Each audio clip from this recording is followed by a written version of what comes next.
run from these guys. A Cinderella story of the ages. Putting so much into the fight. We are so close, stuck in overtime, locked in a duel here. Coming, it's going to Horn, it's going to Horn, they took it, they're so close, and that's it, ladies and gentlemen!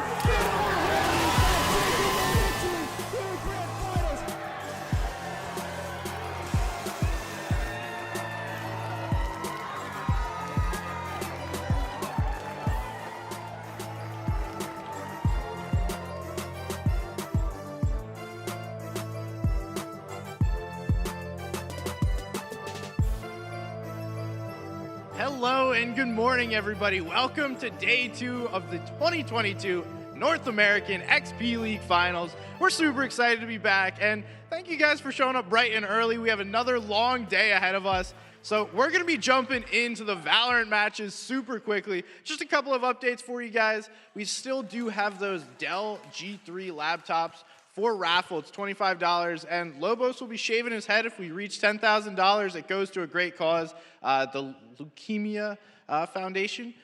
So go check that out. I believe there's a QR code in the lobby. And other than that, happy birthday, Mom. It's her birthday. And appreciate you guys. We're going to throw it right over to Colorblind and War. They're currently casting the game. I think it's right behind me. So shout out to Colorblind and War. What you got for us over Valorant? Live from Orlando, Florida, this is the Full Sail Orlando Health Fortress. Hi, everyone. My name is Quinn, better known as Colorblind. I'm here with my buddy Warren. We're going to be casting the XP League Valorant North American Finals. I'm not going to stall because we are actually in the midst of a game here between the Acworth Valkyrie and Kraken Blue. Let's go ahead and take right over to that as we are in round 3 so far. The Acworth Valkyrie mounting an early lead. They come off of that pistol round with Shave 1, able to pick up that second round. Now we're in the third round, and so far, it's a 4v4 situation. We are on Icebox for this best of 1 series, and it's a 4v4 as we start to see a little bit of a push over towards this site here, trying to mount something right here. Wall goes up, and the bomb will be going down on the site. Straticus with the plant coming through, and now the rotations will have to come through. We get a quick bracket update here. As you can see, the Triangle Minotaur is what these two teams are trying to fight to face up in these semifinals. But we're in the quarterfinals right now. Semifinals of the lower bracket, quarterfinals in general. And the winner of that upcoming game will be going on to face the Madison Marvels in the finals. And it's been absolutely exciting action thus far. I mean, we're seeing the map of choice for the Acworth Valkyrie being Icebox. And I think the primary reason for that, we usually highlight teams like post-plant, and that post-plant right there from the Acworth Valkyrie, absolutely incredible. But in my opinion, what really stands out to me is their pre-plant. They're able to get on site so well. They're able to initiate the fight so well, and I think that's all in the back of like Straticus with the Viper walls, and then just Brux going in there getting frags. I mean, the AOKOA just initiating as Sova. Their entire team is operating so well, and it's such a unique, such a different strategy that is just so dominant. I think the best thing about them is they're so confident in their roles. You mentioned AOKOA. He's confident on that Sova role. On top of that, you also have Brux, who's constantly on that duelist role, mainly on the Reyna, getting those entry frags. But Born over here on the site, gonna have to fend off the horde that is the Acworth Valkyrie, and Brux, as I said at the top, with that duelist entry fragger role, cementing his legacy right here. A 2K coming out for him as they're trying to push straight onto this B site. And right on this site, trying to push around that corner is Nishfish, catching Brux off guard, taking him down finally, but he gets 2 kills off on that board, and now we're starting to see a quick rotation over towards that A site as Polk's gonna be able to get the plant, and that was a fantastic distraction from Brux, completely catching North OC Kraken Blue off guard, and now they have the opportunity to set up this site and have full control over their destiny. And the Sage Wall is going to absolutely deny access to the A side. That means they can really only come in from one angle. And if it's coming in from one angle, you can just hold that angle as a team, do some scouting. It's going to be all on the Brimstone here, and it's going to be another round in favor of the Acworth Valkyrie, so starting out with a 4-0.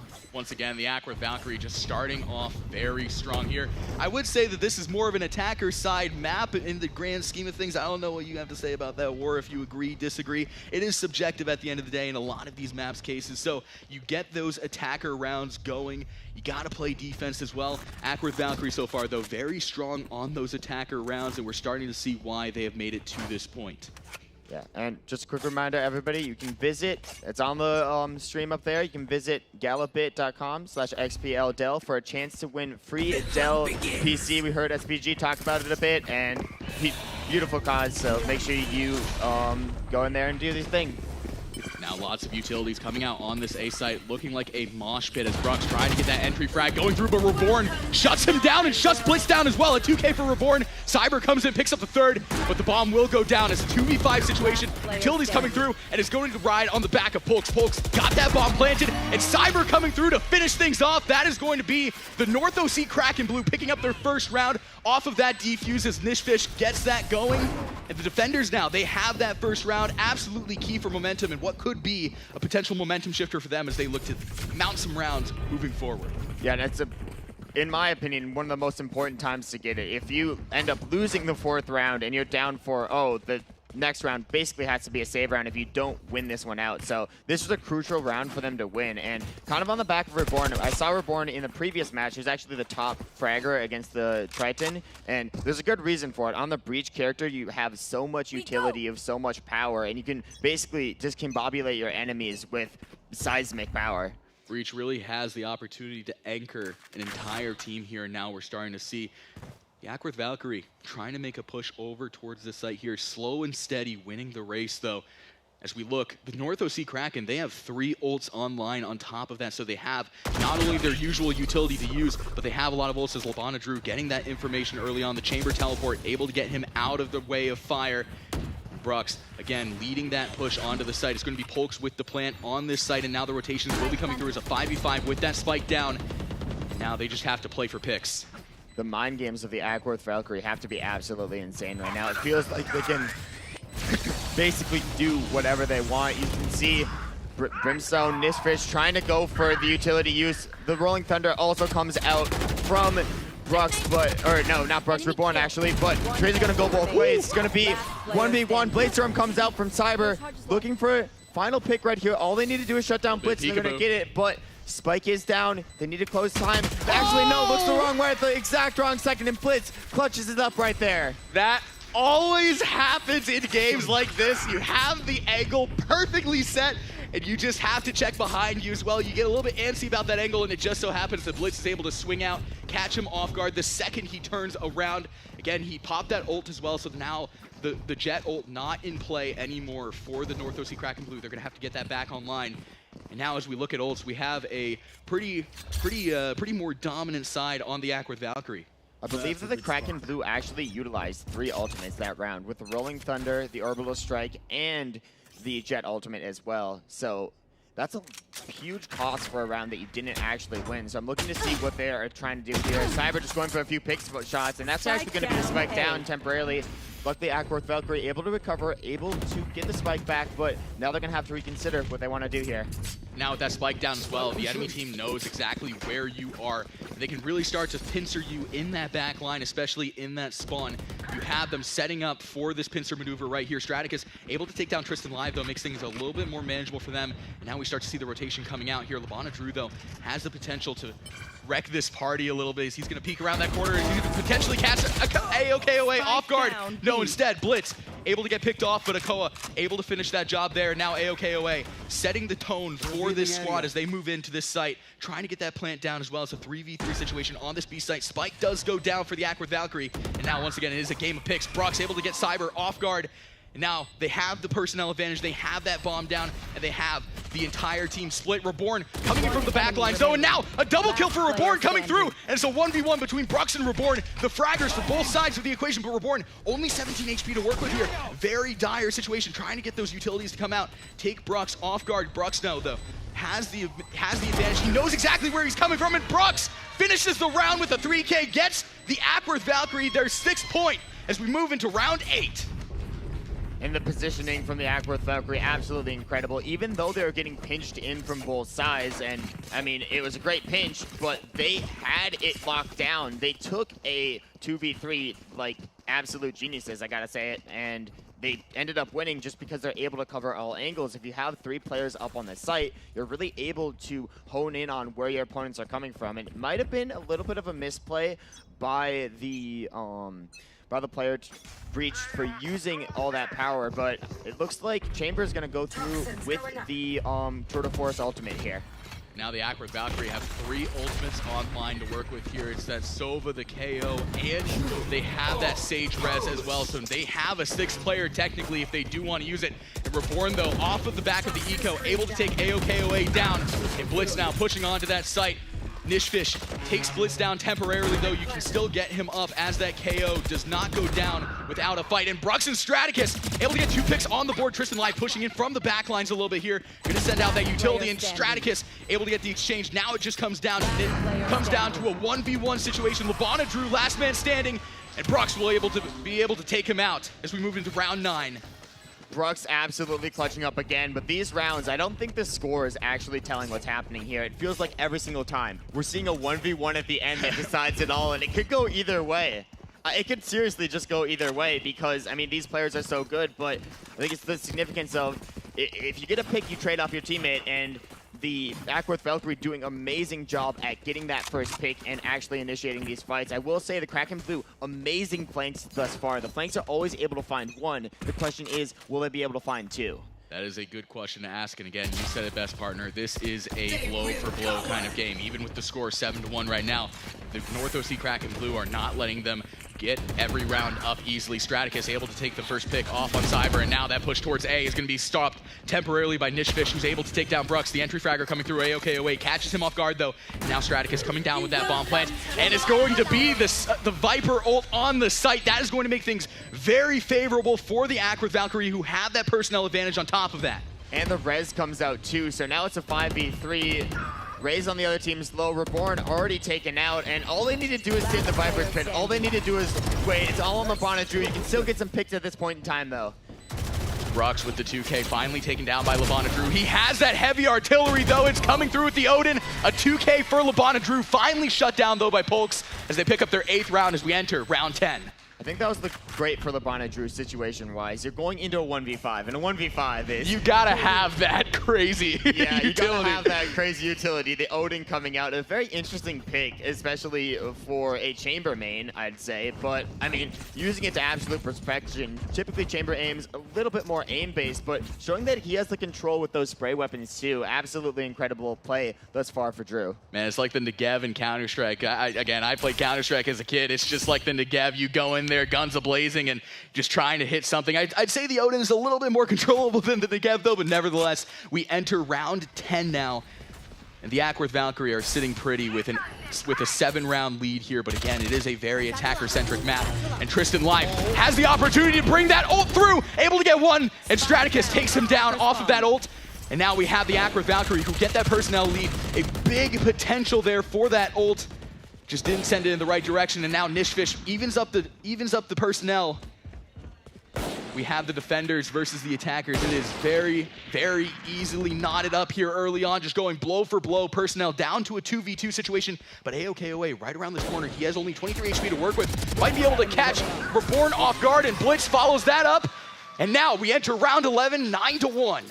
That was absolutely incredible. Understanding that you have to wait if you're AOKOA. You don't want to take that peek initially because you're 23 HP. A single shot would take him out there, but he waited. He had the self-control, and that self-control proved to be in his favor. Caught the enemy team completely lacking, looking the exact wrong way, and that's the strategies I love to see, ensuring that you're peeking as a team, or if not peeking as a team, peeking when the enemies aren't looking. I think that's really what impresses me most about these kids. It's just that self-control. It's that ability to wait and let things play out in front of you.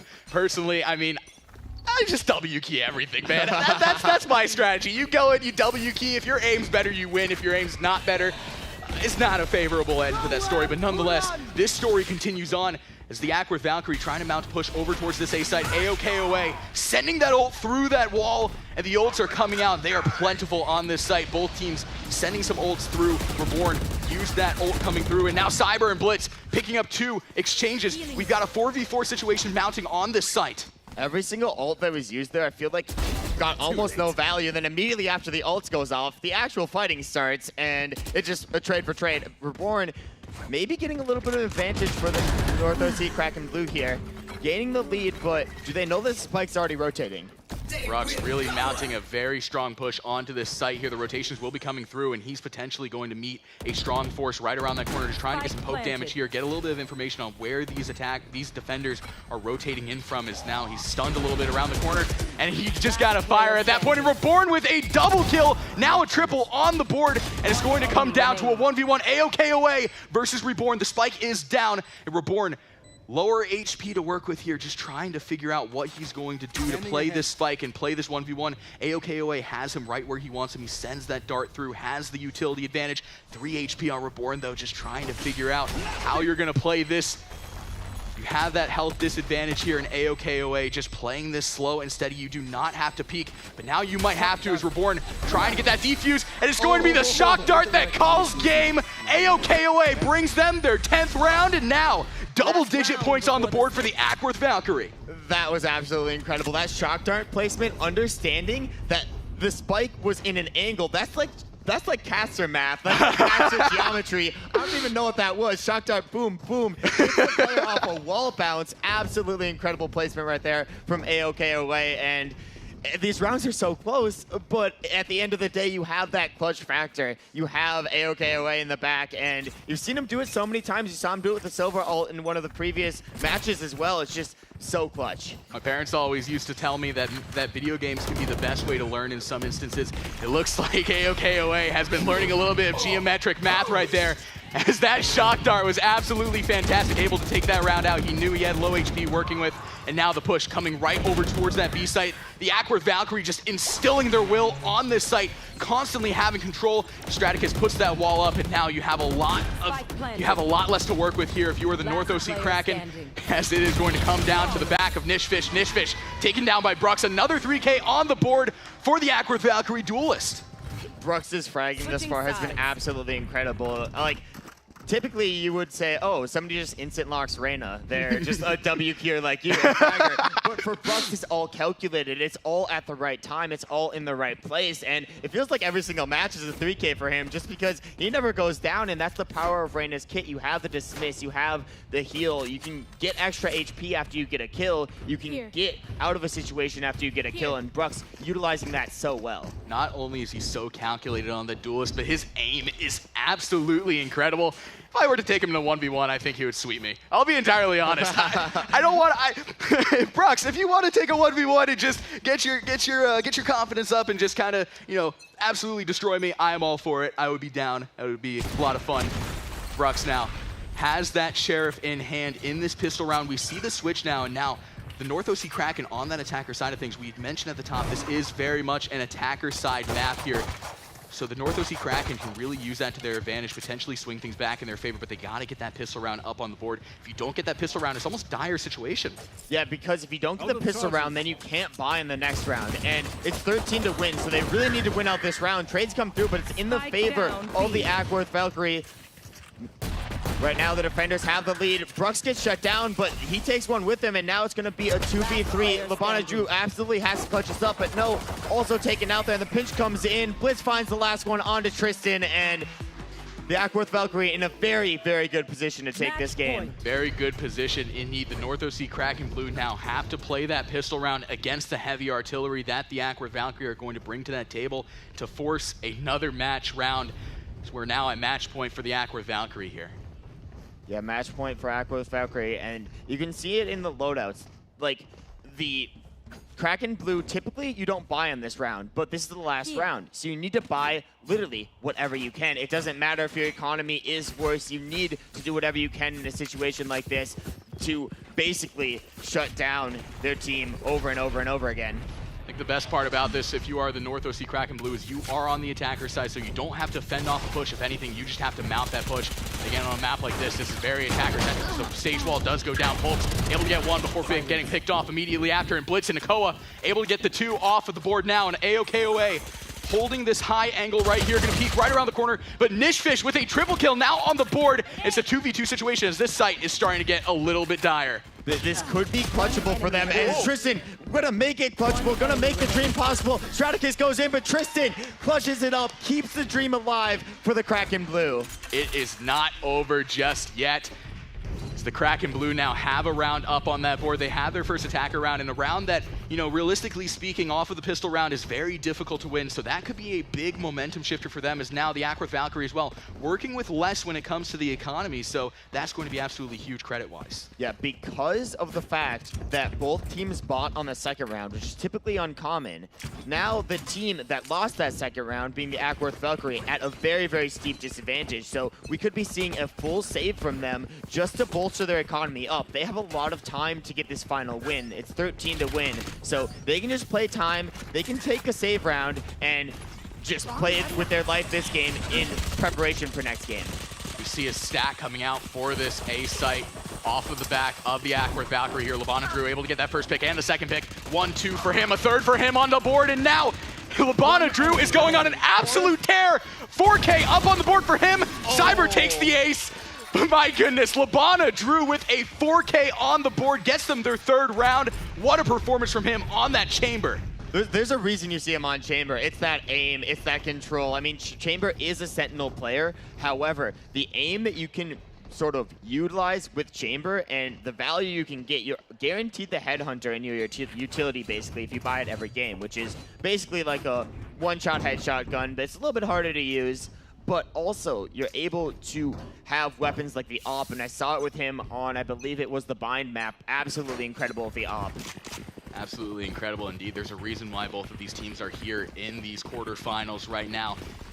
Now, on the attacker side, it is the North OC Kraken Blue trying to keep their hopes alive here. It is match point for the rest of the way until we get to a potential overtime here. They're going to need to make a lot of things happen if they want to get that overtime, and exchange comes through as the Brock's able to get a pick off, and now Blitz takes down the entry fragger for the North OC Kraken Blue and gives the Acworth Valkyrie a little bit of personnel advantage here as the spike does go down for the North OC Kraken Blue. But two ults potentially online. The Orbital Strike, we've seen this as a very, very powerful ult. All that this team's needs to do is they need to activate the Orbital Strike right now. You can see it coming in now. It's going to be timed right. Yes, it'll get a lot of value. Blitz reduced to 70 HP. The timing's good too. Labana Drew going in to refrag off this, but Blitz the defuse! And the Acworth Valkyrie! No way. Oh no my way. Goodness! Can you call that a ninja defuse? That was a ninja defuse. I think it was a ninja defuse. That was a ninja defuse to take it to the semifinals. The Acworth Valkyrie. Now you have a date with the Triangle Minotaur in the semifinals of that lower bracket. The winner of that will go on to face the Madison Marvels in the grand finals. 13-3 victory on the board there for them. What a game, my friend. I'm just like stunned. That last interaction, there's so much to break down there. There really is. Just like the Orbital Strike coming out, denying the plant, I think it was timed perfectly to deny the plant, but they didn't fake, so they got half off. They might have lost a ton of HP. They didn't get a pick off that, but effectively it isolates the team, allowing Labana Drew to get 2 picks, but then the timing just slightly off. Literally a second earlier on that Molly, it would have been the other way around, and I wanted to see more of that game because both those teams absolutely incredible, and it's sad to see the North OC Kraken go, but unfortunately we have to. My goodness, they really brought it here today in the first match of the day for Valorant, and again, there's just so much to cover off of that game. Both teams really showing out strong.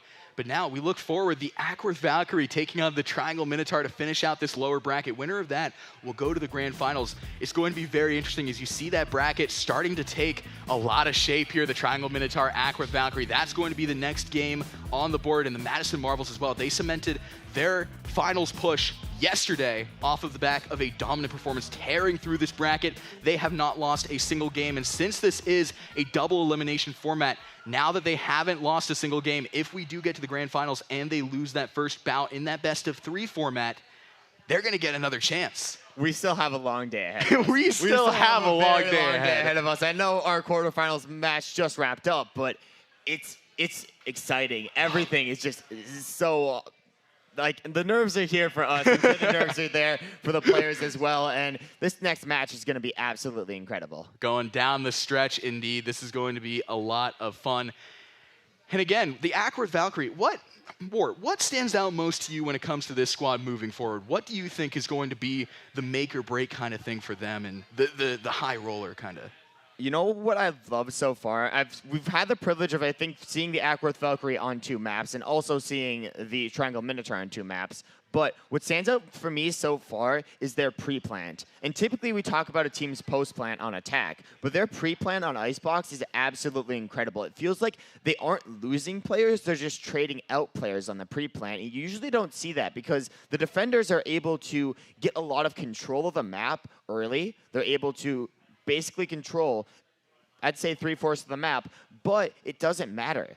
Their pre-plant is so good in a situation like this that they're just able to go in, they're able to create the space, and they're able to do amazing things with it. That is going to be absolutely key for them going down the stretch. We're going to go ahead and send you guys to a quick commercial break, but do not go anywhere because the Valorant action is nowhere near done. We'll see you in a matter of moments.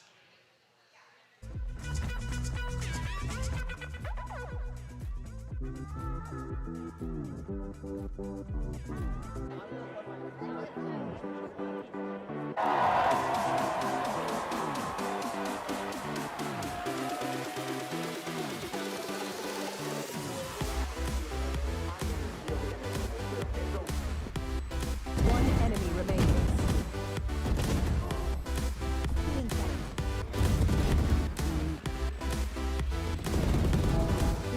One enemy remaining.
Welcome back, ladies and gentlemen, to day 2 of the North American Finals here in Orlando. I am Aaron Fire of KLD and joined by Jesse Twin Salty, and we have a great game for you guys this morning. It's going to be the Franklin Shogun versus Franklin Nomads, a rematch of yesterday, and another, Volume 4? Volume 4, Battle Volume for 5. Tennessee? And there's so many Franklin v. Franklin games. These teams have been doing so well. And let's take a look at the bracket for us today and see what we have for you. So we see the lower bracket finals, the Nomads v. the Shogun, and the winner of this game will be moving on to grand finals. The Hanover Horde are defending champions. Now, actually, for those of us who joined us last year, this is a little bit of a repeat. Yeah, it's a little bit of a repeat, as last year Shogun went down early, went through the lower bracket, and eventually went back up to play Hanover Horde as they knocked out the Franklin Nomads, who were knocked down by Hanover Horde A. This time, a little different, as it was the Nomads that brought the Shogun down to that elimination bracket. But it's almost like deja vu from last year. Yeah, a little bit. So Shogun looking for a little bit of revenge on the Nomads, and we're going to see how it goes. Very, very exciting stuff here. And the Hanover Horde are defending champions. So as you guys know, that this being our second year, you know, they are 1 for 1, and they might be going 2 for 2 this year. So I know those kids are very, very excited. I know the arena is excited. Just an electric atmosphere. This is going to be awesome. Are you excited? I am extremely excited. I'm dreading it a little bit because, full transparency, I'm a Franklin coach, so I know both of these teams pretty well. So it's like, yes, one of them gets to go into that grand finals. They get to play the Hanover Horde, but one of them is bowing out in 3rd place after an insane weekend. So I'm very intrigued to see how this is going to go up. Honestly, it is so up in the air because these teams know each other so well, and we're going to be going to a map that is very popular in XP, even though we haven't seen it that much this weekend, actually. Yeah. And it's going to be over to Nepal. Yeah, Nepal, as we said, a very popular map, and kind of one of my favorites as far as you know, the King of the Hill maps. I really enjoy this one. There's a lot of variety and versatility between the 3 choices here. We are on Shrine, I believe, here at the beginning of this game. We're going to see what these team comps are going to be coming out in the next 4 seconds here. And what do you think, kind of prediction-wise, with these 2 teams? You know them both very well. These lineups here, expected? I would say, yeah, pretty expected. It's going to be your traditional kind of rush, as both of these teams, they know what they're doing. Like, these are going to be very normal comps for this map. Maybe once we get over to Sanctuary, we could be seeing, you know, something a little bit different, as you can see a lot more poke and double shield over there. But for the other 2 phases of Nepal, it is very rush heavy, and you can see TP going out from Dark Magic for the Shogun, and they should be able to get there first if they use that TP right, and it looks like they will. Yeah, the brawl on the hill going to start here. Looks like the Nomads coming around from the right side here. This is a really good angle for them to take, given the fact that they got there second. We see the beams coming in, Demon Ninja spelling Noah. This will be the first blood of the game. First blood goes over, and now they can just keep pushing on it with no shield, and now no immortality field. Could be a little bit of an issue for the Nomads, but they trade. Demon Ninja's taken out. Now no shield for anybody, but it is that initial point capture for the Shogun. We spoke yesterday about the importance. Oh my goodness, Ladderless! That tire came up so fast, and he picks 3. This is going to be such a good swap for them. He grabs a 4th. We see the 5th kill coming in on Quad. Just an amazing start here. The Nomads flipping that around. The Shogun had that initial capture, the initial 17%, which is, you know, that's an important 17%. That's nothing to scoff at. They have that little bit of advantage, but the Nomads are going to kind of pass them percentage-wise here pretty quickly as the next brawl starts. Here comes the high noon. Anything, it catches 1. Shogun out from behind the shield. He ended up getting picked out. And now they just have to push it, but they have no speed, and that'll hurt when you have to try and get away from that Ant Matrix. You are able to use that May wall to at least try and shield most people getting up, but Demon Ninja not going to be that lucky. They will be taken up by Yogs, and it'll be more capture percentage for the Franklin Nomads. And we kind of went over this a little bit yesterday. A lot of history with these teams. I'm really going to be looking at Yogs versus Dario Magic. The brothers going against each other again. There was, just obviously, there's going to be a little bit of banter back and forth. Like, all right, I got the better of you this time. I'm curious to see what each of them can bring to the table in this one.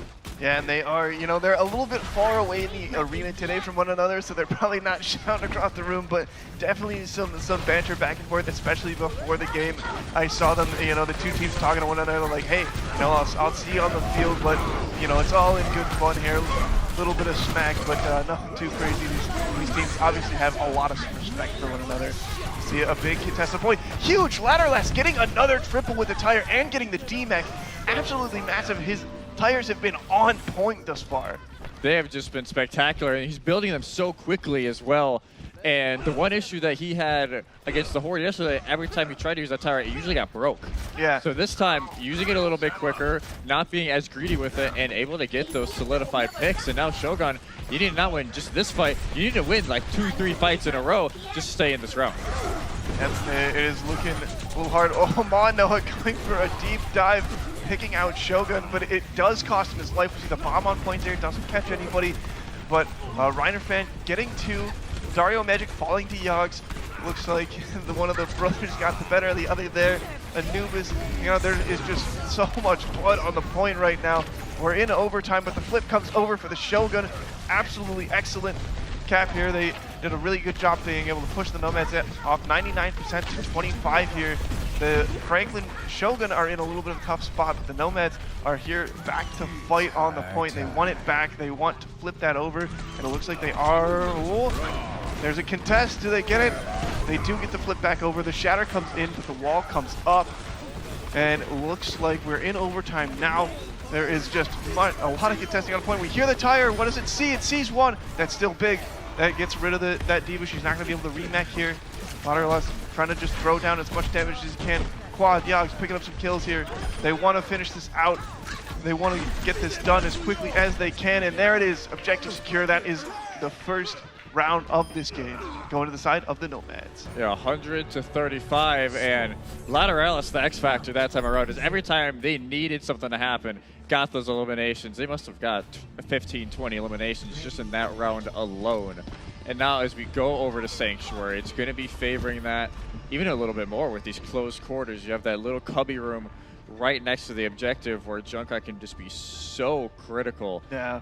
So and you know what? I'm going to be looking at Anubis. I'm going to be looking at Shogun. I see those Lucios. They want to be throwing people into the pit here, and I think that this is really going to be crucial. Both of those players very strong, and if they get good environmental kills, it's really going to be turning those fights very quickly.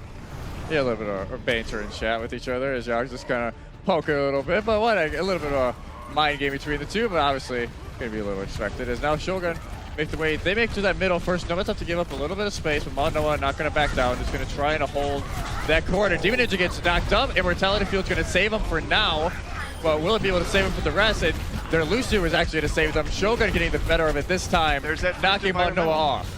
That first environmental coming in from Shogun, he does such a good job there, getting rid of that main tank. And first point going here over to the Shogun. And that was just such a crucial move. As you said, going in, like, these Lucios, it's a huge amount of weight on them, but you can get so much value with those moves, even the Divas as well, to try and make sure you get that extra leg up and that extra ult charge. Looks like the Nomads are going to be posturing there on the little bit of higher ground. They're going to go all the way around, trying to see if they can get a good angle here.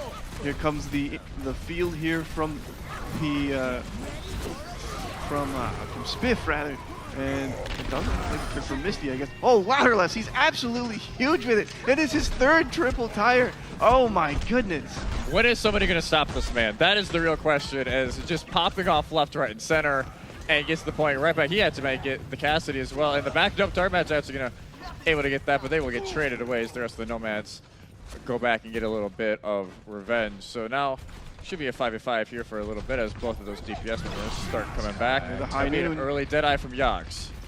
Does he see anything? Doesn't. They're going to back around the corner, get away from that Deadeye. Molten Core coming in. The shield is blocking a lot of it. See if he does lay down some fire on point, and it looks like the Nomads are just going to respond by backing away, and that is absolutely very smart of them. Demon Ninja coming in, the charge from the side, doesn't catch anybody, but ends up falling over there.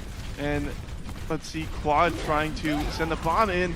Here it comes, and he doesn't catch anyone. It does catch one, Glassman falling, but the Dario Magic getting two on the Deadeye. Absolutely huge, and Shogun picking up Yogs there. and the flip going to come back over the side of the Shogun. These teams just going blow for blow with one another. 44 to 42% here. They're going to be tied up right now. The Nomads need to try and get in there, trying to flip that back into their favor. They're going to group up here and start heading in. Another tire from Lateralis coming up this fight. Shatter gets canceled out by Yogs, and that is just going to have this fight just won right there. Demon Ninja tried to put it down, not able to. Mount Noah's not able to get theirs down as well. And the Shatter just a little too late from Demon Ninja. And it's just a very quick fight for the Franklin Nomads, who now can build up to that. Will probably have the percentage lead once this fight actually occurs, but they don't have a whole lot. They have to use Riptire that fight, so they will have to rely on that Ant Matrix from Misty. And Missy, we see the Ant Matrix coming in. Let's see what if it catches anybody. Trying to lay down the heavy damage. He shoots down the Immortality Field from the opposing side here. Looks like the Nomads are just going their way here. The Shogun, rather, is going their way and flipping the point back, just back and forth this round. The Shogun here are, they're really fighting a lot heavier, I think, than they did last round. This is favoring them a lot better. Maybe getting a little more comfortable. Yep. It is early in the morning. It's about 9 a.m. So maybe just trying to get settled back in, as there was a long day yesterday. So now 82% counting for the Franklin Shogun. If they win this next fight, they should push us to a round 3 of Village. But Yags just gonna push in again. Speed High Noon gonna try and break that shield. They get away. He waited just a little bit too long to send that. Here comes the bomb. It could be huge. Picks up Noah. That's going to be big. This is going to be exactly what they need. We see the shield coming up.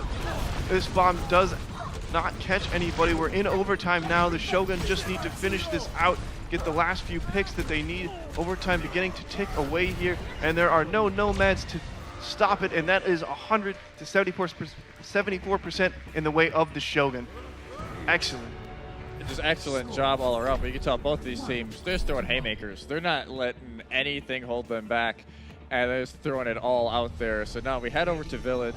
Probably going to be more like the first round. We're going to see, we saw Rush as well in Sanctuary. We're going to be this outside setting, those hit scan DPS in the brothers, Yogs and Dario Magic, may have an effect just because of the long angles that they have. Yeah. And honestly, so far, both Reinhardts, Demon Ninja and Manoa, have been getting focused down hard by the opposite team. And I'm kind of curious if teams are going to try and peel for them a little bit more or change it up.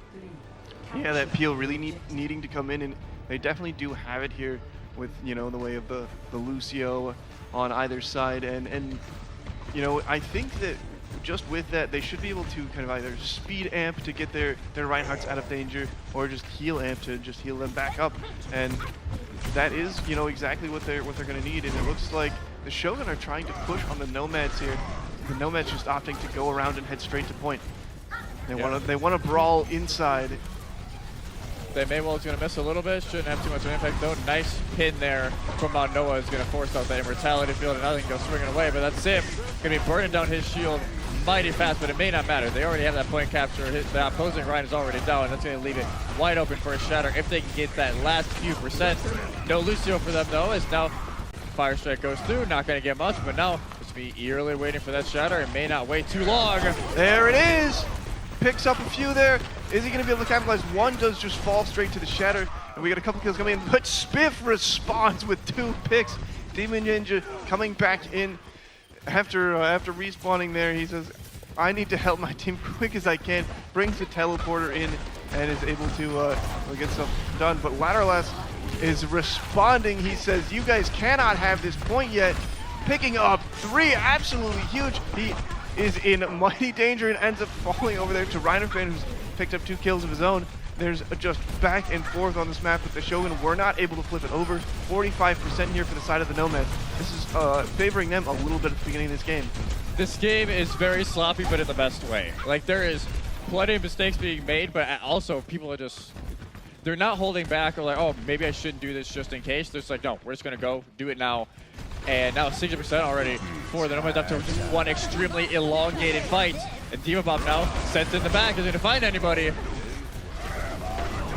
And now that Cassidy High Noon It does more damage the longer it charges. You saw there, it even shot down the wall there by Dario Magic. I'm not sure if it ran out of time or if he actually did shoot that down. Waterlass, absolutely huge before he falls to Demon Ninja. Yogg's picking up Demon Ninja there, and it is looking The all battle of the Nomads. divas. Oh, it's just battle of the divas on point. Nobody else is there. Oh, we Shogun's now Lucio. back. That Sound was barrier just to make sure they win the fight, but now Mundo is coming. Everybody's slowly trickling in, and you gotta wonder if those respawns are gonna come fast enough for the Nomads, or if they're just gonna let this point go. They already got to 99%. You don't really need to stall this out if you don't think you're gonna win. That's exactly what they're gonna do. They're gonna regroup, knowing they only have to win one fight to win the map. absolutely, you know, and we saw a little bit of just continuing to contest earlier, and they were just stalling for time, but now they are going to opt to regroup with their team and fight as one, and that is exactly what they're going to need to do here. We see the TP strat coming in. They're trying to, you know, bait up top and then head back to the point and just, you know, poke them as much as they can. Here comes the Ant Matrix. This is going to be huge. I hear the freeze. Let's see what it catches. Bomb coming in. Doesn't get anyone, but Glassman, Reiner Fan, Dario Magic picking up kills, just following the Nomads there, just making sure they are stopping them dead in their tracks, say, you're not even going to touch that point. Yeah, you're not gonna get anywhere close. And Nomads, they used 2 ults that fight. They're gonna have another Deadeye coming up from Yogs here and that Sound Barrier to try and cancel out whatever the Shogun have up their sleeve. When the Shogun, they don't have as much. They do have that self-destruct, which honestly, the self-destructs today have been more just for zoning more than anything else. We'll see even get an elimination. Yeah, the shields coming in from the Reinhardts have been really huge. The Shatter, oh my goodness, all the ults are being sent down. We hear the high tide, but he ends up falling to Reiner Fan. Reiner Fan doing a great job to peel for that and make sure he doesn't actually get that off. And it looks like it is coming in all red, all Shogun as they continue to hold this point. And now nobody has ults. This is going to be a vanilla fight. Yeah. As legit, nobody has ults. Maybe Lateralis gets ones late on, or Spiff. But honestly, they're like nobody's even close because everybody put so much into that previous fight. So this probably final fight of this map 1 is going to be decided just on mechanics alone, no special ults. Yeah, and you know, if you're the Nomads here, what are you looking to do to flip this over? You gotta focus down that sim. They're just burning down your shield so fast. Noah can't take that space like they want. You can see that shield just trickling down so fast. He can barely get in to even trigger overtime. Yeah, they are able to do it though. They are in a very tough spot here. The ult does end up coming in from Reiner Fan a little bit late. Lawless trying to see if he can get something with the Death Blossom. Doesn't quite catch anybody, but Noah grabs 2, but I don't think it's going to be enough. Overtime starting to tick away here. There is just a bloodbath on the point. Overtime starting to go down again, and it goes the way of the Franklin Shogun. Round 1, going to the Shogun. And an extremely close game as the Nomads do a little bit of fist bumps, knowing like, all right, very close game. It is still anybody's series. Our man Lateralis getting the play of the game here on the Junkrat tire. It is absolutely huge here. Let's see, you can see it kind of behind us there. The Rip tire coming in, and boom, picking up 3. We saw a lot of those today. Yeah, we saw a ton of them, and I have a feeling we're going to see it in the rest. But we are going to throw it over. You can see right up here, the Valorant game, we're going to throw it back over to War and Colorblind over at the Fortress. What do you got for us, guys? Hey, we got some Valorant action coming out for you guys. Great job over there in the live venue, but we've got a game going on between the Triangle Minotaur and the Acworth Valkyrie. You can hear everybody here is electric in the Fortress. Let's get right into the game because we've got some action going on this site. As Pollux with a double kill early on here, we've got to get into this action right now. Let's get it up on the screen. We have an early game so far.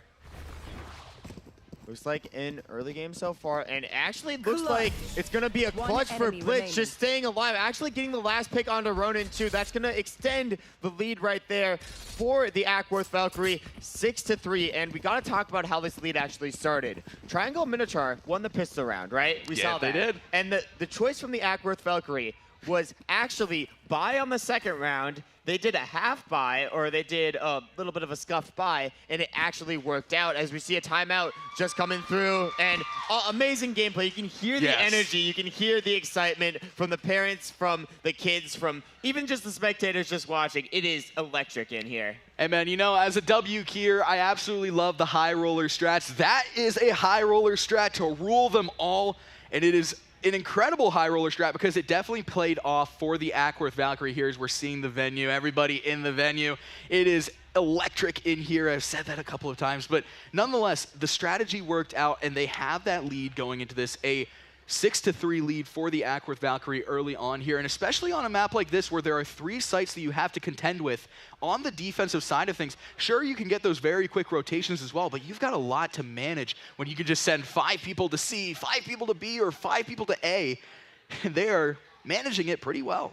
Yeah, the defender side, they do have the advantage that the rotations are a little bit easier than the long attacker side rotations. You can see a lot of lanes up middle, but there's no real way to cut through middle unless you're full pushing the B site. So the defender strategy is actually very, very interesting. They seem to be more stacking a site super, super heavily in comparison than even defending, and looks like it might be the right choice, the right one this time, as we do get to see the slow push up the longest site, the C site here, and got the showstopper. That's going to be Retro sending it into the C site. Straticus, last person on that site, and it's going to be a very easy take through here as the smokes come through from Ronin. Retro with that first pick off on Straticus, and now they have the personal advantage. They have the spike down as well. They're trying to mount a little bit of a comeback here, down a little bit, but Brux not going to be letting that go through that easily. Hank with a pick off as well, and Retro making things very manageable for the Triangle Minotaur here, who have that spike down once again. AOKOA, back sight, just try and get a little bit of peak damage here. Now Hank has the communication, knows where he's coming in from, knows where Brux is coming in from, as well as Big Dog gets the pick, and last man standing is Akoa. He's just trying to play this off. AOKOA in the back of this site here. They know where he is, though. Kind of caught a little bit in this corner, so you've got to play very strong, and Ronin finishes the job. The Triangle Minotaur pick up their 4th round, and we head into round 11. We head into round 11. Amazing. It seems like the timeout actually playing out in the favor of Triangle Minotaur. They're able to get their strategies down. They're able to refine their strategies very, very well. And it was absolutely amazing, at least strategy-wise. But we're talking about Hank right now.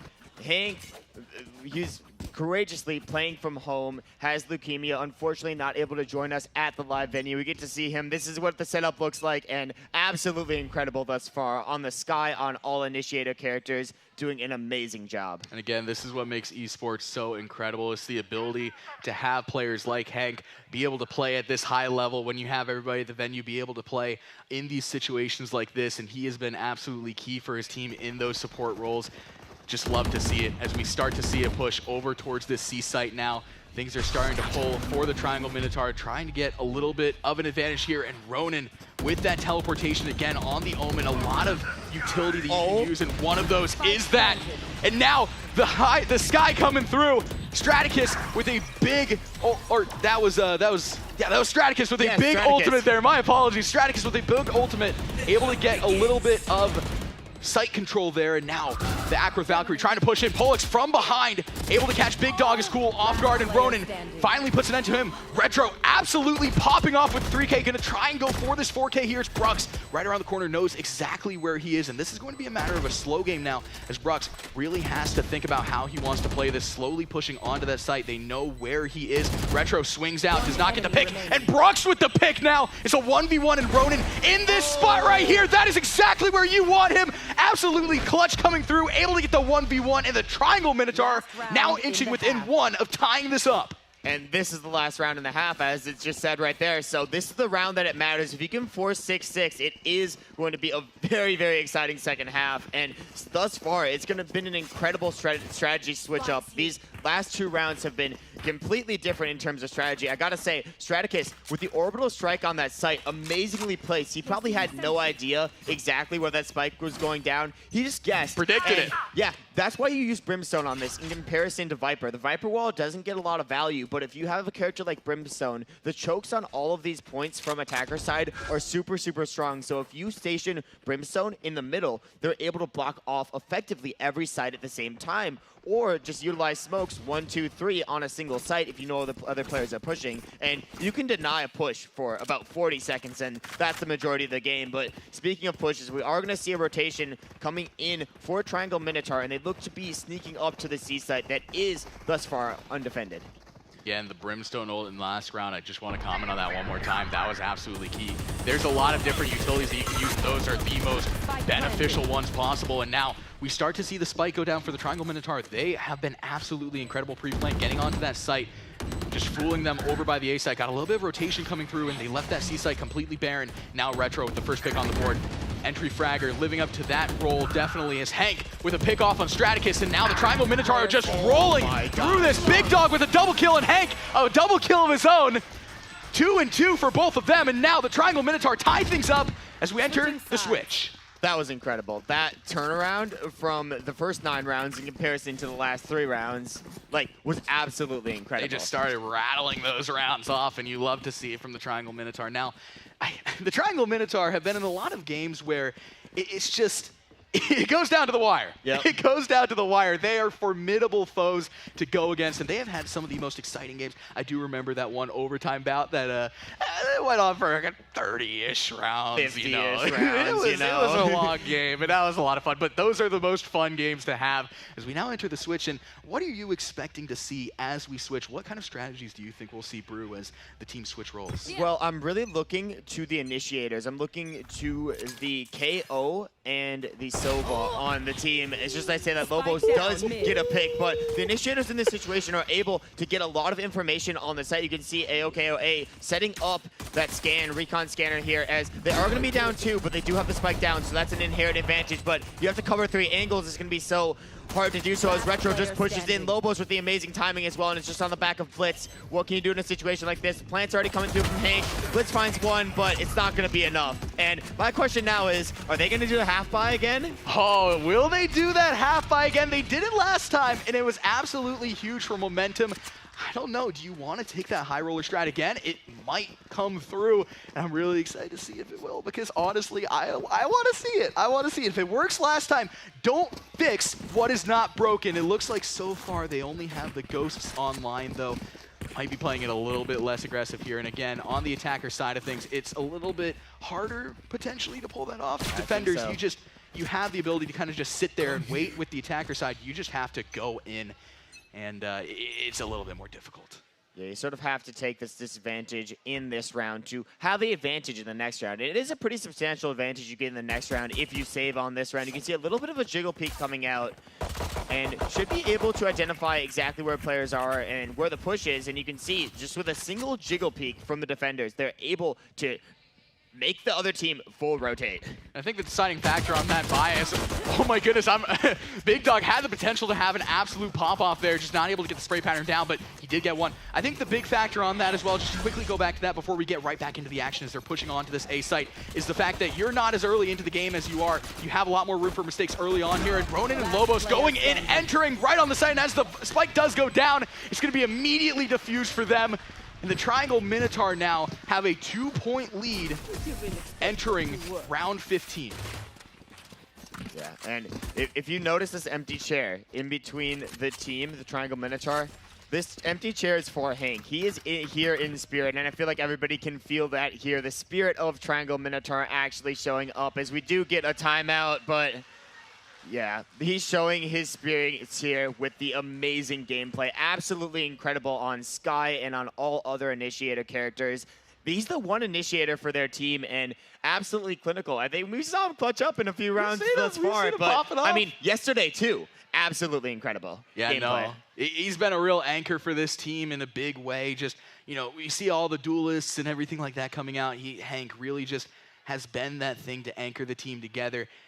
And it's just absolutely incredible to see coming out from him as the Triangle Minotaur as well, just playing incredible as a team. The thing that speaks to me most is just the team cohesion from them. Yeah, no, it feels like their entire team. I mean, some of them obviously related, but also, I mean, it feels like they are all truly a family. And I think that's what's special about a team like this, because when you have that bond, when you have that connection, it's just so special. But I mean, I'm not going to undersell the Acworth Valkyrie too, because they are just as much of a family. These kids have been playing together for at least 9 weeks, maybe more. And they've become, I'm assuming, the best of friends, and such dynamic teams, such exciting teams as we are entering the 13th round. Wait, no, I'm at caster math. Bad at caster math. I believe this is the 15th round. So that's awkward. again, caster math, it can be a little bit, hit or miss, and we all are prone to our blunders. I myself have done the math a little bit wrong as well. But nonetheless, the Acworth Valkyrie as well, they have been really strong early on here. We see AOKOA as well, just really helping through with the big Sova plays. And this team is really cemented in their ways when it comes to a lot of these compositions. As we start to see the push coming through. And Pollux, speaking of being cemented in their ways, Pollux on the Killjoy has been absolutely clutch early on here as Lobos trying to peek through with that scout, able to get Akoa's head popping off, and now AOKOA down. It's a 3v3 situation here for both teams. Spike is down though, so the Acworth Valkyrie, they have a lot of room to work with here, especially on the attacker side. It becomes a little bit more of a defender kind of switch here. Once you get that Spike down, you just have to play defense. Now Retro peeking from above. They know exactly where he is, getting a little bit of damage off of him. And it was Pollux. Pollux with a triple kill and Brooks with a double kill, and that is going to do it. The Acworth Valkyrie will pick up their 7th round. We are just getting started. And I gotta highlight Pollux there. I mean, amazing work on the Killjoy. And you may have not seen him on the Killjoy thus far. We haven't seen a lot of Killjoy in the competition, but Killjoy is actually one of Pollux's favorite characters to play. And you can see why. The Nano Swarms coming out, absolutely incredible. The positioning, basically everything has been great. Pollux on the Killjoy and Cypher. We have some action brewing in the live venue as well. We're going to go ahead and send it over to them really quickly and just see what's going on over there. Guys, what have you got for us? Man, we have an absolute fire of a match coming up, and it has already started, as you guys can see behind us here. It has been crazy thus far. Oh, it's been ridiculous. It was such a close map one, as you guys saw. And then we went over to Watchpoint Gibraltar, which is not a map we see a lot in XP League. But the Shogun, 436 on the time bank in their overtime, and finishing off with Demon Ninja pinning 2 people off and pinning everybody off a point so they can cap. It was a ridiculous attack. And now the Nomads, they got 1:15 left just to try and keep their hopes alive in this tournament, as it's just been a whirlwind for them. As now Manoa jumps in, has the Primal Rage to try and stay alive with. Will be able to do it. They're just gonna get CC'd though. They get bashed, they get fluxed, and they're just gonna get pounded all over there, but he stays alive somehow, some way. 25 health left. Waterellis coming in, getting 2 on the Death Blossom, and there's just a lot of back and forth here, but it looks like the Shogun are going to hold on and being able to hold off the Nomads here. There is only 40 seconds left. They are in 1 fight territory here. They've got 1, maybe 2 ults coming in. It's going to be all down to this. And Manoa going over to the right now. It's like, all right, we're going to give up trying to run that 6-man comp. We're going to try and go over to this rush that we were playing a lot earlier today and this weekend. And now, yeah, try and make some space. Oh, it gets absorbed there. And that was a really, really good play by Reinerfan. He's able to just hold on and keep Yogs from being able to send any of his bullets down the lane. And that is going to send the Shogun to the finals. If the Nomads cannot touch here, here comes the ball trying to touch, but he does able to throw it into overtime. There's not very many of the Nomads on point. The Shogun holding them off best they can. There's only 3 or 4 there. Mono picking up 1, but he falls himself.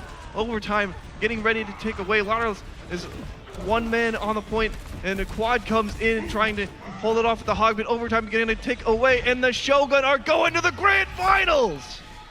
We get the rematch of last year, as it will be the 1 and 2 seeds facing off with the Nomads. It's a rough pill to swallow. Let's look at the play of the game here. Yogs actually got it on the Tracer. This was a huge play as well. This was incredible. He comes up to the high ground here and is able to send the pulse bomb down off the point. That's ridiculous. It was absolutely huge. But that's we can see the pin right there too. Knocks everybody away. Yeah. That's just wow. We are gonna send you right back. We don't want you guys to miss too much of that Valorant game. Yeah, we're gonna send it right back to that lower final, back over there. That Overwatch bracket is starting to get really, really contentious down the end. We have our grand finals there. We're waiting to see what the grand finals will shape out to be here. Let's go ahead and take it to this Valorant game. This is a contentious match once again, 9-7 right now in favor of the Triangle Minotaur, and they also have that personnel advantage here. as the Acworth Valkyrie on the attacker side of things, they are down in personnel. They have the spike, so they have some room to work with. They're trying to mount a 30 push seconds onto left. this site here. Lobos with the high ground as well, so he has some really good positioning here. It's going to be a matter of who peeks who and what way they peek. Blitz slowly pushing into the site, but Lobos catches him off guard, and that is the high ground positioning. A triple kill for Lobos! Oh my goodness, it is a game of positioning, and Lobos cementing that fact with a triple kill, completely shutting the Acworth Valkyrie push down full force. And Lobos, he had the rendezvous down. At any point in time, he could have TP'd out. But he said, let me just do it all myself. I got this. I'm on this defense, and I'll take one, I'll take two, I'll take three with me, all in the same clip. Absolutely incredible gameplay. And it's been going a bit back and forth, but we are seeing the defender side being the team with a little bit more of an advantage. But I will say the ult advantage is going in favor of the Acworth Valkyrie. I'm looking to see what they're going to do with these ultimates. Carter, I love that you pointed that out. I didn't personally see that. So not only is it the aim, not only is it the positioning, it's the ability to get out of the line of damage, the line of fire, if need be. What a strong and well thought out play from Lobos, but now we enter round 18 as the Acworth Valkyrie trying to mount a little bit of a push here, get that deficit within a little bit more of a manageable position, but now the Triangle Minotaur, they have that double, they have a 3-point lead, and they have double-digit points up on the board. And now Ronin swinging out from the side, trying to get the spray pattern, is not going to go. Able to pick off one, but Straticus, off of the bad spray pattern, is going to go his way. Straticus, though, finished off by Big Dog, and now it's a 3v3 on the side. A mosh pit going through as Pollux and Brux trying to make things a little bit more manageable here. A 3v2 situation now brewing for the Triangle Minotaur and Acworth Valkyrie. The Acworth Valkyrie trying to decide what they want to do here. Might not go push through onto that site. It's going to be Hank holding all alone on this site. A little bit spread out here for the Triangle Minotaur, just trying to figure out what they want to do, and the rotation is coming through onto this site. They'll have the opportunity to plant 30 here. seconds left. The issue with a map like Haven, there's 3 sites. There's only 2 members of Triangle Minotaur down, so you can only cover 2 of the sites. I think they realized that the plant is going to be on the C site. You can see the dog coming up from Hank. Not going to be able to find anything. Hank gets taken down. It's all going to be in the back of Retro, but this is the entry fragger. This is what he does best to out of Reyna eyes in this situation and sort of getting pinched in on. Needs to make some type of aggressive play. Polks on the other team is low, and Retro's going to be the one to find that pick, but Has the information. Pinch coming in, potentially. Last player standing. Retro could get it, but no, Brux with the shutdown right there. Reyna v Reyna action, and Acworth Valkyrie with the turnaround, with the comeback in the time that they needed it most. And what a slow, methodical play. Very calculated on the way of Brux. You see those duelists, they get these very aggressive plays, but Brux really able to play slow, let things play out, allow a little bit of a bait for his teammate, just allow him to kind of push the site first, get Retro, figure it out, and then just close in on him from behind. Brux, what a play from you there. Able to make things a little bit more manageable for the Acworth Valkyrie as we head into this down the stretch part of the match. And again, this is a best of 1 series. This is for the grand finals. The team that wins this is going on to have a date with the Madison Marvels in that grand final stage. There's a lot riding on this, and so far it has been a great semifinals match. You can't ask for more in Valorant. Everybody wants that seat in the grand finals. I mean, I even want that seat in the grand final. I'm not even eligible, you know? It's not even possible that I could get that seat. I think I would sandbag the team a little bit if I were to try and Yeah. play in the grand finals. I don't think I would hold up very well. That's why I'm here. Yeah. My good boy War. Yeah, My but man that's War, why we that's are- why with the dynamic duo on the caster desk. But I believe we are going to see a bit of a pause timeout. We currently have the lead in favor of Triangle Minotaur, 10-8, but it's still a very, very close game. It could really go either any which way here, and maybe some strategies being refined. Maybe they're just deciding where to hold, and a site like Haven, it's actually going to be so hard to hold down just because there's 3 sites. So you have to really ensure that you're on the right site or you're able to make a quick rotation. Otherwise, you're going to be messed up. I think one of the most dominant things to do on Haven is to fake a site, use a little bit of your utility proactively on that site, right? And then they're going to use counter utility. It's basically a trade of utility. Doesn't really hurt your economy in the match that much. And then you wrap around, you switch out to another site, or you fake wrap around, give them a little bit of a footstep, a little bit of a run, and then you stay on that site, and they're completely duped. So many possibilities, but these players know all the possibilities. They know all the strategies. It's just how are they going to execute? I absolutely love this map for the strategies. Again, that third side, as you said it best, it just allows for so many different possibilities that you can do, and especially on the attacker side, you can get very crafty, very thrifty, very whatever adjective you want to use. You can get very crafty on a map like this, and Big Dog with the ultimate coming through, just trying to get some value out of it. Not able to, though, as he popped that just a little bit too late. Setup, though, was very, very strong here. Now we're starting to see the Acworth Valkyrie take a little bit of a rotation out of this, and we've seen this a couple of times now. Now the Triangle Minotaur, though, they are starting to catch on a little bit. Retro with the Jiggle Peek now knows that they are coming in, and they are coming in very strong here. Not able to get the aim down as Brux with the first elim, but Hank slowly follows it up. And now it's a 4v4. The spike will be going down for the Acworth Valkyrie, so now they have the advantage, and they have the smokes coming through from the Brim and Omen.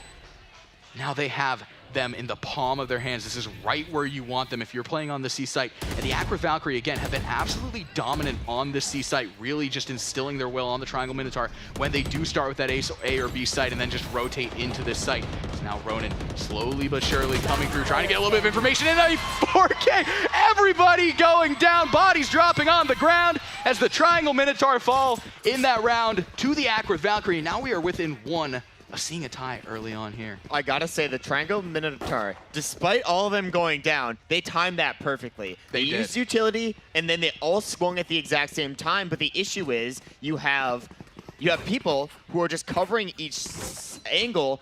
If you have 4 people on that site, you're able to deny all space, and you're able to have somebody to trade off you, sort of like a Sentinel-type player to just trade instantly off you. You're just able to be so dominant there, and if you get 4 on site, that's going to be basically a guaranteed win, but the question is, will they be able to get that far? It's a game of angles at the end of the day. The Acworth Valkyrie had all 4. That's why you saw the kill feed going absolutely insane. They had the aim, they had the angles, and now they're within one of tying this thing up. The Triangle Minotaur on defense, again, you've got a lot of different possibilities to deal with on the defensive side of things, so you've got to play things very safe. Speaking of possibilities, all of the ults are online.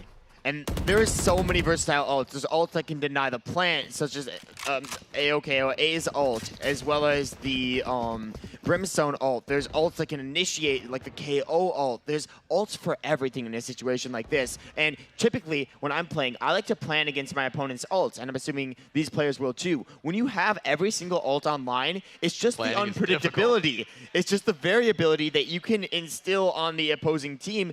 You can be so unpredictable, and maybe trying to show a little bit of the unpredictability right now. They're playing quiet. They're not really being super, super aggressive, and it's amazing. It is amazing indeed. Again, 5 ults online, so there's a lot that you can work with here, and they're starting to push towards that site slowly but surely. Now, they're pushing into this site, trying to figure out what they're going to be doing here. Brux initiates the push. The ult comes through, and Big Dog right around the corner, catching them off guard. Not expecting the aim is there for Big Dog. And now AOKOA trying to mount a little bit of a pushback. Big Dog with a triple kill online if Blitz is finished off there. AOKOA, though, not willing to go down without a fight. Spike goes down. Pollux bringing back Blitz. And now it's a 3v3 on this site with the Spike down. And just as quickly as the Triangle Minotaur were able to hold them off, the Acworth Valkyrie kind of swinging things back in their favor, trying to get that 10th round online. And now the push coming through this door. Retro trying to peek every corner. Not going to be able to get the no-scope on the scout, and AOKOA with 3 kills on the board now. Enemy remaining. Polks with his 4th. Last of the man standing, it is Hank, and Blitz finishes the job, and we are all knotted up, my friend, heading into round 21. It is 10 apiece, and they are giving us a show. They are giving us an incredible show. There is no doubt about that. Like, I'm on the edge of my seat physically, literally, in every regard. It's just incredible. These players, it's the competitiveness and the fact that they're all so evenly matched. They're also evenly good. They're amazing at this game. Absolutely incredible at this game. The one thing I got to mention, Acworth Valkyrie utilizing, I believe, 3 ultimates in that situation. And the scary thing about that for me is now they're not down on ults, but they might get their ults a little bit slower than their opposing team. They still do have that Brimstone ult online. That has the ability to completely zone off the spike if they do get it down. Retro holding this corner very strong. And that is what you love to see from Retro, his ability to play the patience, allow them to walk right into his trap. And that's exactly what the Acworth Valkyrie did. It's AOKOA, last man standing, and Ronan just firing through the smoke, adding insult to injury, brings him down. And that is going to be the Triangle Minotaur in a very quick round, making it 11-10, their 1-point lead.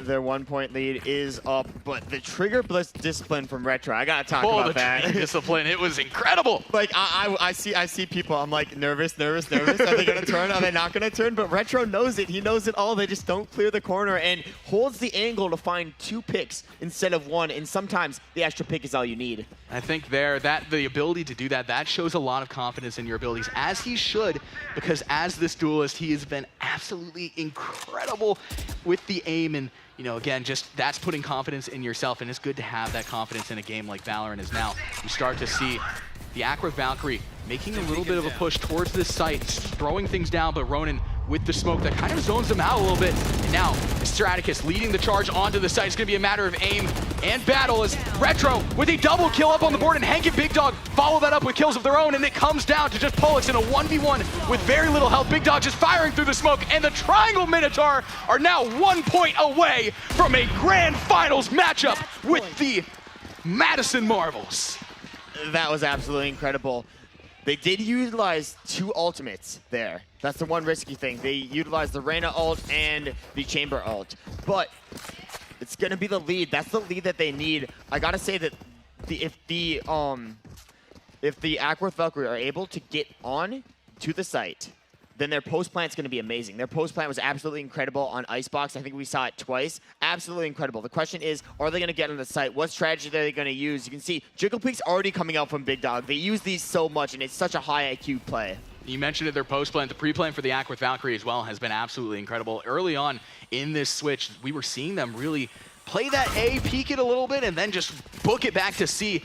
And that is a really good strategy to have right here, as we're potentially seeing a little bit of a strategy come out here from them as well. Acworth Valkyrie, this could go into overtime. Again, we've seen it a lot with the Triangle Minotaur here. Hank holding the C long sight, and he's going to see the entire team coming through. Pollux with the first elim, and now that completely opens up the C side, and the rotations will have to come through for the Triangle Minotaur, but the smokes will go down as well. Breach smokes coming down, absolutely setting up this site for the Acworth Valkyrie, and now they have them right where they want them. Personnel advantage, smokes down as well. It's going to come down to a battle of the aim. You've got to push this site, and you've got to push it well. You've got to make sure that you don't get caught off guard. Don't let things get out of hand.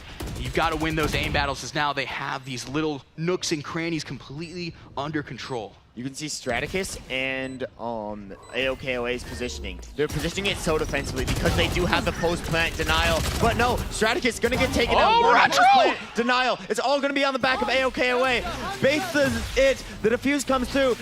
Gonna be able to deny it for a second with the Hunter's Fury. They just need to deny space, deny time. Get the pick. AOKOA! No way! No way you're doing this! Clutches it up! Oh my gosh! AOKOA, when it looks like the game is over, says no, we are not going down without a fight. And now it is match point or overtime on the line again. This is what XP League is great at. This is what you love to see in Valorant. I am absolutely hyped. I know you are, my partner, and I know this venue is electric right now. You guys are hearing it yourself. And again, we are in that situation where it is match point or overtime. And honestly, I'm loving these two teams going at it. I want to see overtime. I'm hyped, I'm stunned, I'm chilled. Like, I don't even know what to feel. What other words can you use? Open up the thesaurus. Let's get those words out on deck. 1,000,000%. But it's all going to be down to this, though. It's match point or overtime. Can the Triangle Minotaur shut the Acworth Valkyrie down for the final time, or will it go into yet another overtime? It's crazy we're talking about it like this. Orbital Strike online for Straticus. But it's more of a post plant. It's more of a, you need to get on site, you need to create the space, and in my opinion, the main trouble for them is the pre-plant, actually finding that space, but it is Haven. If they play it slow, they play for 3 sites, they may be able to find the picks. KO Knife comes out, they're gonna trade, actually no, AOK away, finding the crucial pick. It was only Ronin on that site, so they're able to get the numbers advantage, and now if you're Straticus, you just gotta get out, you gotta ensure that you have the swarm grenades set up in the exact right spot. That's gonna be able to deny some space as a sentinel, and now it's all gonna be on the back of, can they stall long enough and can they keep Straticus up? There's a lot of potential here for both squads. They have these angles completely locked down. The Acworth Valkyrie do. Say okay away, we see him just trying to set up for this door. Retro pushing in slow and steady, trying to cut their vision out of the equation a little bit here. Takes down that Killjoy utility and now slowly pushing in. AOKOA spotted out by Retro, and now it's a 3v3 situation on this site. The Triangle Minotaur trying to mount to push. It's Lobos from the high ground. Hank going in for the defuse right away, and Lobos, last man standing in his Straticus, and it's going to come through with the ult. Takes down Retro, and now they have this zoned out. Lobos spots him out, just the pixel right there, sends that in, and Straticus might bring overtime! It is overtime in the Fortress as the XP League semifinals are not over just yet. The Acworth Valkyrie swing back down by 2 with match point on the line, and my friend, this is Valorant.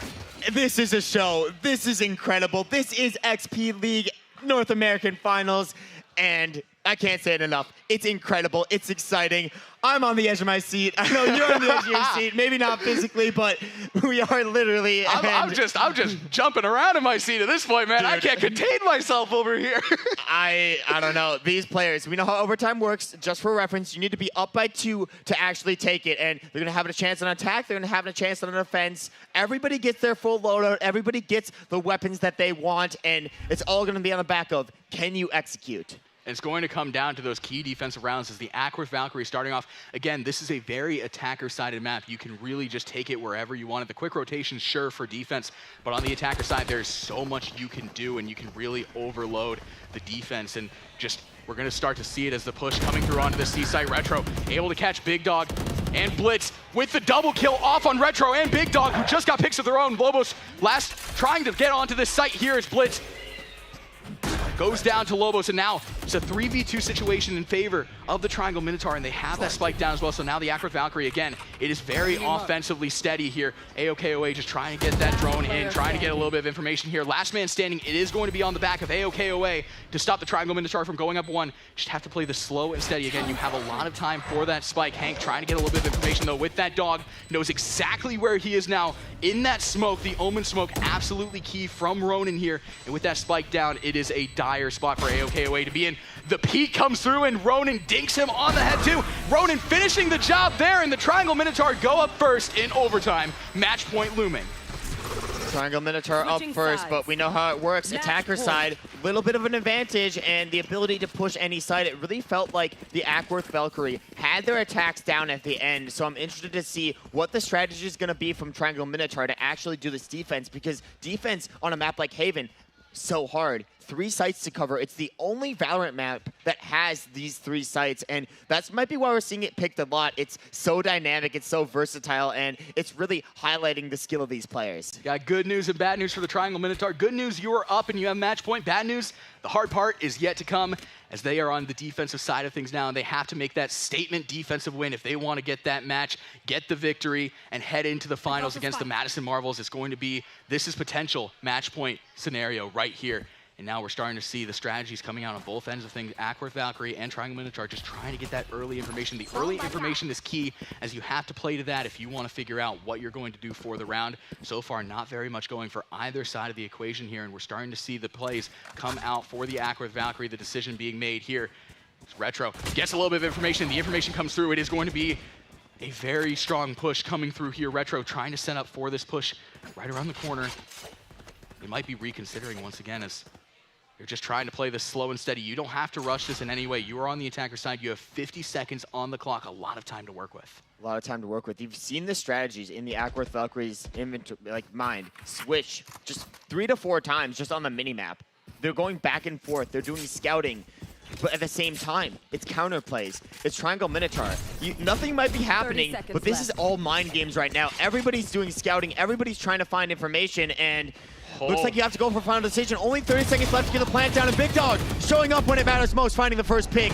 Maybe going to be the second. No, gets shot down by Straticus. Blitz, Brooks turning online when it matters most. They have the player advantage. They have to get the plant, though, in time.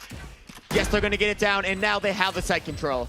They have the site control, they have the personnel advantage. It's a 4v2 on this site, and now the Triangle Minotaur, who are up by 1, you have to play this very carefully. Again, this is a attacker side of map, especially when you have that spike down. Is Retro just peeking in from above? Retro with a double kill, and now it's a 2v2 situation. The spike is down. They don't know where he is, and Hank trying to get the defuse off, spots him up, and now it's a 2v1 Hank. The defuse coming through, and Retro off the back, but it does not matter. Hank with the defuse, and the Triangle Minotaur are moving on to the finals, and they have a date with the Madison Marvels later on today.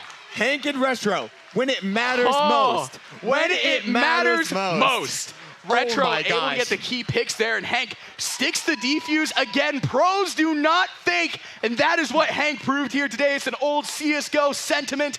We have a lot of games still coming through, and you can see those Fortnite guys up on the screen right now. How you guys doing over there? We're doing awesome. We were just feeding off that energy of that last game. You guys brought it. I am SBG, joined alongside Ben K. We're about to get ready into these Fortnite matches. I think we all need a breath after what we just witnessed from Valorant. Take it Oh away, my boys. goodness. Take it away. Man, we were sitting here the whole time. I'm glad we didn't switch. We kind of switched suddenly, but anyone behind me probably heard me screaming. I was losing it watching that last game. Absolutely crazy from the Triangle Minotaurs to pull out that win. But we're not here for Valorant. We are here for Fortnite, and that's going to be coming up real soon. Yes, we're going to take a quick break. Just want to introduce and have some of that shared energy from what was going on in Valorant. We're going to be getting into the game, but we'll see you guys on the other side.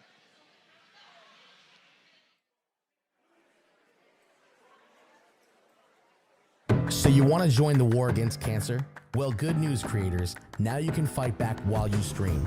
Thanks to the Leukemia and Lymphoma Society, the world's largest nonprofit in the war against blood cancer.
You are watching the 2022 XP League North American Finals, hosted at Full Sail University. Become part of the premier youth esports league in North America by visiting xpleague.gg and finding your league.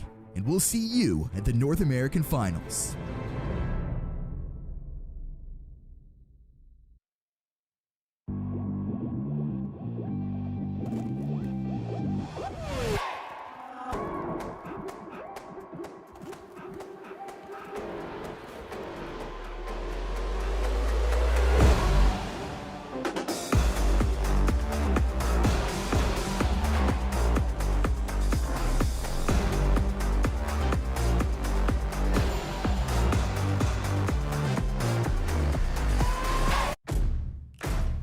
We are a place where creative dreamers go to learn their craft. We are the people who fill the world with entertainment and technology that inspires us all. If you are searching for a place to learn, create, and build your dreams, you found it. We are Full Sail University. We take dreams seriously. Start here. Both teams putting so much into the fight. You are watching the 2022 XP League North American Finals, hosted at Full Sail University. And that's it, ladies and gentlemen. And Overwatch have taken the victory in the grand finals. If you'd like to compete with the world's best youth gamers, find your local XP League team by visiting xpleague.gg, and we'll see you at the North American Finals.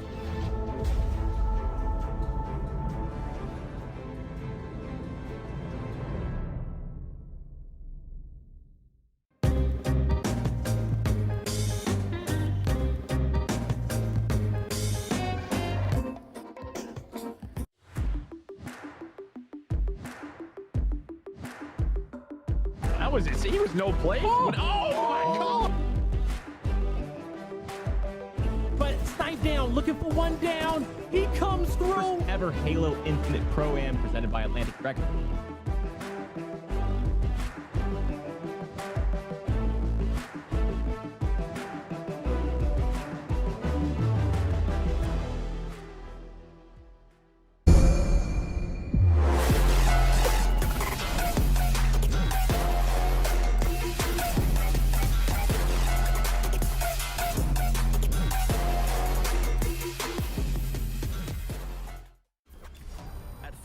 Our technology programs are designed with a different approach to learning. We let students get hands-on and start creating. They're learning to code and they're developing applications. They're exploring areas like cloud computing and UX design. Our students have access to amazing tools like 3D printing, laser scanning, and the latest advances in augmented and virtual reality. We're taking them out of the classroom and into the future.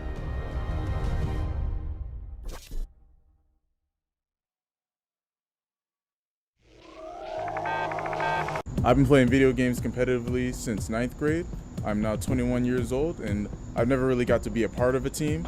Today you guys are here for tryouts. Now you might be feeling nervous, but don't worry. Everybody makes a team. Tryouts is not about kicking you out if you're not good at the game. The only thing this is about measuring where you are at right now, so we can focus on how we can help you improve throughout the season. The games change all the time, and every game is different. It has its own special, unique characteristics. Here we go. 1, 2, 3. Keep your hands straight. Keep your hands straight. For our practices, we aren't focused necessarily on who we're playing against, just how we can adapt our strategy towards the game. What we teach the kids when we're coaching is that there's another human being on the other side of that computer, and to treat everyone with respect.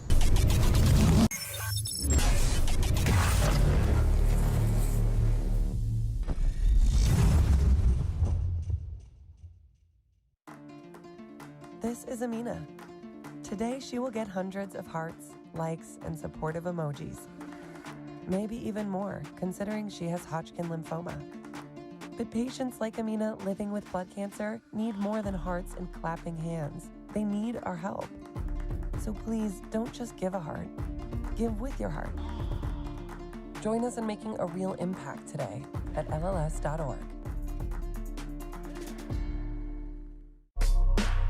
Growing up, I love video games, and a lot of people kept telling me, hey, Chaton, yeah, you like video games, it's cool, but video games is not gonna get you into college. 5 years later after high school, I go to school for video games, and now people are like, man, I should have went to school for video games. I should have focused on video games. So if you do not follow your dreams, you're just gonna walk around miserable. The day I realized I wanted to pursue a career in entertainment media was my senior year of my undergrad degree. I started a gaming club, and I was so fond of the productions and the creativity and the gaming aspect that I decided that I need to go to the best school that focused on these concentrations. That's why I chose Full Sail University. I mean, starting off my streaming career, it's kind of funny. And I had the little MacBook, we had a little MacBook Air, and I plugged it up and I streamed, and it looked so horrible. It looked so horrible compared to now. And I was sitting there like, boy, I was just a man with dreams, and look where I'm at now, you know? So I think the trial and error is very important in stream, in life actually, but you keep improving and practicing. Then you start learning tips and tricks on how to make your content better. And I think that's what I did, because I didn't want to start a brand. I didn't want that load. I was like, I'm already in my master's program. I'm doing esports. And then my friends were at my head like, nah, Tony, nah, you need to start it now. I'm like, no, like what? And I was like, you know what? What I gotta lose? I mean, just me, you know? Because I was so invested in the BJ that my boy Dynamite was like, what if they take it away from me? I was like, you know what, bro, I ain't think of it like that, but you never know. So I was like, you know what? I'll create Too Toxic Tony. I was like, I sat down one day, had my leg up, called up the boys. We don't talk on the phone, so that imaginary call up the boys. I was texting the group chat, bro, I need a name. And then my boy was like, how about Triple T Game? I said, what, Too Toxic Tony? Got it. Done. Called him my designer. I was like, hey, Gary! Hey, man. Hey, I need a brand. I need a picture. It was like, what you need, big dog? You know, he didn't say that, but in my mind he said that. And I was like, hey man, I need me with a gas mask with smoke coming out of it. He said, all right, man. In real life, he said, all right, man, take a couple of pictures like this and send it to me. In my mind, it was like, hey, I got you, big dog. Hey man, take some pictures. So I bet. So I took some pictures. I was like, man, this thing gonna be whacked. I'm like, he don't need, like, what is he, like? And I said, you know what? I trust you. Show me what you got. He sent me this. I cried. And that's when this baby was born. You just gotta be a grinder. You gotta want it. If you don't want it, then yeah, you're gonna easily fall out. But you gotta want it. I wanna be in Full Sail Hall of Fame. I wanna be the best esports program in the USA. Okay, all right, I'm going too far. But yeah, that's what I want. That's my goals. Like, I wanna be top. I want you, when you see me, go, that's too toxic, Tony. And I'll be like this, how you doing?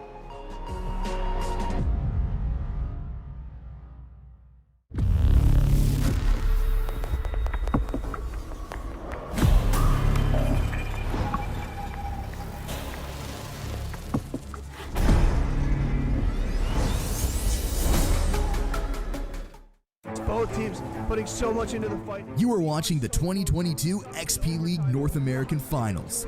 It's going to Horn. It's going to Horn. They take it. They're so close. And that's it, ladies and gentlemen. And over Horn have taken the victory in the grand finals. If you'd like to compete with the world's best youth gamers, find your local XP League team by visiting xpleague.gg. And we'll see you at the North American Finals.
Everything looks better. It does, doesn't it?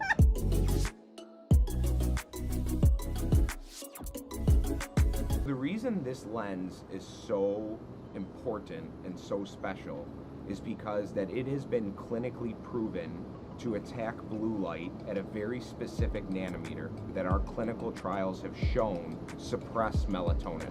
You can take all the massages, recovery, all this stuff, but the sleep is the basic foundation. Just like So we are the first clinically proven lens to stop the suppression of melatonin so you can get a better night's rest. And sleep is the #1 medicine and has been since the beginning of time.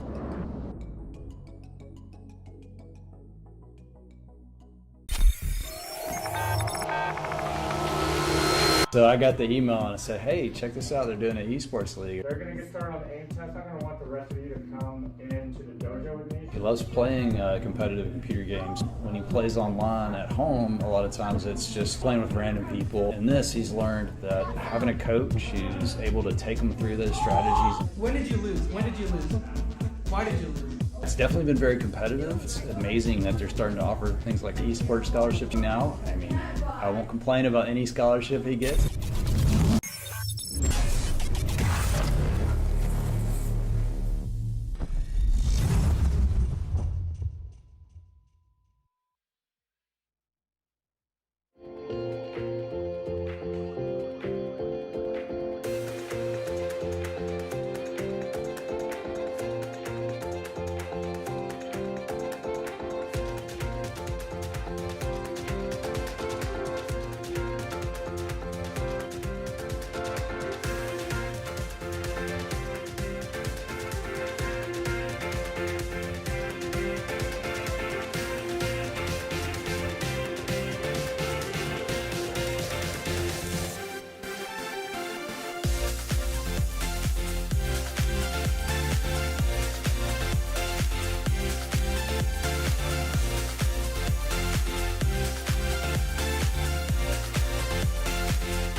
Hey, what's going on, everybody, and welcome back. I am SPG, joined alongside Ben K. We're going to be talking Fortnite, and this is the premier esports league in North America. This is XP League, and I know you guys are super excited to get into the game. Ben, after what we watched yesterday, this has been already incredible. What are you expecting here on day 2? Man, I'm looking to see a lot of these teams have taken that time last night to make those couple of adjustments, right? Decide, hey, if you went down early, maybe game 1, 3, whatever it might be, make those adjustments, move forward, and get ready to get into game and come out big, because this is the last chance you guys have to put yourself on that podium.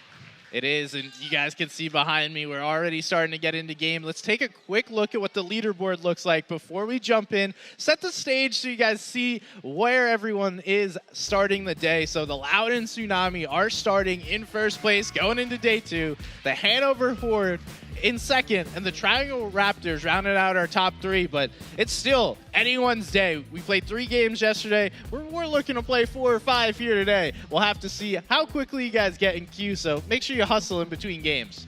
Yeah, that top 3 is in no way solidified quite yet, so make those adjustments. Today's the day to clutch up. You got a couple more games, hopefully, than yesterday, so big points and going to be big gains on the leaderboards. But we did have yesterday, we had a repeat victory royale from one team, so it's going to be an interesting day, to say the least, and I think we're just now getting into game. Yeah, we are getting into game number 1 here on day 2. We're jumping in with Jimmy Duke, Baz. Hello to everyone playing today, everyone here at the XP League Finals. Shout out to you guys for being so supportive, and I'm looking forward to seeing how this goes, because yesterday we saw some crazy plays. Some players were absolutely popping off, so I can't wait to see what is going to happen here on our second day. The North OC Kraken dropping over here. I believe they were landing here in day 1 as well, and still going to go ahead and try and split this POI over near Condo Canyon, and had a little bit of a rough day, number 1, but looking to make those adjustments and clutch up here in day number 2. And we should talk about what those adjustments could be, because in day 1, everyone had their drop spot. They were landing at a certain POI. And likely there is going to be open space on the map. We have 23 teams playing, and that means there is going to be enough space for a trio to find, whether it be a POI, finding a split. I don't think we jumped into Rave Cave at all yesterday, so I'm not sure who's landing there, but in my opinion, it's one of the best POIs. What is your game plan, or what are you thinking going into the second day after what we just saw in day 1 as far as drop spots go? Yeah, I mean, you look at a lot of these teams that are picking up a lot of eliminations, and you have to realize that, hey, they're going to be landing somewhere that's hotly contested, and they're getting a lot of those off spawn. So you really want to be looking. I mean, if your team is more going to be a passive team that's going to take a more edge strategy, you want to land towards that edge side of zone where you can kind of work your way on the backside, try and stay away from as many teams as possible so you're not going to get taken out during mid-game. And we do see, looks like Lobo's picking up a couple of elims over there. So we saw that over at the Joneses, but we're tuning in with another engagement going on here at Sleepy Sound. So there's one team on the south side, then we have two teams fighting for this northern side of Sleepy. A really great POI. It has everything you need. We see King and Alex. They're playing with Milob already down. So they're on the back foot, but it also looks like there's another knock on the team that landed north side with them. And we can see those purple arrows starting to trend this way, trying to clean up. That's Shay jumping in, and he's taking down a couple of elims. Needs to be careful, though. Clue and Assassin in the background looking for angles on them. Shots on target for Shay and gets the crack on. Gets the knock as well onto Alex. Picks up his third elimination. That's a full team for him on their own. But now, trying to identify the last teammate on this duo. No hesitation here for Shay. Has that auto shotgun and just keeps driving, trying to find where these last few players are. And then we do see on the inside of this building, we're being quiet. We're waiting. And then Clue, then Assassin, trying to come help their teammate, get nearby so that they can support what is all happening in this engagement. We see there's a couple of players on the outskirts of this POI and in the general area, but now it's time to find this last guy. Shay had no issue picking up those first 3 eliminations on their own, but this time it's actually going to be Jurassic trying to get some shots onto Clue, and Clue's on 22 HP. Has to be careful, though, taking these right-hand peeks off the peanut butter at it, but he's going to get knocked. Loses his 1v1, but an Assassin's coming in to try and clean things up for him. Careful, though, Shay. He's actually going to get cleaned up and try and get the res off. And we do see great teamwork there coming in from both sides, just pushing multiple different angles. That's really tough as a solo, but good work even just to get that one knock. Almost able to get to finish, but not this time. Solid, quick elims off the bat. Now we're tuning in with Acworth Valkyrie and the Reckless Gamer over at the Daily Bugle. They've actually pushed up to Sunny Steps, looking to get into another engagement. As we see, they already have one elimination. It's going to help them get those second day jitters out. Get that first elimination on the board. You're comfortable now taking those fights and playing as a team. Just have to stick with it throughout the rest of the day. And you see them playing safe, looking around, making sure there's no players in the way before they try and rotate out. And they're going to do just that. As they picked up that first elimination, but they're not going to force the other two, as you see Castles in the distance and Swoosho trying to rotate out. Yeah, we see the Loudon Hydra already down a player, deciding not to further that engagement. They're going to look to disengage, and now we tune in with the Franklin Dragons. They're making their rotate into the Sanctuary. Pretty good loadout so far. I'm not a huge fan of the Ranger, but when you get that purple variant, it's very hard to turn down. We see Lockie and co. in a good position. Need to start farming up. The materials aren't looking great. But tuning into another engagement going on. This is Lobo's Big Dog and Tax with Foxy all the way up above, looking to play the high ground. Lobos and Big Dog just picked up a massive victory over on Valorant and trying to repeat over here on the Fortnite stage, but big adjustment. Building being a massive different mechanic, but hopefully their aim will treat them well as Lobos getting some shots on target. Damage onto Foxy J, and now they're on the back foot, and the whole team's going to aggress now. Trying to go up for high ground, and Foxy J is going to lose it. Big Dog's going to be the one to ramp over high ground. Shots on with the SMG, and that's the elimination for Big Dog. It's another one for them. They've already picked up 5 elims early on, and like we mentioned, coming off a big overtime victory over in the Valorant matches. So that confidence has to be exuding from them as they move into Fortnite, and it is amazing to see these players so talented at multiple different games. I know a lot of our gamers are here playing Fortnite and some other game. Just being able to do that at any kind of level is impressive. I know I like playing multiple different games, but Fortnite, it has been the game of choice for me. Definitely for me as well, but it might just because I am terrible at every other game. Unlike these guys, being multiple talented players to play at this level is absolutely incredible. But you see here, not clutch. J-Maker's already eliminated, but Baconator and Clutch have to make something happen. Hopefully they got the reboot card. They're able to rotate out from this trio, but looks like his teammate's going to be in a little bit of trouble now. He has to rotate back over to help Baconator, who's now stuck on the low ground trying to box up and tunnel away. I love this name. I was saying to you earlier, I thought it was B8 Connor, and now you said Baconator. I was like, oh, that is actually such a great name. Cool name. Well done with the 8s there, Bacon. We appreciate that. Now, just hanging out in the box, and it does look like Yuki and Co., who were pretty strong on day one, I would say. Just a little. Getting another elim in the feed and continuing to go as we see a little disengage happening over at the Sanctuary. Both these teams looking to play a little more passively. Passive play style.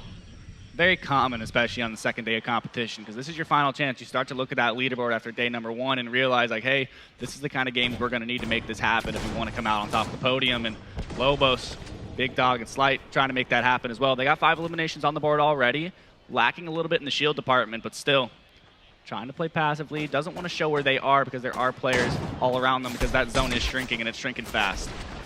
We do see those players from multiple different angles taking shots. Lobos needs to be careful as he's exposed from multiple positions and attacks. Big Dog both find it out the same way. They're stuck now in a pinch between 2 teams that have a higher position than they do. It's going to be tough to get out of, especially with the lack of heals seen in their inventory. Lobos, Tax, Big Dog just looking for an opportunity. Gonna take a breath, box up, relax. It is not over, but if someone decides to put some pressure on, I don't know that they can hold off. Materials are well. They have a good amount to carry them through here, but as you said, I mean, they don't have anything to heal up with other than I think Lobos had some bandages there, so trying to rotate out, play their lives as long as they can to clutch up those placement points. But the team that's in a little bit better position is going to be Mace. I mean, up here on the high ground again, it seems to be a reoccurring thing we see from Mace where he's on the high ground. And look, sadly, he is kind of lacking in the loadout department, rocking some common weapons, but still, they're in a good position. Hey, if you hit your shots, it doesn't matter, right? It's a couple of damage here or there with the common.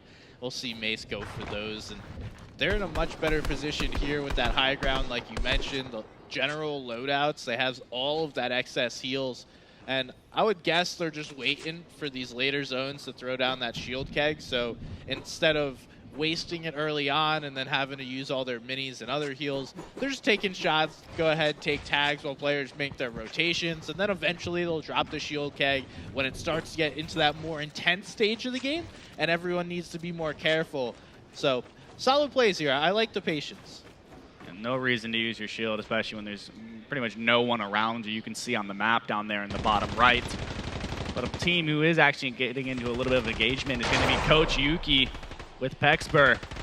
Both these teams, we've seen them get in fights before and come out on top, but now coming up against each other. So Kyle trying to heal back up to full HP is with his full trio, so should be able to play relatively on the back foot though, taking a little bit of SMG fire from the enemies. So as long as they stay together, they should be all right, but Pexper is not going to let them get off scot-free. Shots on, but Yuki and Pexper actually have no shield left. Trying to pop any minis they have, but they have nothing to spare for Pexper. They are playing this very well together. We've seen Yuki, Coach, and Pexper get quite aggressive here in these mid-game, but Jonathan, Kyle, and Wolfman playing this very well, playing as a trio. One of the things you love to see here at XP League, just great team play. And I think that is going to force Coach, Yuki, and Pexper to think about this fight differently. They're spraying from up above, but this is not necessarily a position of strength if you don't get some damage done. We see Pexper is quite weak. He's already taken some damage, and they're trading some tags. Looks like the team up above on height is winning most of those engagements. Coach is going to have to share some of those heals here with Pexper and Yuki. We know they're going to play aggressively. They're going to look for a bunch of these eliminations, trying to find some walls, look for some angles.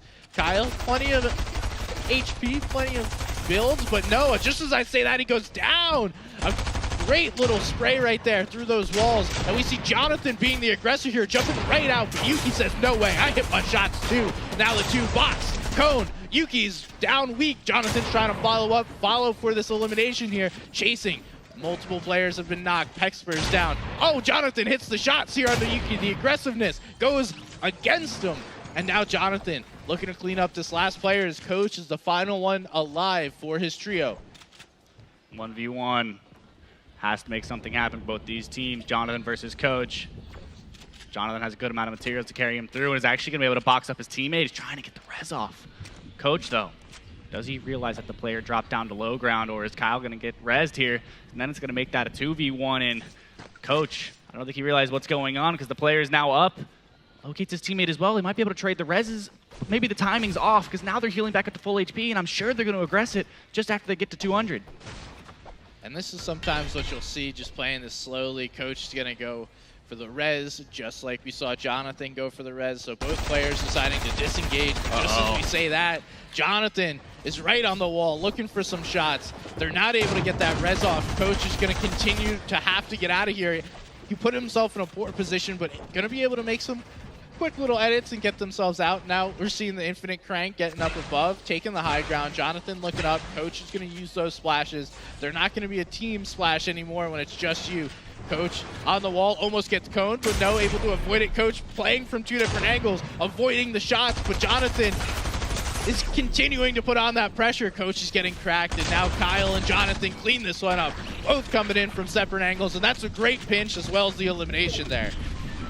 Coach's trio, the Loud and Tsunami, now out this game. I believe they were our leaderboard leaders at the beginning of this match, but still, they picked up 2 victory royales on day 1, so they still can make those adjustments and do well, but still, massive victory for that trio. And now, Shay, though, choosing to get aggressive this game, to say the least. Picked up 7 eliminations so far and still looking for more. Yeah, it's all those angles Shay's been taking in these fights, just constantly making sure those right-hand peaks are where they need to be. Up above on a high ground position, looking down at a team that's trying to rotate. It actually looks like they're, oh, never mind. That's just a hog that they've taken on to their team. Shay looking in to close the gap here, trying to get aggressive, still using that auto shotgun that they had off spawn. Continuing to look for shots. This one player has been split from the rest of their team, and a couple of cracks have come through. Getting right in the box here. Shay does take another angle. That's not a right-hand peek, but it doesn't matter. The shots come through, cleaning that one up. Now we do see Baz goes down, and then Assassin cleans up the last one, and that's another trio elimination for this team right here. That's a total of 10 now for Shay and Assassin and Clue. 10 eliminations already. That's 10 points. Even before placement points are added up on top of that, and we're just outside the top 10. Sitting at 12 teams still alive. And now this trio is going to have to look to rotate into zone. And they're in a good position. They've got to be feeling good. Game 1 on day number 2, and they're picking up this amount of eliminations. Before we even get in those later zones, it has to make your confidence go up. But Kyle now looking for some more confidence as well. Taking a fight on these players in the box. Shotgun shots, and they're going to get a knock. But 6, trying to make something happen now on the back foot. Rotating out only on like 30 effective HP as Kyle is going to kind of have a little bit of a lull now before they choose to aggress as a team because their teammate's already down. They are looking for it. I believe Wolfman went down in the last fight, so if they can find a reboot, if they still have that card, they can get Wolfman back up. Gonna look to change this fight here, getting some more tags on. So what we call one shot. You hear that comm a lot. Most times it isn't accurate. The player is not actually one shot. And no longer, but Sage is trying just to get out of this. Might wind up running into another team. We know that Mace and Co. were up above on that mountain, so we need to be careful as we go through, but that is going to be it. Another elimination here for Jonathan. Already racking them up here in this early game as we see a couple more eliminations going on throughout the map. This is Benji, Easton. We see Castle's already down, and Swoshu looking to pick up their teammate and run into the zone. I love the addition of being able to carry your teammate in the game to get them out of zone, but Benji's not going to let them get away. Swoosho's looking for the res on their teammate Castles, but Benji's not going to let this team get the res off. Has 2 chug splashes to carry him through, but this is going to be a 5-tick. He has to be careful now. He doesn't have a lot of time, and if he's forcing these eliminations, he may not make it out of zone, but still was able to pick it up there, and that's going to be massive for his team. That's going to be 3 additional points, but he's got to hurry because he has a little bit of a rotate. And I think they'll just make it into zone here, let's say with 10 or so HP. Got to use that sprinting mechanic to get in.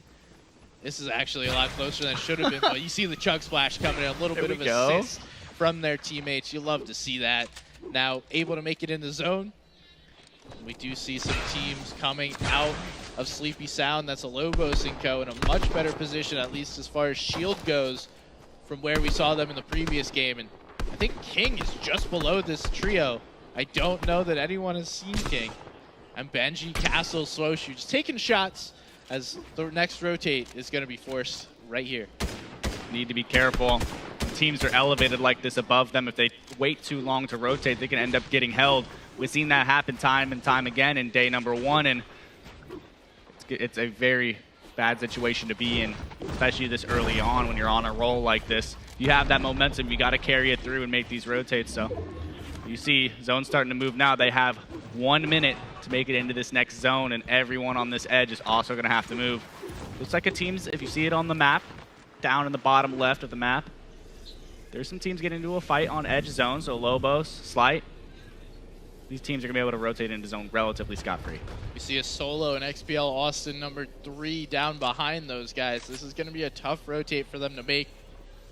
Most of our teams actually outside of the safe area, so everyone's going to have to focus on this rotation. It's a difficult place to be sometimes when you have multiple teams, and it looks like there is going to be engagement here on the edge of zone. Sizzle's getting tagged up from multiple different directions. Same for Spirit Muffin. Shay's trying to crank, but Sizzle says, no way, hold off. I'm holding the high ground right now. And these players fighting on the edge of zone as Shay tries to make this rotate in. They've realized they're on the edge of zone and just simply getting into that safe area. Mace gets an elim in the feed, so they're up on that high ground position, I would imagine, continuing to play a great spot, looking for that victory. Sizzles and Spirit Muffin trying to put pressure down on Assassin's trio. But still, they're only going to be in this game as a duo left, and they're getting held on edge zone by Ari Safari and Fancy Bread. The brink of victory. Still rocking out with Mace, up as a duo now. They're in a good position up here on the natural high ground, one of the only hills left in the zone, so they should have a relatively free rotate. They can rotate towards the left side here, but if they wait too long, they will get held. So you see a team just below them starts to rotate in, and Mace opting to use the zip line. Maybe they go get some loot left over from the old fight. Might be a nice little refresh for them, but has to be careful. Bold move. Let's see if it pays off to rotate out of zone to try and rotate into zone. I don't know if that's the play, but in my opinion, this is not it. We'll see. They are able to get one elimination. Mace is going to pick that one up. That's a big knock. Now seeing Sizzles, that's another elimination there. They're picking that one up. Sizzles, Spirit Muffin going down. Mason, Brink. Hey, I may have said it might not have been the play, but those 2 elims, that's 2 more points. It's looking like I was wrong. Never too late. Let's see. These teams are starting to establish themselves on high ground. It's not just any team, it's Lobos and Slight Tax. Up on high ground, no shield to their name, but still being able to pressure down Mace's team to try and lock it down. Only building in wood though, so I really start to question what their material situation is, and as you can see, they are kind of lacking. As Slight Tax takes some tags from the side, 39 HP and just barely has to edge their way into zone. Has to be careful or play with his teammate. I spoke too soon. Lobos gets knocked, so now Slight Tax has to make something happen, but it's not going to work out in their favor. Benji's going to pick up that elimination, and now Shay already on 9. Shay and Co are one of the teams already in a great position. We see them just putting all that pressure onto the edge zone team. Armored Wall comes out, quickly shuts away all that pressure and gives that team a little breather. But we know, already 9 eliminations on Shay, 13 on the entire trio. They're not going to relax. They're going to be looking for more, and they have the front side of this moving zone. This is a great position to hold players and make a stand, make a stop. We are actually going to go up in elevation, so all of these players need to be acutely aware of the elevation change. But Shay actually gets tagged up huge, down to 72 HP. It's going to be up to their teammates now to look for those eliminations, and we're seeing a high ground crank. Mace and Brink of Victory are going for the high ground, but Mace gets tagged up big. Shay's trying to hold this. King is on the backside, Shay on the front, and we see Ari Safari, one of the few full trios, continuing. He gets the knock on to Swoshu, and they start to make the rotation in. The full finish does come through, using that med miss excellently. The sliding mechanic, now able to get in zone, looking for an elim, and it is there. Ari Safari picking up another one. That mantle elimination, very, very clean from him. That's going to pick up his 3rd. Teammate goes down, but still, Ari Safari trying to make something happen with his teammate Fancy Bread, but King up on the ultimate high ground, one could say, and has to try and tarp his way in. Be careful, though. As soon as these teams start to look up, you're going to get shot out. You see him de-elevate himself. Water falling down, but the team's in the bush. Has to make something happen as a solo and only on 120 HP, but it's not going to work out. You've seen Assassin pick up their 5th elimination and the victory royale. Yeah, a little celebration post-match. You love to see it. A big victory royale by that trio and able to continue the pace. They were one of our top trios yesterday, still looking like they are today. So no nerves coming into day 2, sticking with everything that worked and a high elimination game. Don't fix it if it ain't broke, and they really showed it. I mean, popping off there, picking up a ton of eliminations. But don't go anywhere. We will be right back with game number 2 of the XP League North America Finals. Hey, it's Alpacino here in the Orlando Health Fortress with an amazing team that just competed. Who am I with? I'm Zach, or Exactly. And what's the name of your guys' team? We are the Acworth Valkyrie. All right. And how long have you guys been competing? So we played a little bit before in last season, but for the roster that we're using now, we've been together since February. Oh, wow, that is amazing. And I did see some highlights over the, today and yesterday of you guys playing, and it's amazing. So I just want to ask if you, just ask a question for the players. What is your biggest moment or a highlight in XP League? I just feel like it's just like when we have a bunch of fun in the games, and it's really just like boosts our confidence and stuff. Okay. I'll probably say that my grenade yesterday, I messed up the grenade and double killed by accident. It happens. I mean, sometimes I do the same thing, like when I'm playing with friends, and usually they leave. But I mean, you guys are a very tight group, so I know that probably wouldn't happen. I really like the funny games and like just how everybody's so nice and wholesome. I like the yelling and the cheering after. It boosts the confidence and it keeps playing. Yes, the hype. I love that. I mean, like hearing it from the parents. I know the parents are back here, and I know they love cheering on, just cheering on the kids and everything, and just even on the team. So that's amazing. For me, I'd probably have to say the moments where we all like have fun when in the back of our minds we still know that this is a competition. We're still like fighting to win, but whilst doing it, we enjoy ourselves. And actually, like if we end up losing, that way we don't feel like the whole world is crashing on us. It's like it helps like almost like cushion the fall. It like everything just feels right. My favorite part was probably our game against Franklin yesterday. I don't know, it kind of felt like an upset, and everyone played very well, and just like the really nice moments from Riley, it really boosted everyone's morale. It was very nice. See, and then that's something that you don't really see in esports, like when it's like pro teams, like everybody's upset and like they're just focused on winning. They don't enjoy the game anymore, and that's why you have a lot of players that leave. But as you guys can see from this team and from other teams, everybody plays to have fun. They still compete and they still want to win, but most importantly, they just have fun with it. For you, I have one good question. When you're coaching, your team, like what are the fundamentals? Like what are your main focuses on for your team? Going through the league. Yeah, so for this specific tournament, for me, it's all about confidence and keeping their mentality up, keeping the hype up, They're here for a LAN, they're here to have fun, and if that's what they're doing, they're going to play their best. So that's important to me. And as far as in the actual season goes, it's all about building up that aim and the coordination and playing together. The strategy, I think, is less important than making sure they're playing together as a team and they're working together as a team and they're having a good time, so. All right, that's like I said, that's amazing. Just seeing, all this come together.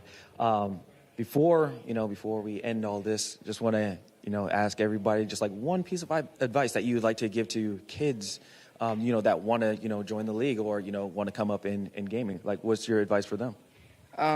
Like don't be scared. Like everyone is so nice here, and it like I don't know, everyone just like fits in and stuff.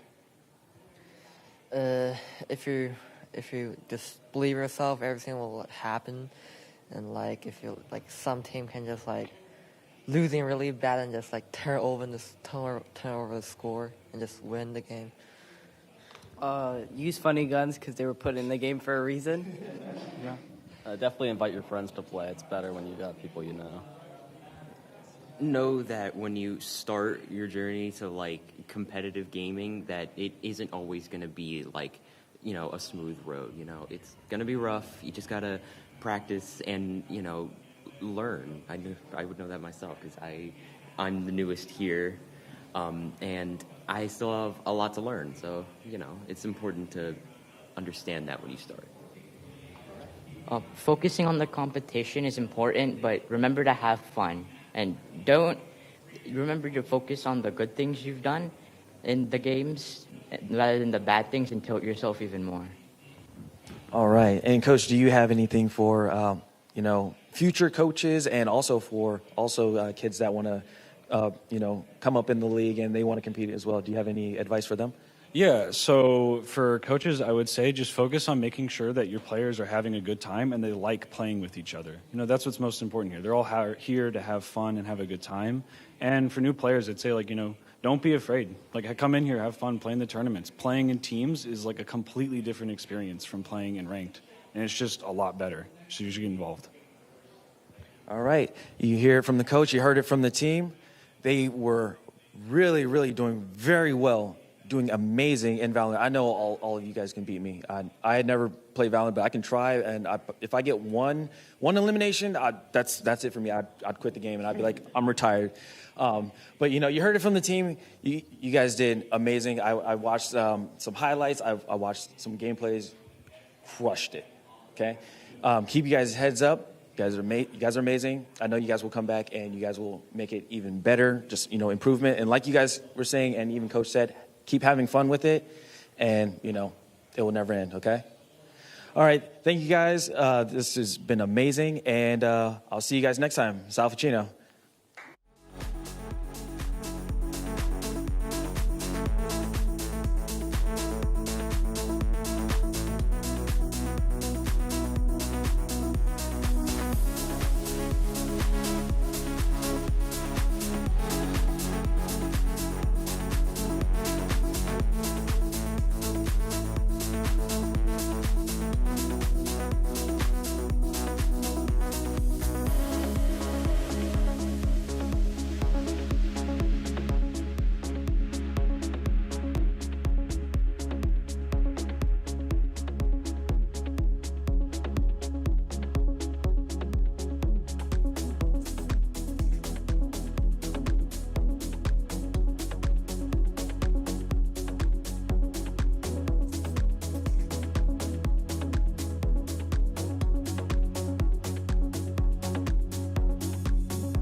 Welcome back, everybody. An exciting game one to start off the day. We are seeing all of our players in the lobby. We're about to get started here on game two, but what a great victory by Shay, the Assassin, and Clue in game number one. And they picked up not only the victory royale, but a lot of eliminations on top of that. And you can't leave them out. I mean, Clue, Shay, and Assassin, congratulations, guys. You had a rough day one, but to come out strong, game number one, and pick up a victory royale, you couldn't ask for a better comeback. Yeah, light work for those guys. Easy. No problem. We'll see if they can continue it over the rest of the day, as we are going to be jumping into several other games. And we're going to see how this all turns out, because we did see our leader go down slightly early in that first match. So maybe some leaderboard shakeups, and it's all going to come down to who is going to be handed that trophy at the end of the day. It's going to be super exciting. We have some medals for first, second, and third. So, you know, those top three, they're looking a little extra juicy. Hey, you got to be shooting for the top three, even top 5, or even top 10. To even make it here is incredible. You have to qualify, work for 9 weeks to get to this stage at this amazing venue. Congratulations nonetheless. But still, we're trying to play for some of those medals in that trophy up on the main stage later tonight. And the leaderboards, they're looking spicy. They are. We do see everyone hanging out. Shout out to you guys. Having fun. That's what this is all about. Having fun, enjoying the games, and supporting one another. That's what they teach here at XP League. Positivity, confidence, health, and sportsmanship. I believe it's conditioning, not confidence, but we'll throw that in there too. It's good. It's a good one to have. But still, getting into game number 2 on the final day. A little bit of look here at the lobby before these players get started, and I'm interested to see where the drop spot's going to switch up, because we talked about it during the pre-show just before we started game number 1, but getting taken out early. We saw a lot of players, especially Yuki and Coach, that trio that picked up 2 victory royales in day number 1, but they went down early on day number 2 just because they were getting a little bit too aggressive. And we're tuning in with those game 1 winners here on day 2. Going to Sleepy, where they picked up several elims off spawn. We're going to see if they can continue to do that. And another POI right nearby is the Daily Bugle. We see 2 teams heading that way, and it looks like at least 2. So we're going to see the same contest, 2 teams on this north side, and then 1 team on this south side. This early game engagement at Sleepy is going to be interesting as everyone tries to claim some space. Locking down this side of Sleepy Sound to a trio all by themselves is a massive accomplishment on its own. Just to know that no one else wants to contest you, whether you won off spawn a couple of games or if you've been uncontested since game 1, it's still a feat nonetheless, and it's got to feel good to know that you've got that spot secured every game you drop in. You'll be comfortable, give you that time to loop back up, get your shield to where it needs to be, and you kind of get to pick and choose which fights you take. We see Shay just looting up, but while we do that, Jack is contested. We haven't really seen too many players go Logjam Lotus outside of Jack, Sith Lord, and Sherlock, so a team making some adjustments. It might not be the right one, considering one has gone down early. Nonetheless, Jack continuing to go look for some loot, try and take the high ground here, and look to see where those other opponents are. No one in the sights. That may have just been a single player, a little bit of a misdrop, as Jack is searching around, trying to figure out what's going on. Thinking about misdrops. Jimmy Duke hiding over here in the dumpster. Have to be careful, though. There is an audio cue when you're hiding within that.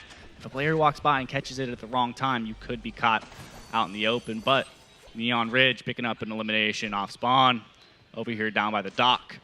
This is a new addition. They've added a lot to this area this season, and I do like to see these kind of outskirt POIs to say that are getting these loot buffs and adding these kind of split drops for these trios. Yeah, always a big fan of split drops, because those POIs, they're fought so many different ways, but if you can lock down a split drop that's not necessarily a named POI, but still is going to give you tons of loot and space to work with, I mean, that's what you really want to do and find.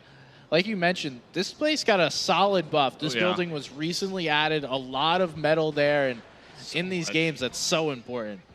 You got to think it's a trio too, right? Like, wait, did we brush over this, or is there a solo hiding underneath this ramp? I'm not saying anything, because these guys may or may not be able to hear us. It's very true. For little people complaining, and oh, please don't blame that on me. I'm so sorry, Weston. No, I won't do it again, I promise. But Neon Ridge picks up their second elimination. That hurts. Yeah, talk about the caster curse. Maybe call this one the caster leaks. Oh, no. That's going to haunt me. I feel so bad. I got to come find you after this somewhere and apologize. Please come up to the caster desk, and I'll do something. I can't. I feel so bad about that, but still. Jurassic, Hexy, and Neon locked down this POI in this game. 2 eliminations as well. They didn't get the third, though. Maybe the third escaped. They can still make something happen here in this game. Well, the last player did get fully knocked, so maybe that was the solo that went over to Logjam. Oh, no. And that trio having a rough start to game number 2 here. Nonetheless, just going to farm up. Like we mentioned, all that metal is so important, so Neon's going for it. Then Assassin, Shay, Clue. It looks like Shay has already gone down. Assassin taking some tags, but after a strong game 1, game 2 not going in their favor with one player already knocked, Clue separated from his teammate with just a team below him, and the Cranks do come through. Clue's getting face-to-face here with the SMG. Clue goes down. That is a great play. Kyle's right there to clean that one up. Wolfman getting shots there onto the Assassin, and there's not much you can do besides just try and get away. Exactly what you should do. Both your teammates are down playing as a solo with a full trio in front of you. You have to disengage. Try and get away and get as much distance between you and them as possible, as an Assassin gets tagged up a couple of times as they sneak away. Gonna get a little bit of a breather here to heal back up to full HP. But if this trio chooses to aggress him, he's gonna have to keep running and get it and just move and move and move. But zone's gonna start closing. Yeah, these off-spawn contests are so difficult to deal with, and we see the Assassin, Shay, and Clue not having as much success as they did there in game 1, but someone that is having some success overall in this tournament is Coach Pexper and Yuki. They're looking into Rocky Reels, trying to find another elimination as they already have 3 on the board. Honestly, what I expect from these guys is pretty low elimination count for them. But maybe they listened. Maybe they realized and they thought, hey, we've already got 2 victory royales to sit on top of, not to mention countless eliminations. So there's no reason for us to get aggressive. Let's just relax a little bit, get towards end game, try and position ourselves well so that we can just lay down AR shots, try and take out some enemies without getting in their face and taking those shotgun or SMG battles, because there's really no reason to force those. We saw a couple of reboots there in the feed, so some players coming back into the game. Now we see Silver, Ari, and Fancy making their rotate in. They must have just heard that reboot because Marquette was one of the players that got rebooted. Ari and co moving into position. Ari secured a nice second place, taking some shots there onto Marquette. Couple of tags. You see those white tags, that cues you, okay, this player is quite weak. We're going to have to jump on this one if we can find them. But Gav and Marquette playing this quite slowly. Ari waiting for his teammates. A solid bit of patience here, but Marquette might be making the mistake of just over-peaking. No HP there. Talked about the fights over near the Rave Cave and how we didn't get to see any, but looks like that's changed as Marquette gets knocked. That's from Fancy Bread, but Ari Safari tries to get in his face a little bit, but it's not going to go in his favor. Things are going to get cleaned up, though. Gav trying to make something happen now as a solo. Going to get cracked, low HP. Fancy Bread not going to let him get away, and that's the knock. So Gav goes down as well, and we saw the last player in this trio just sneak away. They're gone. They'll come back, try and play for card, and they have that opportunity. The zone's going to pull, so unlikely Fancy, Ari, and Silver can sit here for too long unless they're just going to tank storm damage, which definitely do not suggest for a single elim, but we'll see what they do. Now, Rave Cave, they're just trying to find some space to see if they can find that other player. There's plenty of natural mobility. You have the slipstreams, you have the launch pads, all of this that you could use to get around in this POI. Now tuning into another team, the Reckless Gamer, Burn, and Awkward's getting in an engagement here. Awkward's taking down one quickly. That's another one there for Awkward's, taking down Brink and Brink of victory and Brink of winning. All right, we have two styles of victory on that team, but not happening in this game as the victory goes over to Awkward's. I like Reckless's outfit. He's got the FNCS backbling and then the pickaxe. I like to call that pickaxe the budget FNCS axe. I like it. I do like it. It's the dream of. That's the goal, right? That's what you guys want. After this, you guys go home and you win FNCS. That's got to be the goal here. But Reckless winning that fight. Acworth's picking up a few eliminations. That's going to be good for him, help their confidence. But Jack, one of those players we saw on date number 1 be able to rack up a lot of eliminations on their own, and they're getting into a little bit of a trade here with Big Dog. Lobos' trio. Shots on target for him, and that's a massive beam. Big Dog's on low HP. They're going to have to get back together and heal on up. It looks like this is a slow engagement, one of those mid-game engagements that's just a lot of traded AR tags, and eventually one of these two trios is going to look to jump on them. Oh, nice angle here by Jack, and he's hitting them shots, continuing to put some damage down, and Big Dog seems to be bearing the brunt of these shots coming through by Jack, continuing to protect as his teammate gets with him. And there's actually a team on the other side of this bridge just to the west taking shots of this engagement as well. So have to be careful. Jack's going to look to go take the high ground. Even more so, being careful with the players just to their west. He does build that off. That's actually the east. I'm struggling with direction, but Jack is not struggling with the piece. He is struggling with someone in his box. He goes down. Lobos and Sith Lord right there. And this is a quick engagement that has now turned into a big battle. Fighting to keep their trio up. Big Dog's going to go ahead and crank up the high ground, and I knew this was going to get messy as soon as I saw the third party, and that's Jonathan down by the river putting on SMG fire, but Sherlock trying to clutch up on the low ground, but Lobos, Big Dog, still both up. He trying to get together to play as a duo, but things are starting to get messy. We've got 3 trios now trying to look for eliminations to all take each other out, rack up those eliminations points, but Jonathan and Kyle, they've got the numbers advantage, and that's the full box. And the knock on the Big Dog picks up his second elimination, and a full refresh for him and his teammate. Kyle just loving Fortnite right now. Is putting on the piece. You saw the little high wall through the ramp. So someone clearly plays this game and knows their creative takes here. Now they're looking for Lobos. They do see Lobos just down below in that box. Kyle putting pressure on. Sherlock also here, so several different teams. Lobos escaping that box as the pressure continues. Kyle, Jonathan, and Wolfman looking to close out this last elim of the trio, but another team looking in the distance. Lobos is going to go down. This could be another third party as we just continue to see team after team come into Coney Crossroads and go face-to-face with the winner of each battle. Jonathan, Kyle, and Wolfman, seems that they kind of timed this engagement perfectly, being able to swoop in and pick up majority of the loot and a few eliminations on top of that. So now they're just going to rotate out and play this game to the best of their ability. But Hexy, Neon Ridge, getting into a little bit of a fight now. Players underneath them. Tries to get back to his teammate to heal on up, but they have to consider here. They've got teams behind them. The zone's going to start closing here in about 7 seconds. They don't have to go very far, but both these teams do have to move. If they're going to force this fight, it could get messy for them as full trio now together. Taking a moment. Thinking, hey guys, let's play this slow. Try and figure out a plan, decide what we want to do, and let's do it together. That's some of the most important things to do in Fortnite. Is it's a game that moves very quickly, but it is super important sometimes just to take a moment, go over your inventory, talk with your teammate, what is the game plan here, and figure it all out before you just keep moving forward and doing. Sometimes it's more important to think rather than just do all the time. Can't always do that, but when you do have those moments, it's super important to take advantage of it. As we see Silver, Fancy, Nari making their rotate in the zone, they do recognize our other trio we just tuned in with is in a position to hold them. They're playing bush to bush, putting some tags out, getting some shots in, trying to make this rotation. Like the bush plays coming out, a little bit of no-build knowledge.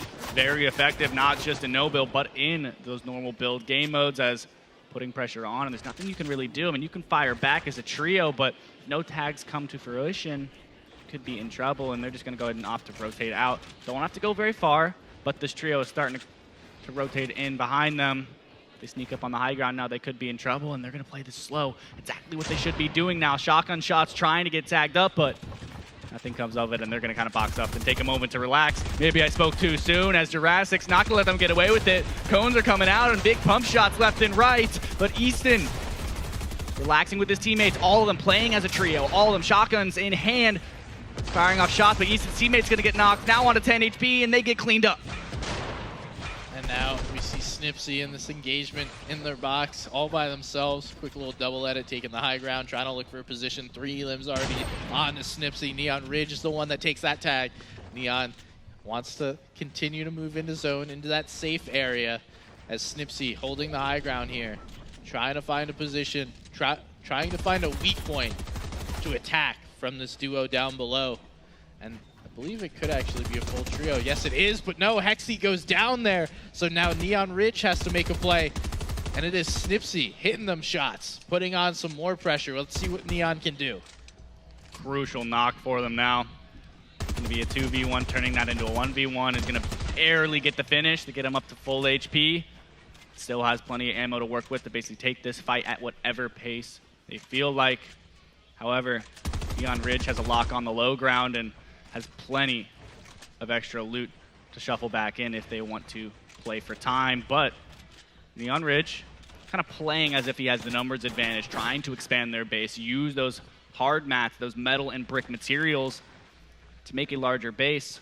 And Snipsy's just going to disengage and try and rotate into zone. Maybe you got a teammate's card, but it's getting to the point where it might be too late for a reboot.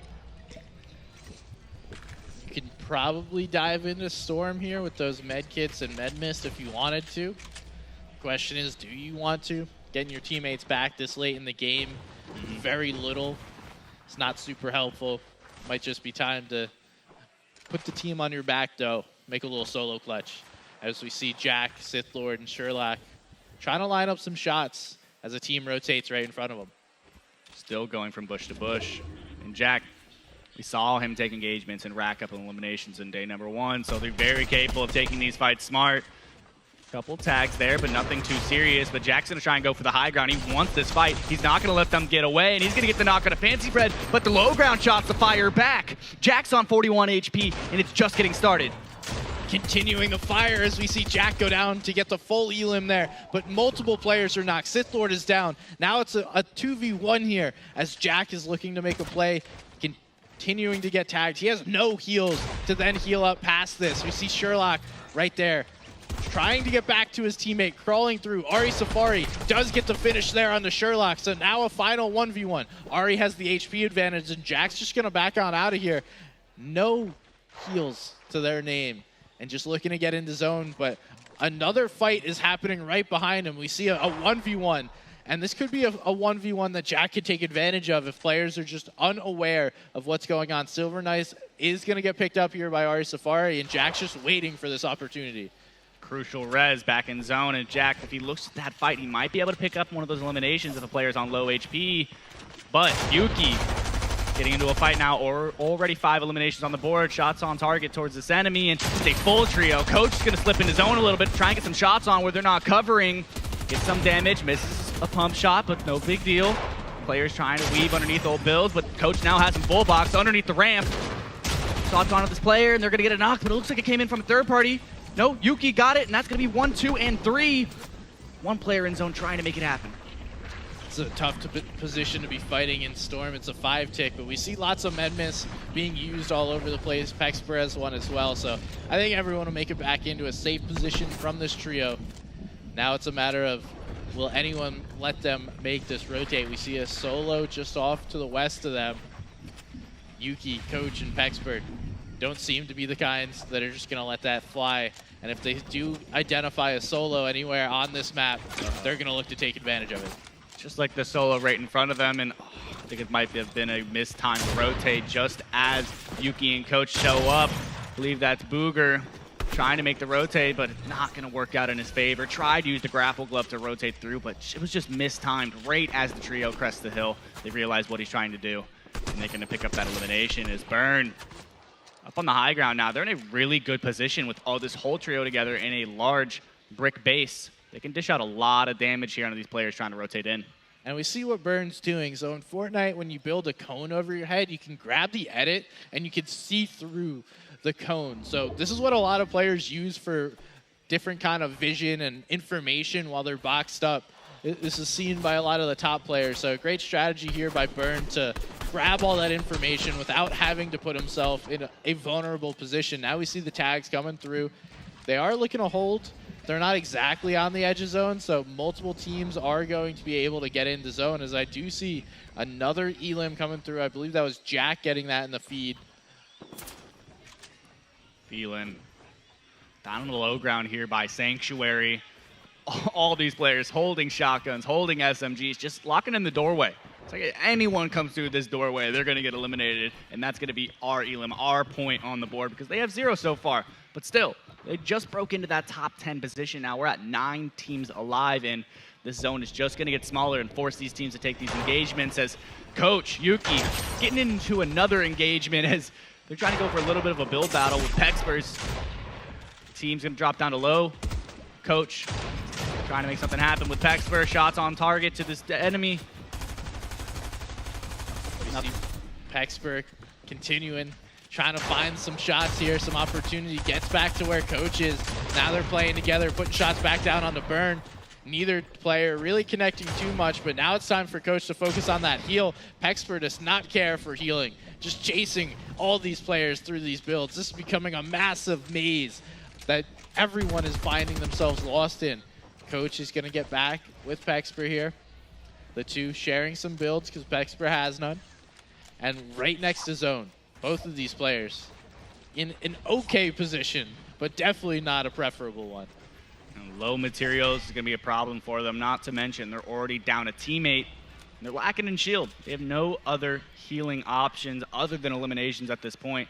They're going to have to pick something up if they want to get back up to good HP, because if they run out of those crucial materials and they get caught in the open, they'll get eliminated and eliminated very quickly. But back here towards the edge side of zone, that team that was down near Sanctuaries having to make that rotate as Sag. Also trying to tunnel into zone, 140 mats left. He's going to get cracked there, but has the grapple glove to try and move that distance as quickly as possible. Maybe sees the supply drop down below to get some healing items, but Corrosion now playing as a solo. Condog's already knocked as Sag barely makes it into zone, and he's getting sprayed from above, but has 500 metal to carry him through now, but he's going to get cut off. 20 effective HP, now down to 12. White, 3 HP, and he's going to get eliminated, and it looks like his teammate as well as Jack picks up his 7th. Jack has 7 elims, but now being chased by Storm. There is the med miss there, but another player looking to hold Jack. Jack is going to either need to get this elim or hit the med miss, but no, the Storm takes out Jack. That is Not Clutch taking him down. We see Not Clutch getting another one. Nerdy Puppy is 1 HP, just in zone. Has time to pop one of those big pots if available. Trying to look for a little bit of space. It might be a med kit play, but Nerdy Puppy goes down there to Awkwards, and it's Not Clutch clutching up this one as a solo. Has good materials, has some floppers if he opts to make that zone play, but doing a smart job here to rotate in. Just has to watch out for these teams around him. Covering his back, but he's going to get shot down to 1 effective HP. Has to box up, take a moment to pop these floppers before these teams start to rotate in. Smart decision, though. Rotating on the front side of zone before the rest of the players start to move. But needs to be careful since he has no shield. And it looks like that's a fight happening on the backside of zone. Oh, no, Not Clutch winds up running into a full trio, trying to take that high ground. And it does look like it's successful for the moment. Not many builds there. Has to play this slowly. Use the other build. Coach is going to take out Awkward. Snipsy's going down there to Burrs. Reckless Gamer trying to make this rotation in. We're seeing the fight on the backside of zone. Reckless Gamer takes a shot. It does not connect. Burn is down. Reckless Gamer continues to make the rotate through. Oh, he goes down the Storm, and that is Pexper taking the victory. Oh, but I think actually Awkwards was able to take down Pexper, and Not Clutch gets the last elim of the game and takes the Clutch victory royale.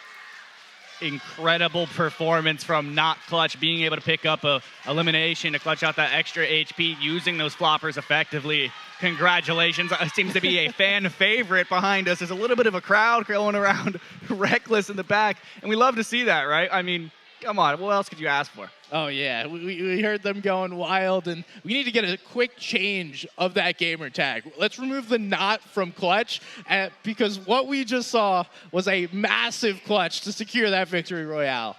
Hey, congratulations to it. I mean, you almost look like a pro out there, you know, the high ground take, being able to do things and pull out the win. We didn't even know who won. It happened so quickly. Pulls out the win just like that, and congratulations, man. That's going to shoot you way up that leaderboard. We're going to take a quick break here, let these guys get back into the queue, but we'll be right back with some more Fortnite action. What's going on, everybody? It is Alpha Chino outside of the Fortress. I'm here with, as you guys can see, you know, the legendary, iconic, I mean, this iconic hair right here, the smile, the hand gestures. It is your Valorant cast. It is Colorblind and Wars. How you guys doing?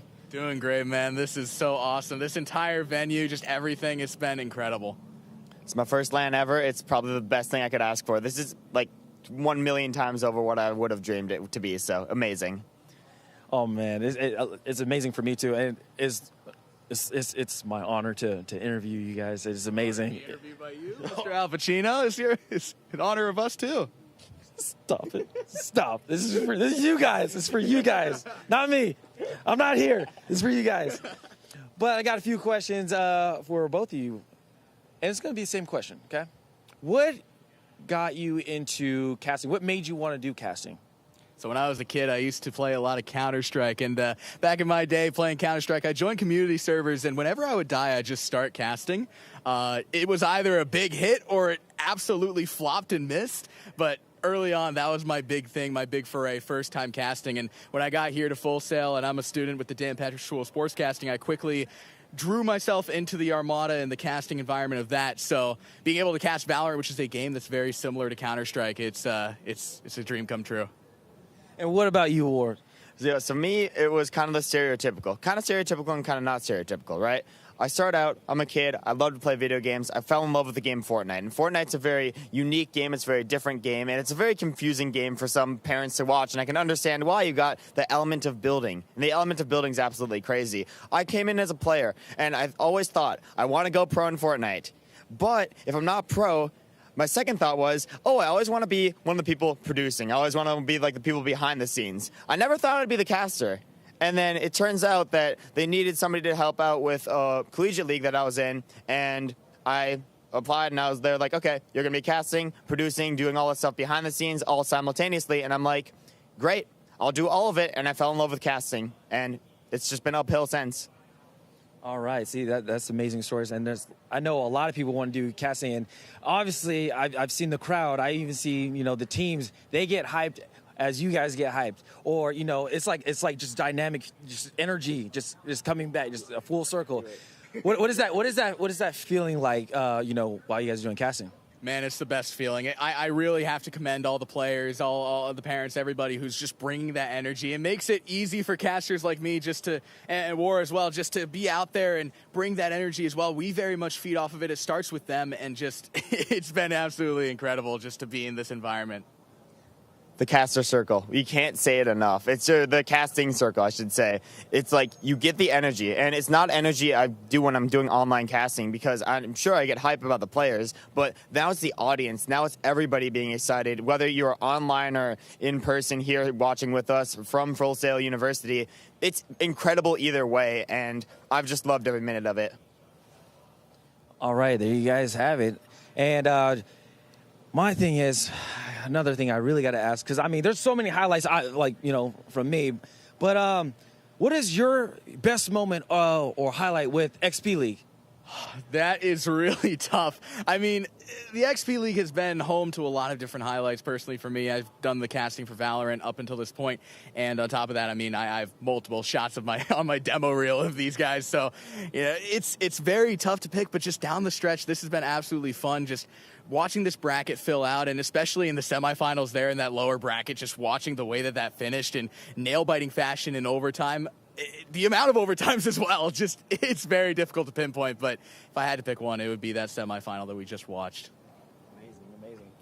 I had the privilege of casting a Pro-Am for XP League at one point in time, and that was where pro players got to play with XP League Fortnite players. Absolutely incredible event, but I gotta say, the LAN environment, the audience, the energy, the excitement, I feel like that just tops it all. It's absolutely incredible, and if you were to go favorite moments, I would have to say the moment I'm going to remember the most is the 40th round of a game that should be going to, 25, 26 rounds max. The 40th round of that, absolutely incredible clutches from the Madison Marvels and amazing Valorant gameplay. If you haven't seen it, please check out the finals because it's going to be incredible.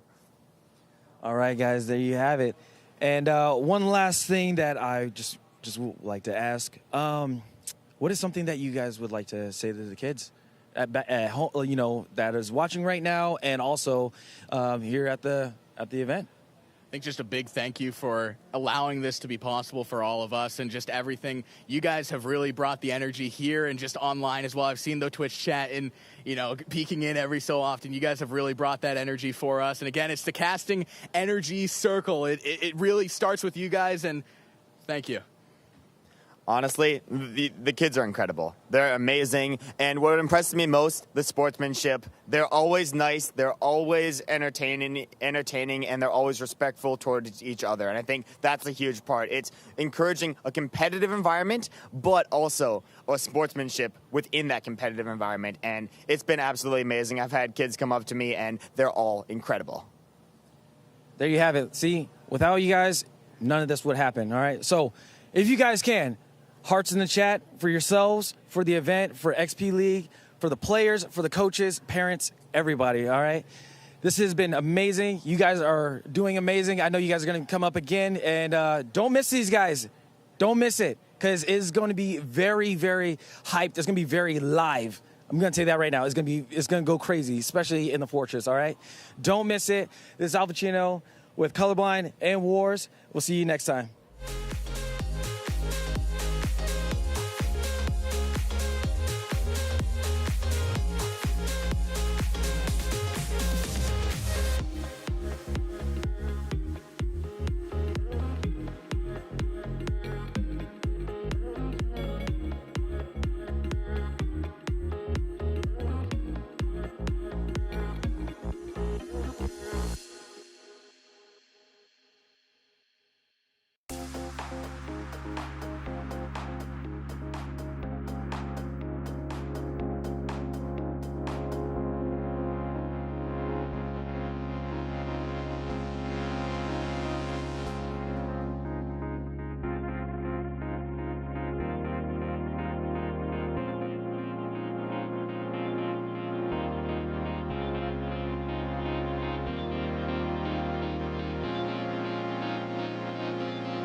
Hello, everybody, and what an amazing second game. Yeah, you hear the excitement behind us. Not clutching up and grabbing that victory royale. Now we get to see game number 3 of the day. Everyone is in queue, and once you see that little arena screen, that purple, that's an awesome sign, because that means we are jumping into the game here shortly. Everyone is ready. We are here at Full Sail Live. We got some people over at the Fortress too, so we're jumping in between, giving you shots of those players. But I'm joined by Ben K. Ben, has anything stood out to you thus far? I'm actually very surprised. I almost expected a lot of the teams that had dominant performances in day number 1 to continue into day number 2, and really not seeing a lot of that. Granted, a lot of the same players are picking up some eliminations, but as far as endgame goes, really not seeing a lot of those same players have repeat runs. And we're seeing a lot of new people in endgame, which is really cool to see. Yeah, and that just shows us how close it is between our competitors. Just because you're able to do it on day 1 doesn't mean that everyone is going to allow you to do the same on day 2. We're jumping into game number 3 of the day, and it has been literally anyone's game because every game it is a swap back between one team we think is taking a strong position on the leaderboard. Then the next team jumps up there, and man, this is exactly what you love to see. Competitive Fortnite, competitive games. Every single game has been different. We've seen new additions. We've seen new players pop off every single game, and it's so nice to see. But Mace still landing over here near Crossroads. We've seen him clutch up a lot as a solo throughout this tournament, and granted, he's been a little quiet in day number 2, but I'm sure he's looking to make those adjustments and pop off. Yeah, it's those solo clutches that made us aware of Mace on day number 1. Looking to get an elim there, but one last shot cannot connect on that one. Mace, unfortunately, just a little bit weak, but looking now to help his teammate. Tooth is going to get that support here from Mace, and Tooth and Mace able to bring that one down. That Sizzle is going back down and possibly into the lobby. We'll see if his teammates can help him out, get that clutch up. Brink of winning. Gonna get the finish there on the Sizzles. Mace already looking, turning his attention towards the players on the north side of Coney Crossroads. Have to think. These Osmond fights are always sketchy. And it leaves the most room for error. The smallest mistake, the smallest inch, 1 pixel can be the difference between whether you get eliminated or if you pick up an elimination. And you have to be careful, even where you choose to pop your heals. As you see Jack, though, picking up an elimination, as Sith Lord has one as well. That's 2 for them off of the trio. Looks like they're getting landed on once again. All right, and we're going to test something. That player is right below this barn. Now he's just going right below the barn. Jack's looking for him, and we're going to see how that turns out. That was an absolute lie. So that player is nowhere near the barn. Just wanted to see how that would turn out. Now we see Mace chasing down this last elim. Trying to get this trio wipe. You think it's coming here, Ben? You got to secure the drop spot, you know? And not to mention, you've already picked up the initial 2 eliminations, and if you know this player is low, it's not a bad push, especially if your teammates are already geared up. But you also have to realize, I mean, if you rotate out of Coney Crossroads, leave it open, another team could swoop in and take all that loot from you and just leave you scuffed trying to loot small shacks for the rest of the game. Yeah, it's an interesting choice to try and chase down this final elim, like you mentioned. You could continue to loot up all of Coney, be in a nice, strong position. I mean, we've seen what Mace's loadout was. It's a pistol and an AR. There's not much in there. And just to chase this for that 1 additional point, we're going to run into some other players. Can we hit that last shot? Tooth not going to connect on those. So the chase continues, but Baz also coming in this area needs to be careful because now they know. Both teams know. There's multiple trios nearby.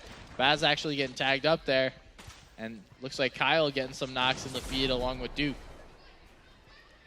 Takes a moment, trying to look for a rotate out, has to calm this to his teammates, but Serial's already down here by the reboot van. So now they're going to be back together. Needs to use those materials, the little he has, to cover his back, because these players are chasing him down. They're not going to let him get away, but he does have that grapple glove to use to rotate out of here as fast as he can. So if he takes shots from the enemies, it's going to go ahead and disconnect that cable.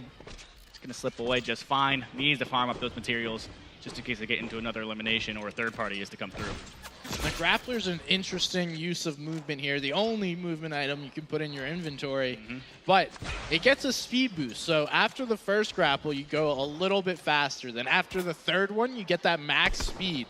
So you need at least 3 in order to get max speed. And we do see Baz was, I think, down to 1 last grapple. So now Serial has to take some shots here, support his team. Keeps hitting those tags, but when the shield keg's down, it's not really going to be too helpful. Those will be super helpful as Serial gets the crack, and now another team has jumped up in here. Actually, that's my mistake. That's not another team. That's Mace right on the wall of Serial. They want to chase this down, aggress this fight, take the 3v3. They're confident off spawn, and whatever loot they had leaving Coney Crossroads, confident enough to take these fights as XD Tooth in the distance, about 70 effective HP, trying to pop some minis, but Serial, Baz, they're all together, full trio versus a split trio. You have to start to consider, I mean, is this worth it to take it this early on in the game? Because there's still 21 teams up, 56 alive, and there's so many placement points to come. It's that interesting play now. You put yourself in this position. You've decided, all right, we're not going to continue to chase that one player. We're not going to go back to our POI, and now we wind up getting in another fight. Harry Squid jumping in, trying to get some shots on, but there's players on both sides. They're going to get a knock there on the Tooth. Brink of winning is down. Squid trying to find the last shot here on the Mace. Mace narrowly trying to escape, but that's not going to be fast enough, and they're going to go down. That's a whole trio wipe here from Serial, Baz, and Squid. One Elim spread apart for everyone. And Mace was that trio that actually chose to aggress it, and I kind of touched on it. I mean, it's a sketchy fight to take. You just don't know what's going to happen. You don't know what loot this trio has, and if they're all up and they're ready to go, I mean, if they're just boxing up, they're giving you the option. It's like, bring the fight to us, or we're just going to sit here and wait. And Mace chose to take that fight, and they just didn't come out on top this time. However, still got a game or two left. Serial got 3 eliminations on the board. Does have 3 eliminations so far for the trio. Serial just getting those mats back up. They spent a good bit on that fight and the quick little disengage that they were attempting to do. Now we tune back in with Kyle, who loves Fortnite, and Jonathan making a rotation out of here. They're over by Shifty, moving into a new POI, and now we're tuning in at Reality Falls with Kiwi, Epic, and BMW Champs. This is a team we haven't seen much of today, and even a POI we haven't seen too much of today. You wanna talk about why this is a great POI? You assume I believe it's a great POI. Well, we'll see what you think. Hey, is it a great POI? So this POI does offer a lot of features. I mean, there's a lot of loot. It's scattered around, but it does yield and have these new mobility items. The mushrooms that are around, there's a lot of boulders as well, which are new additions to the season. But as well as that, you also have the reality tree, which right in the middle of this, which you actually can see these players on top of, is if you go high enough up into the tree, you actually get that glider effect. You see him look at the mushrooms there. If he jumps on top of them, it'll actually allow him to glide and use it as mobility. So is this a great POI or not? It's okay. It's all right. It's all right. Interesting. I have not liked landing there. I'm going to be honest with you. I like rotating through, but I don't necessarily like landing there as my drop spot. We do see Pancake and Locks getting some elims, Snipes, Snipsy getting some elims as well in the feed, and Coach grabbing a knock. So lots of fights happening. We're going to tune into one of those. It's Yuki cleaning this one up. That is Star Shield going down, and we saw the first knock come through by Yuki, then Assassin getting another knock. These are two of our more aggressive teams that we're seeing light up the feed once again, but Hotshot gets a full elimination there on the Phalanx Gaming. I do love about the way that Pexper, Coach, and Yuki are playing this is you don't ever really see them getting into off-spawn fights. Almost every time you see them, when we actually do see them fighting, they have full loadouts. They have good ammo, they have good shield, and they have good mats. They're playing this really, really well, taking that time off-spawn rather than landing somewhere too contested. They'll loot up, get their mats to where it needs to be, where they're comfortable taking a fight as a full trio, so they know that if they're going to go down, it's going to be because of a miscommunication or their fighting ability rather than their loot. Quickly tune in to Shay, who's cleaning up the fight that they were just in. And if you guys are wondering, you're sitting here in the stands, you're sitting there at home wondering how I know all these eliminations are going on and happening. If you look at the top left corner of the screen, you see the plus or the almost little scope looking symbol. We see Yuki up there getting another one, Star Shield, Blueberry. That identifies elims or knocks coming through in the elim feed. And that's what I'm watching often, but what I need to be watching is Shay hitting some big tags, putting on the pressure for Ari. Ari now sending it back, and Shay's gonna have to calm down, heal up a little bit, but this fight is not ending anytime soon. Doesn't want to let this player get away and is able to take the high ground and the big pump shot for the elimination of Ari Safari. That's their second 3 in total for this team, and they're on a roll. rolling through those eliminations, and now over at the Rave Cave, gonna have to make a choice whether or not they want to use the slipstream for a rotate, try and hit one of those launch pads. Plenty of movement over there if they want it. Now we tune in with Coach. Has a little bit of a bush play going on, waiting. We do see Squid and Co. not looking the healthiest. They could use some HP, but the patience here from both teams. Seems no one wants to make the first move, but then Yuki finally calls it. Gonna decide to get on out of there and rotate towards zone. Smart decisions. You see a lot of those coming from this trio. I mean, I'm not sure who the IGL is on this squad, but whoever they are, they're making good calls, being able to make sure they disengage when they're supposed to, taking smart fights, using the bush there even to try and get an angle on these teams or an initial beam before they opt to engage.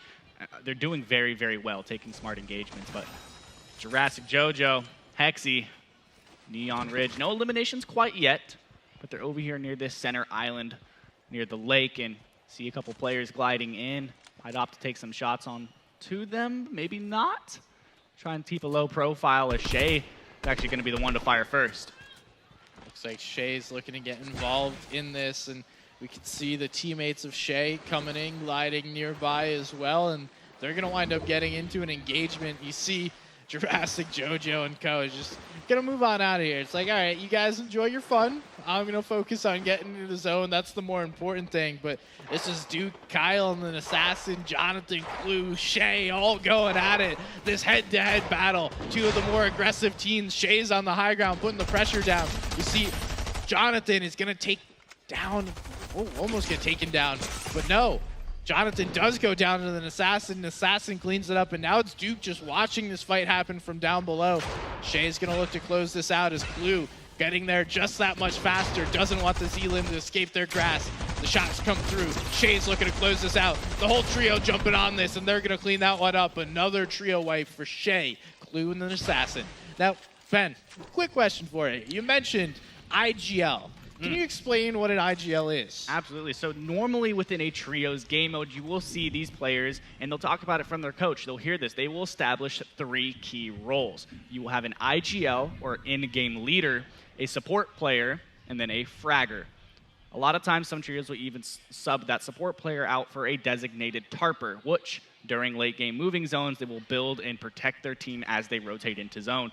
These are important roles. The IGL especially is going to be important in these tournament game modes. That's going to be the player to keep everyone calm, designate their rotates, and which kind of engagements they want to take, just like Easton is doing here, calling out that beam, and that whole trio is able to focus that player and pick up a quick elimination.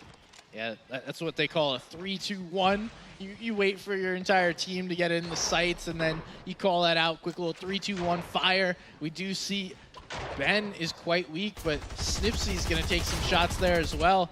And there's actually an NPC getting involved in this. Epic is going to go down. It does look like Pancake is going to go down, but not before the final Elim comes through. Easton and Snipsy getting together, looking to hold and get their teammate back in. And this is some great teamwork here. Just holding, letting the other team spray away, and finally throws down that armored wall, and they're going to get the res back and bring Pancake back into the game. That's why I love trios. I think it's the most competitive game mode just because of that right there. You can have a player go down mid-fight, and regardless if the third party's coming in, you can res your teammate and still have an extra hand to protect you while your teammate gets back up. It's a great dynamic to be able to work together and make that communication, because it's not a free res by any means. You have to have that team cohesion and have worked together to have that kind of relationship to know who's going to do what and be able to establish that quickly. But hot shot, yoinked. Teammate down, but still trying to put some shots onto this trio of Corrosion over on top of the gas station. Corrosion's in an interesting spot here. In between a couple of trios, has to make a decision sooner rather than later. We see his other teammate is starting to get W-keyed by Pexpert Coach and Yuki. So Hotshot's just going to relax, let his teammate come to him. The key play, in my opinion, would be to get on the other side of this team that's red on the minimap and let the W key come through to them, and you guys just walk on out. But we'll see how this works out as Yoinked and Hotshot start looking for some shots. But Pexpert Coach and Yuki, we know that there is no chill in them. So I was going to say, you have to be careful. They don't know who this trio is, but if they knew, I'm sure they would be rotating, trying to get away from them as fast as possible, because if this engagement is to come through, the third party, you have to imagine it is to follow from Corrosion's team on top of the gas station. But still, Pexper, Coach, Yuki, playing the smart once again on low ground, trying to recycle any sort of extra materials to build their way back up. Try and get a couple tags, but Yoink is not going to give up the high ground for free. Pexper's going to have to drop back down and rotate away. That's a great job to force this disengage. A little 2v3, but doing enough work there to make sure they've dissuaded this team from continuing that push, and now Yuki, Pexper, and Coach have to move on out, and it's Hotshot and Yoink putting the pressure on, taking shots as Coach and Co. rotate on out. They trade a couple of tags, and now both teams have to focus on what is the inevitable. The storm that is closing in behind them. Hotshot gets cracked, so he is down to no HP. Going to be able to get some minis off, get that HP back up. Nonetheless, has to be worried, because once that crack comes through, that brings a huge sound that everyone can hear, and now I personally like to get aggressive after I get a crack, and I'm sure some of these players do too, Ben. Especially in this position. I mean, if you've got a team kind of isolated like this, and you get that crack, and you know they don't have any shield, he's going to leave the shotgun behind. He's sticking with his loadout. I know, I can see it. It's physical discomfort. Just seeing the shotgun left behind, but an assassin. I mean, look at the amount of eliminations they've got. Whatever adjustments they made from day 1 to day 2, it seems to be working, because they already picked up a victory royale today, and they've got eliminations on top of that in game number 2. I don't know that I can move on after just seeing that gold shotgun sit on the ground. I think it's over for me. All right, you need to take over? Yeah, it's solo all you. cast the rest of the night by myself. I won't do that to you, don't worry. Thank you, thank you. We do see Fourth Zone appearing here. We're down to our final 21 players. Does look like Yoink is going to get taken out there. So Pexper and Co. continuing that engagement. We saw them on the opposite side of this zone. Over there, all the way on the east side, you can see that fight taking place. Pexper going to finish that up. Yoink, Hotshot do go down there. So they're going to finish in 8th place this game. Yuki and Pexper picking up 2 more elims. And we saw them kind of take that fight slow, let that team aggress them. They realized they didn't have the high ground and tried to disengage. And they picked up the eliminations later on anyways. Took their time, stayed patient, and they just came. I mean, they were able to just come to them, and they got it. They got those eliminations, points on the board for them. I'm doing a quick math quickly to tally up their eliminations, but there's a lot. They've already got a good number of points on the board, and they're in top 7. Yeah, it's got to be about 40 eliminations or so. Let me say the number. They've got 7. There we go. That pause is good enough, right? They got 7 eliminations, rotating into zone. There is a team in front of them, so they have to be mindful of them if they have a build-up. But, I mean, this team, so far this game, has pretty much every decision they've made has been pretty shocking, to say the least. I mean, these are pro-level plays. The disengages are timed perfectly. They have been timed perfectly, just like our math. 40 is closer to 7 than it is to, I don't know, 3,000. So I was basically correct. We do see Yuki is going to look to take some natural height position, trying to find some other players. Shay starting to box up with Glue and Assassin. Looking to play the high ground here. This entire trio trying to play in the same tower. Now we see Easton looking for some shots on players on the edge of zone. There's actually multiple teams right on top of one another. Easton doesn't know it, but we do. There's a team to his left that they could wind up getting tagged up by if they're not careful. This is where that trio's game mode and that team cohesion comes into play. The triple spray down the bridge. Have to be mindful. If this zone closes and pulls away from this zone, which we're about to find out right now, which it pulls just for them, the team on the bridge is actually going to be saved by the zone, getting this 5th zone, that half and half. They can just use as many mats as they want to elevate themselves up, and then they can take any kind of hold. That's what they call those booga zones. The World Cup champion. Pulling multiple zones, even though if you go back and watch, he pulls a couple, he doesn't pull that many.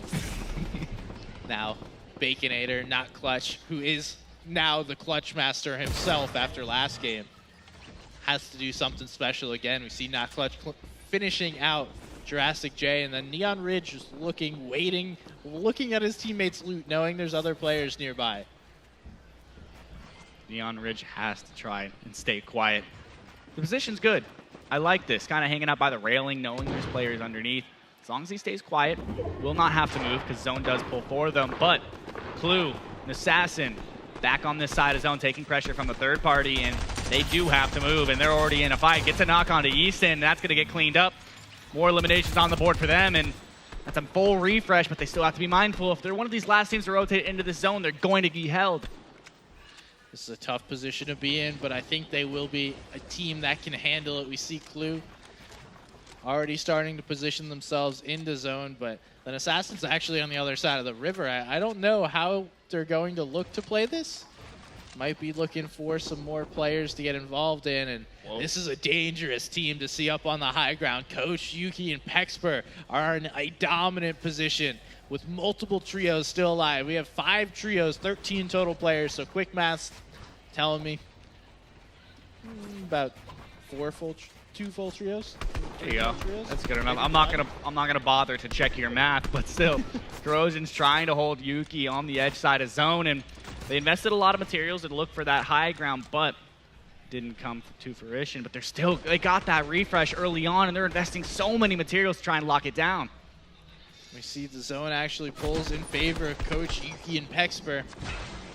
Corrosion, Sage, and Khan gonna have to make a difficult rotate. They do have those grappler gloves that we've talked about. That will help the rotate be a little bit easier, but they're actually looking to continue to play the high ground. They've pressured down Coach just a little bit, and now go over, take the high ground right above them. That is a great play to see. And now Sage trying to hold this position and just look for any other teams that could be contesting their height position. Needs to be mindful. If they wait too long to rotate ahead, it could get taken from them. They don't stay on top of this mid-ground team tarping ahead. They're just going to ramp up and look back on them, and they're going to end up getting held and eliminated. But Pexper down on the low ground, taking shots on low HP, but Yuki's going to turn around and try and help his teammate, but it's not going to come out. Yuki gets knocked. But now Coach trying to make something happen, taking pressure from Condog, and they're all going to be getting into the box. They want to take this fight no matter what happens, and Condog's going to come out on top, and Coach has to play as a solo. Coach is a solo. Corrosion trying to make this rotate as well. They went from the high ground position. It looks like somebody else has grabbed that. Coach and Corrosion rotating almost side by side.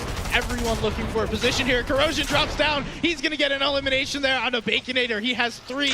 Coach now taking shots here at Corrosion. Corrosion is in a great position. They're strong, but it is Shade, the assassin up on high ground. Corrosion is going to fall. Now it's Coach backside of zone taking a shot. Not going to be enough. He looks for another elimination. He's hiding on the backside of zone, looking for the med miss play. We do see the assassin and Shay just going to be able to clutch this one up and take the victory royale. A massive, and I mean massive, game by this trio. So many eliminations and the victory royale on top of it, and you could see him there. Celebrate your victory, buddy. You just pulled out a victory royale with a ton of eliminations. Not to mention Coach. Very, very good solo clutch there to be able to pull it out. Granted, mistimed the med missed a little bit, but I still don't think it would have been able to happen just because of how established that high ground was. Still, very impressive game from all those trios, and man, I don't know what else to say. I cannot wait for the award ceremony tonight, but we still got one more game, at least. Hey, we have another game to play. These guys are getting ready, getting back in the lobby. And, you know, now it's time to figure out those final few mistakes, the final few things that worked well. Keep doing those and continuing that strength of what we've seen thus far. Whatever adjustments an Assassin, Shay, and Clue have made on day 2 have been so strong. So I'm excited to see how this turns out in this final match we got coming up ahead of us. We might be able to get one more. I'm not going to say final just yet, but we're going to throw it to a quick break so we can get everyone in game and get moving as quickly as possible.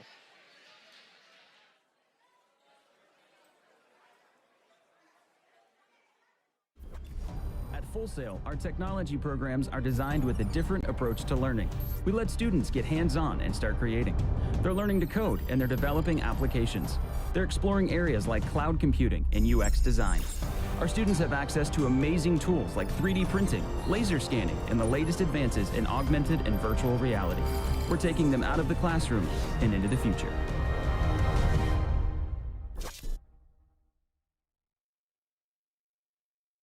So you want to join the war against cancer? Well, good news, creators. Now you can fight back while you stream. Thanks to the Leukemia and Lymphoma Society, the world's largest nonprofit in the war against blood cancer.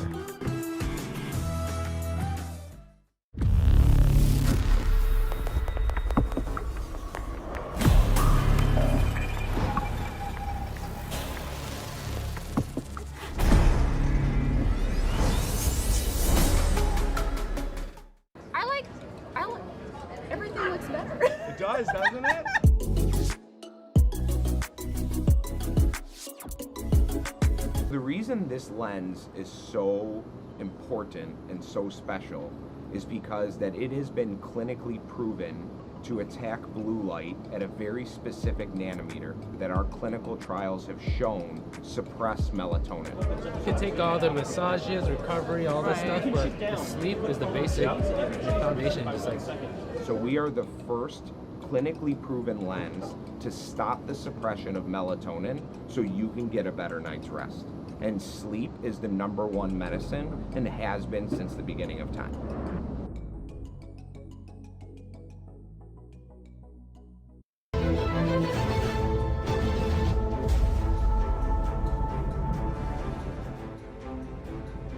You are watching the 2022 XP League North American Finals, hosted at Full Sail University. Become part of the premier youth esports league in North America by visiting xpleague.gg and finding your league. And we'll see you at the North American Finals.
Both teams putting so much into the fight. You are watching the 2022 XP League North American Finals.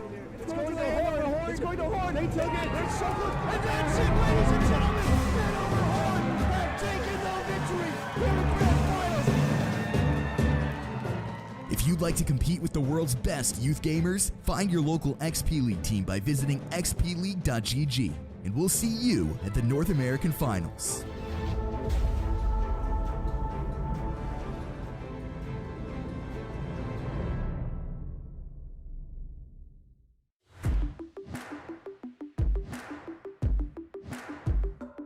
That was it. See, he was no play. Oh my God. But Snipe down, looking for one down. He comes through. First ever Halo Infinite Pro-Am presented by Atlantic Records.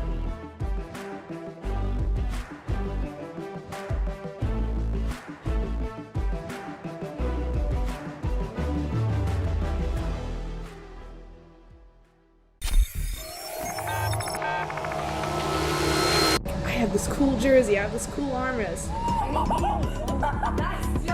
They made really close new friends through gaming, and this was an opportunity for them to be part of a team. Get the right ball, you get to feel like we're actually in the big leagues. Good game. Good. A couple of sets of grandparents have been following the team online. We all get in the chat room and give our high fives virtually, and so we're getting our own jerseys for the family. As soon as we saw the one that he got, we all wanted our very own. That person right there, that's my son. They just wiped out the rest of the team. Play by Noah, and somehow We would get together and watch the Twitch stream like it was a professional event. Good game. Good.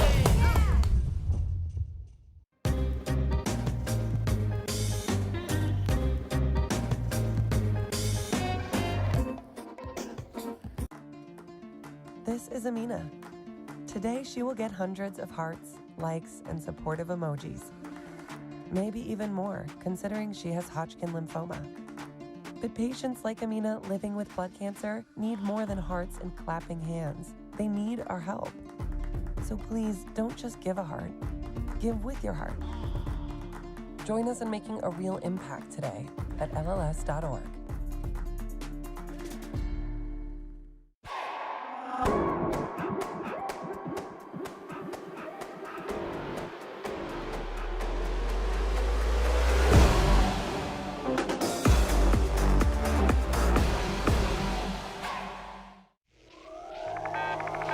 I've been playing video games competitively since 9th grade. I'm now 21 years old, and I've never really got to be a part of a team. Today you guys are here for tryouts. Now you might be feeling nervous, but don't worry. Everybody makes a team. Tryouts is not about kicking you out if you're not good at the game. The only thing this is about measuring where you are at right now, so we can focus on how we can help you improve throughout the season. The games change all the time, and every game is different. It has its own special, unique characteristics. Here we go. 1, 2, 3. Keep your hands straight. Keep your hands straight. For our practices, we aren't focused necessarily on who we're playing against, just how we can adapt our strategy towards the game. What we teach the kids when we're coaching is that there's another human being on the other side of that computer, and to treat everyone with respect.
All right.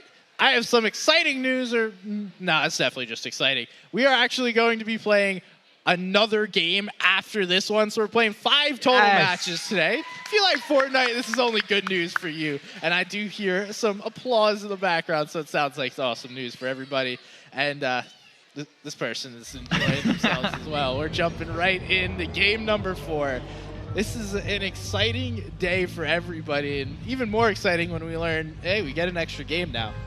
Hey, there's no way I'm not the most excited person in this building right now. I was back in the green room the whole time, like, please tell me we got 5 games. Please, please, please, please, please. We got it. We get 5 games today of action. So your tournament's not over after this one, guys. You got one more to clutch up and push yourself up that leaderboard. Try and take home some of those prizes. And here, checking in off spawn with Clue, Assassin, and Shay. They've been doing so well in game number 2. Whatever adjustments they made and any kind of VOD reviewing they did, I need to know their secret. I need to walk over there and see what their strategy was coming into this game. I have to go steal some replay files from the computers after this. Hey, what PCs are you guys on, just in case Ben wants to go over there? That's true, yeah. We need your guys' numbers. We can come over and say hi and what's up. I need to get some of that from you. I'm learning. Take some tips for a Cash Cup coming up, and whatever they're doing seems to be working out, but they are contested here. Over near the Joneses, got a team up to their left.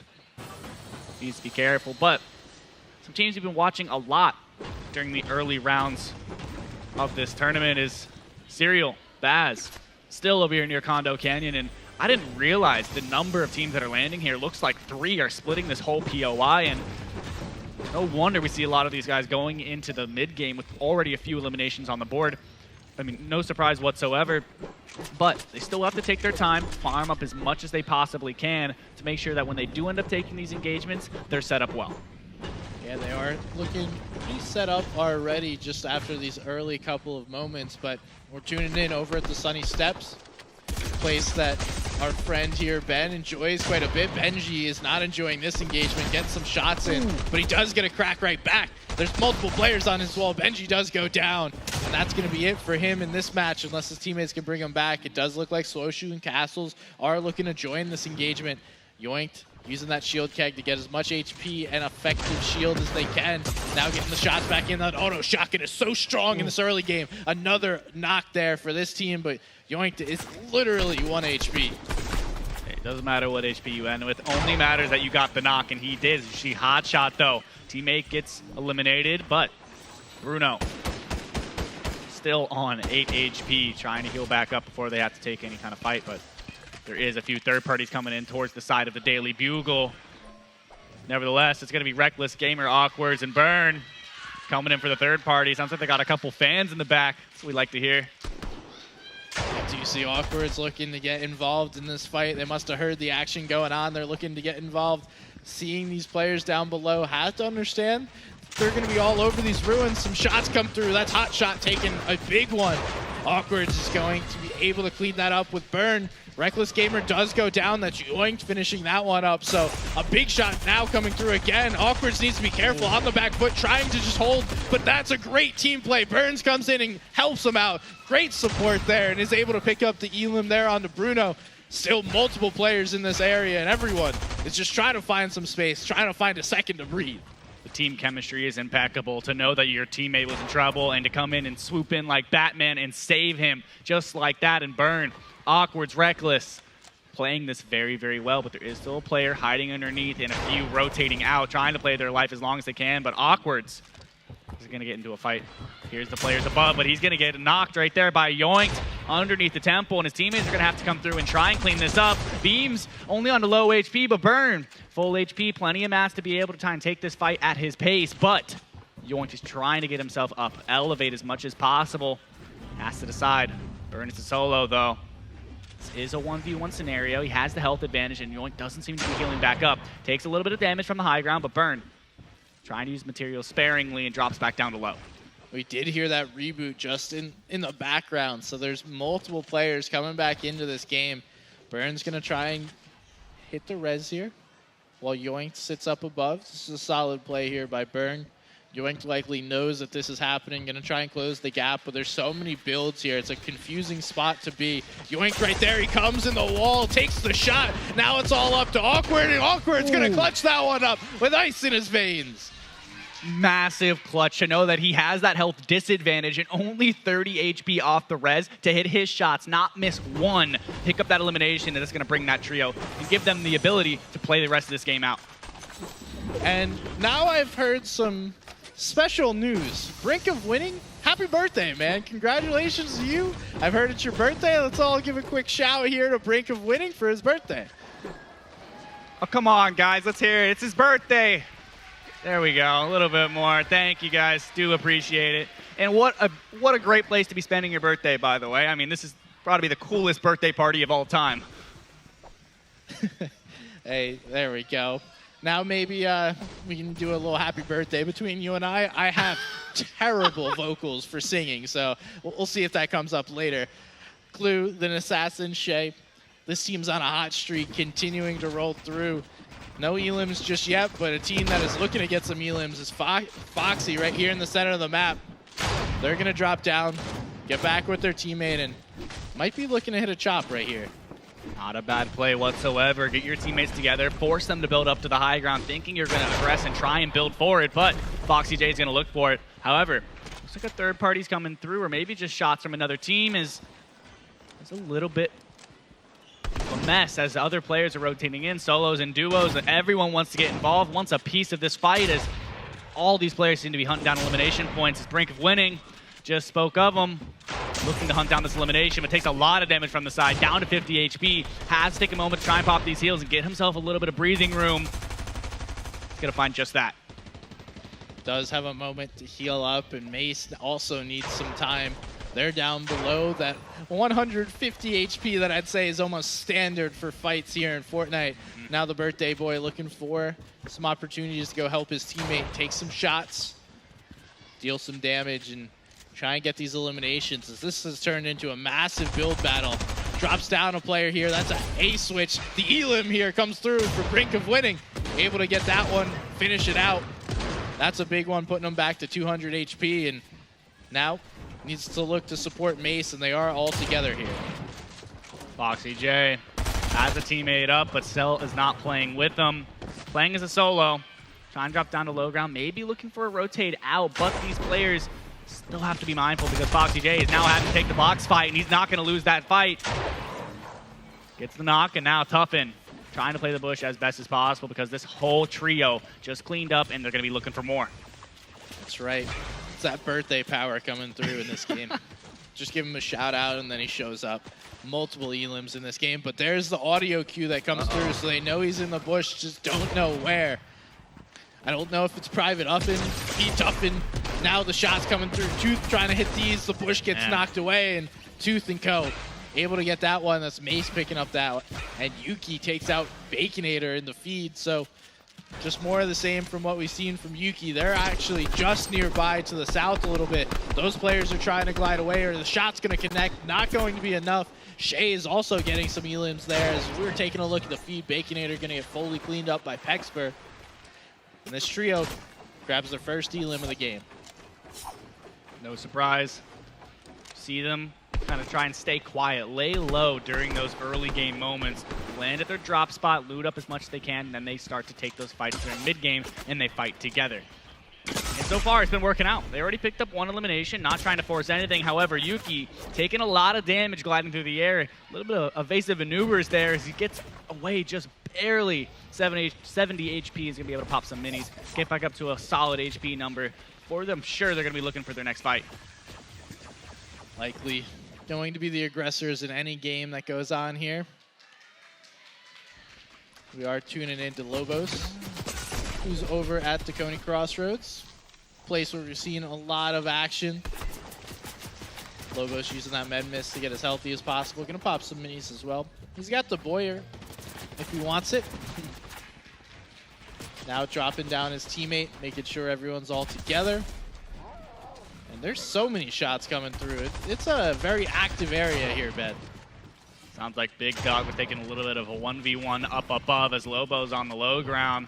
Big Dog's not going to come out on top of that engagement, and neither is Lobos. He's going to get knocked as well. Slight tax, though. Down to the low ground, has to make something happen as a solo because this team is going to be hunting down.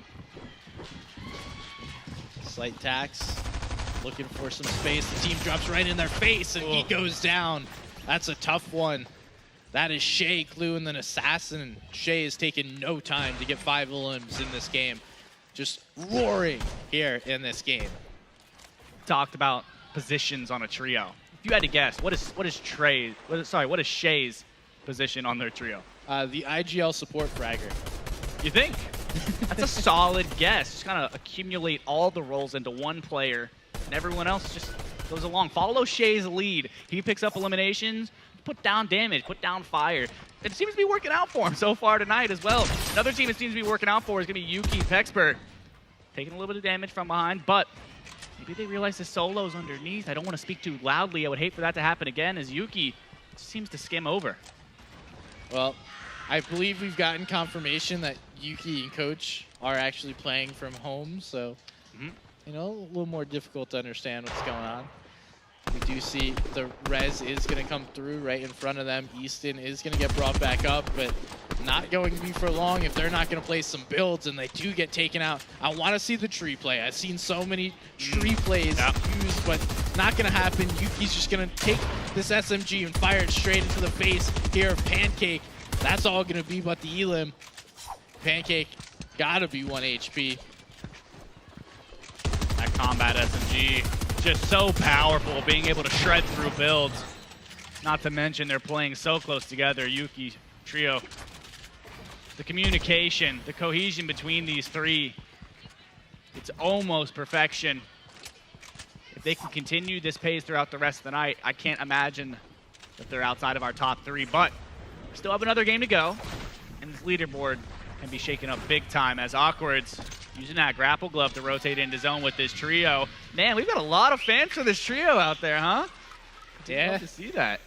We see Acworth. Burn already has 5 eliminations, so another team off to a great start. And we're seeing multiple trios really beginning to rack up all these eliminations. The zone's going to force them to make a rotate. You see a player back on behind them in zone. Looks like it could be just a solo.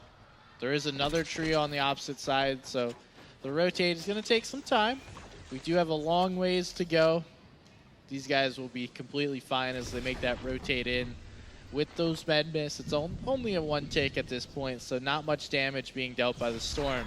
Nonetheless, you don't want to sit in it for too long because the damage will continue to hit regardless of if you want it to or not. Heard you said it before, the Storm is inevitable. Can't stop it. Cannot. It's coming no matter what. You just have to position yourself well. The Storm can be used as a tool if you position yourself properly, just like Duke is doing here, using this mountain, looking down towards the edge of zone, using zone to isolate players rotating in as there is a team just below them trying to make that move in. However, doesn't seem like they've identified them quite yet, but not clutch. J-Maker, I like this strategy. Pulled out a Victory Royale and goes straight to hiding underneath the bridge. Giving away places again. Can't believe you're doing that. Rotating out, it's okay, it's okay. Nah, I'm just messing. Now we do see J-Maker and not Clutch MJ, who has become Clutch MJ. I don't even see not anymore in his name after that game earlier today. Nah. Now the Clutch. The Clutch MJ. I like that. Quick little name change after this, but what we need to watch out for is Acworth getting tagged up. Burn also down below, and the Reckless Gamer separated from his trio. They're getting tagged up from the distance. Another player right on their wall. I think they just wanted to take it for a second, but Acworth goes down. Reckless drops right into the face of 2 players. Baz is going to clean that one up. Burn looking for shots. He had some, but going to choose no. I'm going to rotate out. It is not worth the few tags that I would have gotten, but they are not the only team he needs to worry about. There's another trio in the distance watching this fight occur. Distancing himself from this fight. Right decision to do. He needs to get his materials back up, and then he's still very capable of playing this game out and doing well. Put the team on his back, clutch up as many placement points as possible because his loadout was good. He had plenty of ammo, plenty of weapons to be able to bring him through this game. However, he needs to get his materials up, but to do that, he needs a little bit of breathing room. As you see, Shay not going to let him get away for free. They've already got 7 eliminations. They're looking for more, and that's on to Burn. I don't know how Shay is doing this. I don't. It's very impressive. Simply put, you have 7 elims. I don't know how your teammate doesn't even steal one, right?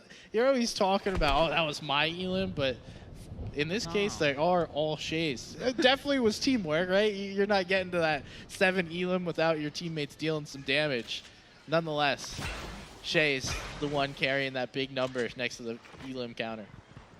It's got to feel good. He's on a roll. Why stop him?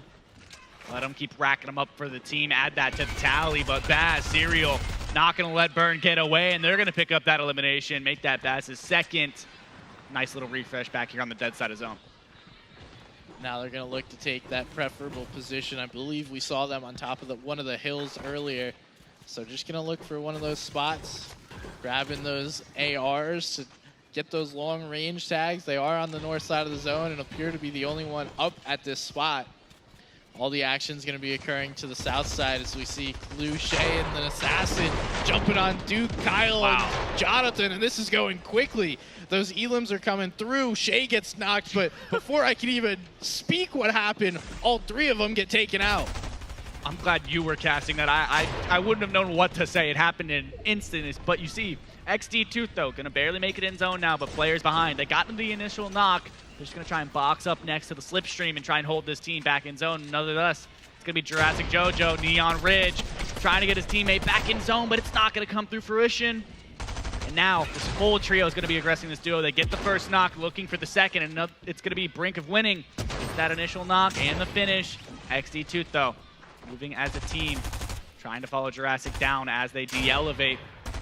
Good job for XD Tooth to check their back, make sure there's no one from behind, but they're going to get that elimination. The birthday boy continuing an impressive game. All he needed was a shout out, and now The extra superpowers are coming out here. We do see Elim's coming through. Shay goes down. Shay does go down, and that's Coach. That's the other most aggressive team. And I didn't see anybody else in the Elim feed from that trio, but I also don't see Clue or the Assassin here.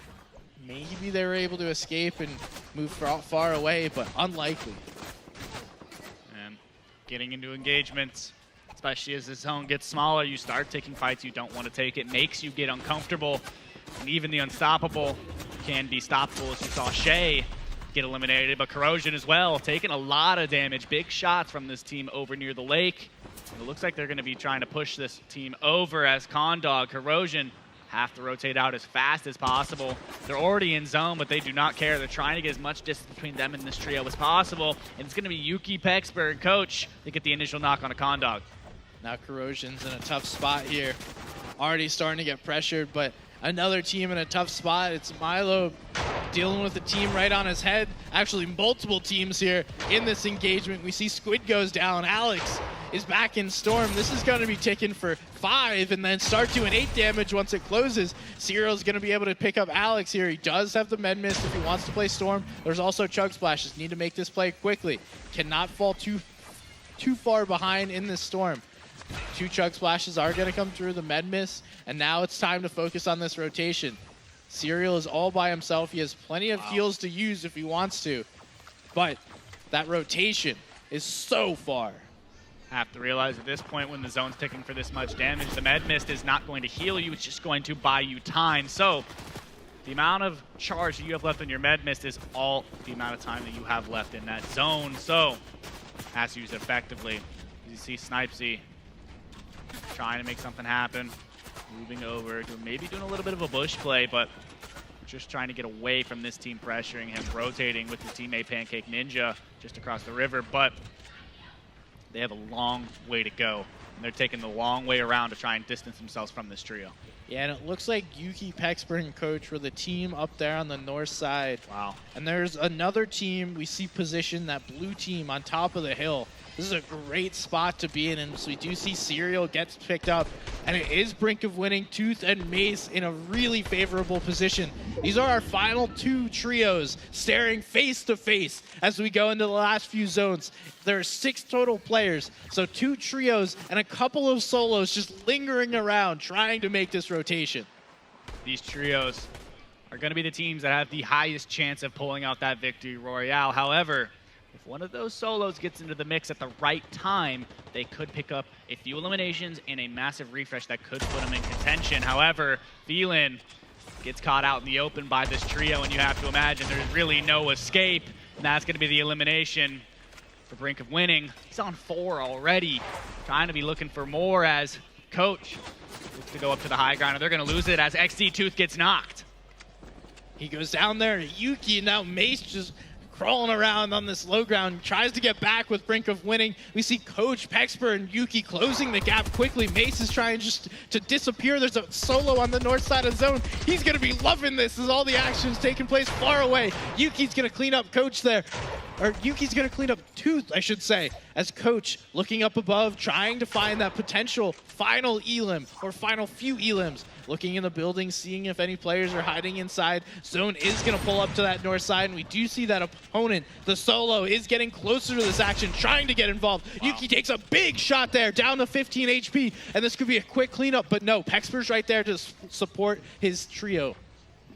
Mace back on the high ground with the solo clutch. We saw it on the day number 1, trying to make it happen once again as Yuki, Coach, and Pexper. Full team still up. Mace has a duo with brink of winning, as Snipesy being the only solo left in the lobby, hiding on backside of zone. But Pexper, Coach, they're locking down the low ground, pressure from high ground, and they're going to pick up both those eliminations on the brink of winning. And now, Coach is knocked. Pexper and Yuki have to play as a duo. Snipesy gets the elimination onto Mace, and now Mace cleans up Coach. Yuki takes out Snipesy, and that's going to be another victory royale for Pexper and Coach in the second to last game of the day. Yeah, we saw them win 2 yesterday, picking up another one here today. Wow. Seemingly unstoppable as we continue to watch some of the greatest Fortnite action here in all of youth competition at XP League. What an amazing game. We saw them play that so well. And, you know, quick shout out to Snipesy, being able just to make a play, stay in second place, got a couple more knocks than elims there. That was really impressive to see, because as a solo with 2 full trios, it's sometimes a difficult position to be in, but played almost perfectly. I mean, I mentioned it briefly, right? How if you were solo in those scenarios where you have a couple trios, you have to kind of lay low, buy your time, and just pick up 1 elimination, just like he did. Granted, he didn't pick up the victory royale, but still, that point on top of it to push him into that second place spot is massive. That was a huge play by him, able to grab just a few more points. That's what you want. You're always trying to make those couple extra plays to grab a few more placement points, a couple more elims. We are going to grab a quick break, but we'll be right back.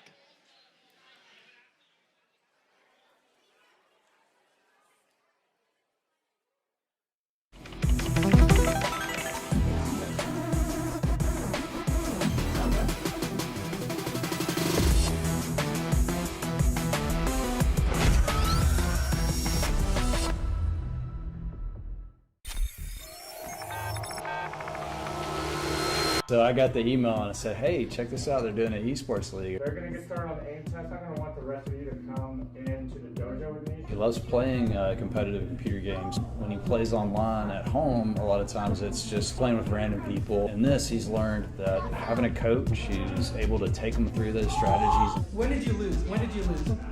Why did you lose? It's definitely been very competitive. It's amazing that they're starting to offer things like esports scholarships now. I mean, I won't complain about any scholarship he gets.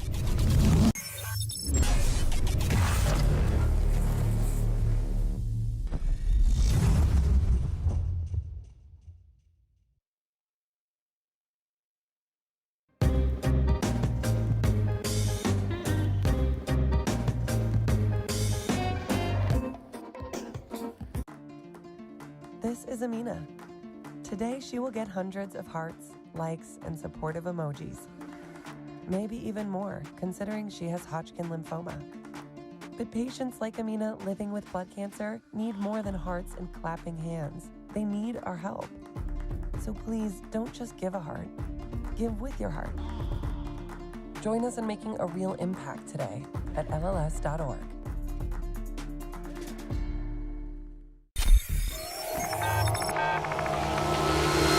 I have this cool jersey, I have this cool armrest.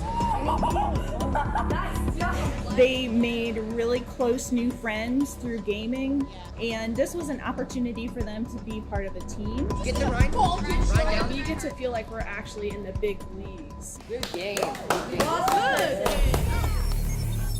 A couple of sets of grandparents have been following the team online. We all get in the chat room and give our high fives virtually, and so we're getting our own jerseys for the family. As soon as we saw the one that he got, we all wanted our very own. That person right there, that's my son. They just wiped out the rest of the team. Play by Noah, and somehow We would get together and watch the Twitch stream like it was a professional event. Good game. Good. At Full Sail, our technology programs are designed with a different approach to learning. We let students get hands-on and start creating. They're learning to code and they're developing applications. They're exploring areas like cloud computing and UX design. Our students have access to amazing tools like 3D printing, laser scanning, and the latest advances in augmented and virtual reality. We're taking them out of the classroom and into the future.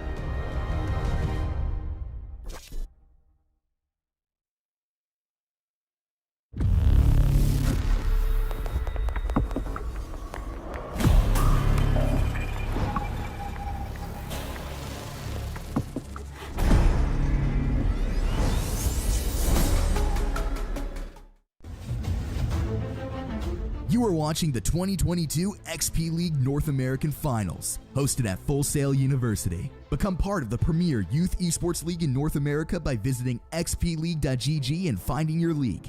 And we'll see you at the North American Finals.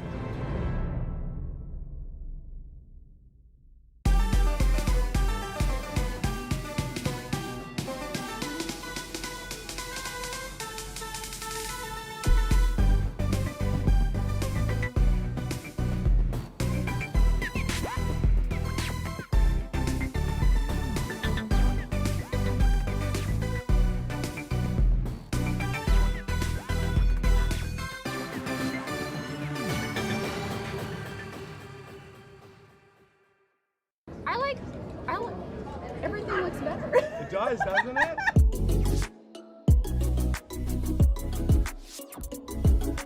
The reason this lens is so important and so special is because that it has been clinically proven to attack blue light at a very specific nanometer that our clinical trials have shown suppress melatonin. You can take all the massages, recovery, all this stuff, but the sleep is the basic foundation. Just like So we are the first clinically proven lens to stop the suppression of melatonin so you can get a better night's rest.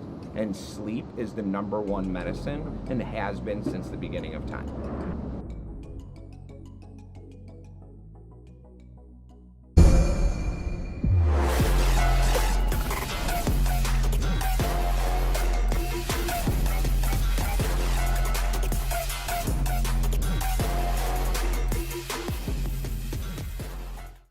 Both teams putting so much into the fight. You are watching the 2022 XP League North American Finals. It's going to Horn. It's going to Horn. They took it. It's so good. And that's it, ladies and gentlemen. And over Horn have taken the victory in the grand finals. If you'd like to compete with the world's best youth gamers, find your local XP League team by visiting xpleague.gg. And we'll see you at the North American Finals.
One final game of Fortnite here today at the XP League North American Finals. It sounds electric in here, and Ben, we're getting into this last one. I am nothing but ecstatic right now. I love the environment in here. Guys, can we keep this energy the whole game? Come on now. These guys have played a ton of games of Fortnite at such a high level. To get to this moment, this is their last chance. We got to bring the energy for them. And we're going to be getting into game real soon. This is the last chance. You got to make those adjustments. And guys, watch those mid-game fights. That's my only advice to you. Watch those mid-game engagements, and it's okay to disengage. Play your time. Get every single point you can. Yeah, and we're going to be looking out, watching all those mid-game fights, making sure we're getting into it. And without any further ado, let's get into this match. Let's watch all these amazing players go head-to-head, because that's what we're here for. Ooh, there's a lot on the line. We got some trophies to give out. We got some nice medals. Trophies. Some very nice trophies. This is, oh man, I am so ready for this, and it sounds like everyone here is. We're checking out Acworth's little fan favorite here, but I think we're all fan favorites, if I'm being honest. Burn, Reckless, dropping into the Bugle just one last time here at Full Sail University. Man, I love watching the players where they have the fans. They bring the energy, man. Anyone who cheers, I promise you, I will bring more energy to the cast. But he's still dropping over near the Daily Bugle. Looks like they might be contested this last game. There is a team dropping towards the back near the Sunny Steps kind of temple area, but they're going to have an off-spawn battle. We'll see if this battle actually happens. Typically in this last game, players get a little nervous. Burn's going to go down, but quickly should be saved. Going to be able to throw it into the bathtub, hit the res real quick, get his teammate back up. I didn't know you could open chests when you were knocked. Dude, you can do so much. You can open doors. You can take loot. Like, I was playing the other day, and I was about to pick up my knocked teammate, and I didn't go for the loot right next to him. He just steals the shotgun I was about to pick up. It's like, come on, bro. I try and be nice and pick up my teammate first before looting, and it just does you wrong, huh? Right? Like, come on. All I'm trying to do is get my teammate back up. Remember that for next time. Make sure to loot the body first before you res your teammate. But still, Acworth and Benji over here in the Daily Bugle. I think I touched on it a little bit on day number one, but the fighting here is very vertical. You end up fighting up or down, especially through these buildings, and the building mechanics really don't come as much into play as the box fighting does. You have to take those smart angles, play as a team, and if you do pick up a fast elimination, it can be the difference between winning or losing. Yeah, it's that Russell Westbrook type vertical too. That 42-inch, my man can jump just with the rest of them. As we see Benji hitting those webs, going flying up. Benji trying to find some potential shots here. We see Castles also just rotating into the building, and that's got to be a little nerve-wracking. 3 players looking right at you as a solo, but his teammates get right back to him, and Burn & Co. looking for a little bit of shield, looking for some shots on these players. Castles and Benji's going to start taking some shots. Ooh. Burn's going to go down. He gets knocked. Awkward's now looking for some shots back, trying to get the tags. He's going to be jumping on Benji here. The fire comes through, but Awkward's goes down. It's all up to Reckless. He's getting involved. But no, Reckless is also on the back foot as players taking shots at him. Like, none of these players in this trio actually managed to find any shield off spawn. So now he's going to be on the back foot, trying to disengage, get as far away as possible from Benji and Castles. But going to barely slip into that spider web, get launched into the air, has to use all his materials to try and get away, but it's not going to go in his favor, and Reckless's trio is eliminated. Unfortunate, but we still appreciate you guys coming out, playing, putting on a show for us. Such amazing gamers. Now we see Benji enjoying the spoils of their victory at the Daily Bugle. So much shield, using that hammer AR as well as the striker pump shotgun. Now we see another engagement happening here. Salt Lake City player goes down. Easton looking to get involved, using that grappler glove, trying to take the backside. Doesn't connect just high enough. Snipesy, as I've been told, is now looking for a little double, and it hits the triple, follows through, and that's a nice elim right there. Snipesy putting the clips together. Throw that one in the Taj. That was absolutely nasty. Snipesy's got to be practicing that, getting to creative, work on your mechanics, and it's been paying off. Able to hit a clip like that on land is astonishing. I mean, I know I'd be shaking. Snipesy now looking for another one. Salt Lake City player, 1 HP. There's 1 remaining in the trio. Snipesy Easton is now battling it out with Jimmy Duke. That's going to be another trio out. As Jimmy Duke goes down, Pancake Ninja going to be finishing this one out. We're down to our final 17 trios in our last match of the day. Lobby staying up. Still, you have the opportunity to have that big game, push yourself back up. Try and do a little bit of mental math. Decide, hey, do we need a high elimination game or do we need to stay consistent? Pancake Ninja, Snipesy, still picking up 3 eliminations off spawn. Need to be careful, though. Third party is in the distance, and they're going to be using these old builds to try and elevate themselves. Try and clear their nearby area, but this team is approaching from the nearby hill. Hot shot here, looking down into the Bugle. Castle's up above, now recognizes because of those tags. There are players. Yoink looking down, trying to find some shots here. This is a tough place to sneak some shots in. If the players aren't fighting on the outside, it's just covered by buildings. It is really hard to find any of those potential free elims or even just 3-2-1s trying to find a player caught lacking. We do see Yoink is going to be looking for it. Unlikely to happen, as the players already know that Bruno, Hotshot, and Yoink are just sitting up above. The rotate's going to come through now. The other team's going to rotate out of the Daily Bugle, so everyone's going to choose to hit the left foot, right foot express on their way out. Hotshot still waiting. He's actually a little bit ahead trying to find that shot, but hey, we're tuning in with an assassin. One of the stronger players we've seen thus far today, and Clue, Shay, and Assassin getting involved. Face to face, and Assassin gets jumped on by 2 players, and that's Neon Ridge getting the elim. Now Shay's got to clean this up and help his teammate. Shay and Clue have to make something happen, but Clue's going to get knocked, and Shay's going to try and disengage, get away as fast as possible. We are over here in the Rave Cave. There are a lot of places to hide, try and sneak away, or hit a launch pad and fully disengage, try and play as a solo. However, this time around, I'm not going to go into too much detail. Shay has that 1 pump ability. So even if things do go wrong, there is that 1 pump ability that can get Shay out of any bad situation with a quick follow-up of that combat SMG. It looks like Neon Jojo hanging out. We have our favorite J-makers right here. The Clutch MJ and Baconator looking for a target to cross their paths, and we'll have to see if anyone winds up just walking on past as J-Maker, Baconator, and Clutch MJ have decided to set up their own little trap. Not much needs to be put into this kind of strategy, especially if you bank on it every game. Don't need a lot of loot. Only need a couple of chests to get some weapons into your teammates' hands, then you can default to the strategy. Just kind of relax, play out, wait for those eliminations to come to you. However, Kyle, Duke, and Jonathan's already got 4 eliminations for their trio. They're going to be looking for more in this area. Got a good amount of loot.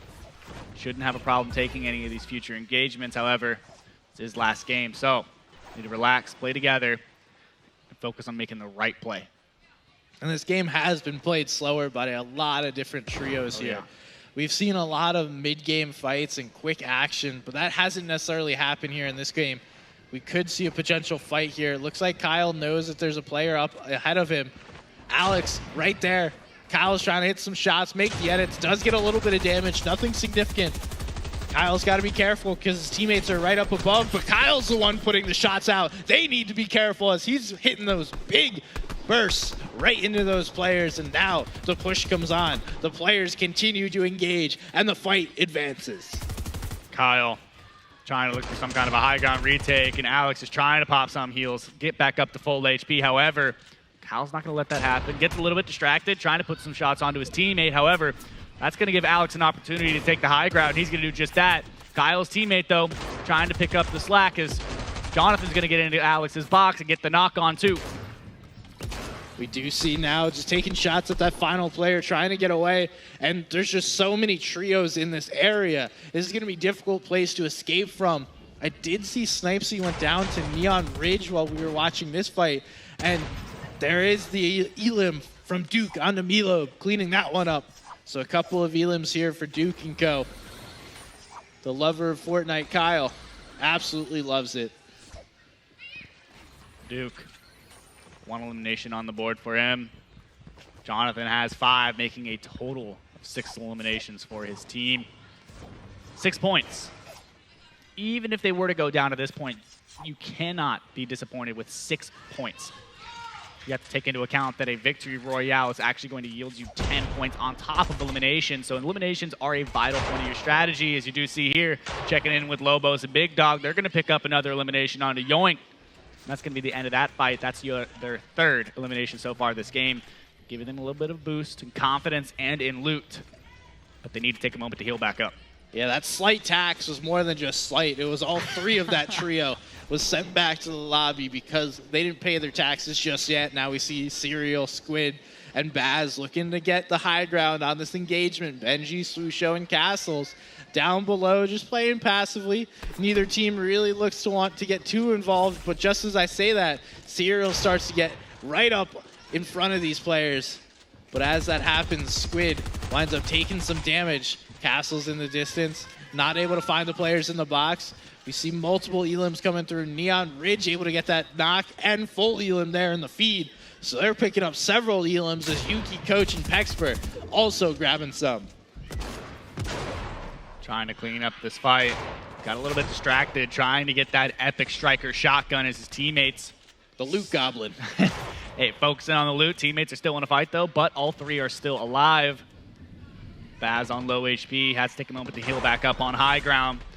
Gets a little bit of breathing room to pop those minis, but Serial is going to get a knock. So now Squid, now this full trio is up and ready to go and looking for a box, but Serial's going to get knocked. Baz looks to clean up afterwards, but Squid's going to get the confirm. Last player, Benji, as a solo, tries to make something happen, knocks Harry down to 5 HP. Both players know now. Baz also low, but the keg is saving their life. Still, though, Benji applying pressure, not going to let them get away. I think they're going to get a moment to relax. Everyone's in Storm, and it looks like Benji's going to try and disengage here and get out. Harry Squid using all those splashes, but should have been a little more careful. Benji does go in. He gets the knock, but not going to be enough. Serial will get picked right back up, and these guys will be able to make the rotate in the zone. Really well-played fight. Quick little trio pickup. And they have plenty of heals to play in Storm just for a little bit longer. Add that to the tally, but this game is much more, well, I should say it's much more stacked than some of our previous matches. There are 33 players still up, and a lot of them are looking for a higher elimination game. Pexper being one of them, gets beamed from a third party while his teammates trying to fight. Knock on a Condog as well as Yuki, so it's traded through. The coach trying to box up the teammate, look for some kind of a res, but catches a pump shotgun to the back. 2 HP, and he's going to get knocked by Corrosion. But Pexper, as a solo, shots on from the third party. Needs to be looking for those reboot cards or any sort of a disengage to get away from all this. Yeah, it's not the edit you want to be taking there when you're 2 HP. A 50-50 is rarely won by the person that needs to make the edit. You see Pexper is going to be disengaging out of here.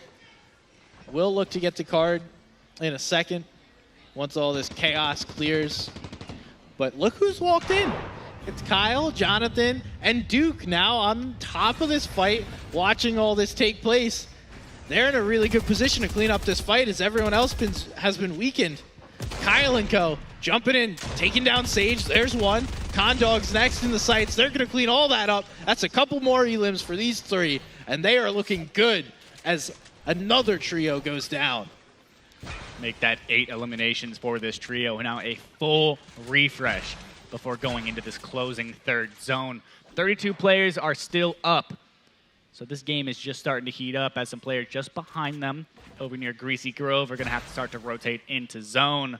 So Jonathan's going to have to take a moment, maybe adjust his settings or relax. Maybe just bask in the loot for a moment, enjoy it, you know? While this team doing something a little bit different.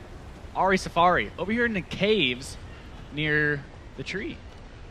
The Reality Tree Caves, an interesting position to be in. This is one where I've found myself ambushed many a times because there's so many places to hide, so many rocks, so many little just objects that you can hide behind and get caught in. So I like the strategy here from this team, choosing to play a little more patient and passively, looking to get to the end game. We see this zone is going to pull basically right over Reality Falls. Some of these end games that go over Reality Falls are just so crazy because everyone's up in the tree flying around. Another team we've been watching quite a bit is Mace, brink of winning and brink of victory. They've been playing quite well here on day 2 and showing up for the birthday. About to say the birthday boy still up, ready to go. 1 elimination so far. I'm sure they're going to be looking for more as this lobby's starting to get closer and closer together.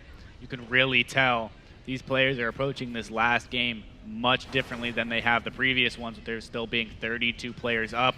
You see down there in the bottom right, players are starting to get closer together because we're running out of room. This lobby will start to heat up and players will be forced to take these engagements. However, King, Alex, getting held a little bit by Jonathan's trio, couple shots. Nothing too serious yet, no cracks. However, still trading back and forth. And Pexper was still alive. I saw him in the background. King and co need to make this rotate. They were dissuaded from this first side. Now going to look just to build up, take some space here. It looks like a shield keg has been thrown down in the boxes of Jonathan, Duke, and co. We are down to about 30 players left. And these guys are just going to look to rotate over. And fourth zone actually pulls really close to where this is. And oh, Pexper was actually able to knock Duke, so that's why the team down below has just walked away and allowed this rotate in. They were holding King. Now it's King up on the high ground holding others, trying to make a rotate. Trying to hold players. King taking a moment to kind of get a little bit of an eagle eye, look around, use that scope on that burst to look around the map, try and plot out their next rotative zone where to pull far. However, another team, Sherlock, taking a couple shots from an assassin. And Assassin's going to get knocked, and it's going to be Jack trying to aggress this fight on the armored wall. Gets the roof, but he's not going to have the positioning to be able to claim that as his teammate gets knocked. But still, Jack just want to bring the fight to them as they know the knock on Assassin's still going to be there. Not going to get the res off, but the shotgun shots are going to fire back. Jack gets a lot of damage, but still not going to let them get away. He's trying to slap on this armored wall. And Jack was someone that showed up big on day 1. He's been a little quieter here so far. Going to get back to his teammate, try and pick Sherlock back up and allow him to continue to play this out. And likely that's just a traded res from both teams. as they were getting pressured as they continued to fight. But Jack, not even a second, gets absolutely beamed from the distance and needs to be careful. He's going to look, try and figure out who exactly that was taking shots at him. But it looks like Ari Safari took out Slight Tax and Lobos while this fight was happening. I would have to guess that was down in the cave that we saw them in earlier. Got to imagine. But it looks like Jack is going to get to confirm onto an assassin. So that's the elimination, and a reboot is not possible at this point in time with no reboot vans being located on the map, or at least within this closing one. And now, majority of these teams are going to have to move out of Reality Falls and into this next zone. Baxter being one of them, still alive, playing as a solo. Takes a couple shots from a third party, but is able to take a moment to box up, relax. But Shay, Clue, both these players trying to make it happen as a duo, but they are fairly split. They'll figure it out, get back together somehow. And knowing how Shay's played basically all day and all weekend, looking for some fights, and Clue needs to be careful. Pressure's coming in from up above. Looks like he was identified as a solo. Pexper is going to go down there. So one of our top teams goes down. Sherlock gets finished. Sith Lord finishes as well. So a couple of our top teams falling early. We see Shay has gone all the way around. Wow. Needs to find some way to get back to Clue so they can play this together. Shay still making a very solid rotate back there. There's nobody on the side of zone that he's choosing to rotate through, but Harry Squid. Clue goes down. Clue gets eliminated, so now Shay's playing as a solo, but Harry Squid, full trio still up. We talk about the numbers advantage so many times, and if you keep your full trio up, it can be the difference between winning and losing. If you are into that top 8 position now, 19 players still within this lobby. This is the final game. After this, you don't get any more chances. No ifs, buts, or ors. This is it. You see Squid beginning to make his rotate with his teammate. There is Jack behind, trying to make some plays here. Serial gets tagged up big. And it does look like that is going to be an elimination right above. Yuki gets an elim there on the Marquette, but this backside of zone fight is going to be really tough for everyone. Coach gets another knock there. Squid is the last member of his trio jumping in this box, but they're face to face. They didn't realize they're the same skin. Brink of Victory gets knocked. Squid gets him, but Squid does go down, and now it's all up to Mason winning to try and take this. They have a few more tiles to go, just a few more boxes. They have the floppers. Mace showing off them tunneling abilities. We see it so clean, so quick, and Mace has to continue that. Has enough builds to build himself all the way in. Clue right in front of him. Clue has an issue. There's players all over the place. Clue's just trying to stay alive. Mace doing the same, able to give themselves a second to heal up, relax, take a breath, understand where zone is going, and we're going into first moving. Fights on this edge of zone where it pulls max distance are never the ones you want to take, and zone's pulling far again, and there are a lot of teams on this side. If they opt to take this fight again, I cannot see any of these teams benefiting from it. Mason, brink of winning, have got to get a move on. At least Jonathan does as well, because zone is pulling maximum distance, and all these teams that have that front side of zone are going to be looking back just like they are. Mace is slowly ticking out to zone, running low on materials now. 350 wood to their name. Brink of winning is going to get knocked now, so now Mace, 48 HP, and has to try and make it into zone as Jonathan's on 20 himself. Jonathan just barely making it in, cannot take much damage from the storm, but we see another player just tunneling in. He's trying to pop a mini, but unable to. Zone is inevitable, and at the back, we see Baconator, not Clutch, and J-Maker on the front side. They need to start making this rotation. They hear in the distance, that is Jonathan going down to Mace. Mace is still making plays. Mace able to get Jonathan. Now Mace looking to make more plays. Down they both go. Baconator, Mace, all go down. Clutch trying to make a clutch play once again at 1 HP. But look who it is on the high ground. We have Shay and Clue up above, looking to close out this final game. It is a 2v1. J-Maker versus the last two, and Shay clutches it up. Another 5 limbs and the victory royale. Wow. Listen to that crowd. Guys, can we get another round of applause for these amazing players tonight? They did so well. Fantastic day 2, and that's going to be the end for Fortnite. However, we are not going to know for a little while who the actual winners are going to be. We're going to have to do some calculations behind the scenes, and I believe you will find out at the awards ceremony later tonight who is going to be crowned the winner of the North American Finals. Yeah, I'm going to be stashing whoever is the victor and the top 3 because you're all going to be going home with a nice little medal in that top 3. We have an awesome award ceremony, so don't go anywhere. We'll share with you guys once we're done with all the other game titles. That was fantastic. What an amazing 2 days of Fortnite we had. Any final thoughts, Ben? Thank you so much to XP League for having me out here. I'm sure you feel the exact same way. This has been a fantastic event. I couldn't ask for a better crowd or better players. And congratulations to you guys. Please give yourself a round of applause. And I do want to give myself a quick shout out, though. My name is Ben K Live. Give me a follow. I've been around the casting space for a little while now, and I do thank you guys for having me. SPG, any final thoughts? Oh, I'm going to close this out. It's Ben K Live on Twitter. Go follow him, please. Ben K _live. I'm shouting him out. Thank you guys so much for an amazing day. We have Rocket League when we come back. We're going to take a quick break. We're going to be in the Fortress. It's going to be packed. It's going to be action. There's Valorant, Overwatch. Everything is coming back. It's lunchtime. Everyone go grab a bite to eat. Enjoy your break. I will be back with you guys for the award ceremony along with all of our casters, but we have more games to get to. We're going to throw it to a quick commercial, but when we come back, we're playing more video games. Thank you, guys. What's going on, everybody? It's Alpha Chino here at the Orlando Health Fortress. I'm actually here with 2 teams that are actually competing against each other, but they are also friends as well. We have a team from Macomb, and we also have a team from Franklin. They both are both competing in Rocket League, and that's going to be an exciting matchup. I have one of the coaches here. Tell us a little bit of backstory behind Macomb. So when I took this team on, there was a lot of history between both these teams. One of the big things was we're the only team that could take down Franklin, and we decided that there was some work that needed to be done to stay on top. It didn't go so smooth, but now we're here back at the top and we're ready to take our throne again. Wow, ready to take the throne again.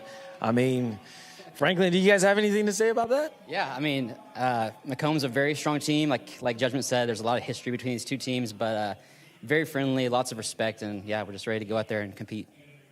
All right, do you guys think you're gonna beat them, take them down? Yeah, I feel pretty confident we'll do it, but they'll put up a good fight for sure. And questions for the players. After this matchup, will you all remain friends, or are you guys gonna go back and forth to each other, being like, oh, we were better, but you guys are awesome. What are you guys' opinions on it? I mean, we'll probably still remain friends. I mean, we might have a little bit of a rivalry, but it'll probably still be the same as it was before. All right. I think that we'll probably tease each other about it, oh, we beat you in NAF in Florida, and it'll just be something we remember. I think I'll still remain friends with all of them because they're nice guys and they're just insane at Rocket League. All right. What about you guys? I mean, they're great. I'll still play ranked with them, so. I mean, I'll stay friends with all of them. They're all really nice people and fun to play with as well. Yeah, they're not poor players. They're really good also. I haven't connected with y'all much yet, though. All right. See, and there you have it. Even though there's a heavy competition, they're still going to be good friends and still playing with each other too. So, I mean, I guess you would say, they're just going to, keep lifting each other up, improvements. They pretty much I'm guessing this is kind of like school, like where we're at now, you compete and then, you find out what points, you need to get better at, and then you just improve from there. There's no, putting somebody down since you guys are all friends. And I can't wait to see the matchup. And anything, for kids at home that want to compete in Rocket League, or, they have friends that are rivals, anything that you want to give them? Don't give up your dreams. If you want to be a pro player, follow them. Have your parents study with you so then they understand that that's a great path to go down and a great way that you can, really shine in the light that you want to shine in. And what about you, Coach? Yeah, for sure. Just introduce your parents to it. Show them all the amazing things you can do, with esports and Rocket League especially. There's a lot of positive, things to get involved in, not just playing, but coaching and working as staff on teams and stuff. A lot of career options. So it's a great field to go down. So highly recommend you get into it. All right. And show of hands, who's going to be going to competing in college level? Who wants to compete in college level? All right. And then keep your hands up if you want to go pro. Okay, does everybody have a pro team that they want to go to? Any ideas? You do? What team? NRG. Ooh, NRG. Okay. What about you? Vitality, or if it's still a thing, or energy. Ooh, okay, so we got possibly, we got NRG members. NRG, sign them. They're young. They'll take it. Man, but I can't wait to see the matchup. I can't see, what's going to happen. I know in the end, still friends, still going to have that positivity, and that drive to, get better and keep playing and having fun, okay? So that's something that I want to give to you guys.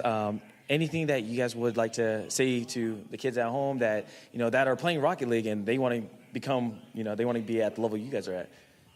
I mean, if you like the game and you want to play it competitively, I'd just go join a team because most likely they're going to make you better at the game. Like, even if you're low, they probably can just teach you stuff and get you better at the game. So just try to join a local team if you like the game.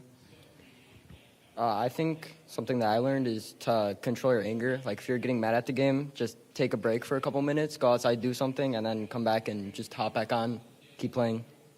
Yeah, I understand that, the phrase that people say, go touch some grass, apparently. So for the lower level players, trust me, the coaches are very good and help you. Like what these teams have become, I think you can be a lot better with coaches. All right. And what about you guys over at Franklin? I mean, just joining a team. I was pretty good before I played with them, but I improved so much with them in the past year. Here's a little tip. The rivalry is only within the game. Outside the game, it's always a lot nicer. Everyone's always a lot more friendly. And when it comes to signing up, if you can bring just one or two guys, it's going to be so much more fun, especially if you can connect with them outside of XPL. All right, and there you have it. We have two teams that are actually going to be competing in Rocket League, and it's going to be a great matchup. So make sure you don't miss it. Also, hearts in chat for these teams right here, because they said friendship. So, positivity. Let's just put a whole bunch of hearts in the chat. I want to see the spam. I will be checking, so hopefully you guys are doing that. All right, it's Al Pacino, and I'll see you guys later. All right, have a good one.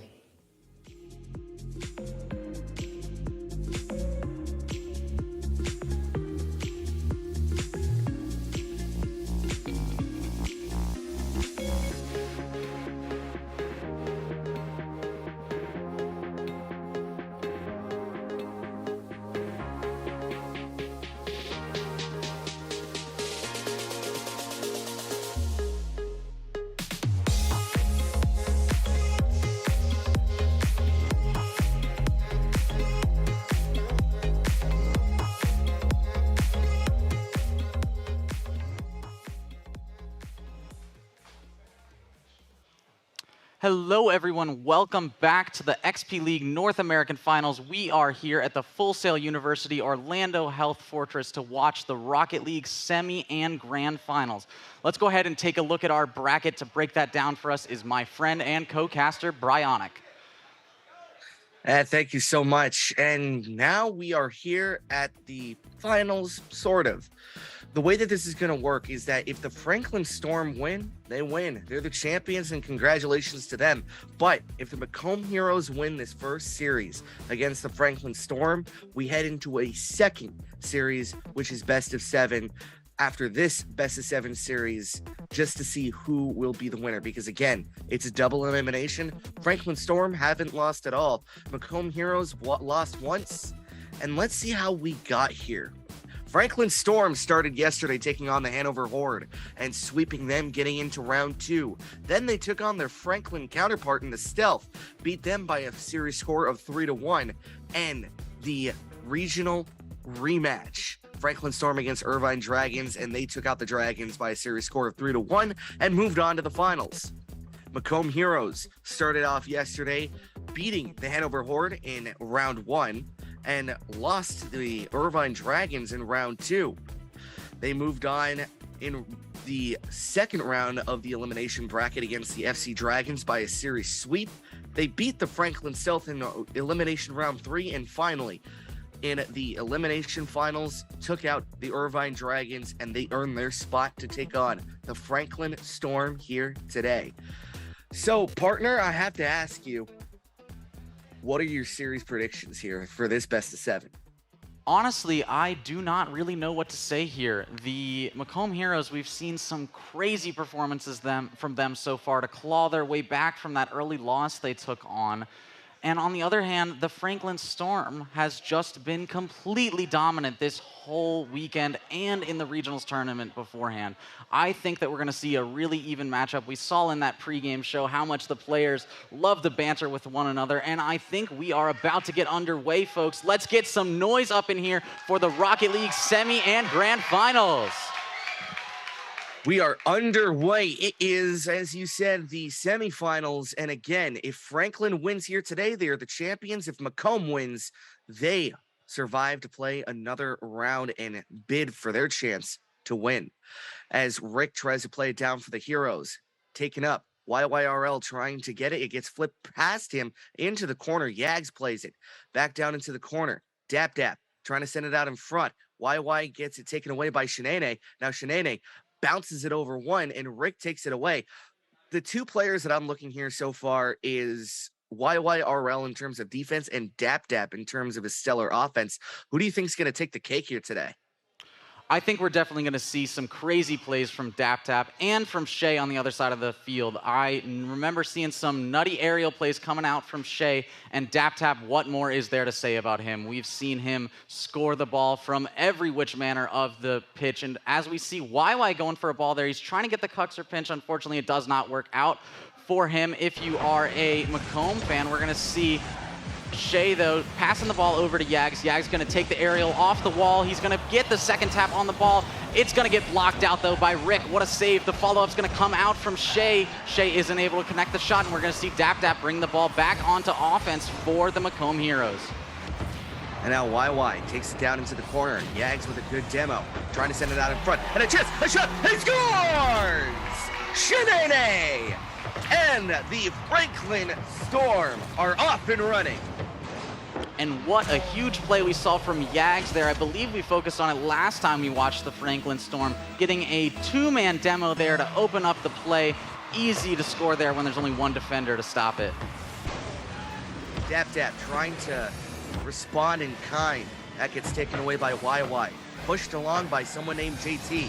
Yags takes it away, gets it down in to the Macomb side. That gets taken away by Dap. Shoved in, played off by Shenane into the corner. Shenane gets it bumped off. YY trying to go off the wall. That gets held in by Rick. Rolling it off the top, off the backboard, and the Yags an excellent defensive play here so far. It seems like these teams have been beat for beat in terms of their defensive prowess. Just that one hiccup, and now with 2:50 left to go, we are at a 1-0 deficit as YY, a shot, and that gets saved. And a rebound will be shoved off to the side. And we're going to see Yags there playing the midfield really well, making sure that they keep this play alive. And one of the most amazing things I've seen from the Franklin Storm is just that, their ability to keep the play going. It seems like they can just get shot after shot after shot. As someone named JT trying to bounce it out in front, and that gets hit off the backboard, and a rebound, shot, saved out in front by Yags, as he takes it down, trying to go to the house, and that gets rejected by someone named JT. We see north and south style offense, now north and south style defense, as Rick sends it out in front. Oh my goodness. Scores! What a setup, what a goal! Dap has brought us back even. Rick with one of the nastiest passes I've ever seen. Dap responding immediately to put a beautifully placed goal into the net, tying the game up 1-1 with 2 minutes left on the clock. As Dap trying to get it back in. Shay waiting in the wings. Shay with the bump. He'll get it down. Dap. Shay back on in front for YY in a shot. Good save by Rick. He'll send that one back out. Yags holds it in. Dap trying to go across. That gets hit in by Shay. Shea out in front, not able to go, rolling it off the corner. Shea, he'll leave it off for YY, bouncing it out in front, 1:34 left to go. And these two teams seem to be just getting to know each other. And in this best of 7 series, how different is the intensity as a shot from Shea, who scores! A lofty turnover out in front, and now we have a 2-1 lead. Sorry there, partner. What was the question for me? Oh, my bad. My question for you is, what's the difference in intensity now that this is a best of 7 series as opposed to a best of 5?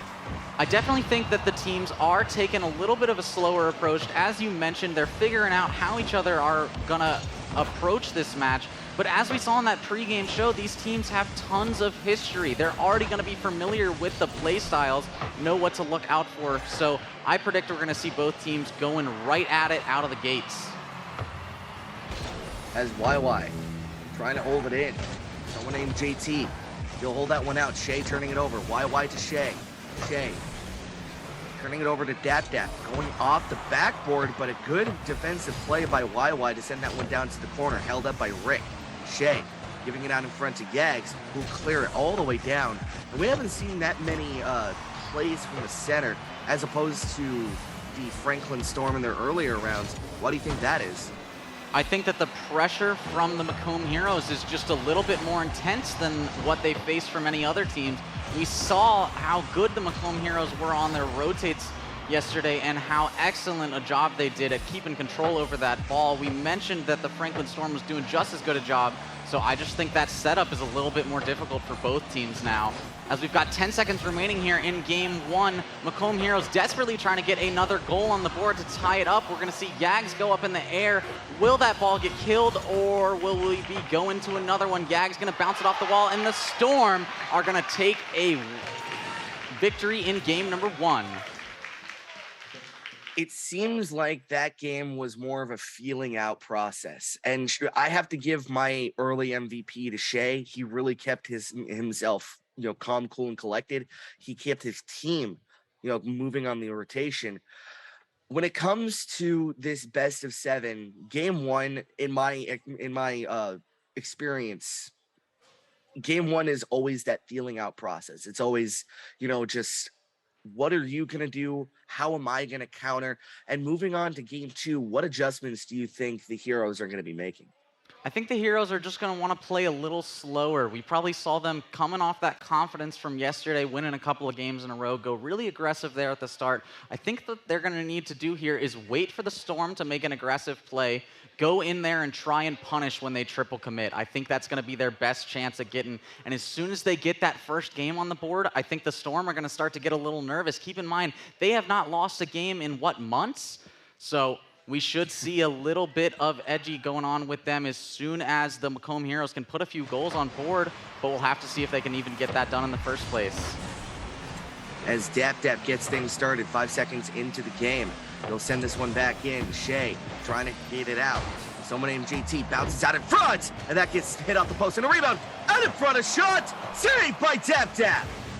Good defensive save by Dap. Shea leaves it off for Yags. Yags not able to get a hood on it, and now a lengthy shot from Rick gets battled off, and now through the corner, YY trying to set it up for Yags, a shot, who scores? And just like that, second straight game, the Franklin Storm are off and running. And this is just the most amazing thing about the Franklin Storm. They managed to turn every situation into a positive one for them. The ability for them to recover, respond, and put a shot on goal is unmatched thus far in this matchup. We're gonna see Dap with a crazy save there off the bat, saving the shot from Shea, coming back for another one, blocking Yag's shot. What a great job from him, but this volley is still coming on from the Franklin Storm. The Macomb Heroes are gonna have to clear this ball.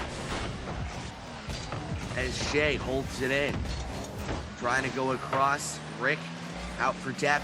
He'll finally get it clear as far as center, and that one will be killed off by YY, and a setup shot, scores! Rick ties it up here! And just as we mentioned earlier, we saw the Franklin Storm commit hard, only see one defender there in Yags back in the back line to try and defend, and the Macomb Heroes punish. Well done to them to tie up the game. 4:01 left to go here, and it's a 1-0 series for the Franklin Storm. Game just knotted up at 1 thanks to Rick, as Shea playing it in his own zone, trying to give it up to Yags. Yags centering it out in front, and YY with a shot going wide of the net. And a rebound will be played out in front, and a shot, he scores! Yags! 2 goals, 1 game, and it's a 2-1 lead. And we saw there at the start after that kickoff, it looked like the Franklin Storm went for a very nice pre-set up play that did get blocked out for them, but as we've discussed, their ability to recover and put another shot on goal is unmatched. They'll bounce that one out in front. That gets taken up by Dap Dap. Rick getting it down, and a shot denied by Shea. He'll get another chance, and another deny by Yags, as Yags brings it up, bounces it out in front, and someone named JT is there to answer. That seems to be a common theme with these Macomb Heroes, that they have someone to answer for every shot. So is that going to be a problem here for the Franklin Storm coming in? I don't think so, honestly, right now, Baryonic. I think all the Franklin Storm need to do is wait for those heavy commits from the Macomb Heroes, and their ability to recover and make a play seems to just happen a little bit quicker than on the other side of the field. Plenty of time left in this matchup, though. I know we'll see the Macomb Heroes bring it to the Franklin Storm. There's another demo there as Dap Dap gets taken out. YYRL with a good chance out in front. Nice aerial dribble. Not able to make it connect, though, as he gets it out in front in the center of the pitch, and that gets taken away and denied by Shea. Held in by someone named JT. Yags, a shot, lobbing it out in front. Shea, another shot, scores! Excellent bump, and it's a 2-goal lead. Excellent job there to Shea to get that ball into the net. And one thing we're seeing that's different on both sides of the pitch thus far, every save that the Franklin Storm has got, they're coming from one of those boost pads from the back post rotations, whereas the Macomb Heroes seem to just be sitting in goal. So I think, like we've discussed, they're just need to be quicker on their recoveries. Dap Dap trying to get it out in front. That gets taken away by Yags. Yags will send it down to the side. Shea gets taken out. Now someone, JT, takes out Shea. YY trying to leave it down. Yags holds it in, down to the corner. 2:07 left to go. Still a 2-0, or excuse me, still a 2-goal game. So anything can happen as Dap Dap tries to send it out in front, and YY sends it out with Rick with a good play there as they try to send it out in front. And that one gets taken away. About less than a minute left, or excuse me, less than 2 minutes left to go. How intense do you think this game's gonna get? I think this might be one that goes down to the wire. We see the Macomb Heroes having control of the ball for a couple of seconds here, doing a good job to maybe get a grasp back on this game. But if Shea is able to put another goal on board here, it might be over for the Heroes in this game number 2. For them, I think they just need to relax, see if they can make some nice plays, focus on their communication, and we're gonna see Dap Dap put a nice one on shot. YY is there to defend, though. Shea is gonna respond and try and clear that ball. Rick is there to respond. Who's gonna get there first? We're gonna see Rick with the follow-up, passing it to Dap Dap, but what a save from YY. JT's there, though. This play isn't over. We're gonna see Dap Dap respond to the shot off the backboard. I think this play is dead, though, as the Franklin Storm start to make an offensive. They roll it off the top, try to go off the roof, and now it's taken away and cleared up by Dap Dap, held up by Yags. Yags sent in deeper by Shea. Shea gets it taken away by Rick. Rick, a lob shot, and that gets taken away, killed onto the corner, 45 on the clock. Dap Dap getting it in, trying to play it down to Rick. Rick with the cycle, not able to go as YY sends it back in to Macomb territory. They'll send it down into the corner, out to the side of the net. And now trying to clear it right now is Dap Dap. He'll leave it off for someone named JT. 25 left to go as Dap Dap will send it back in. Shea, aerial dribble. He'll leave it off for Yags, going off the corner, trying to leave it out in front. That gets taken away, 12 on the clock. 10 as they send it out in front, and that gets taken away by YY. 5 seconds left to go, and I believe this will be that, as with 1 second left to go, the ball will be cleared, or excuse me, killed, and now the Franklin Storm have themselves a 2-0 lead. If you're on the Macomb Heroes right now, a coach, a player, what are you thinking? What's going through your head? How can you try and regroup and refocus yourself to come back stronger in this third game of the series? The one thing that's a saving grace for these guys right now is the fact that this is a best of 7 series. This is a longer series. This isn't the end all be all. Up 2-0. I've seen plenty of teams be up 2-0 in a best of 7 series and ultimately lose that same series. So if I'm the Macomb Heroes, I'm saying, guys, listen, that was bad. We're down 2-0, but we're not pressing the panic button yet. We're going to regroup. We're going to keep doing what we do. And in game 3, if we can cut the series down to 1, that'll be essential. Absolutely, and we saw how momentum-based of a team the Macomb Heroes are. I'm sure once they get those first couple goals on the board, we're going to see them just heat up. One thing I'd like to focus on that we haven't seen from Macomb today, something that I was highlighting them for yesterday, is I don't think I've seen a single demo besides the one from JT in game number 2 there. I think we see these really beautiful plays being set up by the Macomb Heroes, but with all 3 of the enemies on the Franklin Storm there to defend, they just can't make it happen. So maybe they're going to want to look for a demo. I'll pass it over to you, Bryonic. Take us away with game number 3. It is game 3 and a chance for a chokehold here for the Franklin Storm Heroes, trying to breathe a little bit as Yags sends it back in and trying to get it in front, and that gets taken away. Shea holds it in though. Shea again flipping it off the top, trying to get a shot off, has a chance and dribbles. Good defense, good challenge out in front, and that gets taken away. Again, try to clear it into someone named JT. A triple commit though, you're gonna have to be careful as they send it off the roof and now off the wall. A good pressure point here for the Franklin Storm as they send it off the backboard and now finally cleared up by Yags, and a shot denied by Rick, and that one's sent out to the corner. Excellent play here so far. And we saw a great example there of how much of a mental game Rocket League is. We saw Shea with a seemingly easy shot on goal, but instead of hitting that ball, he slows down, wait for the defender to get antsy and make a mistake. That's something I'd like to see more out of the Heroes. Every opportunity they get, they're taking it. I think they need to keep their enemies guessing a little, like Shea has done right there. What a crazy goal from him to open up game number 3. Oh, that is absolutely brutal. Rick coming up to make a big save and to only let it happen like that, that is nutty. And the Franklin Storm, for a 3rd straight game, are off and running. Partner, right now, you're threatening to go up 3-0. If you're the Franklin Storm, what's going through your mind? I think right now they are just so focused as we see Shea with a nice save there, getting back to the goal just in time.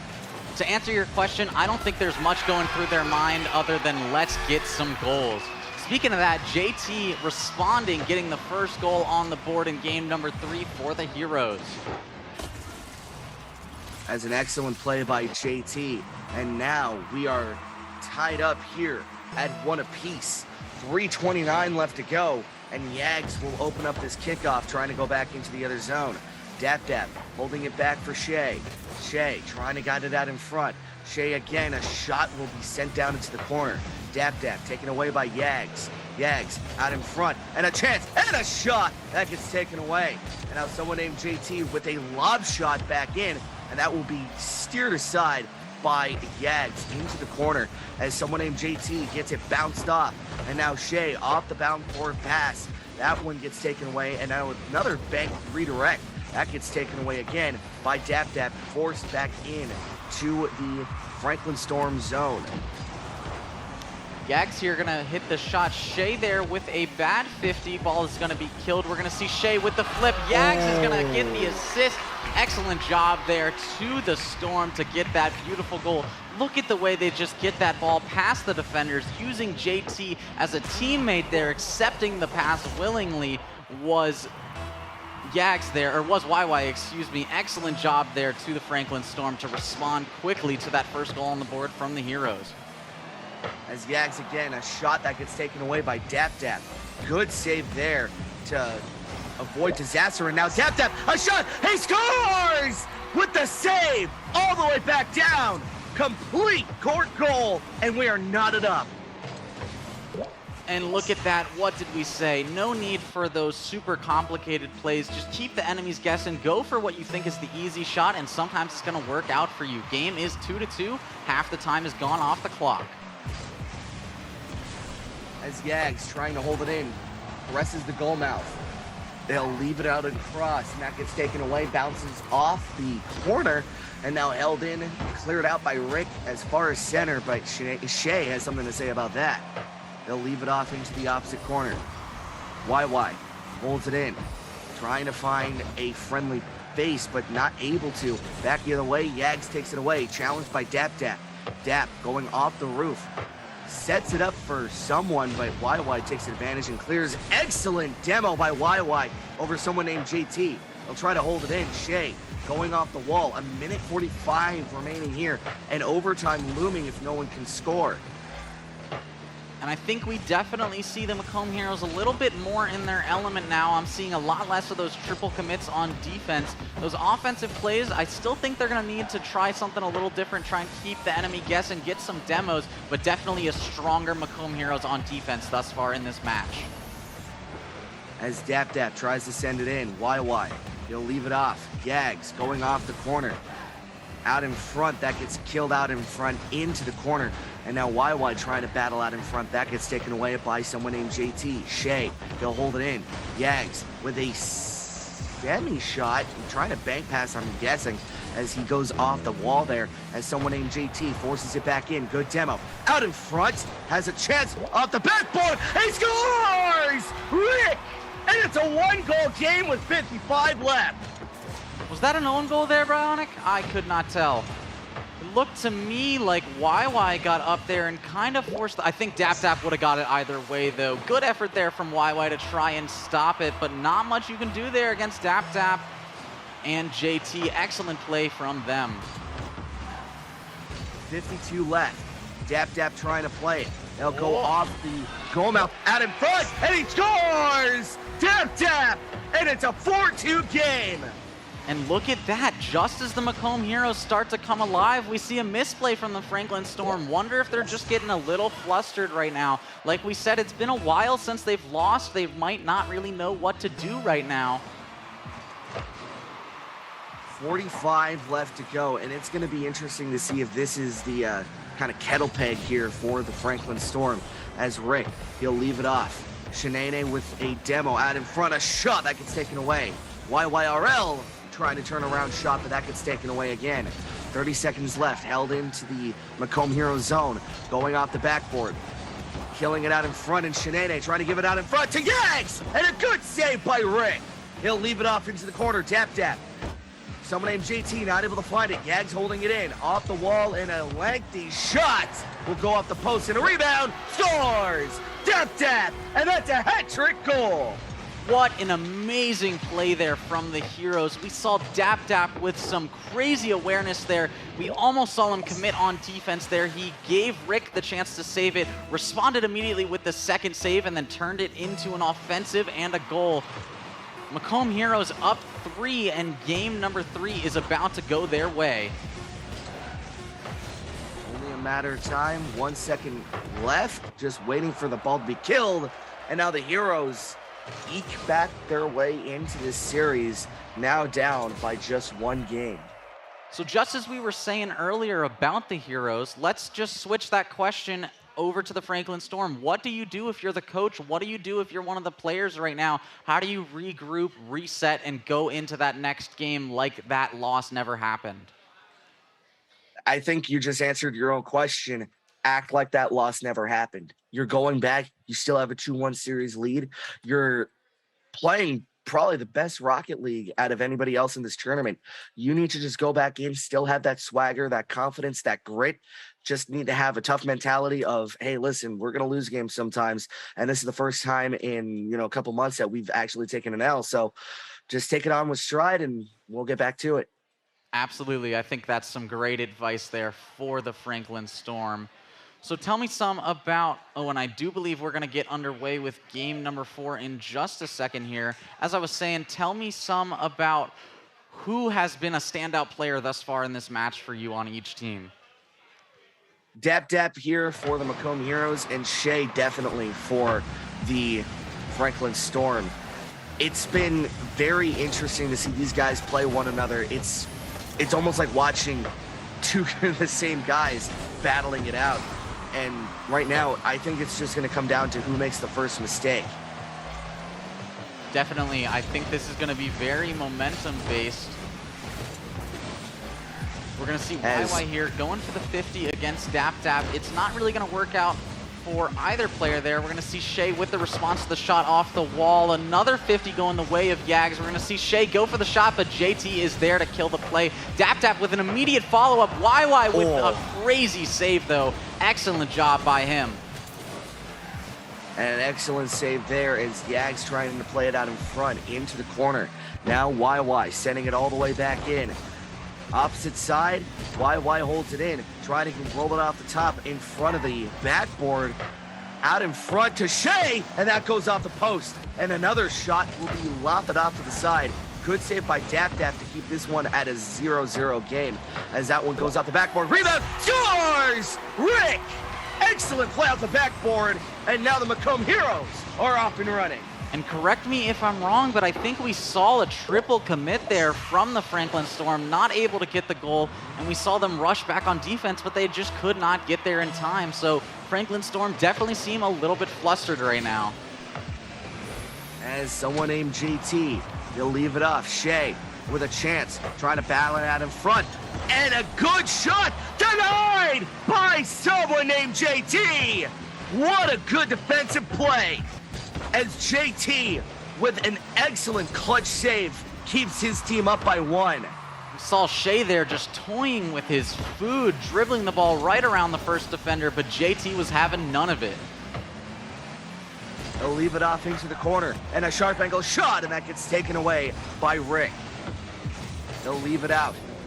Rick bouncing it right through the width of the pitch, or excuse me, the length of the pitch, as YYRL going off the roof. Yags rolling it off the corner, trying to go off the roof again, and an aerial shot, and that gets taken away. And a good save there out in front by Rick to steer it aside. And now an open net, and that one could have been dangerous as that one barely misses the net. And now Shay trying to turn this one around and clear it all the way back up, and is able to length of the pitch. Yags, a shot, saved by DapDap, keeping this one at an 1-goal game for his team. DapDap here gonna try and clear the ball. Franklin Storm been on offense for quite a while here. We're gonna see YY grab the boost pad, go for the shot to try and set up Yags. Yags is unable to get the redirect. Shay is there to try and respond though. We're gonna see a bit of a misplay from him. YY is gonna get it, but we're gonna see a nice clear come out from DapDap. Let's see if Yags can keep the ball in Franklin's domain. We're gonna see that clear come out from Rick again. JT going for the shot. Shay's gonna get there first though. DapDap is there to kill that play, but YY keeping it alive. No boost here for Rick. Good job though for them. Luckily it did not go into the goal and just hit that crossbar. And now someone named JT waiting in the wings, trying to extend this lead, and a shot, scores! Yags with the save, but JT muscles it in. It's a 2-goal game. I don't know what more the defenders could have done there. Yags was in the perfect place, but JT said, no way am I not scoring this goal right now. What a play there from him. Excellent play, and now the Macomb Heroes trying to knot up the series, up by 2, as DapDap with a sharp angle shot going off the backboard, and that one again gets cleared off by Shay. Now Shay with a challenge there as YY and Rick kind of have a little standoff. YY sends it back in. DapDap sends it into the Franklin zone. Out in front, a shot from Shay, who scores! That was Yags! And it was a lob shot that beat everybody and cuts this lead in half. Now, I'm not sure if that was intentional or not from Shay, but I think we saw the defender there expecting Shay to hit the ball lower and not jumping high enough. I wonder if that was a misplay from him that turned into a good thing, or if that was all tactical. You never know. Like you said, it's the mental game. It's the game within a game, and with 1:15 left to go, we have a lot of game to be left, and that one's saved by Yags, keeping his team into this one. Shay with a chance, and that gets denied by Rick. YYRL trying to go back to center. That gets taken away, bumped off by DapDap. 1 minute left to go. 1-goal game. Yags holds it, trying to get it out in front. That gets taken away again. Shay with a chance. YY off the roof, off the backboard, out in front. Not able to go on the corner, trying to get it into Shay, and cleared by DapDap. And the Macomb Heroes look like a totally different team on defense now. They seem so much more organized. No double or triple commits. Well done to them for regrouping there. Another thing I've seen from them that's definitely a step up from those first 2 games is we see how quickly they get in the air and stop these aerial plays from Shay and YY before they even happen. We're going to see a bit of a triple commit there from the Storm. Unfortunately for JT, he does not have the boost to make a play out of it, but looks like the Macomb Heroes are going to be taking control of this ball. Just as I say that, though, Yags is going to center the ball up. The shot's not going to connect at first, but Yags with the response. Excellent play. Excellent play. 8 seconds left. And now we have overtime looming just like that from the depths. How do you see this one shaking out? I think we're going to get overtime here. I don't think either team is going to want to go for any risk. There's only 3 more seconds on the board. Let's see that ball get killed. Oh! Out in front! Scores! Rick! Minute to midnight, and Rick has won the game! And look at the energy here in the Full Sail University Orlando Health Fortress. Dap jumping out of his chair. The fans there in the background getting hyped too. What a performance these players are putting on for us thus far. Wow. Minute to midnight, seconds from overtime, and he takes it in himself. What a play. And now we have a fresh series. This is now a best of 3. Yeah, we're back at ground 0, aren't we? Oh my goodness. We're back. How do you see this one shaking out, partner? I think the Macomb Heroes have the momentum behind them right now. I think the Franklin Storm a little bit flustered, like I said before. I'll be interested to see if they have a change in approach or if they're just going to put their heads down and focus on the game. As in front, Yags trying to get it out, and that gets killed off the backboard. Someone named JT leaving it out for Dap. He'll get it taken away by YY. Again, Dap out into the side. He'll play it back, trying to give it out in front to Rick. Rick taking it out, and now someone named JT trying to center it out in front to nobody. And now Rick again battling it back into game 4 Hero to get this thing knotted up at 2 apiece. He'll lead it out, and that gets taken away by YY. Right now, it seems like the Franklin Storm are playing excellent defense, steering this one to the side. Do you see any change in their gameplay? I think the Franklin Storm just trying to be a little less flashy. Maybe that advice I gave to the Macomb Heroes earlier, just calm down, wait for a misplay. I think that's exactly what the Franklin Storm are doing right now. We're going to see Shay center the ball up. Yag's going to go for the follow-up shot, and the Franklin Storm are going to put the first one on the board here in game number 5. Excellent play there as Yag sneaks it right underneath the bar and gets the goal. 1-0 here with under 4 to go. Ladies and gentlemen, buckle up your seatbelts. This one is going to be a doozy as they send it back in. Shay trying to play it back.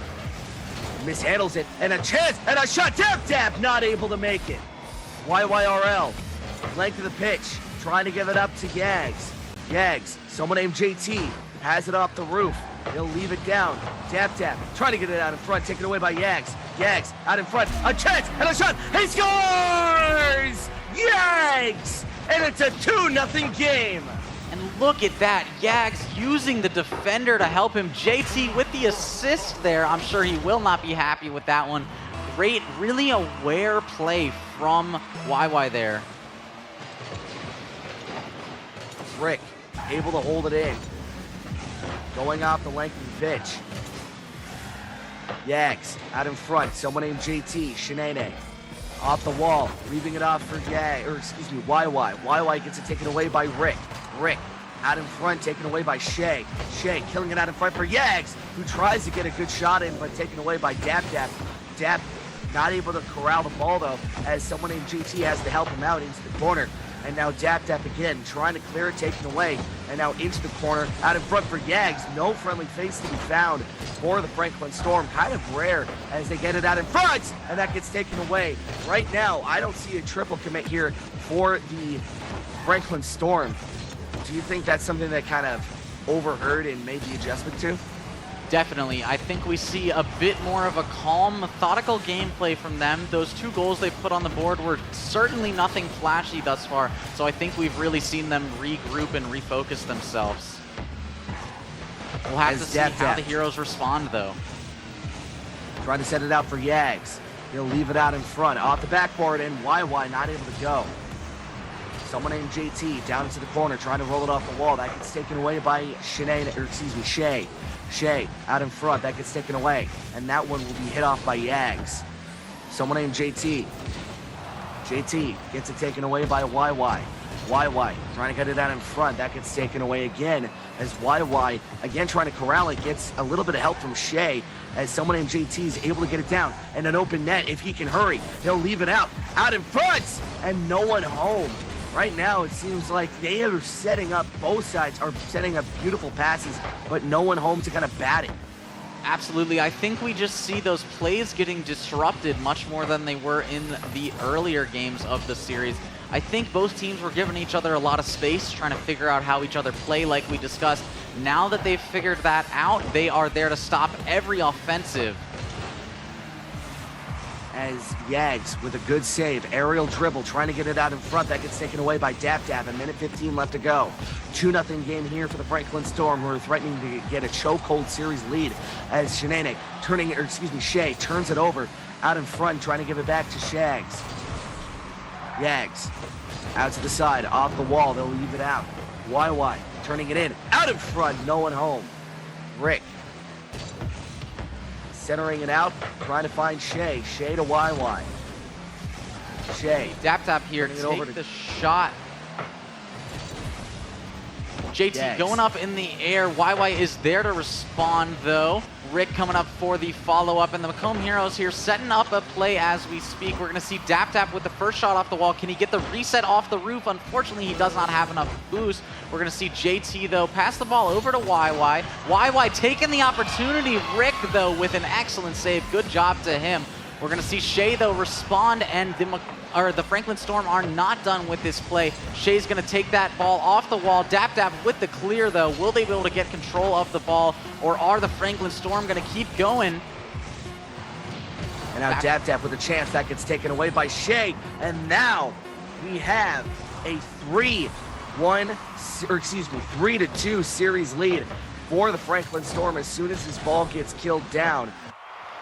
Excellent game here played by the Storm in a comeback way as they lost 2 straight, ended up coming in to win this game. Now, if you're both teams, what's your mentality like coming into this game 6? So for the Franklin Storm, I'm definitely taking a bit of a chill pill. I'm definitely waiting for the team to make mistakes, not going for anything flashy. Keep in mind, they do have one more loss in the bag than the Macomb Heroes do.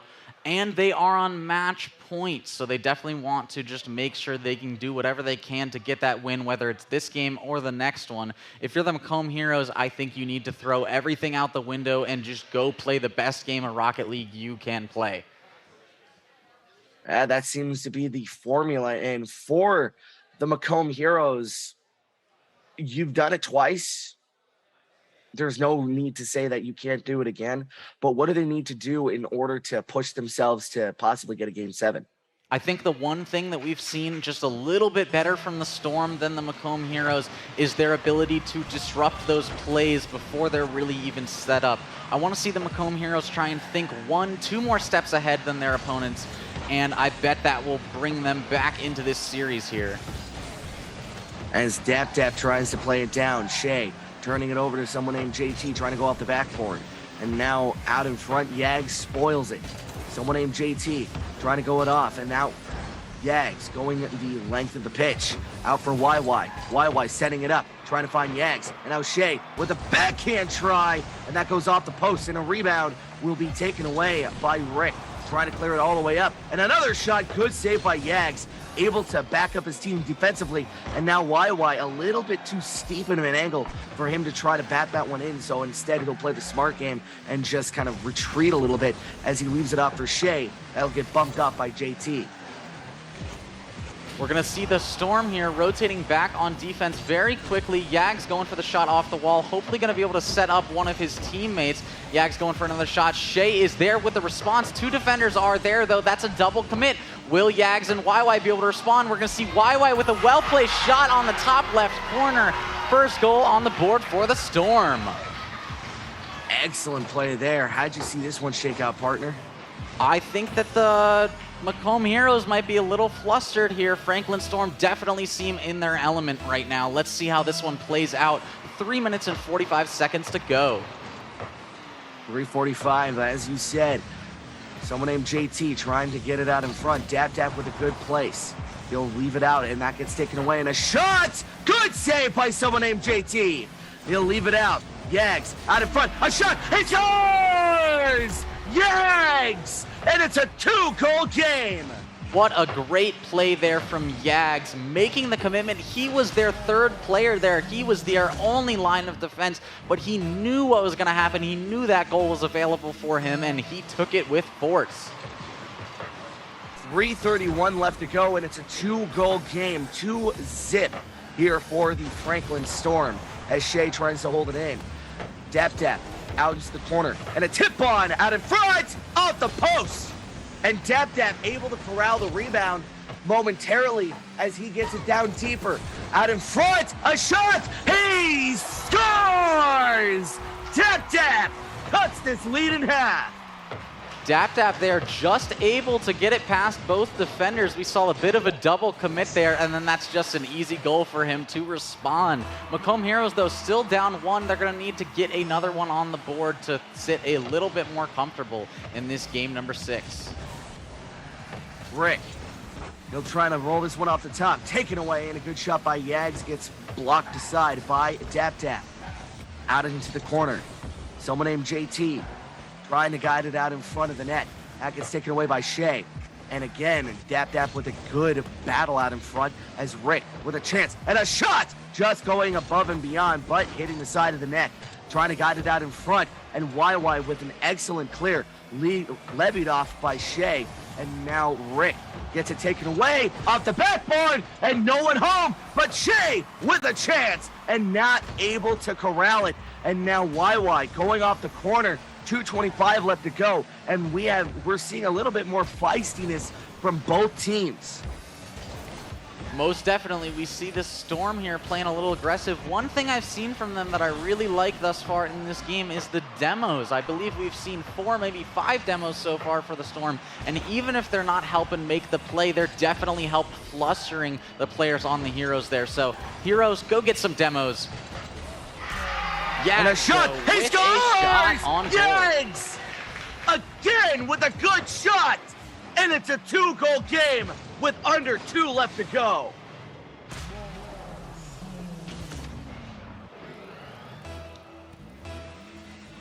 $1:57 left to go. And now we have a chance for a complete upset here for the Franklin Storm. They'll leave it off. Out in front, a shot, he scores! YYRL! And with 1:46 left to go, it's a 3-goal game. And keep in mind, folks, if the Franklin Storm are able to take this last game here, that is your Grand Finals champion. If the Macomb Heroes can come back, we are going to be going into the Grand Finals afterward.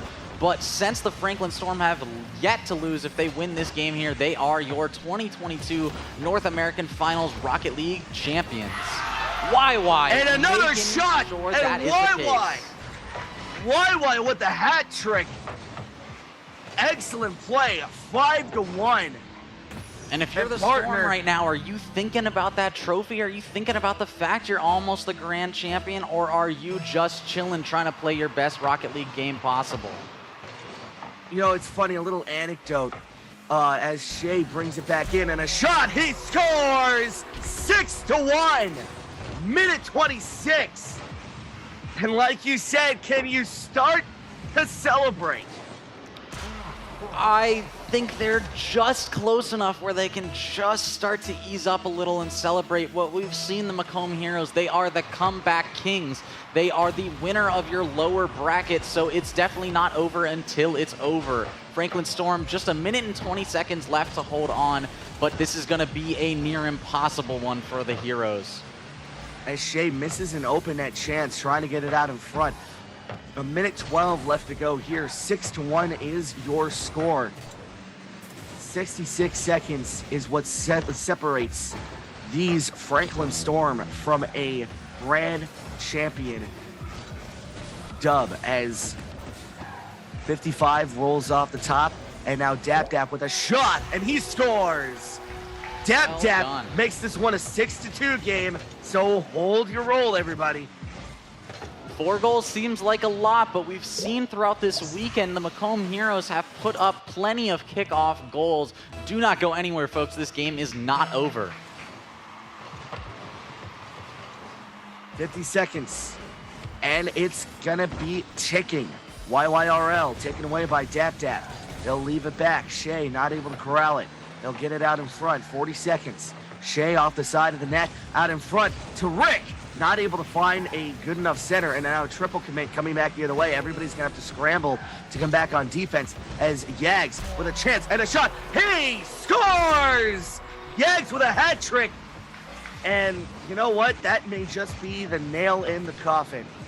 I was thinking the same thing right there, Bryonic. It's never over until it's over, but you have to get a sense that these Franklin Storm players feel they already have one hand on the trophy. 27 seconds left on the clock. That's 24 and counting. YYRL Dap Dap with a shot. Good save by Yags to keep this one alive. They'll leave it out in front, and now Rick with a chance going off the side of the net. 14 seconds left to go. YY, they'll leave it out. 10 seconds.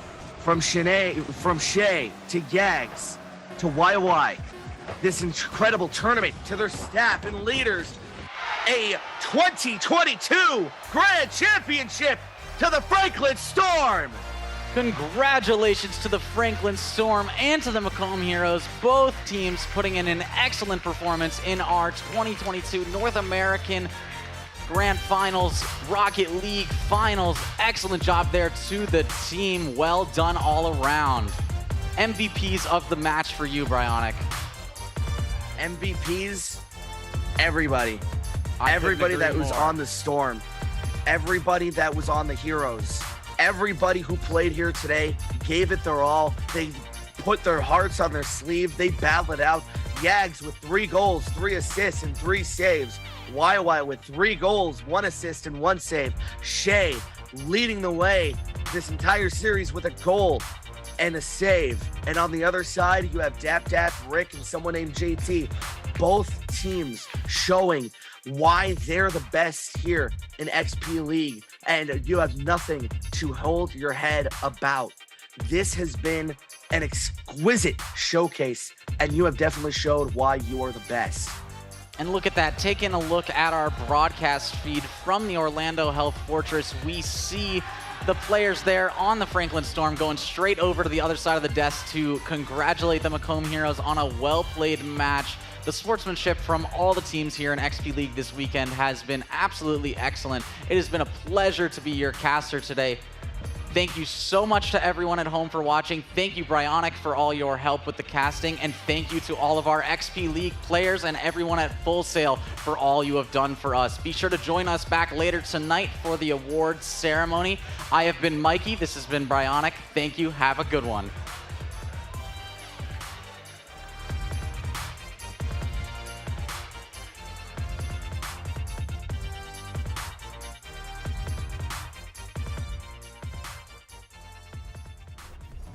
Full Sail, our technology programs are designed with a different approach to learning. We let students get hands-on and start creating. They're learning to code and they're developing applications. They're exploring areas like cloud computing and UX design. Our students have access to amazing tools like 3D printing, laser scanning, and the latest advances in augmented and virtual reality. We're taking them out of the classroom and into the future.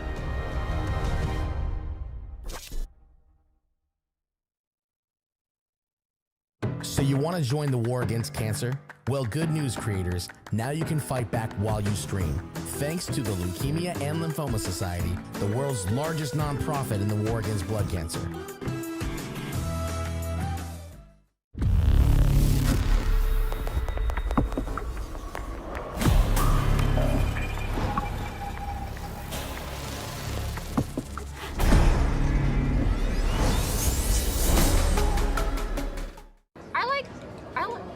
Everything looks better. It does, doesn't it?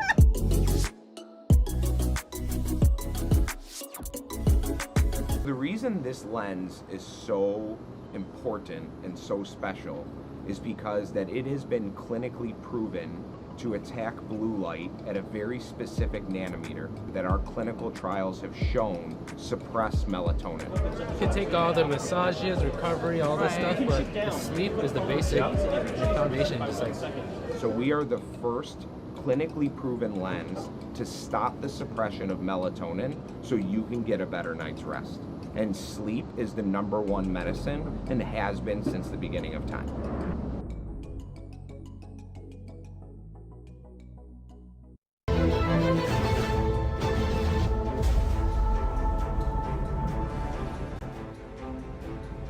You are watching the 2022 XP League North American Finals, hosted at Full Sail University. Become part of the premier youth esports league in North America by visiting xpleague.gg and finding your league.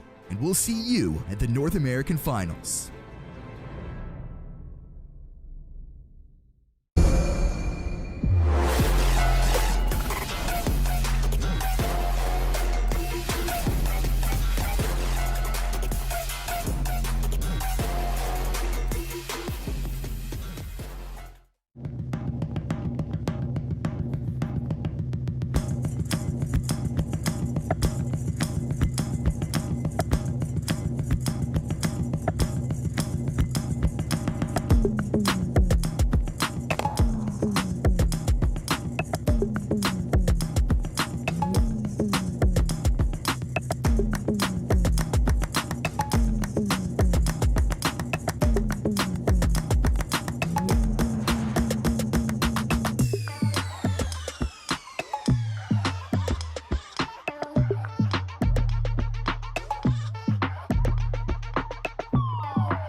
Both teams putting so much into the fight. You are watching the 2022 XP League North American Finals. It's going to Horn. It's going to Horn. They take it. There's something. And that's it, ladies and gentlemen. And over Horn have taken the victory in the grand finals. If you'd like to compete with the world's best youth gamers, find your local XP League team by visiting xpleague.gg. And we'll see you at the North American Finals.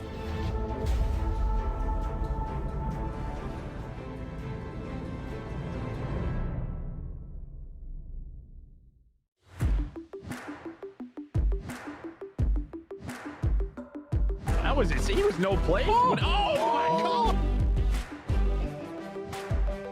But Snipe down, looking for one down. He comes through. First ever Halo Infinite Pro-Am presented by Atlantic Records.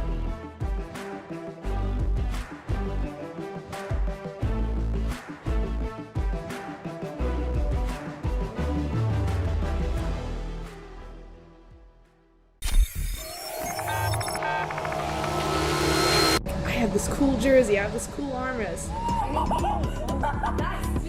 They made really close new friends through gaming, and this was an opportunity for them to be part of a team. Get the right ball. You get to feel like we're actually in the big leagues. Good game. A couple of sets of grandparents have been following the team online. We all get in the chat room and give our high fives virtually, and so we're getting our own jerseys for the family. As soon as we saw the one that he got, we all wanted our very own. that person right there, that's my son. They just wiped out the rest of the team. Pass and play by Noah, and somehow We would get together and watch the Twitch stream like it was a professional event. Good game. Good.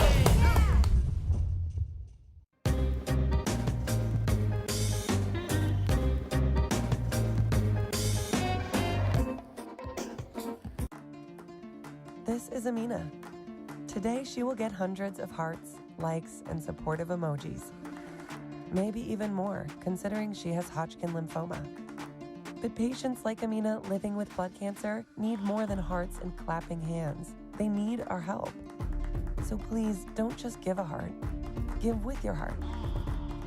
Join us in making a real impact today at lls.org.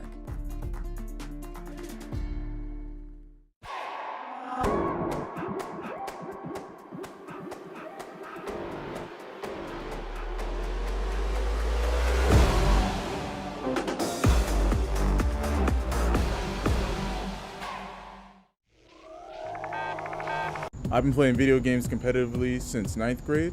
I'm now 21 years old, and I've never really got to be a part of a team. Today you guys are here for tryouts. Now you might be feeling nervous, but don't worry. Everybody makes a team. Tryouts is not about kicking you out if you're not good at the game. The only thing this is about measuring where you are at right now, so we can focus on how we can help you improve throughout the season. The games change all the time, and every game is different. It has its own special, unique characteristics. Here we go. 1, 2, 3. Keep your hands straight. Keep your hands straight. For our practices, we aren't focused necessarily on who we're playing against, just how we can adapt our strategy towards the game. What we teach the kids when we're coaching is that there's another human being on the other side of that computer, and to treat everyone with respect.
Live from Full Sail University's Orlando Health Fortress in Orlando, Florida, it is the XP League Valorant Grand Finals. Hi, everyone. My name is Quinn, better known as Colorblind. I'm joined with my friend War. War, how are you doing, my man? How are you feeling? Because we're in the Grand Finals now. It's like the energy is slowly building in my body. It's ramping up. I feel it. I'm sure the players feel it. You're getting ready. It's the biggest stage, the biggest game you could possibly imagine. And these two teams, the match we saw before between them, absolutely insane. Absolutely insane indeed. We'll talk a little bit more about that. But first, we need to see how these teams got to this stage. And to do that, we're going to go ahead and take a look at the bracket. War, why don't you go ahead and take us through both of these teams' paths to this point? Yeah, so the Madison Marvels actually starting out as the 4 seed, so a little bit of the underdog. They took down the Franklin Wolverines in round 2. That was the 1 seed. And then in the absolute insane match in the semifinals between the team they're facing right now, Triangle Minotaur, it went to like 18-16, 19-17, something crazy like that. 40 rounds. Yeah, 40 rounds of gameplay just to get them into the finals. And Triangle Minotaur, the 2 seed, dropped down to the lower bracket.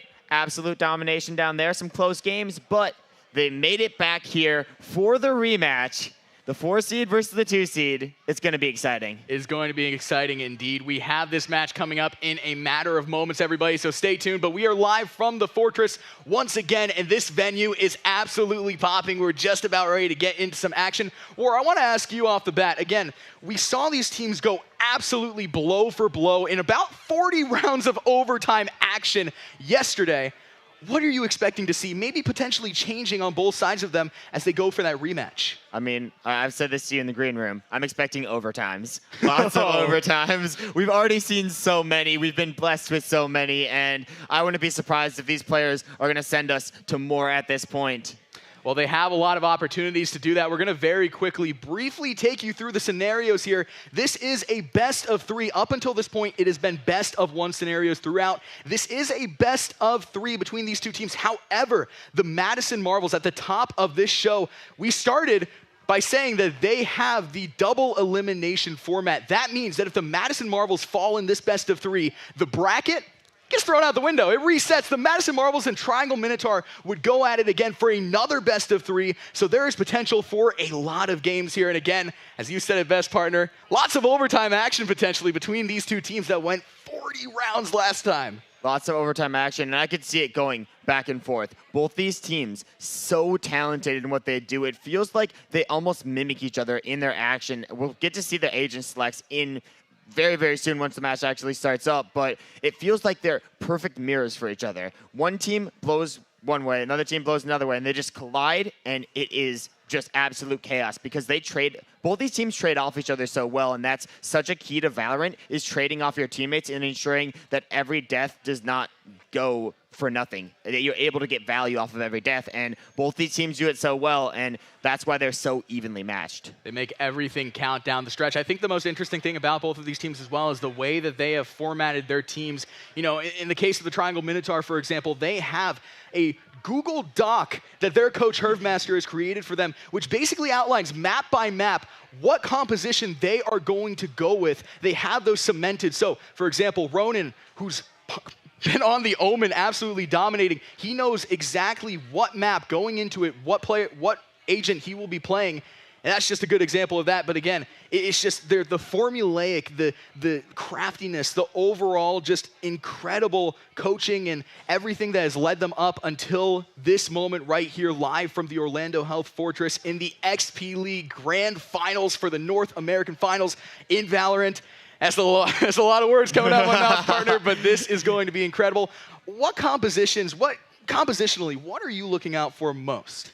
I'm mostly going to be looking out for, and this is just theoretical, but I'm looking out for the duel between Ronan and Ghost on the Omen. Omen, I know, one of my favorite characters. I've mentioned that a couple times, but it feels like both these players are more of in a strategical role for the team, and they're more dealing with planting and also clutch situations. And that doesn't mean their teammates aren't doing big things, but when it comes down to those clutch situations, I could definitely see these players clutching up. However, you're probably going to have a mirrored or both teams utilizing the Reyna character as well. Super powerful, especially for the initial frags. If you're able to get a pick, you can always dismiss out of a situation or heal yourself out and then get out of the situation. So very, very versatile picks for both these teams. I'm just interested to see what the coaches have planned and what the players have planned, because we hype up the coaches a lot, but the players, it's truly them, it's truly their teamwork, and when they're out there, it is all them. The coaches aren't communicating unless a timeout's called, so it's all them out there, and they're going to do big things. They are going to do big things indeed. You said it. I want to touch on the duelist characters because, again, you might be a big Omen and kind of just strategic player. I W key everything. I W key absolutely everything, and I want to spotlight that because, quite honestly, the duelist players, especially so, have been absolutely dominant throughout this entire series. There's a reason why, off the back of players like the duelists in this case, these teams are here today for a very good reason, and the reason we are going to be seeing just absolutely laid out again in a matter of moments. It's going to be very, very fun. And again, it's been very awesome for me as a duelist main to watch these players on the Omen. You said it best. Ghost and Ronin, they have both been putting on absolute clinics on the Omen, and just the ability to utilize the teleport, for example, and just utilize those utilities to their advantage. It's a very special thing. And I think it just outlines, even though these might be kids, these are some really, really smart kids, and they have these strategies brewing, and I'm so excited to see. Again, we saw these teams go at it at the top yesterday. Now they have a full night of figuring out what they want to do from here, what kind of adjustments they want to make, and those adjustments will be very interesting to see as we move into the gameplay in a matter of moments here. What adjustments do you think you might expect to see come out of it to prevent what could have been a 40-round overtime again? Because obviously you don't want to be going into those every single match, do you? Yeah, you don't want to be going into those every single match. It's definitely going to take a toll on these players, and the question will be they be able to withstand the best-of-3 format, and then potentially on top of that, another best-of-3 format. But remember, these teams played each other, and they played each other last time. And I know the Triangle Minotaur definitely were preparing for this very match. And I'm assuming, Madison Marvel's doing the exact same. So I'm interested to see if they're going to do any new compositions, any new strategies, and exactly who these characters are going to select. It's going to be very interesting. Just to outline it as well, going back to the overtime really quickly, we just saw a match with the Triangle Minotaur that got them into the grand finals. The Triangle Minotaur have commonly forced overtime. It's not just in that 40-round bout. They forced overtime at one point, going to 30 rounds, and then in this past game that we saw them in the semifinals in the lower bracket, they also forced overtime. We're going to go ahead and take you over to the gameplay screen right about in a couple of seconds here as we are starting to see the compositions come out and teams are starting to get their picks going through.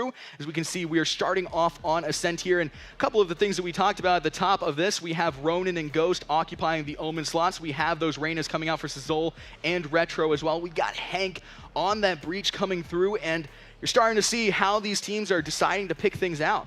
This is a perfect lineup. You have the controllers up top, you have the duelists second, you have the initiators third, you have the sentinels fourth, and then you have the extra pick. For Big Dog, it's actually going to be the KO, and then for Swifty, it's actually going to be a Jet. And two players we have seen on these characters thus far. I'm excited. Definitely some team composition switches, and I'm interested to see how Big Dog's KO is going to counter Waspy's KO, because KO is an agent that basically nullifies all other agents and can get a lot of value if you know how to use them. The question is, will they be used effectively on the first map, on Ascent, a map that is very, very close quarters for this first pistol round? KO has a lot of different things that you can do. You can really anchor a team with KO, and you have it on both sides of the equation. Partner, we're just about ready to get into the grand finals of this Valorant tournament for the XP League North American Finals. As you can hear behind us, it is absolutely hype. The excitement is palpable in the Fortress, live from Orlando, Florida.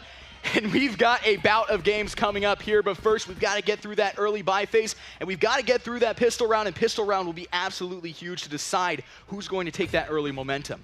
Yeah, in pistol round, everybody basically has a similar loadout, and just deciding exactly what you want to do with that is the question. You can see Waspy's actually lining up the KO knife to deny some space or to get some information on their team, but looks like it's going to be a fast push first, but instantly the KO knife hits, and you can see they're already denied a lot of their utility, and the first pick is going to come out in favor of Triangle Minotaur. They're actually going to be on the site and getting the plant this early. Another KO knife may be able to deny that, but utility just being used to get the spike down. Triangle Minotaur have been absolutely incredibly strong within those pre-plant scenarios. Now they have that spike down. They have the personnel advantage, so not only are they going to be able to play defense on this site, as Cizol peeks out, catches Hank off guard, able to not get out of there though, and the Triangle Minotaur off the back of Retro in the pistol round, take it up 1-0.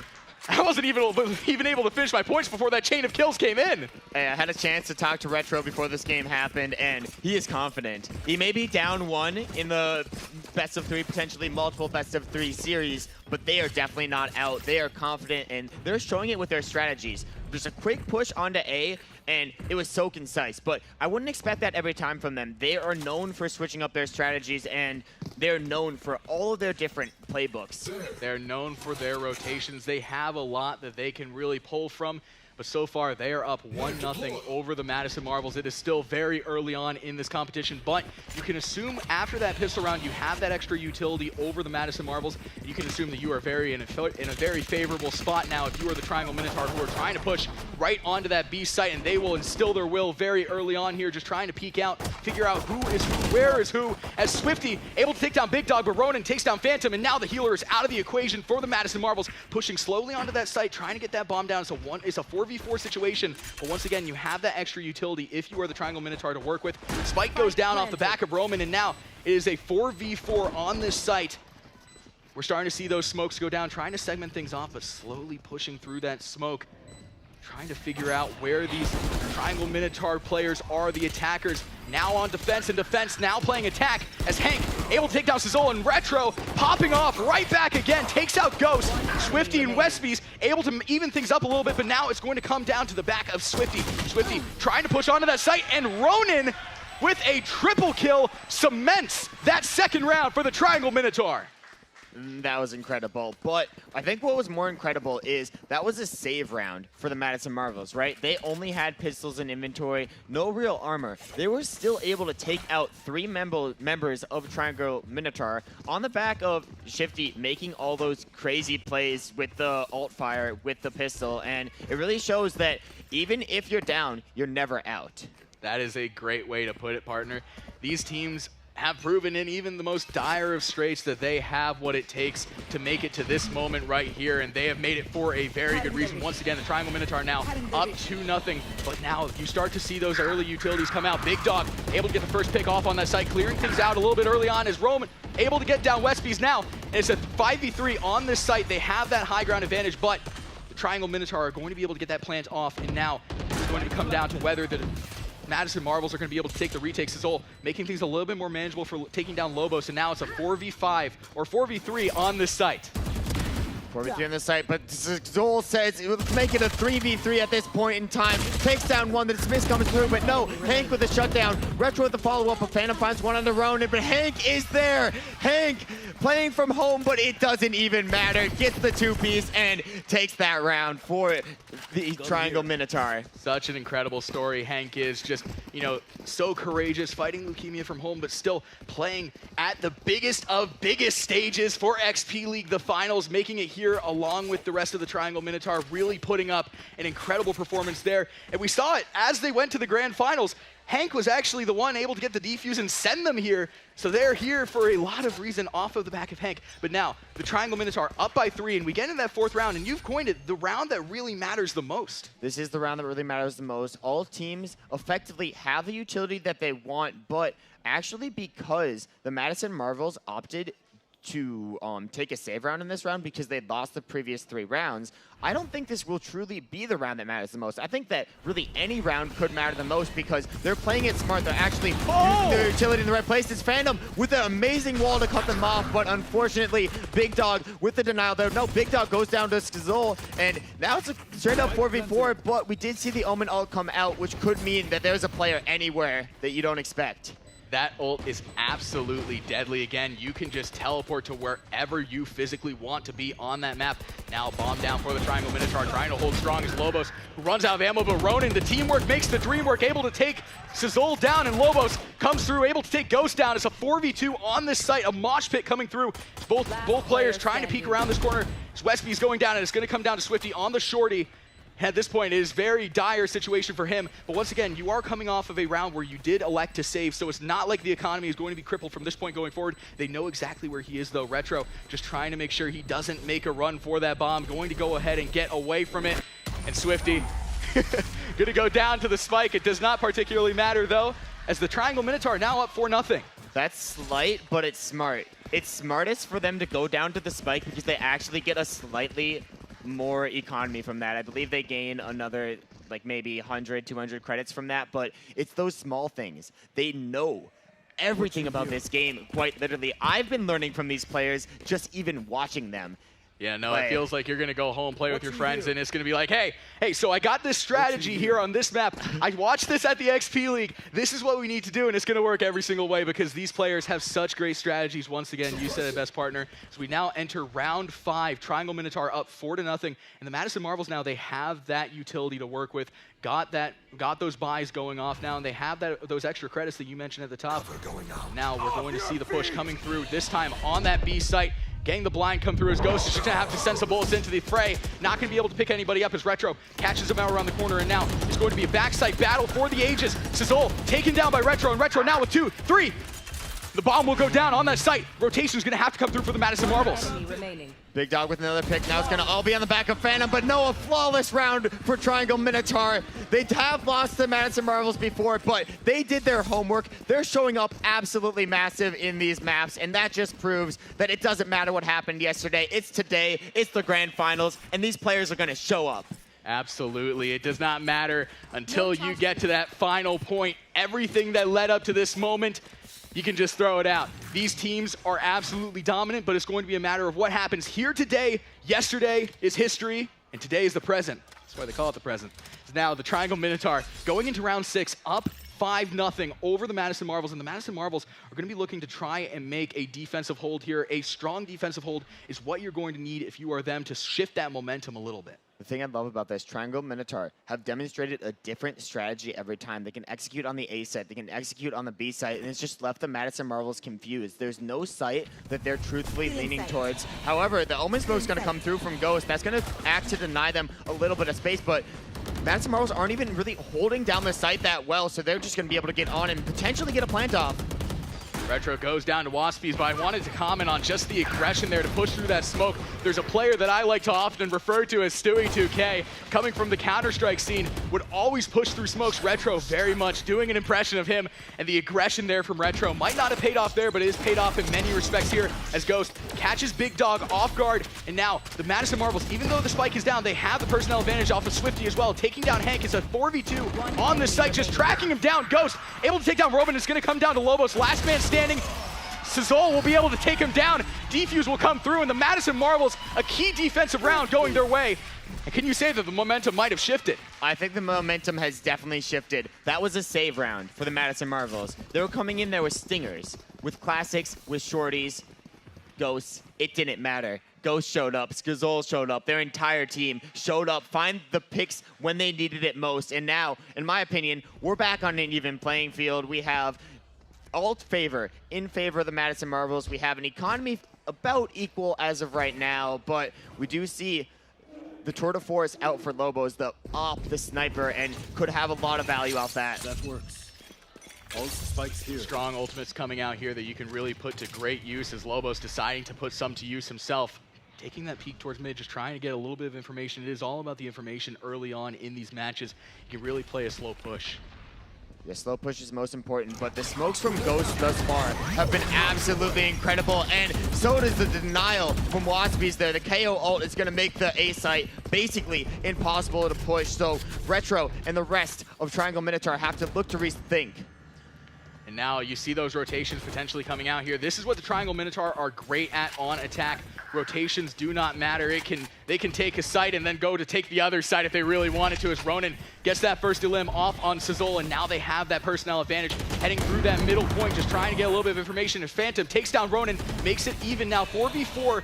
So there's a lot of contention over by that midpoint. Phantom putting down that icy surface, and now it's going to make things a little bit more difficult. Smoke's going down. Wasp is able to take down Retro from behind, catching them off guard, and now it just comes down to Hank in a 1v3 situation. Able to get a 1v4 prevented there, but now a 1v3, 29 HP remaining. They're going to swing out. Swifty will take him down, and the Madison Marvels pick up back-to-back rounds.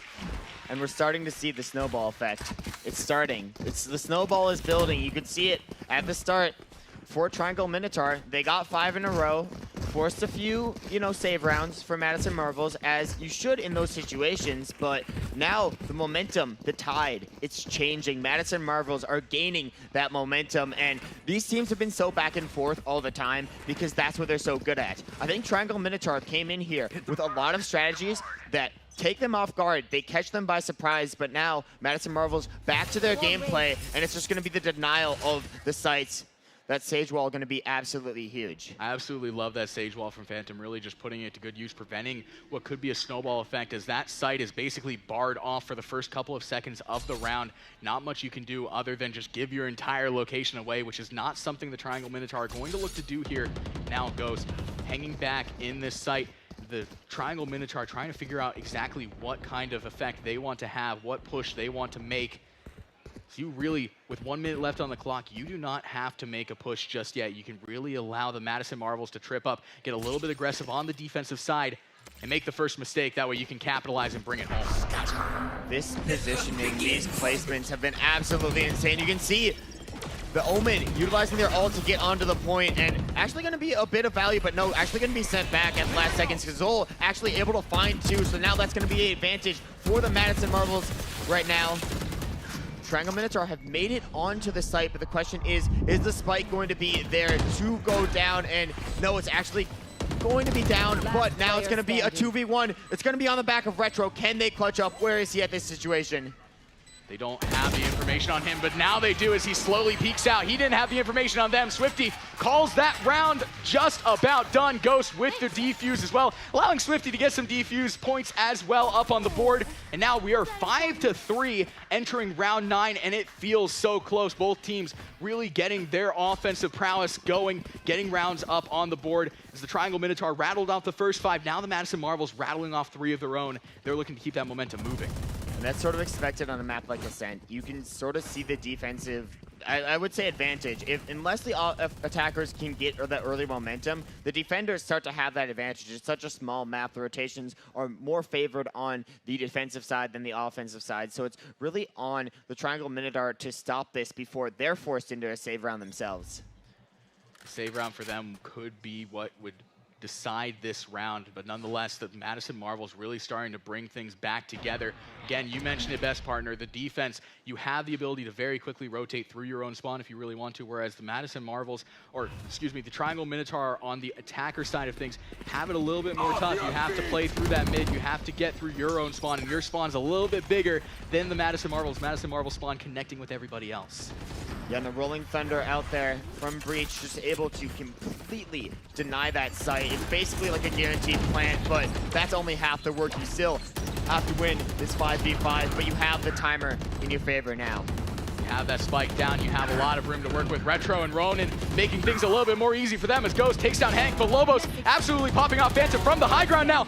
Call him Obi-Wan Kenobi because he is popping off a 1v2 situation, going to Loom. Lobos finally able to finish the job, but Phantom was absolutely clicking heads from that high ground, dropped to the lower ground, became a little bit Anakin, and was finally taken out. I love that. I like that play, the Reyna eye into Lobos peeking. Typically, Reyna will follow her eye in and swing off of that, but instead, they do the complete opposite. Reyna throws the eye, gives up her positioning. Everybody looks that way because you just shoot the Reyna eye, and then Lobos comes from a completely different angle because they have the numbers advantage. That's a great way to execute when you have a numbers advantage. You want to discombobulate your opponent and pray that they will make a mistake. Again, it's the situational awareness, the strategy, everything that these teams have. They have the team cohesion on top of that. So not only do they have situational awareness, but they have situational awareness of each other. They know what the tendencies of their teammates are. And now we entered the 10th round of this game. We still have a lot of Valorant action coming up here, but nonetheless, round 10. And it looks like so far things are really, really contentious here, knotted up 6-3. I love this from the Triangle Minotaur. They're not afraid to play slow and they're not afraid to play fast, but that might cost them this time. The slow gameplay is going to get picks for Ghost and Skazol. Only one player left. It's going to be Hank, but no, shut down, and that's going to be a flawless. A 3K for Skazol, a 2K for Ghost, and they're going to be up. Not up on the board, but they're going to get another round. It's going to make it 4-6. And that is where the Madison Marvels are most dangerous. You play right directly into their hands, and they have the ability to out-aim you in every situational way possible. But not only that, they have the way to really play that pincer maneuver and just close in on you in a way that is just absolutely very tough to deal with, as Skazol coming through again with a 3K. Off of that Reyna, you've got the disruption of Skazol and just the overall entry frag awareness as well. Just really strong play from him there. I think this match is really going to be decided by team gameplay, how certain characters complement others, how certain characters counter others. We know how good Skazol and Ghost are, but also you could say the exact same thing about Lobos and Ronin.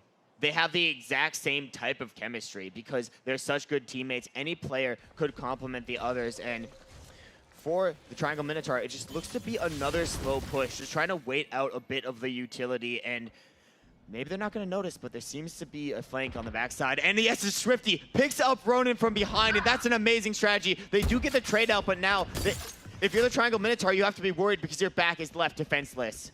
Even with your back left defenseless, you now have the advantage going your way with, in terms of utilities, that Sage Wall is still down. It's going to come down in a matter of moments here. As you might be kind of backed into a little bit of a corner here, but if you can win out those 1v1s, win out those aim battles, utilities are in your favor here. Waspies from the high ground catches ahead, not able to get the kill, but this time Lobos goes down to Waspies, and now it's the personnel disadvantage. Coming around this corner, it is Ghost from behind once again. You send one, take down the lurker, and they'll send another to come get you and sweep you up as Skazol takes down Hank, and it comes down to Retro in a 1v3 situation. And now you've got to play this very carefully here. You don't know any of the situations coming through as Waspies caught out around the corner. Now it's a 1v2 situation. Retro swinging around, catches Phantom, and now it's a 1v1. Skazol versus Retro, and Skazol has the angle, able to take down Retro, prevent a 4K and a clutch in a 1v3 situation for Retro. Skazol brings them round 5, and now we enter round 12. The final round before the swap, you can see it right up there, and I mean, I want to compliment Retro. I think Retro's gameplay is obviously on display there. We give him all the hype, but I also want to compliment Madison Marvel's ability to deny the site and use of utility. They throw an Omen Smoke down, then they throw a Sage Slow a little bit before that Omen Smoke drops, and then they use a flash, and then a Sage Wall, and then another flash. It made it virtually impossible for them to push through that choke, and if they can't push through a choke, they're not going to be able to get the plant off, and they're going to have to rely on anything else. But Empress is going to be active for Triangle Minotaur, and so is the KO ult there. They're going to just be able to walk on site and take all the space that they could want, they could need, and plant already coming through. Madison Marvels have to regroup and rethink this attack. Going to be a very difficult retake here as you have all 5 of the Triangle Minotaur on that site. You don't know where any of them are, have zero information, but I guess in the Madison Marvels case, you don't know where they are coming from either. There's a lot of different ways that they can approach you from as Retro able to take down Swifty, making it a 5v4 situation in favor of the Triangle Minotaur now. Phantom slowly trying to figure out where they are from this high ground, has the site advantage, pushing down onto the site, and now picking up 1, picking up 2, and Waspies will get the 3rd up on the board, and the Madison Marvels tie things up 6 apiece, entering that switch. And that's going to be massive for the Madison Marvels. It's somewhat defender-sided map, but they're making it look so even with their gameplay, with their action, with their strategies. I wouldn't be surprised if this went even and we saw yet another overtime here, partner. It would be very on brand for both of these teams who once again went into about 40 rounds of overtime last time. Don't know if we are going to be seeing that again here, but I would assume at some point during this best-of-3 series, or potentially, I guess, best-of-3 × 2 series, I would expect at least some overtime coming out here in a matter of moments, as now we enter that switch, and you can basically throw everything that just happened out the window. We are all knotted up, and we are back on that pistol round. Pistol round is absolutely key, especially if you want to establish, I guess, a statement on the switch. It makes a statement, and it also makes an economic statement. The economy is important. Learning about the economy is important, and obviously the pistol round, the most, in my opinion, important round, because it almost guarantees you that second round afterwards. You have the bye, which the other team is going to be forced to save. So whoever wins this round is going to get a substantial advantage going forward. Real tone-setting opportunity here as the Madison Marbles trying to make a push into those mid doors, get onto that site and get the plant coming through as Ronan gets peeked by Sizzle, but it does not matter. He has the aim, and he's going to out-aim you. Here we go. Retro on that site now. Waspies goes down, and it's going to be Big Dog taking down Swifty as well, making it a 5v2 situation. Bomb is not even anywhere near the site. Lobos takes down Phantom, and Big Dog calls that round, calls the pistol. That is ours as the Triangle Minotaur. He says, we want that pistol round.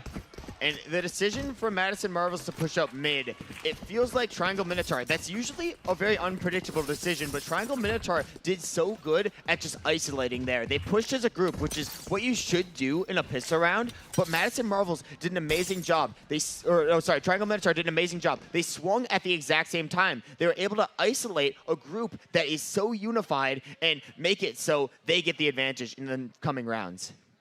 The advantage will be absolutely key here as they get that utility advantage moving forward. Now we're starting to see the Madison Marvels on the pistol round, double pistol round for them, not really buying anything up. The Triangle Minotaur, though, they have the opportunity to take this round, make it 8-6. And it's going to be a very daunting task for the Madison Marvels, who are just trying to make it towards the site a little bit here, just trying to establish something going into the site. Triangle Minotaur holding very strong on the defense so far. Again, off of a defensive round on a map that is very defensive-sided, so they are in a very good spot. Arguably, Sizzle playing a little bit of a lurk role here, trying to get a little bit of information on rotations and any potential movement from the Madison Marvels. Nothing has really been traded out thus far. I mean, the Ghost took a little bit of damage, but Phantom just able to mitigate that with the sage roll, and nothing has been found until Lobos peeks with the Spectre, finds one, finds two, and that's going to be the spike down. Luckily, Waspy's able to recover the situation, but now you're down. Hank also finding one off screen there, and now Waspy's and Ghost just stuck out. At this point in time, you might just have to go for picks because it's going to be so hard to actually get that spike down. Lobos once again with the double kill up on the board, 18 health remaining, but you still have your entire squad there to back you up, send in the reinforcements if you need to, as the Madison Marvels now with 20 seconds left on the board and the pistols in hand with the bomb in hand as well. You've got to make a move, and you've got to make one now. What awaits you around that corner, though, is Retro on the Spectre, able to get the first pick off on the board, and now they know where Ghost is, and it's just a matter of closing in on him, and the time might close on him before anything else. Retro, flawless play from the Triangle Minotaur. 5 players remaining on their side of things. But if you're a Madison Marvels fan, remember, this is how the game started, too. They lost the pistol round, they lost the round that follows, but they have such good economic awareness. Like, maybe have them be business majors in the future, consider it at least. But, like, they have such good economic awareness that they know when to save, they know when to buy, and they understand that losing the first 2 rounds, it may mean that you're down, but now the Triangle Minotaur on the bonus round compared to Madison's Marvel's full buy round. We should get them to help us with our caster math up here. Just, it would be very helpful to have them, as their economic prowess has been absolutely key down the stretch here. As Hank now getting absolutely swarmed by the utility and caught off guard completely as Sizzle able to get the pick off on him, and now the push is coming through onto this A site. Kills coming through. Lobos able to take down Ghost, but Sizzle trades off, takes Lobos down, and now it's a 4v3 on this site for full contention. Retro from the high ground trying to cut some vision, get a little bit of information off of this, trying to slowly make that push onto the site as the spike is down. You still have a lot of time to work with here, so you don't have to play too aggressively, but once again, you have to have some aggression, some willingness to peek around these corners if you are the Triangle Minotaur. As they jump down onto that site, is Retro taking down Sizzle, getting that heal up on the board. Swifty able to take down Ghost, but now it's Retro with a double kill on the board. Big Dog as well, a kill of his own, and it's going to come down to Phantom. Last person standing, Big Dog and Retro combining for 2-2, making it 4, taking the Triangle Minotaur into the 9th round. They've got 9 up on the board. I honestly thought that wasn't possible for Triangle Minotaur. I looked at Madison Marvel's position. I looked at the opposing position for Triangle Minotaur, and I thought they had it down, they had all the angles, and they're holding 2 on right side, 2 on left side when they're actually defending the spike there, and it was such a tight pinch. I was like, there's no way they'll just swing off each other, right? But then it was the Omen smokes. It was the denial with KO's ability, the fragment coming in, the flashes coming in. It felt so controlled. It felt like it was so textbook, and it was tough, but they were able to pick up that round, and that's the grit, that's the determination you need if you want to win the XP League Finals. That is a great way to put it. Again, it is just those abilities to utilize utility here. As we see utility coming through the KO suppression, able to close Ghost off a little bit here. Not going to be able to work with those utilities as now the KO suppression will go down. The Madison Marvels have a little bit more room to work with here. The utilities do come back into play. Utilities coming back into play, and I love that. I think that's the significance to having a double initiator class. You're able to get a lot of information, and then you're able to play off that information as Lobos and Ronin playing off the information to absolute perfection there. They find 3, and now it's just gonna be Ghost and Phantom. Potentially the most clutch duo, but they have a tall task ahead of them. Have a tall task ahead of them indeed as the Triangle Minotaur look to get that 10th round on the board here. Ghost, though, not going down without a fight, but he will go down to Hank. Able to get the first pick off on Lobos and Retro, and Hank finish things off, and the Triangle Minotaur have double-digit points up on the board. Okay, so, again, I'm gonna toot Madison Marvel's horn again and say it's possible, because, yet again, we're actually going to see a timeout come through from, I'm not even sure which team, but tactical timeout. Tactical timeout. Key coming through. Hear the applause in the background. It's been an exciting first game thus far, but we have so much more action and so much to break down as of right now. Remember, the Madison Marvels actually started down 0-4, and that's when they mounted their comeback. Now to have a timeout in their favor and be able to re-strategize, rethink what they're doing, I think this is going to be very, very big for them in forming their strategy. Said they started down 0-4, now down 10-6. That is technically 0-4 in the pistol round. So you're making a really good point there, partner. This is the opportunity that the Madison Marvels capitalized on last time. Now they're trying to take that timeout, get that tactical timeout, get everything sorted out, and move into these next rounds with a little bit of momentum here, trying to just create a shift in pace and cement themselves and get the points up on the board. And the thing I like so far about Triangle Minotaur, they're doing a double initiator. And I talked a little bit about this before. It gives you a lot of information. You're able to sort of scan out the site, see what's there, and then refrag off that. Well, Madison Marvels, they're doing a double duelist setup. So it's very frag-based, it's very momentum-based, and it means if they start getting picks, they're just gonna be going off. But somebody who's been fragging off roll has to be, for me, Phantom on the Sage. Absolutely incredible thus far. And it's also been the utility, especially on defense with that wall, using that A, blocking off that B side as well, just really been a tone setter for their team now as we are 10-6. Entering round 17, as round 17 just gets off on the bat now. The Triangle Minotaur holding strong on defense thus far, but the Madison Marvels, once again, they started off 0-4, now down 6-10. And they're looking to create a shift in tone as they push onto the site, and they are pushing hard onto the site. Sizol taken down by Big Dog with Swifty, able to get the exchange, and now it's a 4v4 on the site, and they look to have full site control. Sending that wall out is Phantom once again, and Phantom also going through with the plant, has been playing a lot of different roles for their team, and now they're sending out all the utility, just trying to get that thing going a little bit down a little bit. And now the Triangle Minotaur, Madison Marvels, a 4v4 looming on the site. Yeah, it feels like Phantom in this situation can truthfully just do it all. You see, it's actually been an entire team effort as Waspy's able to find one, and that's going to be big if you're on the attacker side, but Ronin able to trade that out. Now it's going to be a 3v3. All Madison Marvels need to do in this situation is play for time, but you can also play for picks. Phantom getting one, Ghost getting another. Phantom closing it out right there.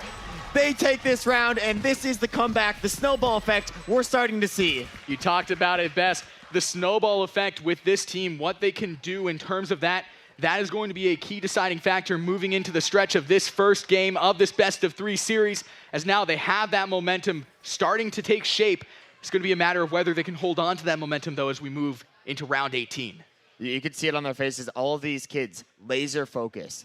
It's all about this game. It's all about who can win it out here. And the new strategies coming into play for the Madison Marvels, obviously working out. I'm not really sure what they cooked up, but it seemed to be a very heavy utility-based strategy. But it's going to be the Omen ult from Roman that I think is going to decide this match, because he could be anywhere at this certain point and looks to be rotating around on their backside right now. Once again, the Madison Marvels trying to just instill their will on this site here.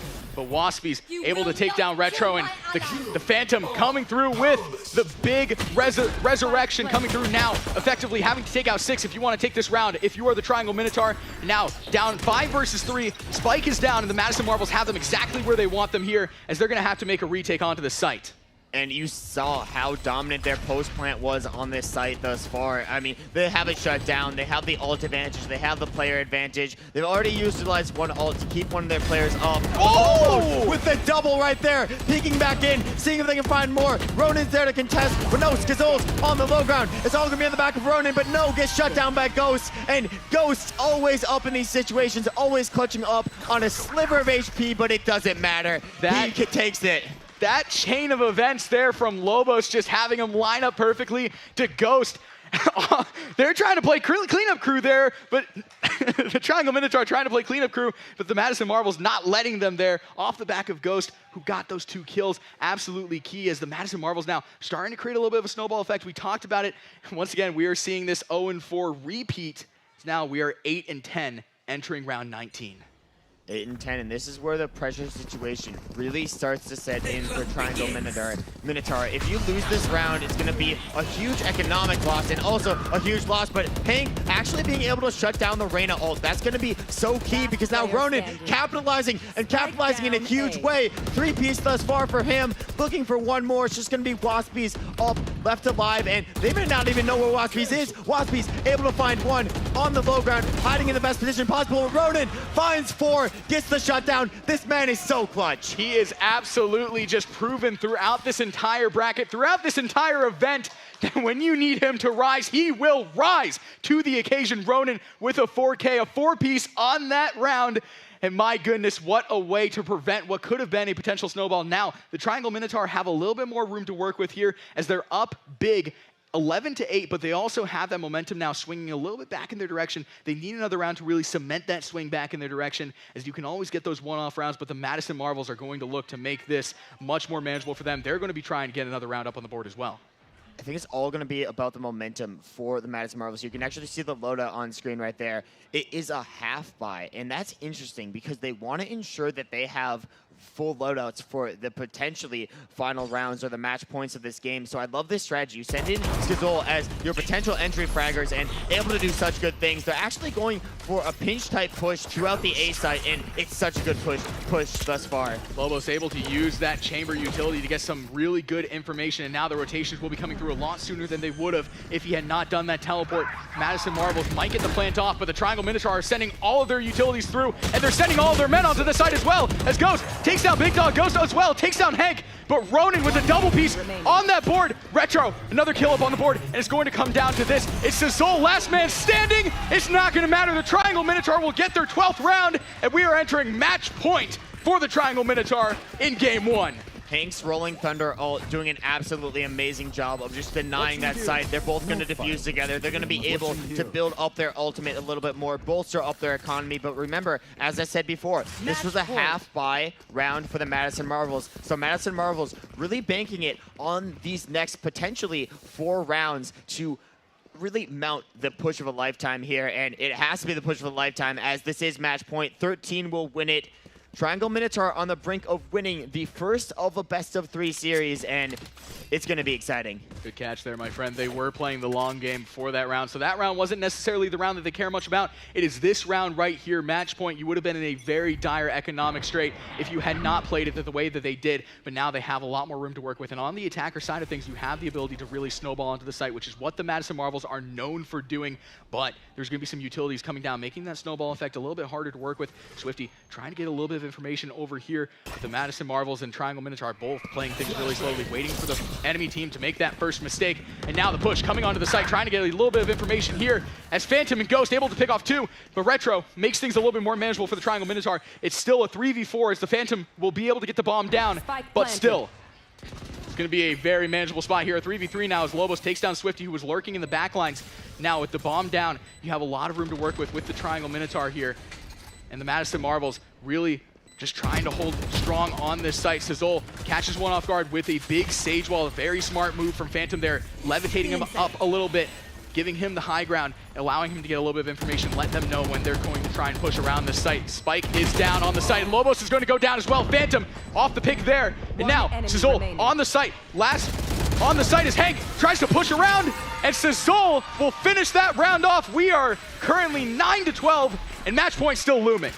The post plant for the Madison Marvels has been absolutely insane on the B side. It feels like every time they get the spike down on the B side, they're able to take complete control. However, the double-edged sword of that is if the Triangle Minotaur realize you're getting too dominant on the B site, then they're just going to full stack the B site. So it's the question of you have to switch it up sometimes. Obviously, you can rotate in the middle of games, do a few fake outs, but it's all going to be about the strategies these players do. And strategies right so far, full buys from every team and just trying to pop off. They have had a lot of success on that B site. Going to have to get crafty down the stretch here. The Madison Marvels will on the attacker side of things. The Triangle Minotaurs, Lobos peeking around that corner, trying to get a little bit of information, not expecting them to be that far pushed up mid. And now the attack is coming through. Sizol mounting the push through these top areas. Ronan trying to just fire through the smoke here as Waspies able to take down Hank, and now it's a 5v3 situation for the Triangle Minotaur. Sizol make that a 5v2, but Retro not willing to go down without a fight. 2-piece for him and Sizol. Both of them have 2 pieces up on the board, and now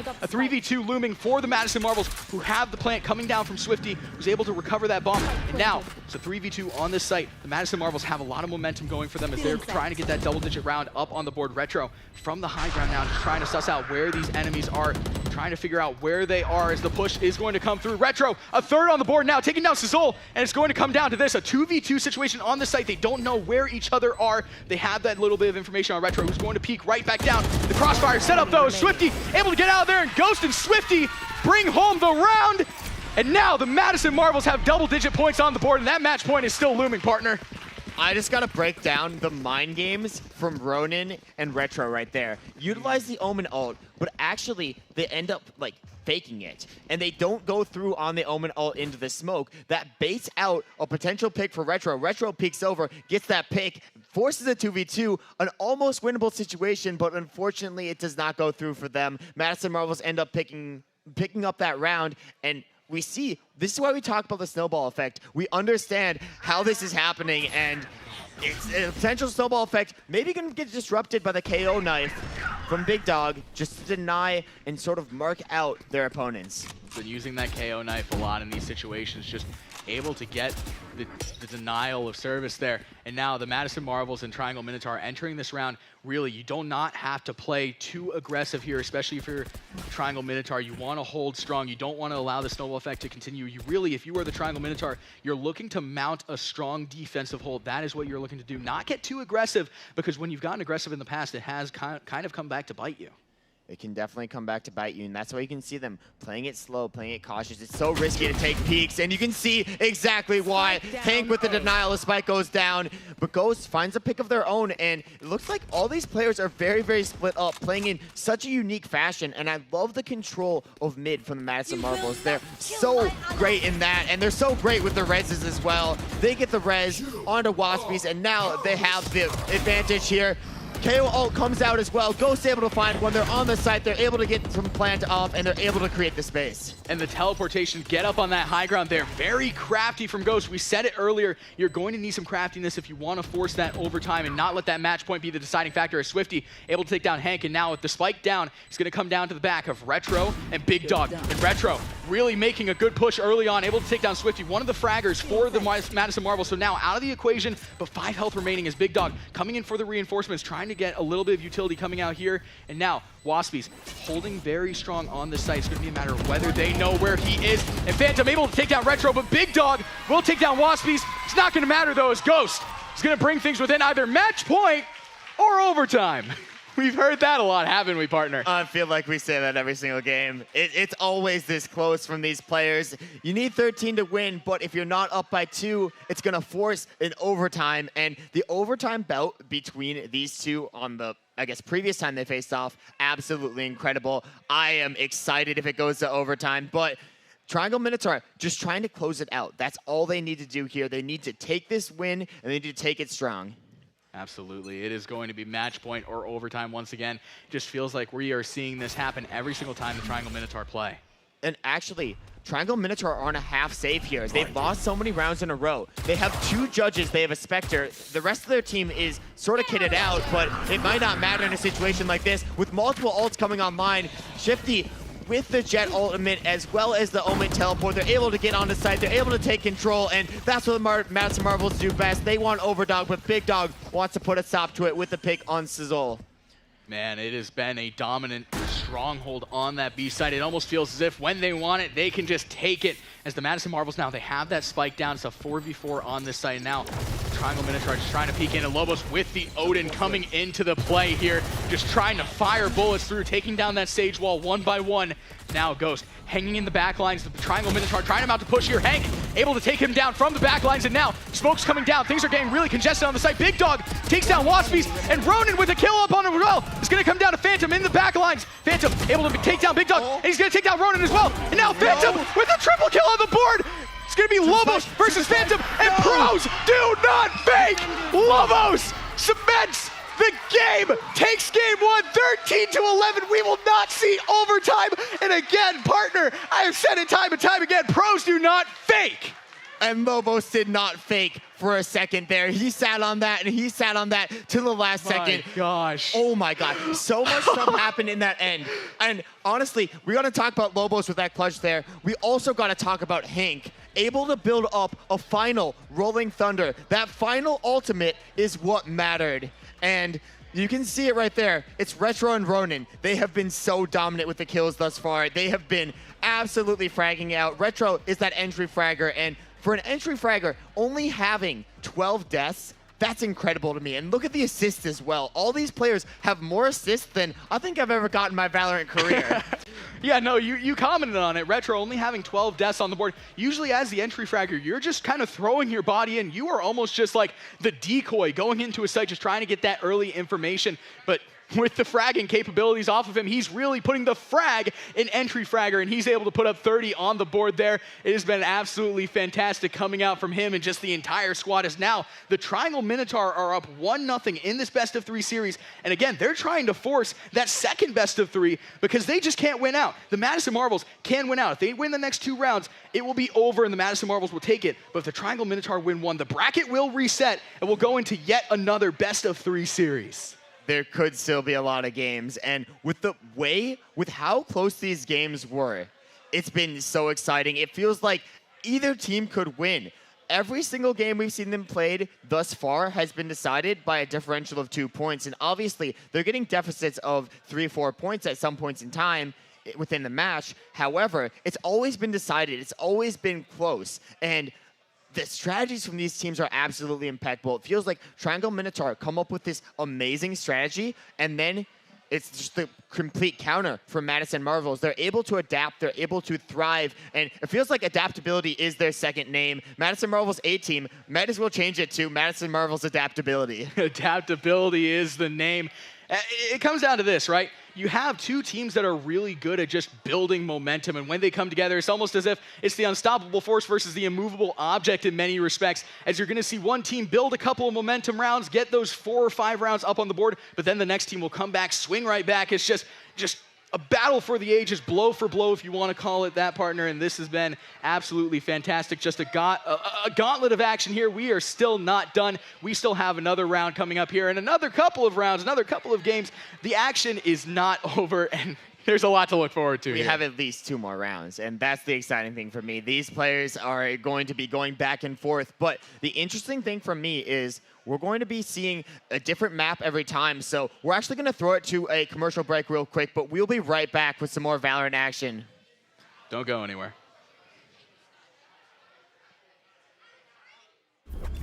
At Full Sail, our technology programs are designed with a different approach to learning. We let students get hands-on and start creating. They're learning to code and they're developing applications. They're exploring areas like cloud computing and UX design. Our students have access to amazing tools like 3D printing, laser scanning, and the latest advances in augmented and virtual reality. We're taking them out of the classroom and into the future.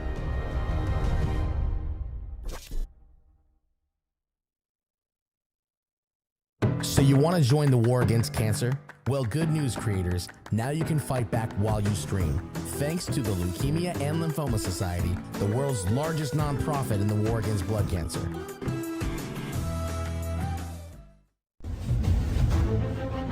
You are watching the 2022 XP League North American Finals, hosted at Full Sail University. Become part of the premier youth esports league in North America by visiting xpleague.gg and finding your league. And we'll see you at the North American Finals.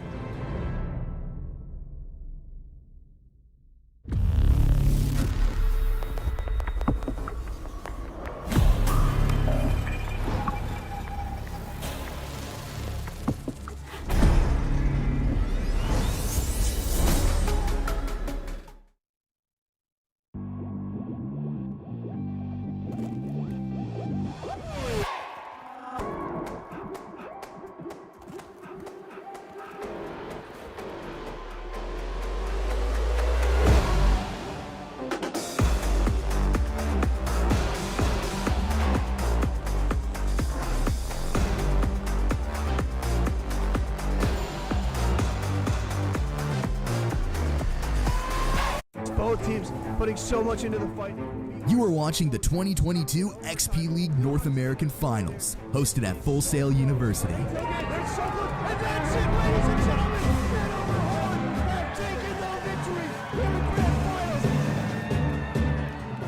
If you'd like to compete with the world's best youth gamers, find your local XP League team by visiting xpleague.gg, and we'll see you at the North American Finals.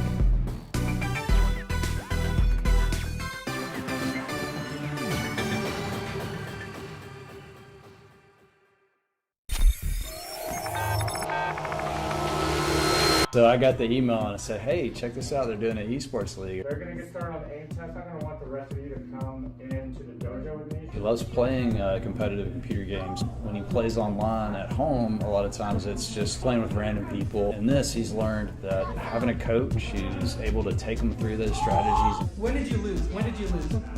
Why did you lose?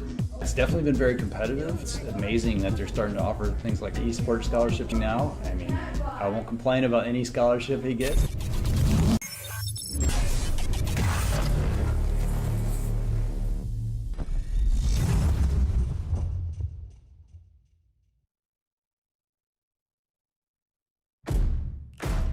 We are a place where creative dreamers go to learn their craft.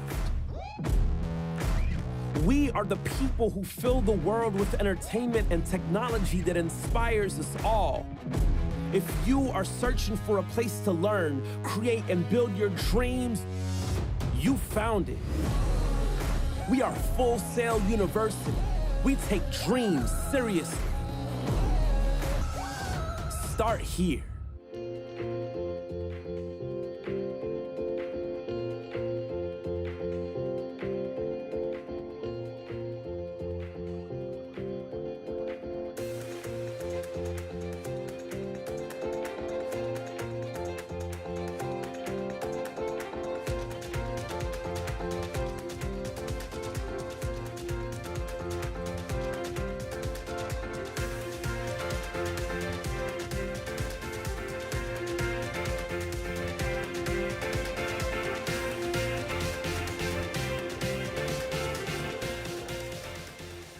Welcome back in, everybody. Hope you've got your drinks, your snacks, all of that sorted out, because the Valorant action still has more to come. We are about ready to get into Game 2 as the Triangle Minotaur just took Game 1, and now they have the potential to reset this bracket if they take this. But first, they're going to have to go through the Madison Marvels on Breeze. Let's go ahead and get right into the team compositions and picks on the board right now as we start to see things coming through for both teams. And what's standing out to you early on? I know we haven't cemented many of these picks, but of everything going on right now, War, what's standing out to you most? If it's being cemented, and we're going to wait on it, Retro potentially on the Viper would be crazy for me. I know we've seen Hank on the Sky.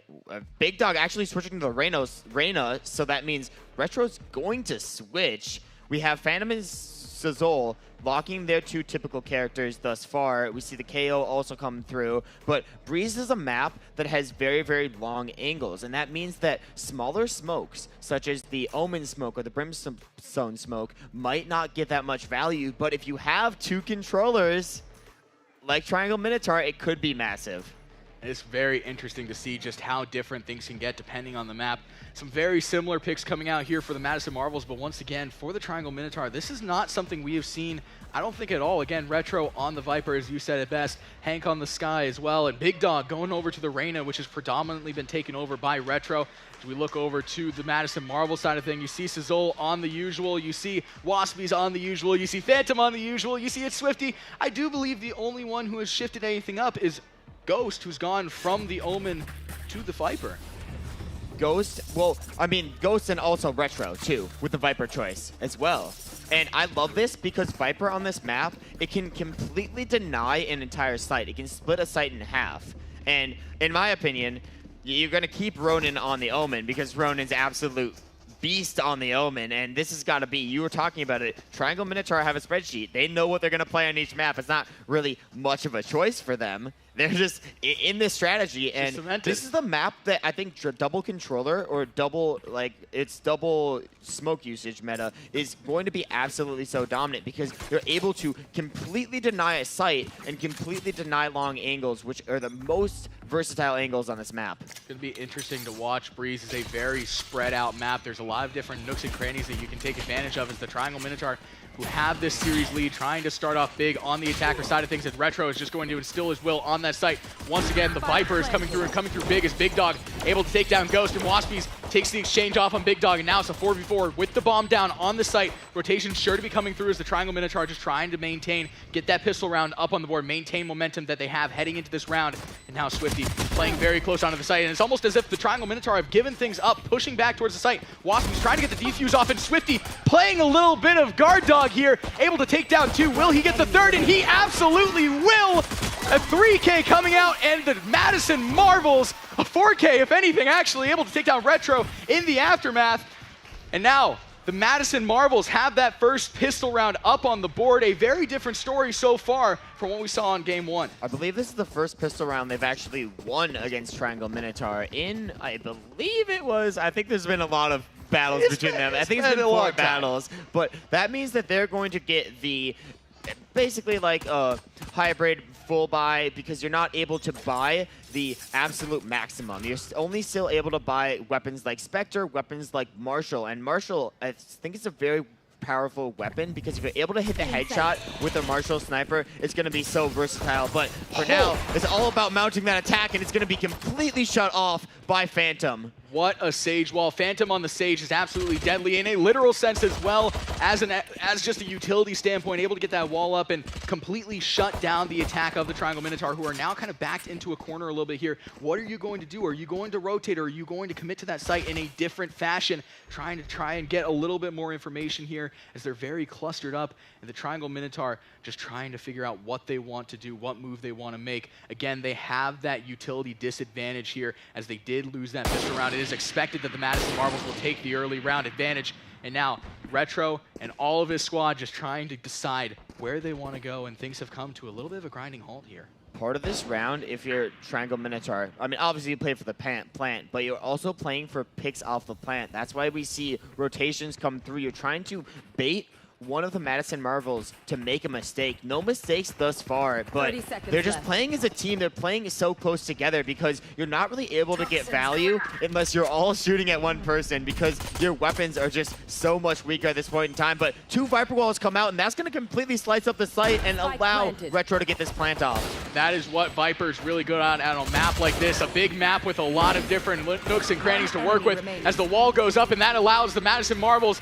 to push on through as the Triangle Minotaur do have that spike down. It's going to come down to the back of Big Dog, who's trying to make a push onto the site. It's not going to matter, though, as Phantom once again coming through clutch for their team. Not only did they start this off with the key Sage Wall that completely ground the Triangle Minotaur to a halt, but he's going to get that final kill up on the board.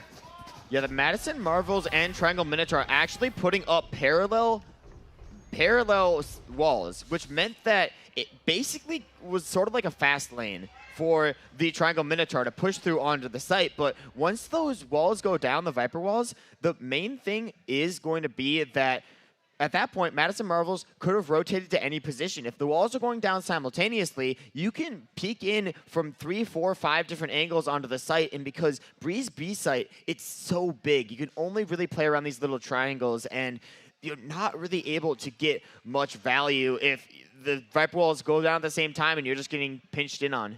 And once again, with a big map like this, there's a lot of different things that you can do on a site like this one as well, which we just saw with those 2 triangles. You said it best, partner. There's a lot that you can work with, a lot of different ways that you can go about it. And those walls just absolutely cut things in half and allowed for them to get that plant in, but it doesn't matter at the end of the day, as the Madison Marvels, off of a dominant defensive push onto that site after the spike went down, were able to get their second round. We just have a tactical timeout that's just going to end right here. And now, 3 rounds into it, a tactical timeout coming through, and you're going to expect some big changes coming through very early on. Yeah, we actually haven't seen this map, I believe, in all of the play we've seen thus far. We've seen a lot of Ascent, we've seen a lot of Haven. I'm actually excited for the Breeze gameplay because it's more of an underrated map, especially because of those longer angles. And I would be afraid on this map because a single shot with a Vandal or a single shot with something like an Op or even potentially a Marshall could punish a player on a map like this. As Hank just doing a lot of scouting, and you can see the Viper walls providing them access onto this A site. But that's going to be Ghost peeking right through a Viper wall. Does not matter. Goes down to Retro. Now Retro with a double kill up on the board. Spike is down, though, so they have to get that down on that site. Swifty able to get a kill of his own, and now it's a 3v3 on the site with Retro just toying with the bomb a little bit here. Hank going to be playing a little bit of bodyguard as he's going to be able to get a pick off on Phantom. And now Sizzle gets a trade of his own. It's just trade for trade, blow for blow. Hank able to get another on the board. A 2 kill for Hank, and now it's a 2v1 situation for Sizzle, who has that bomb down to work with as well. It's going to be a very difficult spot to be in as he is vulnerable now, down to just 33 HP off of that Viper utility. Now it's just a game of peekaboo. Who is going to take the peekaboo battle? It's going to be a 2v1 peekaboo action kind of thing. So we have a little bit of ring around the rosy now going through. Sizzle going through that wall, has the spike on his side of things, and they're just going round and round and round. And now Sizzle peeks out, and Retro with the 3-piece coming through. That's going to be the Triangle Minotaur taking their first round on the board. I could never get over the crosshair placement from some of these players like Retro and Hank. It's just like, if you don't know what crosshair placement is, it's the ability to know the exact height that your opponents are going to push at and have your crosshair right on their head the second they peek out. So you only need 1 shot to be able to close it out. And they closed out so many fights with 1 shot. Hank and Retro doing an amazing job thus far. You can see Retro, even though they're on not a duelist, they're on a controller player, still top fragging for Triangle Minotaur. Some things never change. Even if the character and the agent might change, it's not going to change for Retro, as he has been this team's ace in many respects, especially on the fragging department early on here. Now the Triangle Minotaur have a little bit more room to work with, but that's going to shut them down a little bit here as Swifty, through the smoke, I believe, takes Lobos down, just firing bullets through that smoke, trying to get another lucky shot. Not going to be able to, though. You kind of use your luck up a little bit there, Swifty, but nonetheless, a very lucky shot there. And you need a little bit of luck to win in the XP League Finals here. Is now Grinding Halt coming to that push onto this A site. The Triangle Minotaur just trying to suss out where they're holding these angles, what angles they're holding, and what angles they need to take to push onto this site and get that bomb planted. It's going to be a matter of whether they decide to do that, though, as Retro starting to take the assault here. Viper wall up, so they are completely cut off. Now Sizzle in the background, sort of lurking a little bit, trying to figure out what he can make happen on the site. Toxins do go up, and the wall is up, completely dicing the site in half, and Ghost right around the corner. Not expecting his Ghost with the double kill. Not able to get the triple kill, though. Now Ronin the double kill of his own, but it's not going to matter. As Swifty with a double kill of his own, 2 and 2 makes 4. There was a 5th one in there. And that is going to be the Madison Marvels taking their 3rd round. A lot of numbers there, buddy. I love the 2 and 2 makes 4, and then we realize that there's 5 players, and then we're like, oh shoot, caster math strikes again. Caster math goes against me again, man. It would have been a nice call too, to be fair. But at the end of the day, the Madison Marvels are up 3-1 here, and once again, it is a game of momentum between these two teams. These two teams have really just garnered a reputation for their ability to create momentum and build off of it. I gotta point out Shifty right now. Right now, a KD of 9-1 with 1 assist on top of that. Like, that is absolutely incredible. The amount of damage he's done to these players, he's basically full team wiped them almost twice. And that's incredible. But Samuel coming through again. We'd love to see that from Phantom on the B site. It can completely deny off the site as a pick actually comes through that. But a lot of damage being taken to the Madison Marvels thus far. And another pick actually coming through on the back of Waspies. They're doing a great job of holding chokes. Once again, is Phantom with those Sage utilities able to really stop these pushes. Another kill coming up on the board for him. And now it's a 2v4 situation. Hank finally able to get a kill for the Triangle Minotaur, making things a little bit easier. And speaking of Hank, it is going to be a 1v4 situation for him. Back into the corner here is Ghost able to finish the job. And the Madison Marvels will take the 4th round on the board. And a strong start for them once again, just building that momentum that we have really hammered in on time and time again. One of the things I like about Ghost as a strategy, a lot of things we see in high level Valorant, which I would say this is beyond high level Valorant. This is absolutely incredible Valorant. We see a lot of Vandals, and Vandals have the ability to one-tap, but Ghost has always gone with the Phantom. Maybe it's a shout out to his teammate in Phantom, but Phantom's a little bit more of a sprayy gun. Been absolutely incredible with it thus far. 6 kills on the board in the span of 5 rounds and looking for more thus far. But Retro, the entry fragger, with the Guardian actually on the sort of like half save round for the Triangle Minotaur, looking to get the early picks.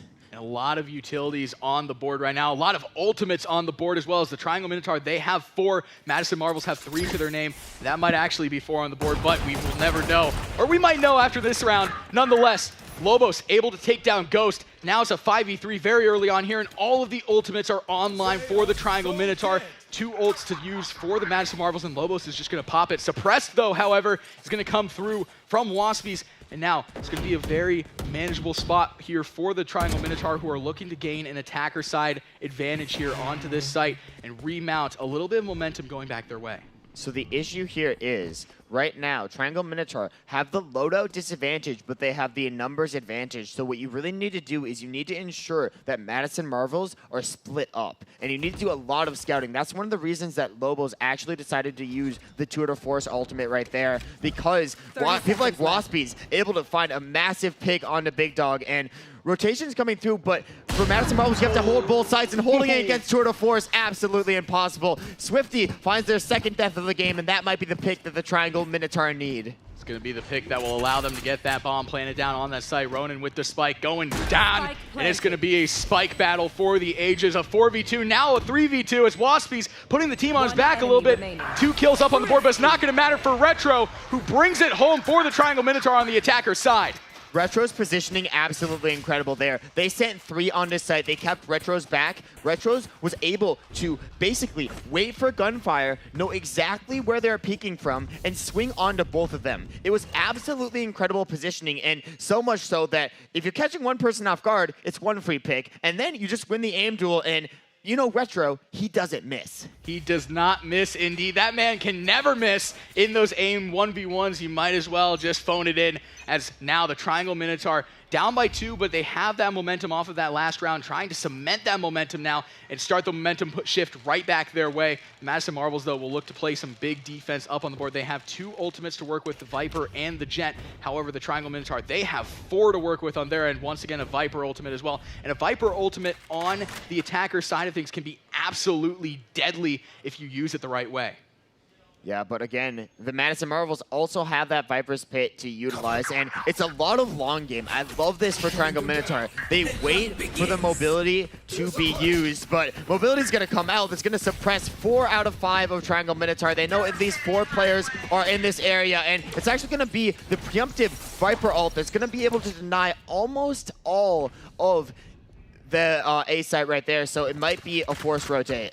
The Madison Marvels, once again, the preemptive Viper ult. A Viper ultimate, essentially, for those who might not be aware, it allows you to completely zone off a site. It creates something called the Viper's Pit, which is a big smoke that if you enter it in any way whatsoever, and we're seeing it come out here for Retro, if you get into that smoke, you are going to start taking immediate damage. Sizol does not care, though, able to shut it down off the take of Retro.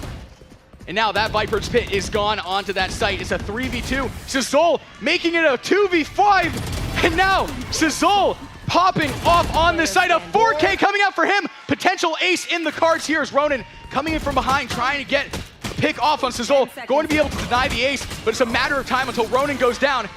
And the Madison Marvels will take round 5 on that board. 5-2. And Sizol, I mean, almost getting the ace. I really want to see an ace because we've only seen an effective ace thus far in the entire competition. I'm really looking forward to that ace, and Sizol, the player, I'm looking to do it the most. But I love that play because the Viper's ult comes out, and it takes a second to activate. When you walk into the Viper's ult, it gives you what's called decay. You start slowly losing HP. Sizol says, I don't want to lose HP. I'm going to go in within the span of less than a second. Man. Yeah, just run in here, be like, okay, no decay if I just eliminate the Viper, and eliminates the Viper, shuts down that push, and I think denies, the overall win for Triangle Minotaur. The utility that was used by Retro on that site, the Viper's Pit, completely nullified there. Again, it's just Sizol having the confidence to go in there, win that aim battle, catch Retro off guard, which once again, Retro, you don't want to be caught in an aim battle with him, but if you catch him off guard, it's a completely different story there, as now the Triangle Minotaur just sending utilities onto the site. It's an absolute mosh pit right here, as you just see all those walls up, and this feels like Overwatch in some respects, which we'll have a little bit later in the show, but nonetheless, a 5v5 on the board right now, and the spike will be going down. Or not actually, oh my goodness, what? I'm sorry. What? I'm sorry. Excuse me? A flawless coming out for the Madison Marvels, and I don't have words for that, partner. I don't. It was 1 second of 5v5, and the next 5v0. 5v0. I mean, our caster math is bad, but I think we caster math is bad, but I think 0 is 0. Yeah, that was a really dominant play there from the Madison Marvels, who just decided to full send it onto that site. Triangle Minotaur, though, they were using a ton of utilities, and again, I said it kind of looks like Overwatch there, where everything's just very clouded. There's not much going, and well, Madison Marvels, they're capitalizing on that very much. They're capitalizing on that a lot, and so far, it's a very, very interesting push. It feels like for Triangle Minotaur, they need to switch things up, and I love this switch up thus far. A lot of scouting players just going for picks, but actually 0 progress on the spike thus far. If you look on the minimap right there, it's actually down in a very unique positioning, and I'm wondering what their actual plan is, and it seems to just be to frag out. 2 trades gone so far, and if my caster math does not fail me, it's going to be 4-4. 4v4 indeed pending, but you've got to get that spike if you're on the attacker side, unless you just want to go for picks. If you want to go for picks, if you have the aim, the wherewithal to go and just full send the aim battles, I mean, it's a decent strategy, but Ronan is going to be able to take up that spike, and now it's going to be the Triangle Minotaur trying to mount a push, and he has that ultimate online, so he can teleport if he wants to, get some early information on the Madison Marvels, or just catch them completely off guard and really just take advantage of their positioning. And a lot of the ultimates for the Triangle Minotaur were used in this previous round, so I like the use of the Omen ult right here. It gives them an opportunity to sort of confuse their enemies, to discombobulate them. Ronan could be anywhere on the map right now. Obviously, we know exactly where he is, and we know that this is going to be a full plant onto B site. No fake this time. They go straight through, and Ronan, with that positioning, with that early pick onto Shifty, and they have the numbers advantage and the spike down now. Now with the white Viper Wall position on this site, Waspy's trying to peek through. The Viper Wall not going to be in the equation anymore as Retro goes down, Ghost with a double kill on the board, and now it's just going to come down to this as Big Dog on the side alone, and Ghost with a triple kill on the board as well, and the spike defuse will come through. The Madison Marvels will take their 7th round, and entering round 10, it is going to be 7-2. 7-2, and this is very, very dominant from Madison Marvels thus far. It feels like Breeze may be a map that they're a little bit more accustomed to, and that really speaks to the differences in these maps. I mean, both teams still going fairly even overall in terms of picks, in terms of eliminations thus far, but the only thing is Madison Marvels' just execution on defense has been incredible. Now, Breeze, inherently, it's a long-range map. If you get the economy advantage, you're able to get Vandals, and you're able to play that defender side. I could see, once it switches up, once the Triangle Minotaur are on the defense, they could mount a very, very strong defense, but the question is, will they get a few more offensive rounds before that? That's what exactly they're going to be looking to do as we enter double-digit rounds now. Phantom waiting right around this corner here, trying to get a little bit of information, and despite the utility coming through, the wall coming through as well, but they're just going to break that wall down. Does not matter, as it does actually matter. Phantom with the double kill. Sizol able to get the third, and Ronan now in the backlines with Lobos basically all alone. And now Sizol with the utility advantage here. Ronan, last man standing on this site. Where's my team, Ronan? Where is my team? He goes down, and it is a very strong play there coming out from the Madison Marvels. The Madison Marvels actually turning online right now. It feels like Breeze is their home map. They're so accustomed to it at this point, and it's incredible gameplay just far. I just want to shout out a small little micro from Phantom. Just being able to hold unique angles. Typically, you're either holding right against the corner or really hard onto an angle, but Phantom's holding a little in between, and I think that's huge because it allows him to sort of swing and be in a place that maybe the Triangle Minotaur aren't expecting them, and obviously wasn't expecting that, and wasn't expecting the op either from, I believe it was Ghost on the back of the site. Now the Madison Marvels have 3 ultimates online. They have the momentum going in their favor as we now enter what could be the last round, or one of the last rounds before that switch, as Sizol tries to catch him off guard on the jiggle peek with that op. Not going to be able to get the shot, but they will have the early information as Ronan now trying to just jiggle peek him. Just playing a game of cat and mouse here, and the mouse will go down. Cat playing as Sizol able to take down Ronan on that jiggle peek, and now they have the personnel advantage. The Madison Marvels do. 5v4 situation, as the Triangle Minotaur are going to be looking to get that bomb planted down. Phantom swinging out, able to catch Retro off guard, and there's going to be more where that came from, but Lobos able to get the exchange off on the board. It's a 4v2 on this situation, as Swifty peeking into the site now, trying to figure out what to do. Is this a very strong mid presence? Extremely strong mid presence thus far. Ghost just looking for whatever control, whatever position they can, and Sizol just shuts down all the control. The operator, so powerful in their hands. Shifty cleans it up, and now they have a 7-point lead. Last round. What a strong lead they have mounted. Once again, it is a game of momentum, especially for this team, the Madison Marvels, who have really rode momentum throughout this entire bracket. Again, they enter with the opportunity to win the next 2 matches and just win out the entire series. With the Triangle Minotaur, however, they're going to need to force a bracket reset to have a chance at winning the XP League Finals for Valorant, but nonetheless, we still have a lot of action coming up here as the round before the switch is online. The Madison Marvels looking to enter the switch up 10-2, but the Triangle Minotaur, potential 9-3 curse in the making. And Sewell off stream, absolutely incredible pick onto Lobos. Op versus op, and theoretically the superior op should be in Lobos' hands, but Sewell says it doesn't matter. I'm gonna get active. I'm gonna get the picks when I need to. And now Triangle Minotaur down on numbers, down on ultimates. The Empress was utilized, but you need to start to get some value. And Ghost actually finding the value on that flank. They're caught out, they're pinned, and what can you do if you're Triangle Minotaur in this position? Not a favorable position indeed, as now they are down by personnel, and it's just going to come down to Retro. But who else would you want in this situation other than the aim god himself, Retro, in a 1v5 situation now, as the Phantom does come through with the reds, but it's not going to matter. Swifty goes down, and Ghost calls that game. We are moving in to the switch, and it's 10-2 in favor of the Madison Marvels. 10-2, and that was dominance for the Madison Marvels. I don't know what strategy that they have brewed up for Breeze, but it's an absolutely incredible strategy. They've been able to deny space against a team that has double controller. It should be the team that has the advantage in the space, in at least the control of this, but they've just been out fragging, and that might be because of players like Shifty, like Sewell, just absolutely fragging out thus far in these matches. But we're going to be entering our pistol round on the side switch, and we get to see what Retro and company are going to do for Triangle Minotaur. Once again, the Triangle Minotaur now on defense. They've got to mount a little bit of a comeback here if they want to keep this map alive and not even up the series, or not allow the series to be even up, I should say. But the push coming through for the Madison Marvels, they are going to be aggressive onto this A site. They send that wall up, and now the rotations will be coming through. Big Dog and company trying to rocket back into the site, and Retro with a double kill on the board now of his own. Triangle Minotaur really holding strong. The spike will go down though, and now Sewell with a pick of his own, and it's going to come down to Sewell in a 1v4 situation, trying to get a pick up on the board. That's going to make it a 1v3, but Big Dog will close that out, and the defenders will take the first round, the pistol round, going the way of the Triangle Minotaur.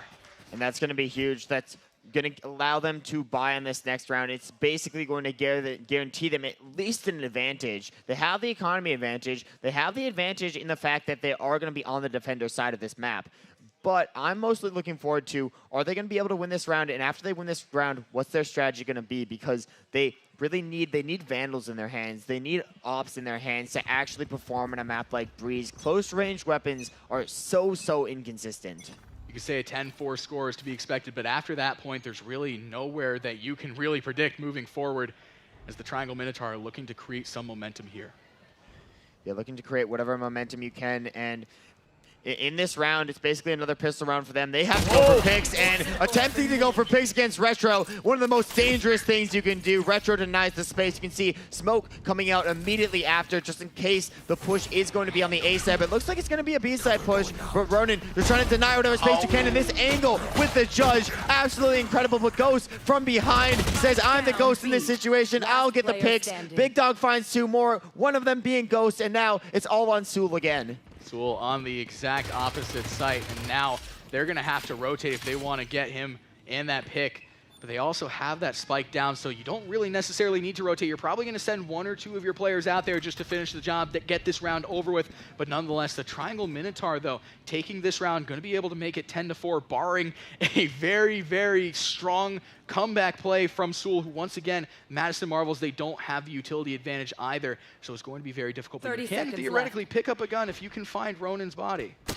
You can pick up a gun, you can pick up a pick, but no, Retro with the flick. He turns around, he says, you cannot sneak up on me. I am the king of this match. They take another one, but the real question, the real testament will be, what are they going to do with their bonus round? Because they could buy a bit more, they could try to bolster up their actual weaponry for this next match, but half of them already have Spectres, so you might want to keep with those Spectres, and you're going to have to play close angles because you know that the opposing team in the Madison Marvels are going to have Vandals, they're going to have Phantoms. They could buy, basically, in a situation like this, the full shield, whatever they want, and the question is, what are they going to do with it?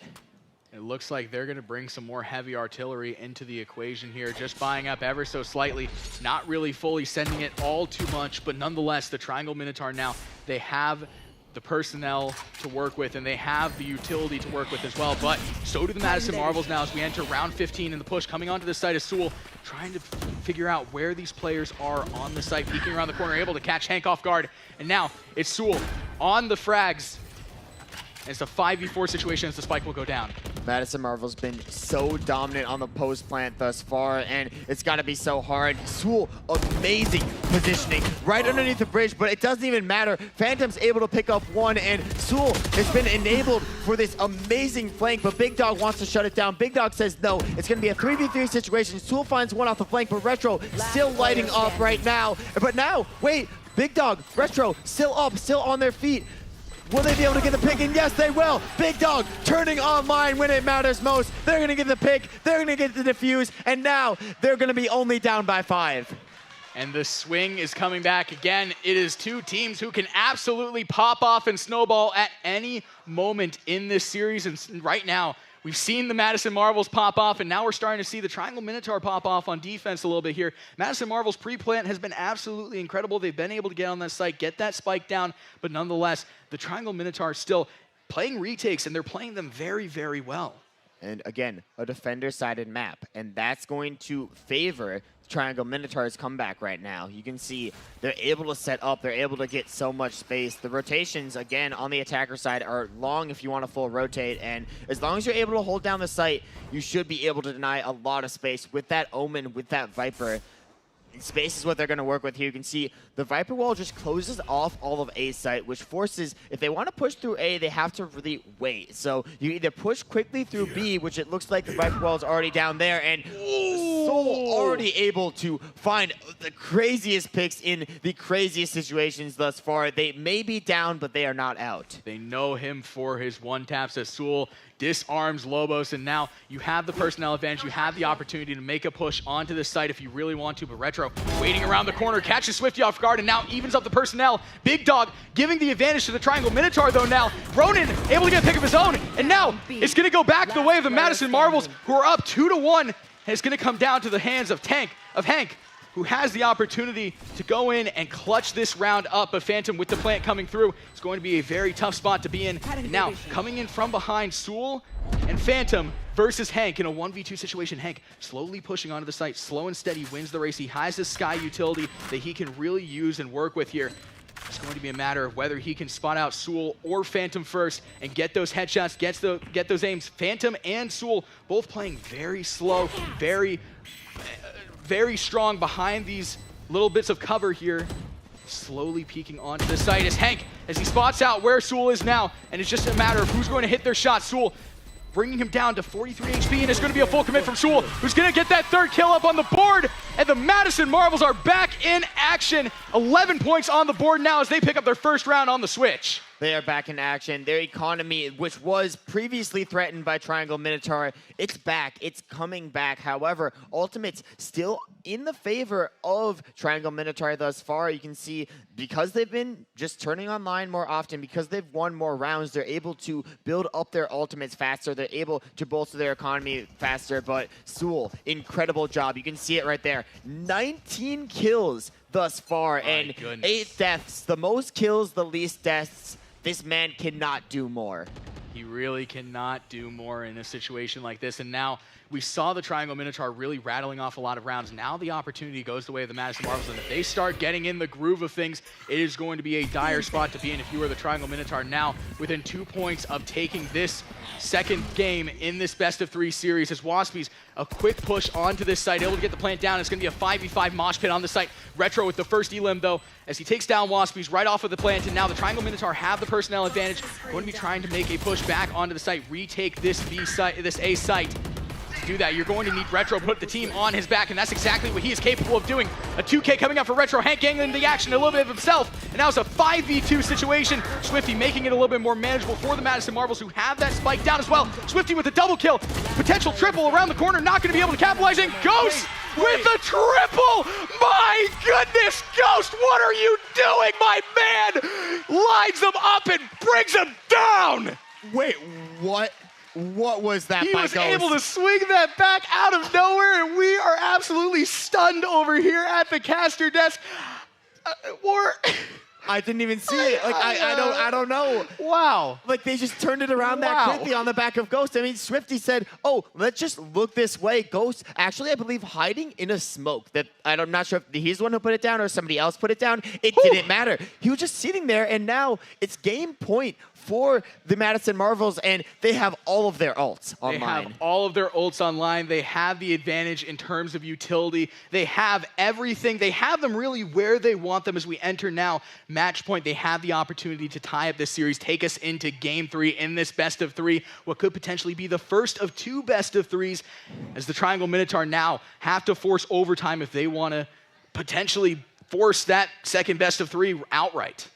I believe a timeout was called on the field, on the E-Arena, whatever you want to call it, and great time to take one, and just overall, thoughts on the gameplay so far? I mean, that was incredible. Man, my thoughts are blurred. It is just off of that, you've got to take a timeout. Everybody's got to take some time on both sides of the equation to kind of just, calm down, reset, because what a play from Ghost once again. Just wow, I am absolutely astonished. I for sure, and I think everybody in the venue, on Twitch, everywhere, thought that the Triangle Minotaur had that one, but Ghost with a triple kill spray transfer for the ages, really, as we now enter match point territory for the Madison Marvels off the back of that play, and the hunt will begin. We're going to see some ultimates coming through, a lot of ultimates being popped for the Madison Marvels, as now Ronin able to get the first pick up on the board, but Phantom says, bring my team back, and now Big Dog able to take down Waspies, brings him down, but Waspies can still come back. Swifty gonna be able to get 2 picks off on the board, and Ghost brings Waspies back. It is still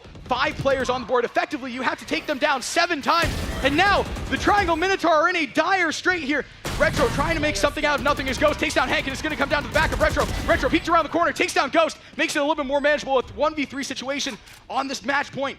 Now it's going to be a matter of whether they can zone in on him.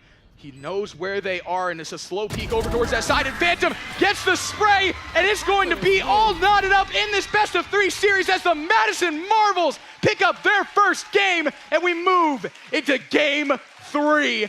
And it feels like incredible. It feels incredible. This is feel the incredible excitement Valorant. from, just the entire room, Madison Marvels fans turning online there, and we're actually going to get to see Game 3 in the best-of-3 series. Reminder, if the Madison Marvels end up taking this match, they win it outright. They win it out. However, they win it. They have the opportunity. So these are the two scenarios. Either the Madison Marvels are walking away out of this next game with the title, or we're going to see a bracket reset off the Triangle Minotaurs who can swing it back in their favor, and we'll go into another best-of-3. We see on that board right now, Retro really evening things out. We have 19 kills on the board for him. Again, playing a lot of entry fragger roles there.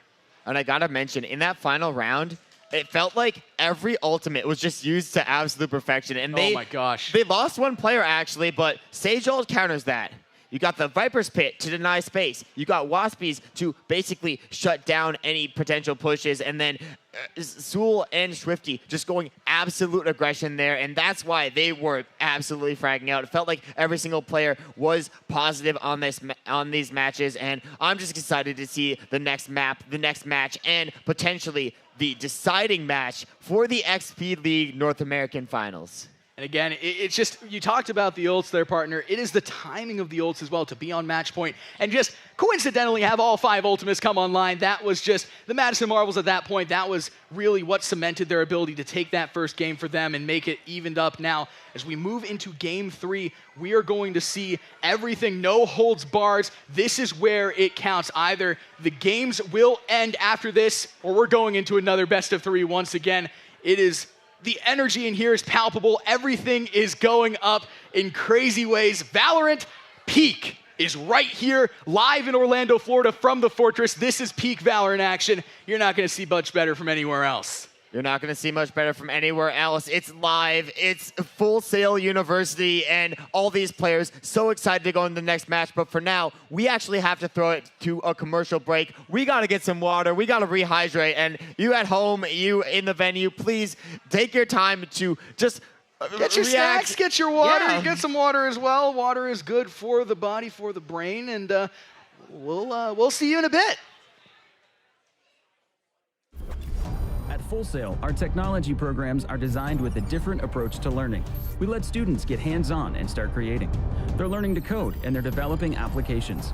They're exploring areas like cloud computing and UX design. Our students have access to amazing tools like 3D printing, laser scanning, and the latest advances in augmented and virtual reality. We're taking them out of the classroom and into the future.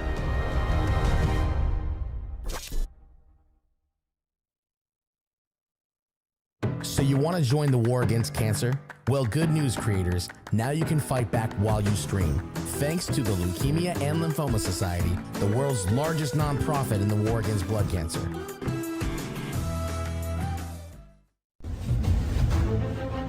You are watching the 2022 XP League North American Finals, hosted at Full Sail University. Become part of the premier youth esports league in North America by visiting xpleague.gg and finding your league.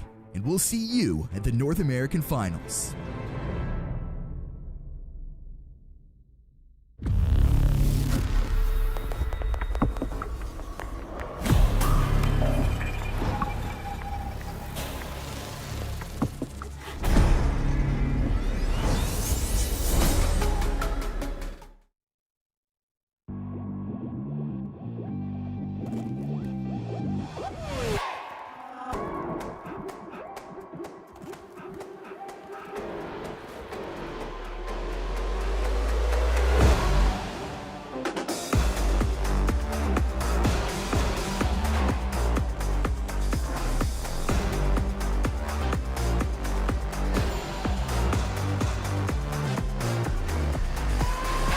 Both teams putting so much into the fight.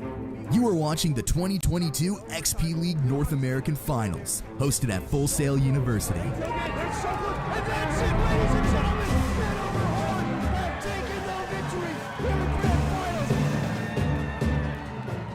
If you'd like to compete with the world's best youth gamers, find your local XP League team by visiting xpleague.gg, and we'll see you at the North American Finals.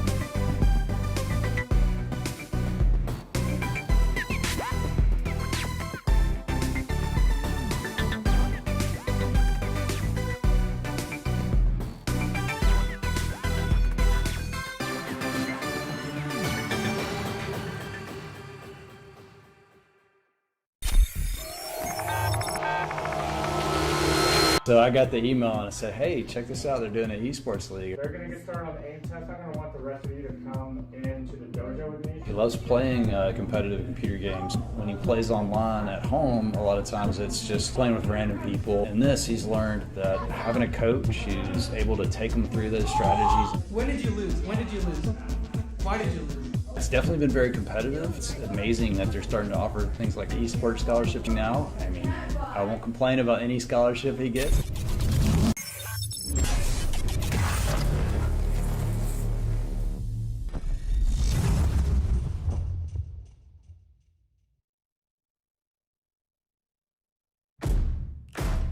We are a place where creative dreamers go to learn their craft. We are the people who fill the world with entertainment and technology that inspires us all. If you are searching for a place to learn, create, and build your dreams, you found it. We are Full Sail University. We take dreams seriously. Start here.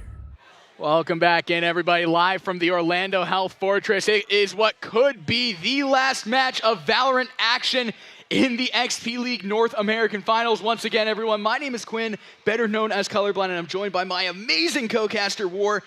And man, we have action brewing. We are going on to Fracture for, once again, what could be the final match. What, I guess, our win conditions, lose conditions here. If the Madison Marvels take this game, they win it outright. While the Triangle Minotaur, they would force a bracket reset, which would effectively put us right back where we started into another best-of-3 situation. But nonetheless, let's go ahead and take it on over to the player selection screen and see what these teams are working with when it comes to compositions. War, what stands out to you, man? Well, I mean, first, we got to talk about Fracture is the map of choice. And Fracture's my favorite map. You like Fracture? I like Fracture. I'm a Fracture fan. No. So if you don't know, in Valorant, there's Fracture fans and there's Fracture haters. Hopefully all these players are Fracture fans, because as we get to see the team composition, we get to see, actually I love this from the Triangle Minotaur, going back to their roots, going back to the single controller, and now adding in a duelist with Raze for Big Dog. I think this is going to be absolutely massive for them, as well as the switches for... I don't know if there was any switches for the Madison Marvels there. I believe they're staying on their exact same composition. It worked out last time, and I'm excited to see it work out this time. Actually, wait, no. I think we have a breach instead of a KO. Yes. Yeah, no, we see a breach coming out here instead of that KO, as you said, partner. And now we have what is potentially, once again, we have hyped it up. It is potentially the final game here, as the Madison Marvels will look to make it that. The Triangle Minotaur not willing to go down without a fight. They want that bracket reset, and they want it now because they want to take the XP League Finals. Both of these teams have gotten to this point, and this is peak Valorant action right here. We're about ready to get into this through that buy phase coming through. We're starting to see some interesting plays coming out here as the Shorty actually coming out on Ghost in the pistol round. And again, pistol round is absolutely key if you want that early momentum, and it could go both ways, as we've seen it do multiple times throughout this entire tournament. Multiple times throughout this entire tournament, and looks like a slow push for the Triangle Minotaur, who are starting out as the attackers. And I mean, last time they started out as the attackers, it didn't really go so well for them. So maybe just trying to turn it around, especially on a map like Fracture that is, in my opinion, very attacker-sided. And sending the dog in, trying to get a little bit of information here around the corner. Retro leading the charge around this corner as well. And now it's Waspy's on that breach now. Waspy's able to take down the entry fragger, and that is going to make things a little bit more dire for the Triangle Minotaur. He's able to get the first point up on the board, and Lobo still will be trying to get that plant on the board. Gonna have a little bit of issues with that first plant, but it's going to go down. Now it's a 4v4 situation as Big Dog is cool, able to take down Waspy's now. The rotations are coming through. Soul able to take down Lobos. Ronan, blow for blow, charge for charge, and Big Dog with a double kill. Headshot. They know him for his one taps, a triple kill on the board for Big Dog. Big Dog showing up big, showing up huge, showing up massive, in fact, on this all map. the adjectives. Every single adjective. And now, real quick, well, we also explained the fact that the Triangle Minotaur do have the buy here, or at least a half buy, a hybrid buy in this situation, all opting for the Spectre. I want to explain the map of Fracture because it's a very unique map. You can see that zip line. Players can actually cross that, and on a typical map, you could attack from 2 angles onto, you know, either the A side on one angle or the B side on the other angle. On this map, you can attack from 4 different sides, completely different sides. You could be coming from one angle, then coming from the other angle, but the question is, will the angles be right? And that's the question for Shifty right here. No, they will not. Shut down by Retro. That was a good shutdown by Retro indeed right there, able to catch him completely off guard. And Shifty, he had that angle, but he did not expect Retro to go back to those Counter-Strike rules, go back to the 5v5 games in general. Check that corner. You always have to check your corners in a 5v5 game mode, and that's what we're seeing right there is Retro able to get that pick on the board. And now Triangle Minotaur, they're mounting that push onto the site, able to get the bomb on that site planted. Hank now forced a little bit out of position, and they're starting to get that all offensive assault onto this site. They're just filing in one by one, and the Triangle Minotaur will take them out one by one. Lobos able to get 2, Retro with 3, and that's going to make it 5. Mathematics with the casters. Mathematics with the casters indeed, and I gotta say, Retro on the Reyna.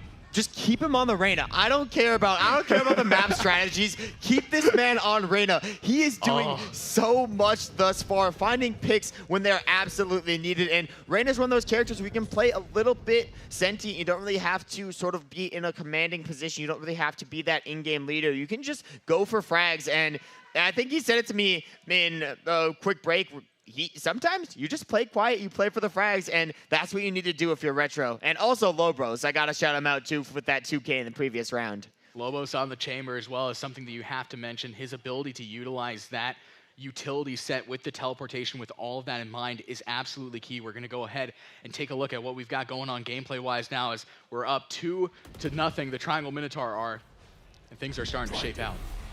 Things are really starting to shape out here. There's another very, very slow push. And the other unique thing about Fracture is the defenders can actually rotate through the middle of the map above the zip line in an interesting covey. It's a very, very wonky map. But if you're asking about a rotation, technically, they could just full rotate across the zip line. They could full rotate on the B side. They could be on any site, or they could just fake and completely go across. But as you can see, some potential fake outs in this situation and some potential zipline usage for the Triangle Minotaur. This is what you get on a map like Fracture. You're 35 seconds left on the board, and both teams are just trying to figure out, where are you? Just where are you on this map? Nobody knows where each other are, but you know that the entire Triangle Minotaur squad, they're going to be playing very close together. Now Swifty with a little bit of information. Neither of them going to be able to hit their shots. It looks like a strong push over towards this A site. The rotations will be coming through. And now Ronan sending out the shadows, sending out the smokes. As Ghost able to get the first pick, but Big Dog able to follow that up. Retro getting in and getting big as Waspies with a double kill on the board as well. And it's going to come down to Retro. Last man standing, and Phantom finishes the job as the Madison Marvels take their first round in Game 3. Yeah, and that's going to be the full buy round for them. But remember, I think as you and me both have said, it's always round 4 that's sort of the deciding round. It will determine the cadence if the cadence has not already been determined. And I don't think anything's been determined. There's no, in my opinion, really, really standout team at the moment, which means that the economy very, very even. The players very, very even. It's all, in my opinion, going to come down to this round to determine which team snowballs. In a battle of titans, you can never determine which one is the leader at any given point in time. Both of these teams have gone absolutely blow for blow here. Even though the Madison Marvels might be down by 1, they can very easily utilize the momentum that they just built in that last round and swing it back in their favor.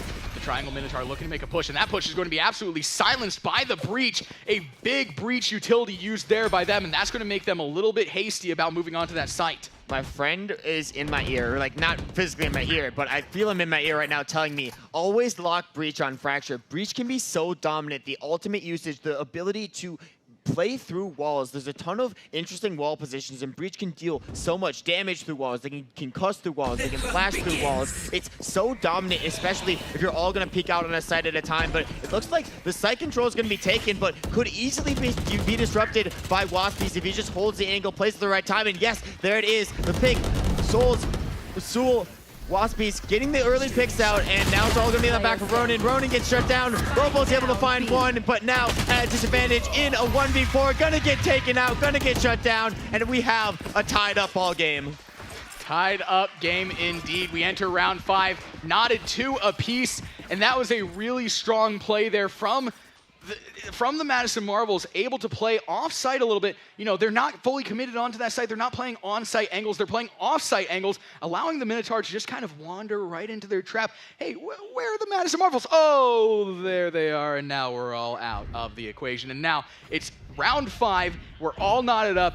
Battle of the Titans, once again, is just blow for blow. You want so to far. play? Let's play. It looks like it's going to be actually a forced save round for Triangle Minotaur, but they are activating the Tour de Force, Lobo's ultimate. So in my opinion, it's all going to be on the back of 1, Retro, and 2, Lobos to actually find the picks in these matches. You can see Retro equipped with the Sheriff. That can deal so much damage, and they just want to play it slow. And in my opinion, the best round to do save rounds, or the best map to do save rounds on, is Fracture, because you're able to find so many angles, you're able to rotate in such unique positions, and Lobos might be able to get a ton of value. It's also just a close quarters map, and when you have close quarters map, even on the Classic, you can use that right click and just send a ton of bullets right to the face of an enemy and potentially get that pick off, even with the full shield and everything in mind. Nonetheless, very slow plays coming out. Both teams just trying to suss out where they are on both sides of the equation here. It's 50 seconds left on the clock. Neither team really making much of a move, but the Triangle Minotaur looking to poke out here a little bit. Retro on that Sheriff, trying to just get that early information. Not going to be able to see anybody around these corners here as the Madison Marvels playing really well, just completely hiding themselves. And now the Triangle Minotaur look to be rotating, trying to catch up a little bit and start this push onto the site. And now Phantom firing, catches Retro off guard. Retro now with a little bit of HP to work with, but not much moving forward here. And now the Triangle Minotaur are in a little bit of a dire spot. I mean, Madison Marvel's playing absolutely textbook. They're not initiating. They're waiting for the initiation to come through, and it's so easy when they all line up for you. Ghost, 1, 2, 3, eventually gets shut down, but it doesn't matter. Sewell's there for the follow-up. It's going to be the lead for the Madison Marvels. And the Madison Marvels rattling off 3 back-to-back-to-back rounds now. They have that momentum starting to brew now. The Triangle Minotaur, though, they're coming off of a round where they saved. They have some utility to work with now, as they're going to come into it, get some Phantoms, get some Vandals on the clock, and now we have a much more even round entering round 6. As we can see the Triangle Minotaur try and tie things up once again and keep it blow for blow action. But however, the Madison Marvels, once again, both of these teams, but especially the Madison Marvels, which we especially saw last game, can really take a snowball and make it an absolute snowman, if you really want to call it that. They're going to look to do exactly that right now, as they're going to push or hold this site. It could be Christmas early. We could be making snowmans. We could be seeing some amazing engagements, but it has to be the picks. The picks have to come through, and Swifty, through the smoke, just is shooting in, takes down Big Dog. That's going to completely counter out Triangle Minotaur's push. Now they're down in numbers. They may have to recalculate what push they actually want to take here, because it feels like on the A side so far, Madison Marvels have had them completely locked down. But just as I say that, Retro finds one, but no, Waspies, 1, 2, 3, Phantom with a flank. It doesn't even matter. They take a 2-point lead. And the Madison Marvels, their spray patterns are elite. They are able to just catch them, lining up for them, hold it down, and get those 3Ks up on the board. First for Ghost, that time for Waspies, and they are absolutely dominant in the frag department here. 4-2 now. They're mounting that early lead, and once again, the momentum shifting in their favor. like I said, Waspies with the Breach. Breach is such a dominant agent on Fracture, and this is the reason why. I mean, you can see it, 8 kills on the board already, only 3 deaths thus far, but he's been the one initiating, so not going to really complain if he has all the deaths in the world. It doesn't really matter. Already has the ult built up, but Ronin actually finds the shutdown with the Sheriff. We don't typically see that, and Ronin actually switching up the push. A little bit of area denial going to come through for Waspy. He's going to slow down the push at least, split up the team. That's going to allow Sewell to turn online, actually take the pick, take out Retro, but Hank turning online when it matters most, and now they have the numbers advantage. Razal coming out, that's going to be the showstopper, but no, gets shut down by Shifty. We have a 2v2. Ronin going for the plant. Wait, maybe it's a fake at this point in time. Goes for the teleport, but no, it misses just barely, and Ghost capitalized. Now it's all in the back of Hank. The snake bite comes through. It's going to bait the peek. It's going to force the peek, and Ghost shows up, counters them out, and takes the round. What a round there for the Madison Marvels. Once again, starting the snowball effect. We're starting to see them pick up those frags. And off the back of Ghost, especially there, another triple kill for Ghost. Back-to-back triple kills. And my goodness, what a performance early on from them as we enter a tactical timeout. And now, this could be another tone shifter as they're going to look to strategize moving into these next rounds. The one thing I gotta say is whoever Triangle Minotaur's coach is absolutely amazing with the timeouts, with the strategies. They are at an ult disadvantage. They're at a point disadvantage. It feels like every disadvantage thus far is going to them. However, the strategies that they could come through with, I want to see some very, very interesting pushes. In my opinion, they haven't been using that zipline enough. They haven't been ziplining up to the top because they could start these attacks from the top of the map or the bottom of the map. You said it best, partner. There's a lot of creative things that you can do on this map for the Triangle Minotaur who are on the attacker side of things. That zipline can completely initiate a rotation, and it can initiate it very fast, and the rotation will have to come in very fast for the Madison Marvels on the defender side of things. Defenders, if anything, could be at a disadvantage here, but then again, they have that zipline as well to their advantage. It's just the attackers have it more so to their advantage, and the Triangle Minotaur will look to hopefully use that and just try and discombobulate, confuse the Madison Marvels moving forward, and confusion is, I guess, the best weapon of choice moving forward for the Triangle Minotaur. Confusion, unpredictability, the name of the game, and especially the name of the game on a map like Fracture. You could push from 3 different sites, or 3 different angles, 3 different sides of the map simultaneously, and because Madison Marvels are forced to hold in the middle, they won't know exactly where the true push is coming from. 4 ultimates online for the Madison Marvels, and Soul going to be able to get the first pick on Lobos. He has that op in hand, and he is absolutely deadly with it. Going for the flicks. Call him Kenny S as he takes down Hank, takes down Retro, a triple kill for Soul. Absolutely popping off on this op, hitting those kills. Soul with the 4K, an ace, the ace that we have been waiting for this entire time, potentially online for Soul. It's just going to be a matter of whether he can find Ronin in the backfield. Ronin holding that angle right there, and Soul just trying to figure out where he is at this point and hit his shot as an ace is looming potentially here. But wow, a 4K for Soul on the op, absolutely shutting down the Triangle Minotaur coming out of that timeout. That is not what you want if you were them. Sewell so dominant, but remember, Ronin is the clutch factor for this team, and he could be on any side at this point. That's the versatility. Still has the Omen ult in their back pocket too. Could truthfully plant anywhere. You can see Omen ult being utilized, but actually just going to be utilized for some information, and they have no idea where he is now. Rotations are coming through, and Ronin still with the spike, going to utilize smokes to deny some space, deny some control, going for the plant on the A side there, gets it down, but a tall task ahead of him, especially against a player like Sewell. Sewell really just showing why he is this dominant fragger, the entry fragger, the ace, whatever you want to call him, going in for that ace now as he spots out Ronin and he takes it, and that right there is an ace in the XP League North American Finals. This is Valorant. This is Valorant, and I mean, this is the map we expect, the match we expect to see it on. It's the finals. Everybody's good, but Sewell proving that right now he's just on another level. an ace on Fracture of all maps. Of all maps. Of all maps. It's so hard to get actually long angles on Fracture, but Sewell just forces them. The Rain to Dismiss coming in clutch. You can just go 1, 2, 3. Right now, actually sitting on 11 kills by himself. That man is incredible. He is incredible indeed, and I always am a big fan of those op aces. I love the sniper rifles coming into play, and it makes it a little bit more difficult. It's a very high roller strat, high risk, high reward. If you don't hit your shots on an operator, you can be put in a very difficult spot. But Sewell, you don't miss your shots, man. If you're Sewell, you do not miss your shots. And that is what he is there to prove right there as the Madison Marvels now up 6-2. And the Triangle Minotaur looking to mount a little bit of a comeback now, moving into round 9.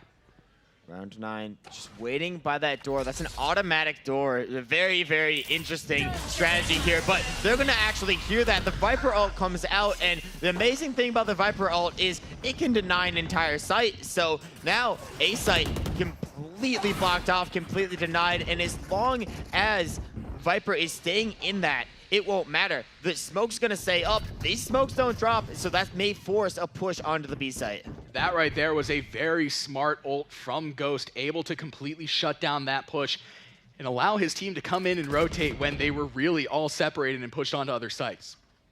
Yeah, honestly, I mean, they've set up their team very, very well for this map. I mean, Viper can deny sites, Breach can get so many picks, but the other player that can get picks, Reyna, now putting them at an advantage of 5-3 at the moment. But if they want to go onto the A side, they have to disrupt the Viper. That's got to be their main plan of attack right now. But first disrupt Wappies, who's pushing it back. Wappies actually finds 2 at the moment, but Retro on 3. So now we have a 3v2. Sewell with the up again, makes it a 2v2. Ghost with the angles too. They're slicing and dicing. It's just Retro alive. You got to go for something at this moment, and I don't even know what to go for. Last man standing, it is Retro, able to catch Sewell off guard, but that's going to be Ghost swinging out right afterwards, and that will be the Madison Marvels. My goodness.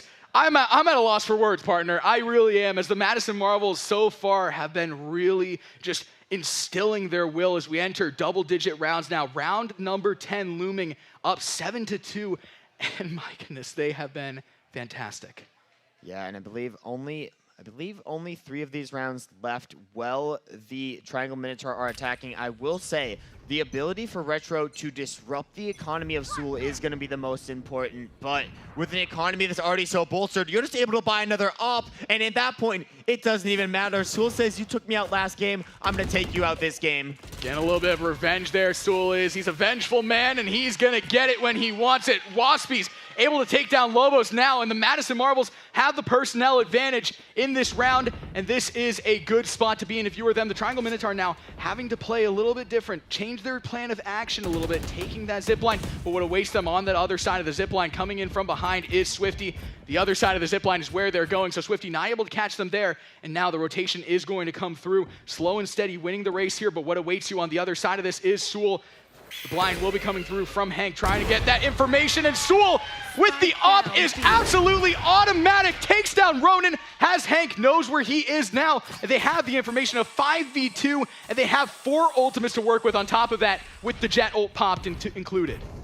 Yeah, the Jet all popped. I'm looking to see some value out of this Blade Storm right now. The question is, do they know what they are? And yes, Swifty with the first pick gets the knives back, and now it's just Hank. There's been a solo clutch before left. In a 5v1. Can you solo clutch? Not against Sewell. Not against a player like that. The op domination from Sewell. My goodness, Sewell, you are a monster on the operator. I don't even know how you can stop it at this point. The carnage is palpable in the fortress here as the defenders, the Madison Marvels, really starting this map off strong on Fracture. It feels like it is their map, as now Sewell with 15 kills on the board. A lot of those kills coming in the last 3 rounds or so off of that op. Again, we saw the ace with the op as well. Absolutely dominant on those ops, hitting those shots.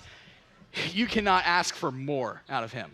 You cannot ask for more, and it seems like it's going to be a half-save round. And oh my God, Sewell, you are incredible. You are insane. You are everything. Gets the dismiss down too. 40 HP, gonna heal up on top of that, and so much value just from those 2 picks. That's the power of Reyna. Able to get 2 picks. It didn't matter if he got tagged up there, solely because Reyna's kit allows them to heal back up, to dismiss out of a situation like that. And again, it's a player advantage for the Madison Marvels. 5v3 advantage for the Madison Marvels turns into a 5v2 off the back of Phantom, and now they're going to be pushing onto this B site. The pushes is going to come through. Utilities online, but what is also online is 3 ultimates for the Madison Marvels to use if worse comes to worse. Swifty holding this site very strong. Ronan peeking around the corner. Last man standing is going to be Ghost with a double kill, able to take down Ronan, and now the Madison Marvels entering what could be the last round before the swap, will in fact be the last round before the swap, are up 9-2. And they want to hit double digits. They want to hit double digits here so bad. That is going to be, in my opinion, a determining factor on whether or not they're able to close this out for the win. And again, it comes down to this, 9-2. And partner, I hate to say it, but 9-3, the 9-3 curse, for those who are not aware, it is rumored that if you go down 9-3 before a switch, you have a curse placed on that other team, and it is often seen that the other team is able to swing back and take that win. The Triangle Minotaur looking to make the 9-3 curse and make it a reality here, but to do that, you are going to need to go through Soul and company, and that is going to be a daunting task to do on this final round before the swap. 9-2 as the Madison Marvels holding strong on defense. Ronan, though, making a little bit of action there, taking down Swifty and making these a little bit more manageable for the Triangle Minotaur, who once again are looking to pick up that third round, trying to push onto the site, but going to be blocked off by that Viper. And now Hank sending in the dog, trying to get a little bit of information. The Viper once again using another utility to block him off. Ghost from the high ground, firing through that wall. That wall is able to be shot through, and they're going to get a little bit of damage off. Now, Ronan and squad completely caught in this entire hallway here. Is Ghost able to take down Retro. It's a 4v4 situation, a 4v3, a 3v3, and my goodness, counting is not is a necessary thing to be able to do during casting, as they're trying to prove that to me right there. Ronan with the 3K now as well. Ronan absolutely turning online right now. Has the Omen ult in hand. It's going to actually go over to him, and that's going to be an instant rotate. Left. You can see how quick they're able to get on the B side. This is peak Valorant gameplay right now. The switch comes through. Now it's going to have to be a full rotation for the Madison Marvels, and one of them on very, very little HP, but the Reyna ult for Soul is going to come out. The op in hand. Soul, you've done it so many times. Can you clutch up again? And Ghost going to make his job a little bit easier, bringing it down to a 2v2, a 2v1 now in favor of the Madison Marvels, who look to pick up this 10th round. Is going to be on the back of Lobos for the Triangle Minotaur, who does not have the info, just trying to peek through that wall. Not going to be able to catch much going off here, as now you still have to deal with that defuse. Sewell playing very strong defuse, potentially coming through, and he's holding this angle. Now they know exactly where Lobos is. Not able to hit the shot this time, and now it's Lobos. Ghost swings out. It does not matter, even with Sewell not in the equation, as Ghost with a triple kill of his own, and the Madison Marvels will enter the half up 10-2. And my goodness, this is favorable positioning for them. This is such favorable position for them. If you cannot figure out their attack instantly, it might be game over. You need to figure out exactly how they attack Fracture. Fracture, one of those maps where teams start to get in attacking tendencies. I felt like I started to see it with Triangle Minotaur, always attacking the A from below. It always felt like it started like that. They were able to switch it up sometimes, but if the Triangle Minotaur can figure out the attacking strategy of the Madison Marvels, I think they may be able to find their numbers, but it all comes down to the pistol round, because the pistol round here is huge for momentum. This is the tone setter right here to rival all tone setters. If the Madison Marvels take this, they can virtually guarantee that they will take a second round off the back of the Triangle Minotaur, unless the Triangle Minotaur do force that by, but then again, you put yourself in a very dire spot there. But we are thinking in the future. We need to think in the present right now. It is the Madison Marvels up 10-2 over the Triangle Minotaur in this pistol round, what could be an absolute tone setter, and now trying to set that tone, pushing into the site very strong here. Hank able to get the blind off on that, and now the kills are coming through. A chain of kills coming through for the Triangle Minotaur, who are able to pick off 2. The bomb will go down. Phantom off the back of Phantom, and now 4v3 situation. Planting. Bomb goes down. Lobos pushes right back onto the site, though. Able to take down Phantom. It's a 4v2 situation in favor of the Triangle Minotaur. The bomb is down, so you not only have to get those final limbs, you have to get the bomb down. A 2v2 situation looming is Swifty popping off. Oh my goodness! A triple kill in the pistol round off the back of Swifty, and they have set the tone. Entering this next round, a timeout will come through as the Triangle Minotaur now have to really figure out what strategy they want to take. Either, hey, buy up here and potentially risk that final round being in the pistol round, or you've got to play for that overtime. It's going to be very interesting to see what they decide to do moving forward as the Madison Marvels have them right where they want them in this game 3. They want to take the control. They need to take the control, but with an economic advantage, a point advantage, with the looming victory, not only for this match, but for the entire XP League Grand Finals.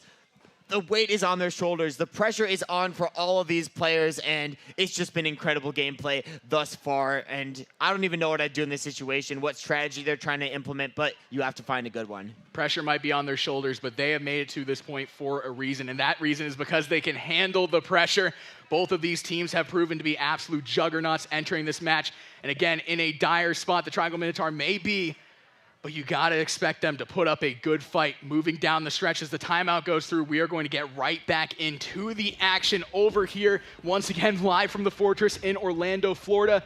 And this is a electric venue to be in right now. This is the final stretch potentially in game 3 of this best of 3 series, as the Triangle Minotaur now going to be buying up, going to be taking that aggressive high roller strategy. This has worked out in the past for them at a point in time during this series, and now they're going to hope that it will work again as the push coming over towards this. The Madison Marvels just sending all of their utility out early on here as Big Dog holding this high angle right here, trying to get a little bit of utility come out here. Ghost able to take the first kill off on Hank, and now it's a 5v4 situation for the Triangle Minotaur. They actually push into the defender spawn, and they're actually not even going to go for the A site, which they already had half cleared. They're going to take it, they're going to fake, and they're going to go to the B site. This strategy, absolutely amazing. Whatever came through there in the moments of the timeout, incredible. Now they have the player advantage. They can set up wherever they want on this site, and Triangle Minotaur tasked with the recontest. Ronin's going to be able to find one, but Soul getting the trade back out onto Lobos. Now it's going to be a 4v3 in the favor of Madison Marvels. All they need to do is hold angles,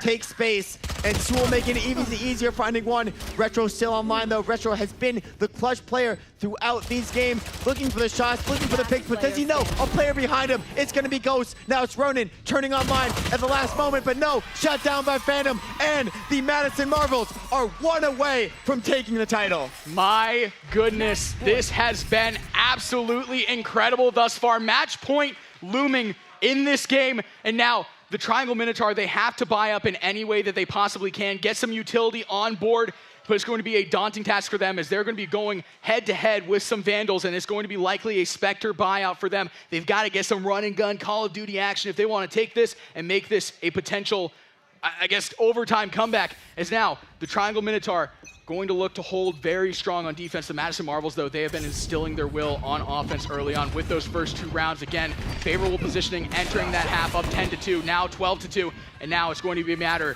of what the Triangle Minotaur can do. Retro holding that high angle, and Waspies expects it, though. A big prediction there for Waspies. A double kill for Waspies. It's a 3v3 situation as Ronin and Lobos make it even, and now 3v3 looming. It's going to be a push back onto that A site, and this is where it will go down. Phantom with the spike going down. Hank peeking out, now down, reduced to 5 HP. Ronin takes down Swifty, but Phantom able to take down Ronin now, and Phantom with the double kill is going to run on the back of Hank, and that will just about do it.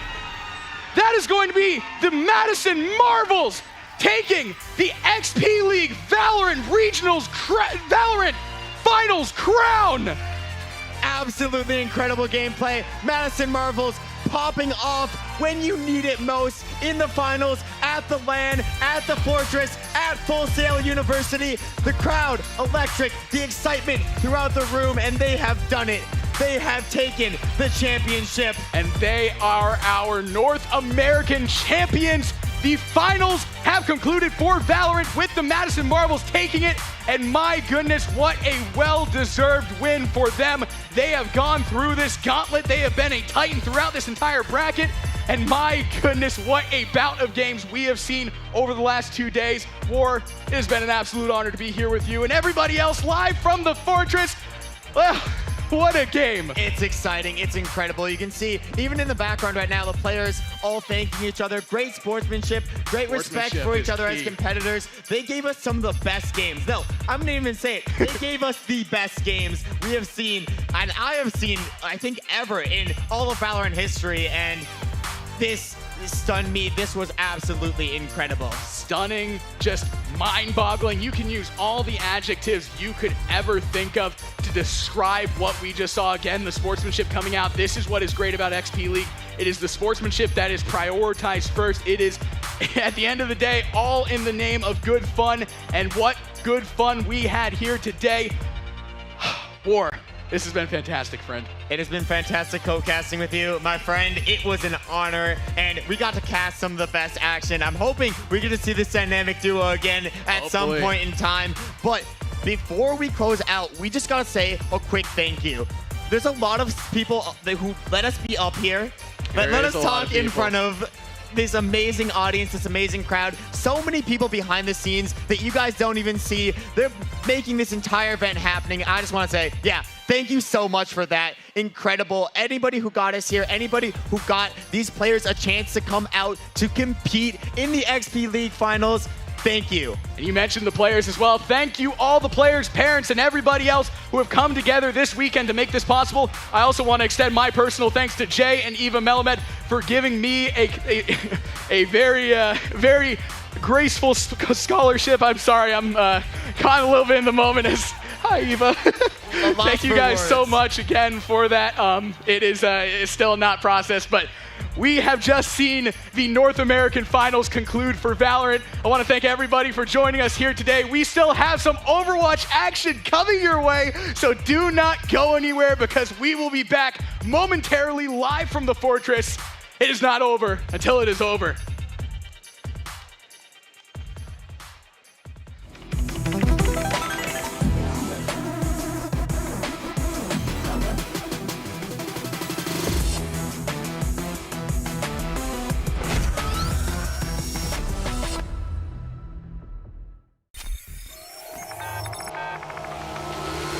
So I got the email and I said, hey, check this out. They're doing an esports league. They're going to get started on the aim test. I'm going to want the rest of you to come into the dojo with me. He loves playing competitive computer games. When he plays online at home, a lot of times it's just playing with random people. In this, he's learned that having a coach who's able to take him through those strategies. When did you lose? When did you lose? Why did you lose? It's definitely been very competitive. It's amazing that they're starting to offer things like esports scholarships now. I mean, I won't complain about any scholarship he gets.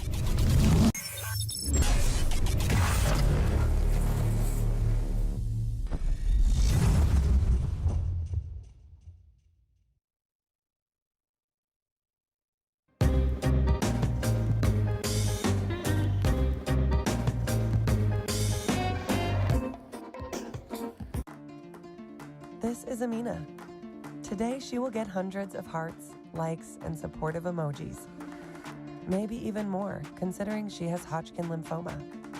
But patients like Amina living with blood cancer need more than hearts and clapping hands. They need our help. So please don't just give a heart.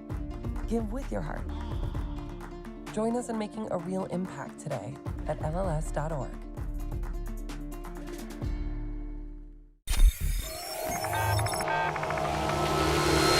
I have this cool jersey, I have this cool armrest. They made really close new friends through gaming, and this was an opportunity for them to be part of a team. Get the right ball, right down. You get to feel like we're actually in the big leagues. Good game. Good. A couple of sets of grandparents have been following the team online. We all get in the chat room and give our high fives virtually, and so we're getting our own jerseys for the family. As soon as we saw the one that he got, we all wanted our very own. That person right there, that's my son. They just wiped out the rest of the team. Play by Noah, and somehow We would get together and watch the Twitch stream like it was a professional event. Good game. Good. Full Sail, our technology programs are designed with a different approach to learning. We let students get hands-on and start creating. They're learning to code and they're developing applications. They're exploring areas like cloud computing and UX design. Our students have access to amazing tools like 3D printing, laser scanning, and the latest advances in augmented and virtual reality. We're taking them out of the classroom and into the future.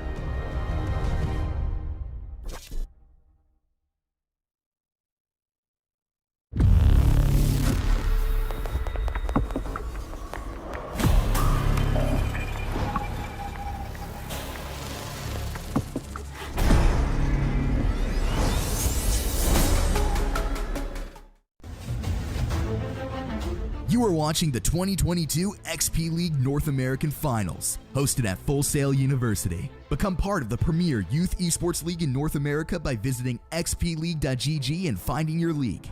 And we'll see you at the North American Finals.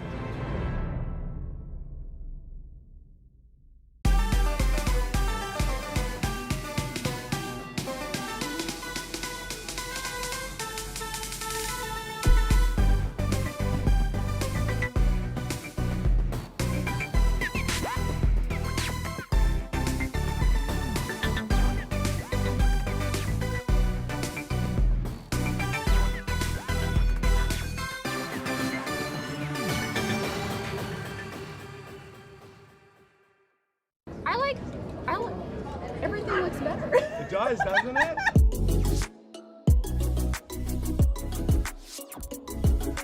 The reason this lens is so important and so special is because that it has been clinically proven to attack blue light at a very specific nanometer that our clinical trials have shown suppress melatonin.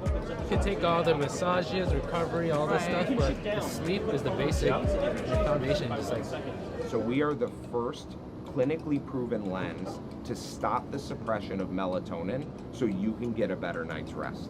And sleep is the #1 medicine and has been since the beginning of time.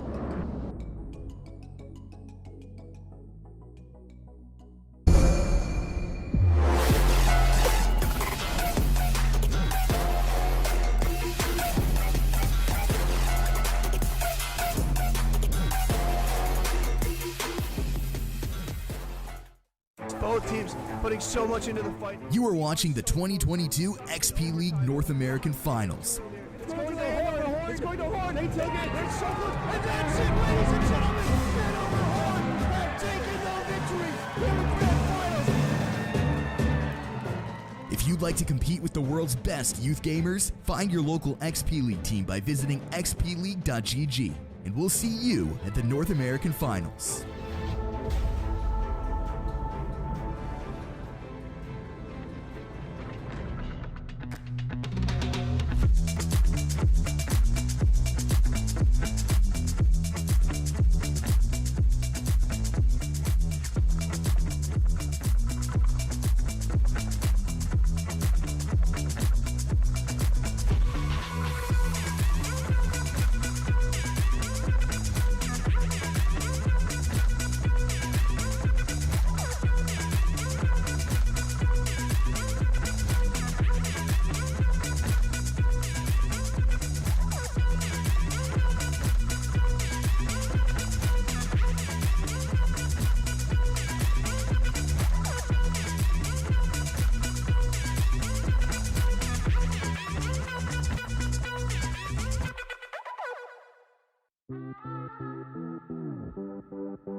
Hello, everybody. Welcome to the XP League North American Grand Finals for Overwatch. I am Aaron Fire of KLD, joined by Jesse Twin Salty, and here it is, the last Grand Final of the day. We already got Fortnite, Rocket League, Valorant. All those winners are crowned.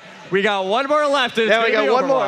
The rematch of the century. These guys are excited. Let's hear it for the Grand Finals. Woo! Yeah, we got just so much action getting ready for you guys today. Let's take a look at the bracket, see how these teams got here. So yeah, Hanover Horde all the way through. They have not lost a game so far. They beat the Franklin Valk, Macomb Knights, and the Franklin Nomads to get here.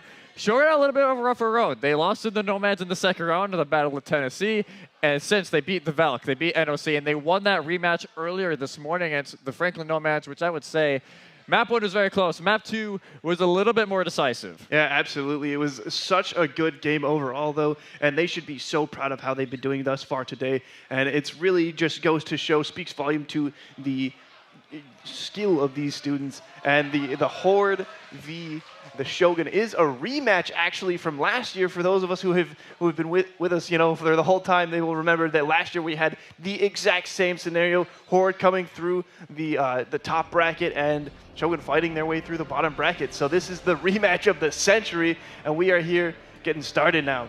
And I think these two teams, for the most part, over these last year and a half, have been the top two teams in XP League. And I don't think it's been challenged too often. We've had a few teams kind of challenge up there once in a while, but these two have been consistently the top two teams in the country. It's only fitting that this is going to be the matchup to decide the grand finals, and it will be Nepal for the first map, heading over to Sanctuary, and both teams pretty similar looks. Yeah, and this is a best of 5 series, and we are still in double elimination. So if the Shogun pull a win through this first best of 5 series, they will have to fight another one. They are going, no matter what, to have to fight the Horde twice before they can be crowned the victors today. Yeah, Horde only have to win 3 games in this, and Shogun have to win 6 total. So we'll have to wait and see what's going to happen. As Hanover teleport on in. It seems like both teams teleport in, now going to be battling for position over on this bridge side. Both the main tanks went at it right away, and Immortality field force really early. Yeah, they've got the beams coming in behind Reinhardt there. He is taking a little bit of early damage, but we see the first bloods coming in. It's coming in Shogun, but Lantern getting a huge boop. Spiff and Dario Magic fall off the map there. Widow getting the pick on Demon Ninja. That's absolutely crucial, and it looks like the Horde is going to get the first cap here. Yeah, they will. It was a huge start for the Shogun, but what a move just to single-handedly bring it back around for Lancer. In those 2 eliminations, it takes out all of the healing available, because you only have Lucio heals at that point, and the Shogun crumble from there due to the poke damage. And now, with that point control, they can decide where they want to hold. Still have to wait for those reinforcements to come in, and now we're going to start pushing through. Now, being a Franklin coach, you know these kids really well. Is there something you're looking for that these kids have been practicing, a lot of, that you think will be really crucial? I think right now, just focusing on themselves. You can't mentally check out of this. It's going to be a very long series. So you got to make sure you stay mentally checked in for the long haul, as both teams kind of just almost like a grace period, waiting for one of each team to come back. And now with Demon Ninja comes back, plays the Shatter on 2, and gets that first elimination. Now going to keep pushing on through. Ant Mage as well gets a lot of damage through. Lantern's looking for those boobs. You can see him kind of hiding up there. The Demon Bomb, though, going to ensure that this is going to be a done fight. And Hanover going to have to give us the point for now. Lantern looking for another boop. Let's see if he's able to catch it on. He's standing up high. He doesn't quite get the boop that he wants and ends up falling over. And he is going to be sent back to spawn. Spiff getting a kill here. That is a very decisive fight there. Really, really well done from the Shogun. And just slowly deciding, like, all right, we had to wait for that Reinhardt to come back, and then we push in because they have that crucial ultimate in the Shatter. We saw him earlier today. This whole weekend he's been landing Shatters. So definitely a win condition they're going to be leading on. Now Toonbury starting to push in. Shatter. Oh, it's blocked! That's absolutely massive. Denying that is so huge here, so crucial. To the stun coming. Dario Magic picking up a kill here with the Deadeye. Absolutely just such a really well done fight by the Shogun. They made that so decisive. Wow. Just what a fight. And yes, you got to use 2 ultimates for it, but it is still a great fight win for him. This teleport is still set up for Hanover. Could be an impact later on, as Hiskin also gets an early headshot on the Shogun, and now no speed for the Shogun as they have to retreat. Here comes the charge. Does it catch anyone? Not quite. Demon Ninja, though, falls to Lantern. Hitscan getting a pickup.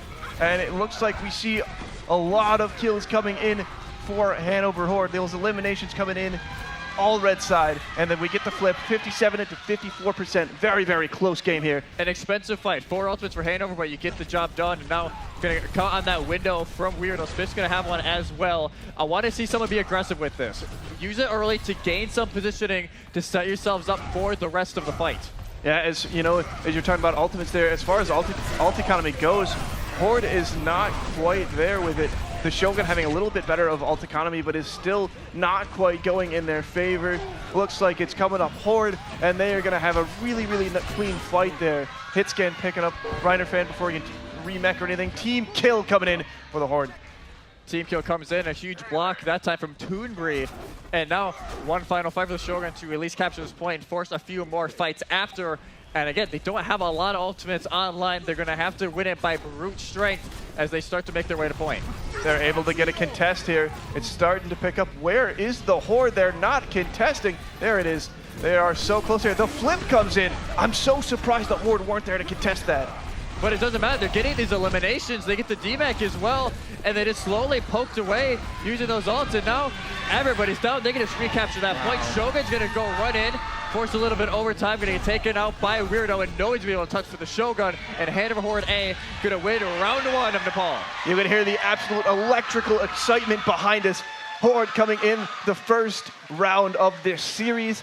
That is going to be, you know, the fire that they need, that is going to maybe carry them through this match. It's going to be a very momentum-based series. Absolutely. These teams, again, they know each other so well. You need to be able to keep the momentum and keep your mentals in check. And so far, that's exactly what Hanover is doing. They're bringing that momentum. Even with the sub in, one of their players is not currently here, so they have a sub and also a somewhat position change. Toonbury going from the off-tank role to the main tank role, and then El Guapo coming over from Hanover Horde B team over to that off-tank. So definitely a little bit of a change for Hanover, but so far it does not seem like it has affected them too much. Yeah, they are still looking so strong.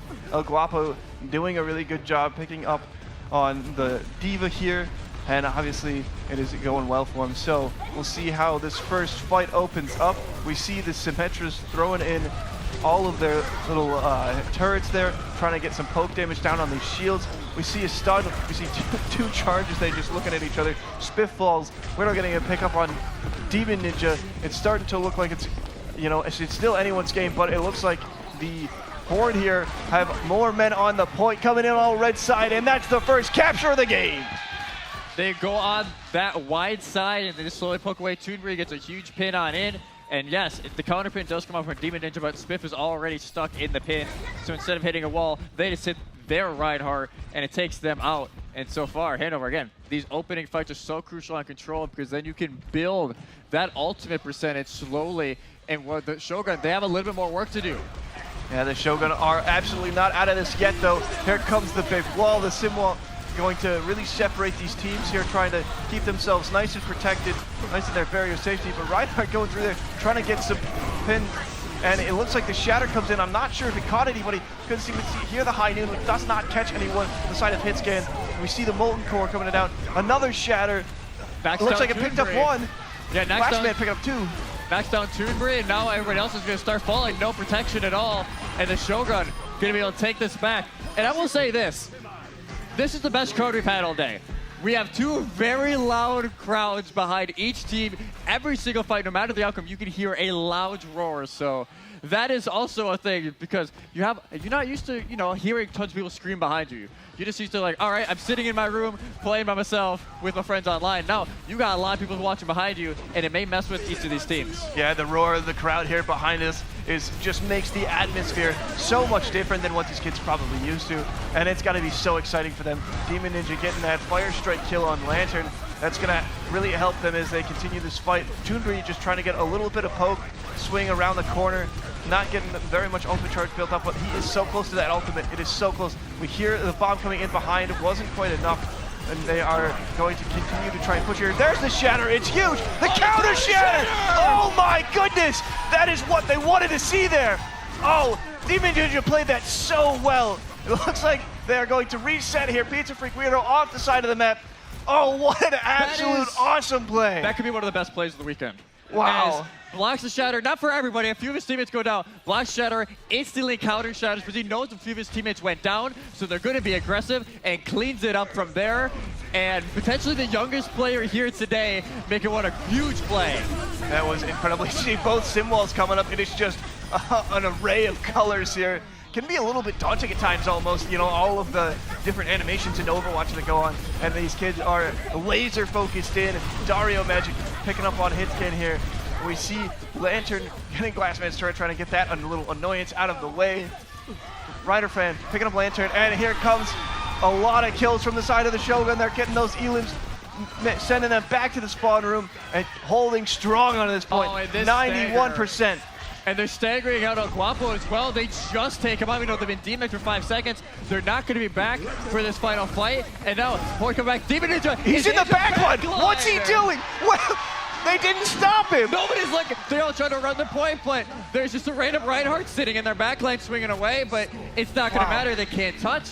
And we get to go to Shrine for round, and to Village, I should say, for round 3. You know, they didn't have a lot of options there. They needed to get to point as quickly as they could. They could not stop to deal with Demon Ninja there. They just could not stop. I was blown away. He just sat there in the backline getting quick damage, and it slowed them down just enough because that Reinhardt hammer does kind of push you to the side a little bit, and it's going to slow them down just enough so they cannot get that touch. And so now we are going to map 3 here, and just some exciting electric stuff here. You can tell how close these two teams are. Like, you can tell that these teams are prepping for each other, they know each other, and they are ready to go. As again, teleport's gonna come out. Hanover's gonna teleport low side, Shogun are gonna teleport high side. So now Horde gonna have first access to that point to set up those. Actually, they're not gonna run the Symmetra. I thought they were going to. They're gonna over to the Reaper, and now Shogun can set up the turrets. Pizza Freak on the Reaper. We've seen him before, and he certainly is well accustomed to it. Let's see what kind of work he can do here. Demon Ninja getting the good amount of healing that he needs, trying to get a little bit of ult charge around this corner here, playing it super safe. A really well done job. Glassman on the Mei. This is a really smart pick here, and let's see what work he can do. The Reaper's going to have to back up. They are pushing them out, and it got that first cap there, 8% almost here, and that is a really, really strong start for the Shogun.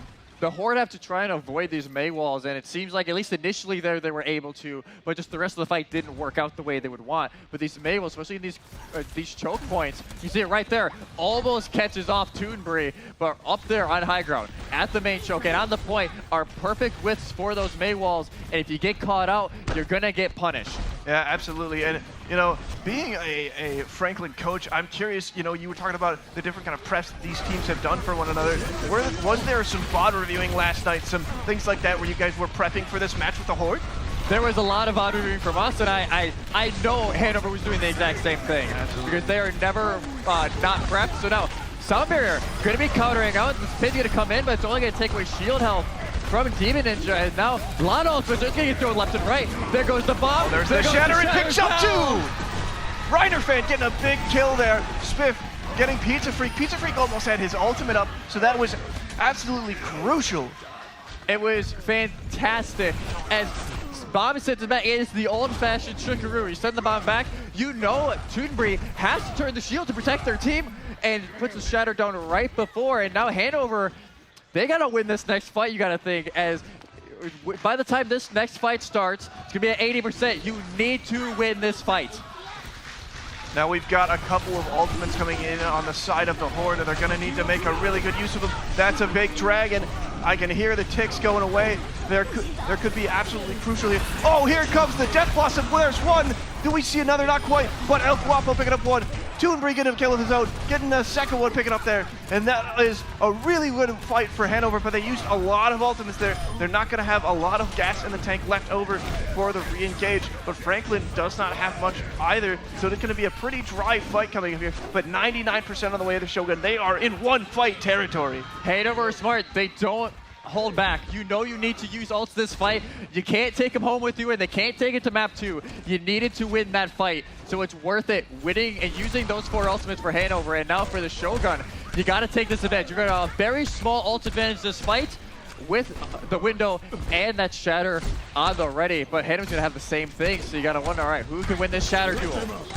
Yeah, some mirrors in the way of ultimates. It's just going to be up to the absolute skill of the player. There was a big shatter there, knocking down a good handful of Shogun players, and that's going to be an excellent fight for the Horde. Yeah, just simple. Put the window down, you break Demon Ninja's shield. If they got no shield, they can't block the shatter, and it knocks down 4 on their backs, and Hanover win another fight. This is absolutely so smart of the Shogun here. They didn't use anything. They didn't use anything, and they are going to have 4 ultimates online. This is going to be an absolutely very good fight. They're going to TP straight to point. They're not going to let Hanover position. This is a very important fight. They are 6 on point. Here comes the contest. This is where it all comes down to this huge shatter. We see the bomb coming in. Doesn't catch anyone, catches one. There's 99%. We're in overtime. The flip did come in, and they are fighting on point, and there's no one there to touch. Absolutely huge from the side of the Shogun. They win map 1. And look what everybody hyped, already go, but there's still plenty to go here. But it is the start they need to force the bracket reset later today. It is going to be the play of the game behind us, and it's going to be Lantern. It's going to be right in the middle. It is a beautiful boop, and it just sets themselves up so well. Yeah. And we saw Lantern, and we know they're one of the most dangerous Lucios in this league. Oh, There's absolutely. There's a reason why teams do not want to play boot maps against that man. So he's crazy. He's nuts, but it was an amazing play. But both teams, again, back and forth, and now the game goes to the coaches for a few seconds. You got the map bans. What are you going to do? Yeah, I mean, you know, it's really kind of a mind game here a little bit. They're hovering Gibraltar right now, but obviously there is still that ban phase, that pick phase that's coming in. You know, as a Franklin coach here, what are you guys looking to ban? I honestly don't know. We talked a few hours ago, kind of looking at this game, like, all right, what do we want to do? This was the round. We did not know what we were going to ban quite yet because there's a lot of different things you can run on each of these maps. We are going to watch point. Okay. We are going to watch point. Okay. So Hanover looked great on this the other day. Shogun haven't showed it all weekend except for earlier today where they ran over the Nomads on this map. Yep. We didn't get to see a lot of it on stream. We got to see it was the last minute and a half of Nomads push, but it was an absolute domination from the Shogun. So you got to wonder, maybe it's like, all right, maybe just ride the hype. You're feeling good on this map today, and maybe this is just what they want to do. But now, everybody, just settling on in. It's still going to be El Guapo and Toon and Bree in, so it seems like Kid MDK still not able to play, and you got to wonder maybe if for the communication of Hanover, if that changes things a little bit, because we don't know who the IGL is on this team. So if he was that in-game leader, the comm structure changes a little bit, and maybe that's what we saw. We see the pause coming in. There could be the swap. I'm not sure, but this is good. Where we'll wait and see here. And you're looking at this match. We can see the comps here of what they're pulling up. The only one we can't see right now is Pizza Freak trying to keep us guessing. But looking at these, what do you think?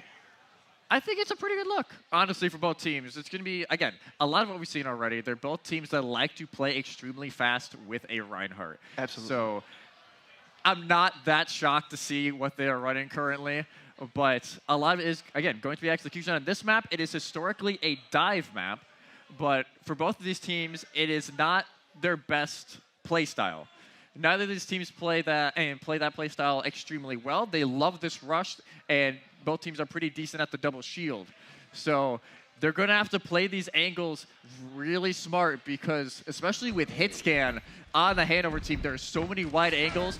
They just have an open field in front of them if they pick the right spot. Yeah, we won't call out the comps very much just because our players are right behind us. But once they get started, we'll be talking about it a bit more. Yeah, you don't want to spoil. Yeah, we can't spoil it for these teams here. They keep each other guessing. But I agree. For a more dive-heavy map, it's pretty interesting the different kind of compositions we've seen these teams run because there hasn't been a lot of that. We have seen a little bit of Winston, but not much other than that in the way of dive. Hit scan on that Widowmaker, trying to get those pickups here, and he's looking, but he sees a shield in his way. He's going to need to back up a little bit. Yeah, just going to have to back up, and you wonder if they're going to swap or they're going to stay on this. So far, they're going to stay on it as the rest of their team pushes up on that high ground. Immortality field forced out from both teams. Not going to have that for about 20 seconds from either side.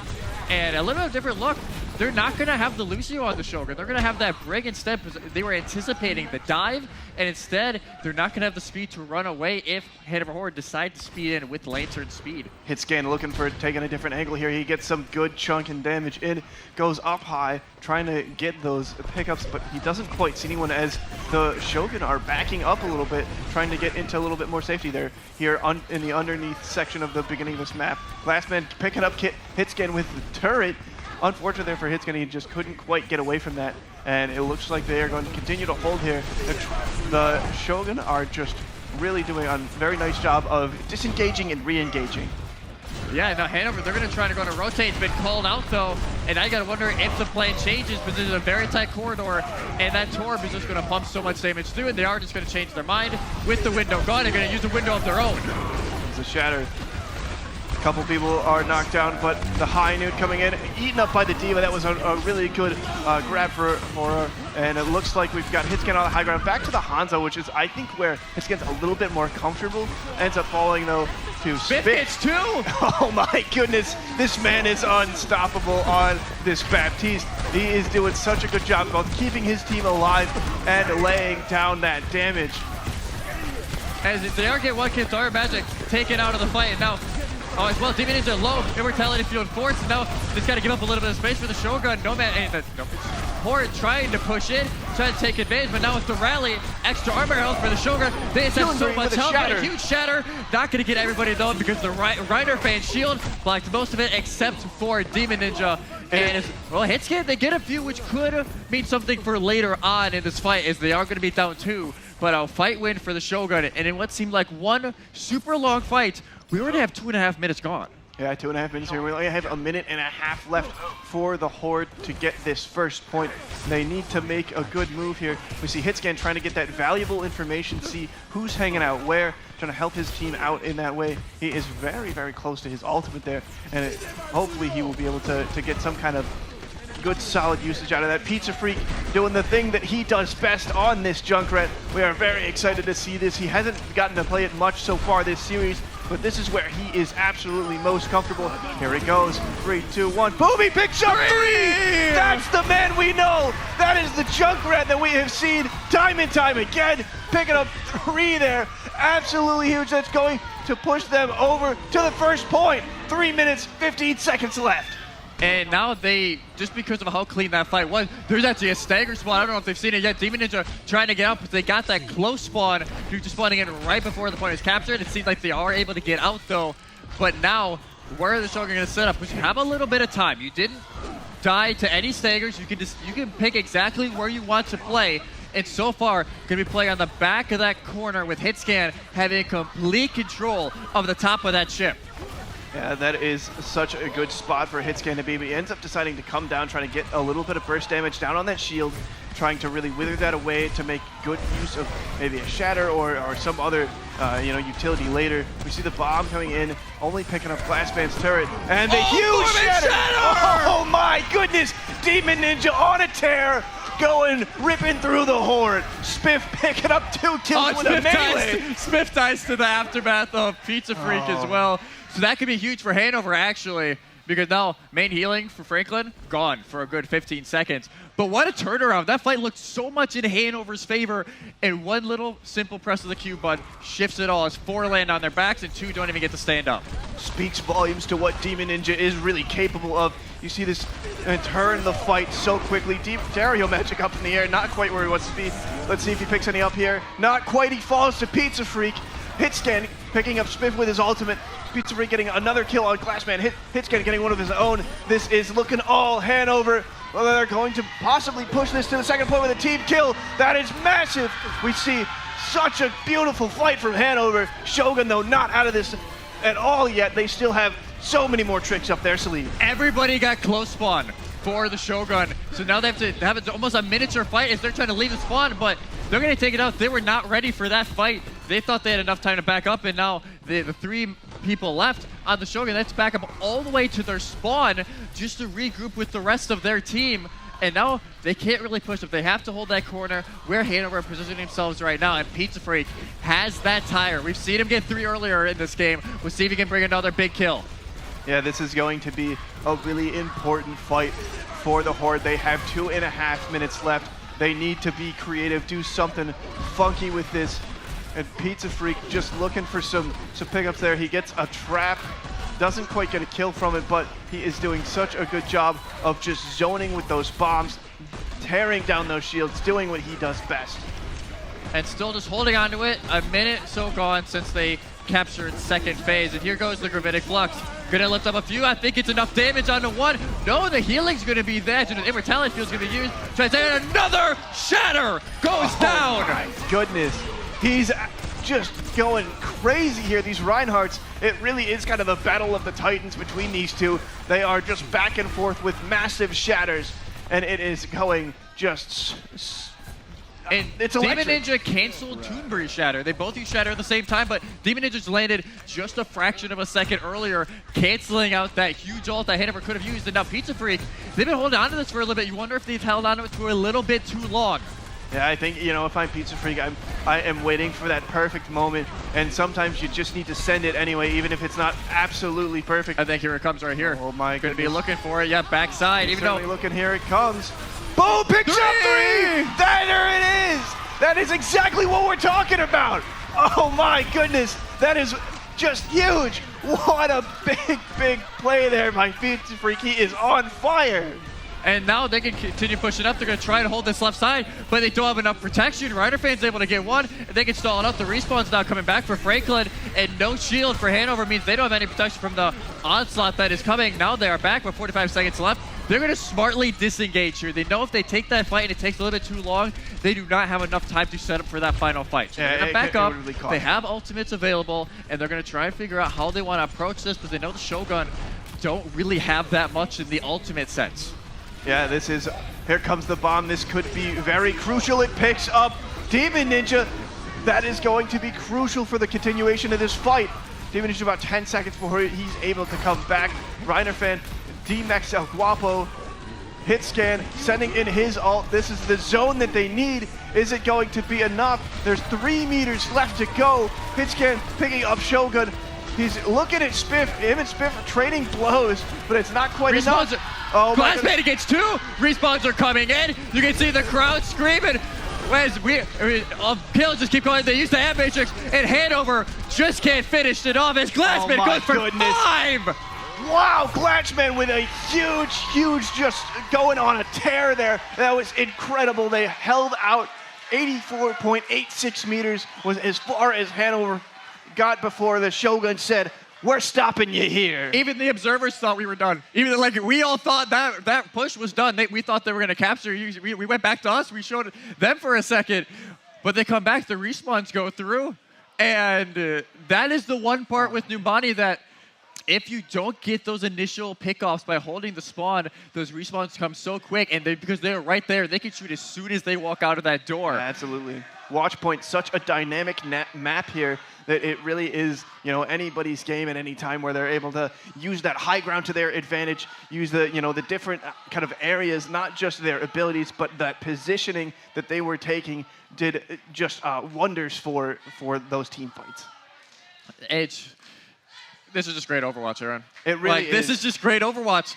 And again, credit about these teams. This is extremely close. We knew it was going to be. With it being these two teams, it was going to be an extremely close game. And so far, no disappointments. I don't know about you. I don't know about this crowd. But I don't think this is a disappointing match at all. This is going to be a barn burner for the rest of the night. Yeah, we are just going to be continuing this. I'm really, you know, we hope for that bracket resets just so we can get so much more Overwatch action and get continuing excitement through this arena. I mean, you can hear it behind us. The crowd is just going wild.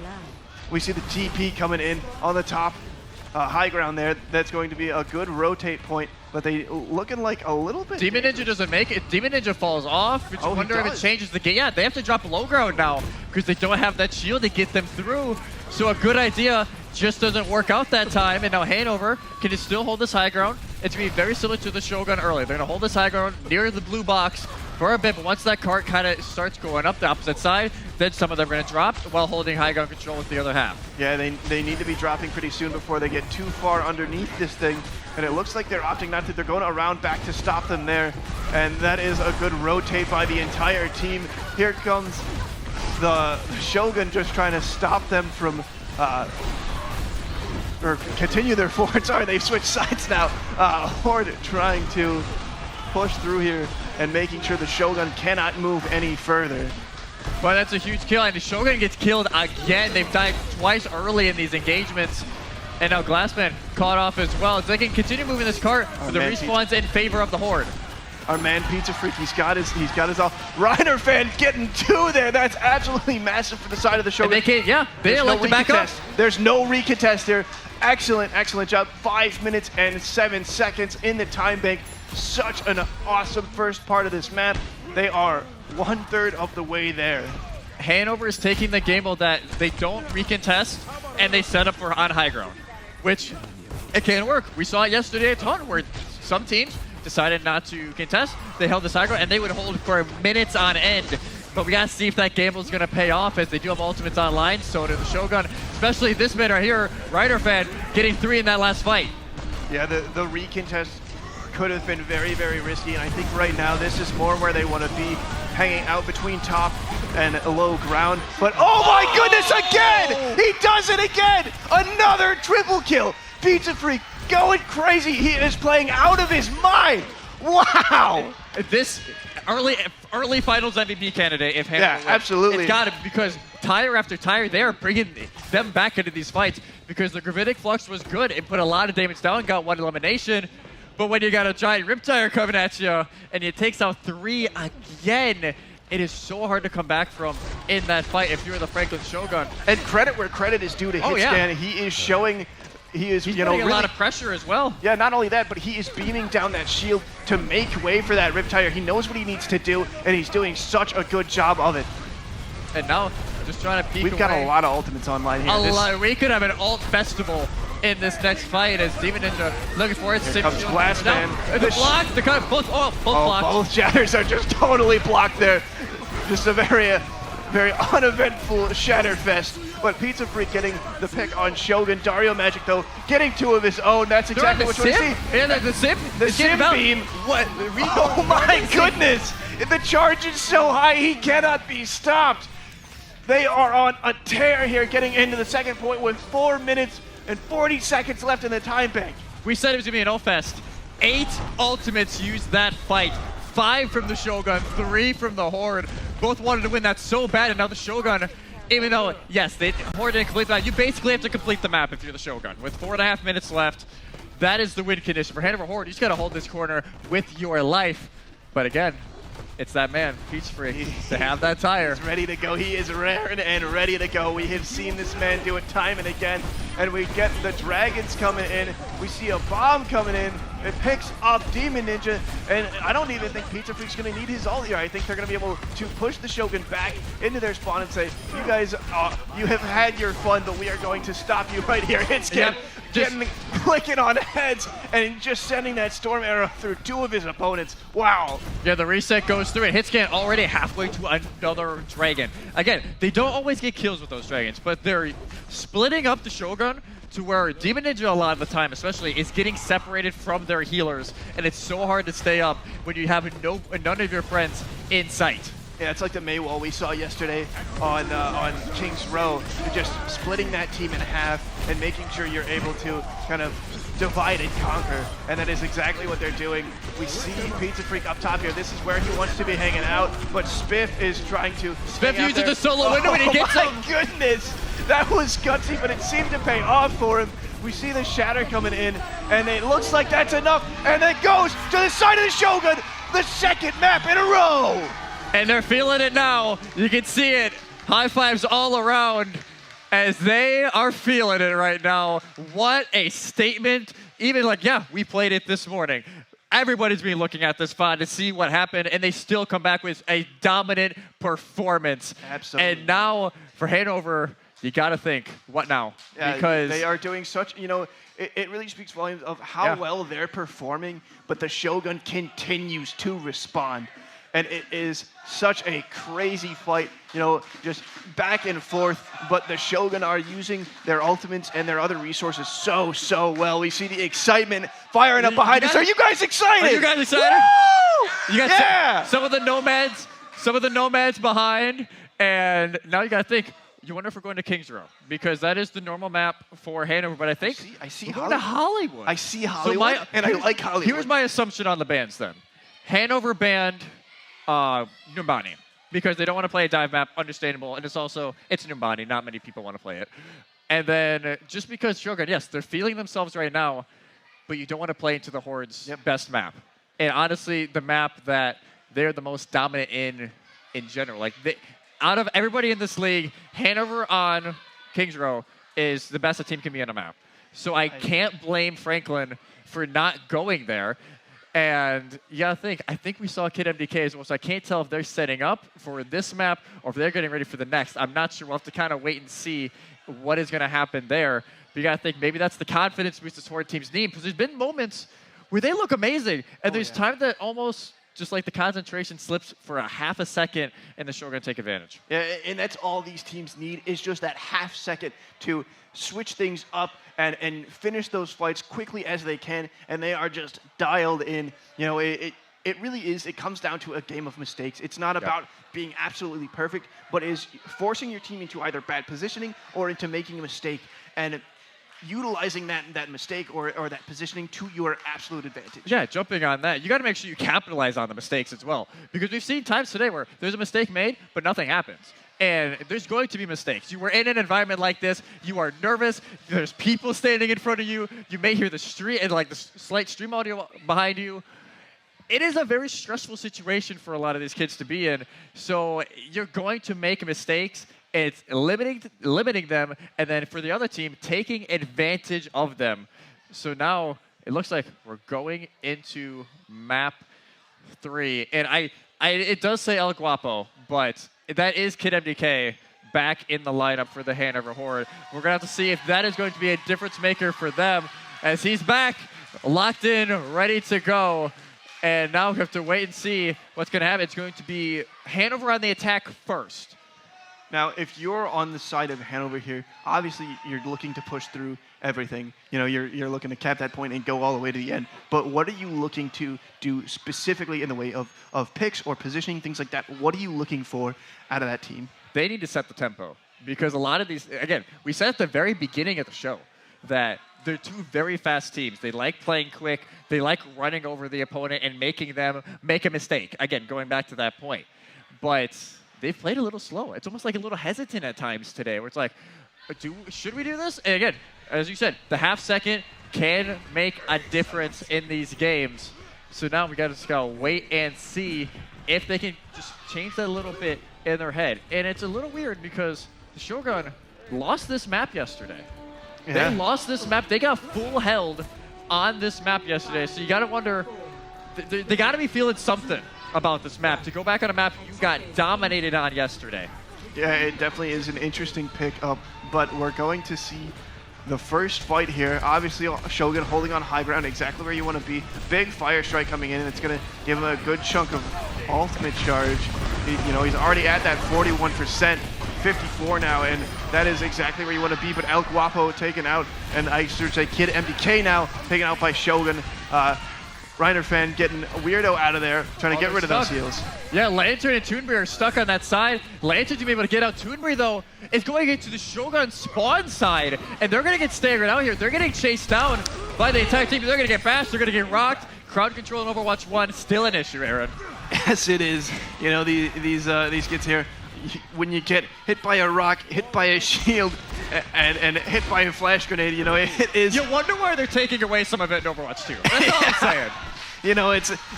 You see so much of that, and Reinhardt just has to stand there and say, ow, as he gets hit by so much crowd control. We see the rock coming in, taking on Weirdo. Charge coming in from Demon Ninja, doesn't quite pick up anybody. He is ripping down. Oh, what a fire strike from Demon Ninja. That is exactly what he wants to see. He had them stuck in that hallway right where he wanted it, sent it right down the barrel. And that entire win is set up by Reiner fan getting the rock, finishing off Weirdo. Because they had Amp Matrix to use up there. I'm guessing that was their game plan. And as well, that is your main healing. Again, gone out of the equation. And now the early window from the Shogun just going to stall for more time. And it also allows Demon Ninja come fully back into the fight. And already for Hanover, half of your time is gone. Yeah, we talked about it yesterday. Overwatch is a game of time. They only have 2 minutes and 10 seconds to get on this point and get as much percentage as they can. Oh, the high noon! That was absolutely massive! What a combination of ultimates! Dario Magic getting 2 as the two are being brought up from the gravitic flux. He's able to see them and catch them with his high noon, but it wasn't quite enough. The Horde going on an absolute tear. They got their first tick, they got their second. I don't know that there's going to be a recontest here.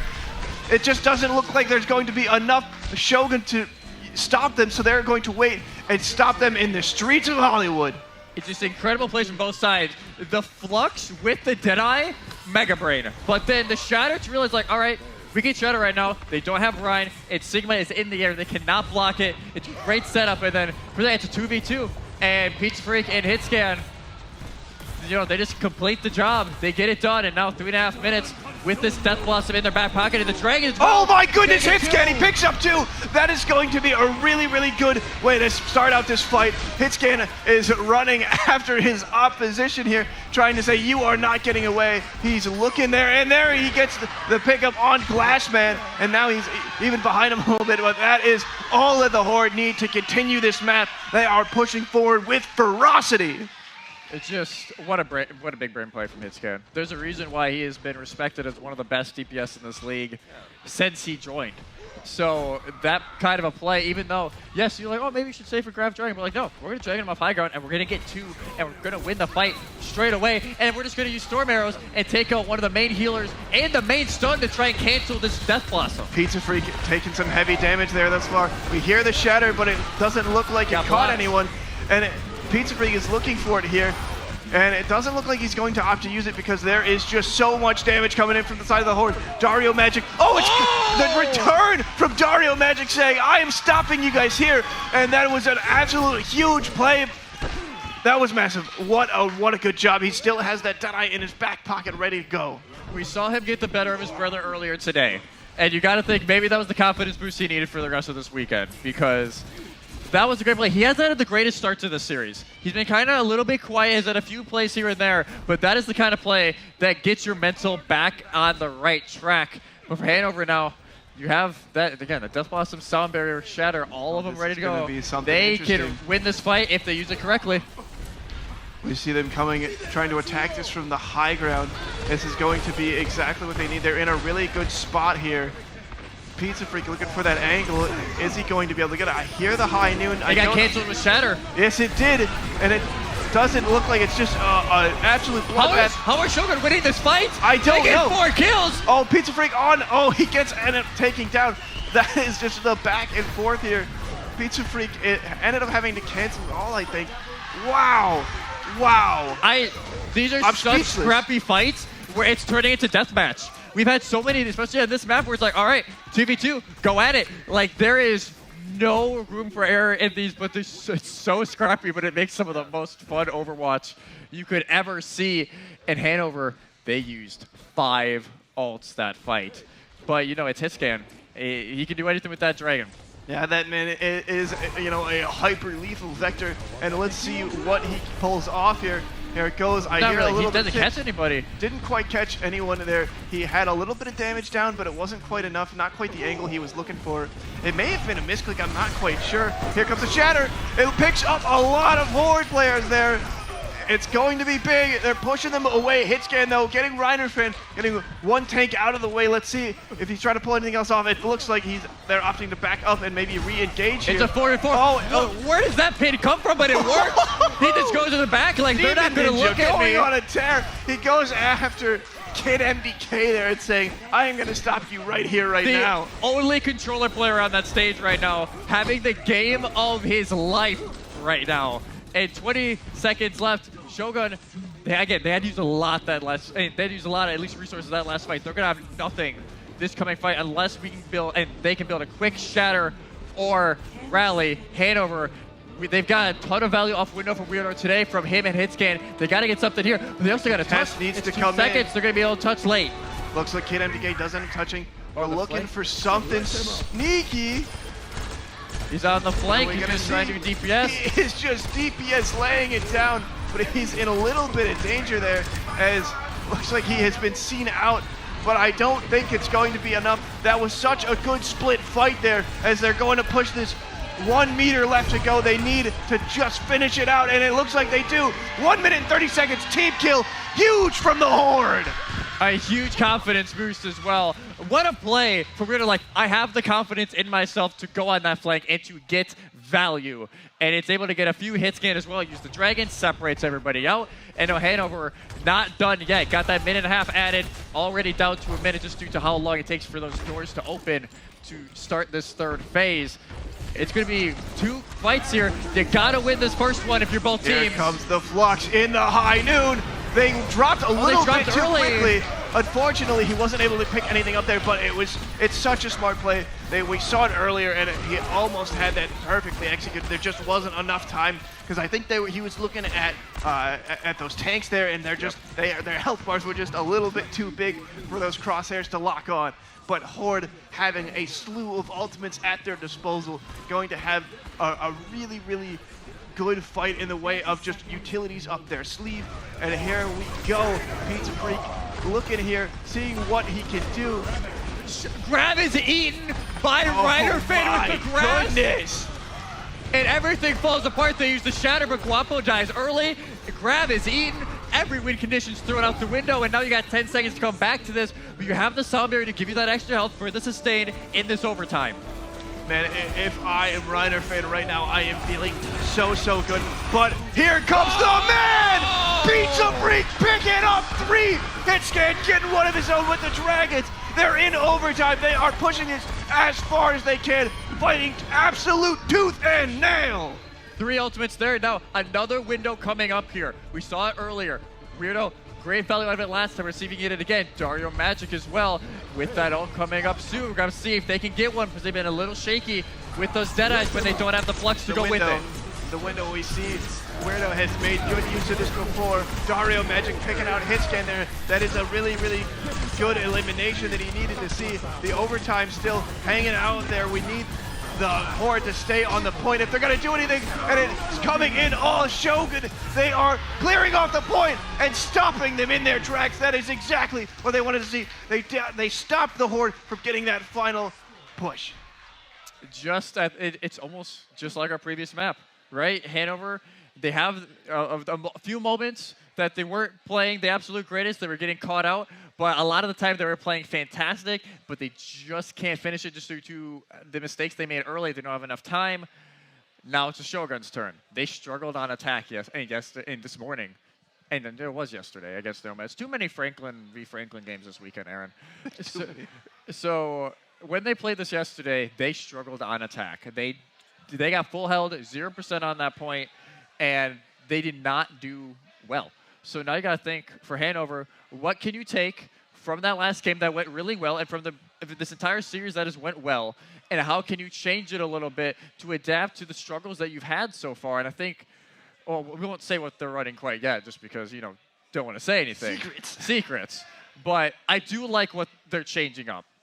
Yeah, I do like these swaps here. I think this is going to be, hopefully a really, really good use. Let's talk for just a second about Reiner fans' play, stopping Toonbree's grab. That was crucial to that fight. It's unheard of. Yeah. Like, usually, if you're an off tank, it's when you're on the Diva with the defense matrix, that's when you eat those ultimates, usually.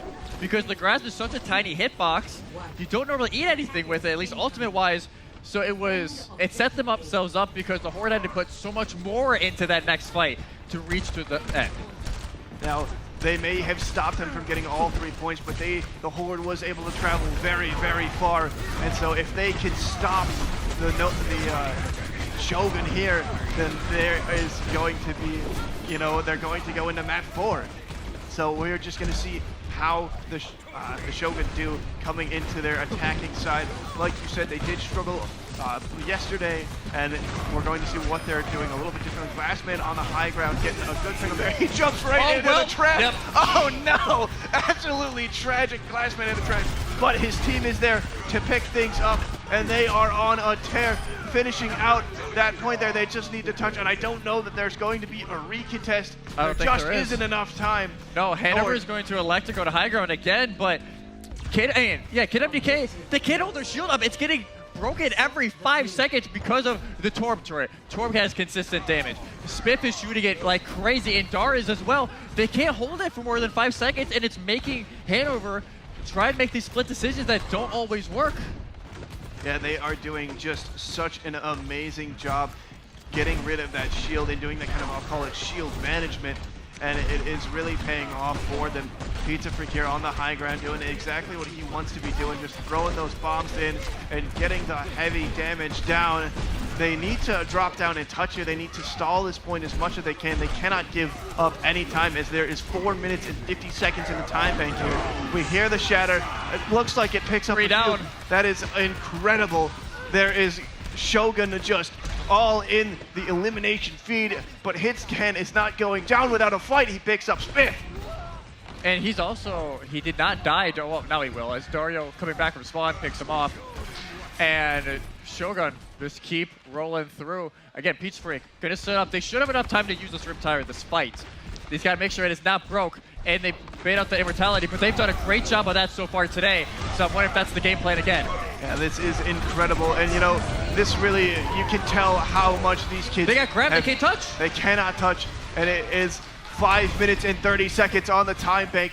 They are in such a good position here. They only have one last section of the map that they need to complete, and they can pull out a reset here in the bracket. Somebody's getting staggered as well. A hit scan got the close spawn right before it was capped, so he got stuck.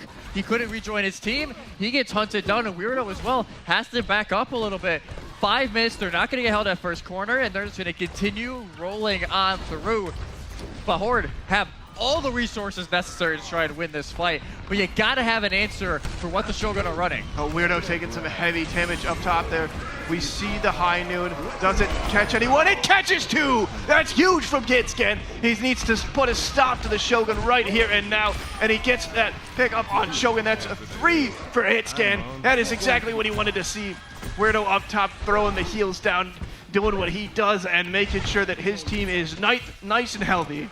Great patience from Hitscan there. Just wait, because eventually it'll shoot every skull behind that Reinhardt shield. And the longer you hold it down, the more damage it's going to do. So by the time those shots got onto the 2 members of Shogun, that shield is broke, and it just takes to them on the fight. Now, here he goes. Look at again. Picking up 1. That's still a very, very excellent kill. Getting Shogun there is huge because that's a little bit of healing just out the window. Though it was their off healer, but the Horde is on a tear as they are trying to stop this Shogun with the absolute best they can. Incredible. Incredible plays. And they saved probably the most key ultimate for this next fight. You can see Toonbreak kind of figuring out where they want to use it. They're actually going to go to the Torb themselves now. So that is an interesting swap here. I would think Pizza Freak would continue to stay on that Junkrat, but you know, he knows what he's doing. Yeah. He's going to try to put it. The shatter is blocked. That's crucial. We've got Toonbreak now sending in that grab, and that is what you wanted to see. And Pizza Freak, he shows us why he swapped to Torb, picking up 2 there. But wow, they are holding and fighting so hard. They know that they need to continue to send this to map 4. They want it so bad. If you're the Shogun, you gotta think, we just need 1 fight. If you're the Horde, it's like, all right, we've held for 2 minutes. 3 minutes more is nothing. You just gotta keep the comms going. So now Hanover, again, they've been rotating these ultimates extremely well. And now Deadeye is gonna be used to create some space from the Shogun. It's gonna walk on up. Nobody can really peek until it's done. Oh, the shatter comes in to stop any value from that Graviton. That is absolutely just such a good play there by Kid MDK, and he is going to deny that value that that Reinhardt fan was trying to generate. And there is just a brawl on point there. The Molten Core coming in, trying to clear the path for the team. Hitscan sending that ultimate through. It doesn't look like it sees anybody. Dario Magic getting Kid MDK and Toonbreed. Those are the tank kills that you want to see. And that is the Franklin Shogun resetting the bracket. Might as well just time travel back an hour. Woo. Everything's reset, and we're going to go for another best of 5. But what a game from the Shogun. Hit stand, play of the game here. Let's take a look you at can that. See it behind us. This was incredible. This was that Deadeye. Again, such great patience. Just waits and waits and waits. But what a game from the Shogun. But again, this series, far from over. Absolutely. We didn't have it all today, but we get to do it. Bracket reset is in play, baby. Yeah, it is so exciting. You can see these kids are so excited, and we will be back very, very shortly with some Overwatch action. I am Aaron, Fire of KLD. Twin Salty, and we'll be back after this commercial break.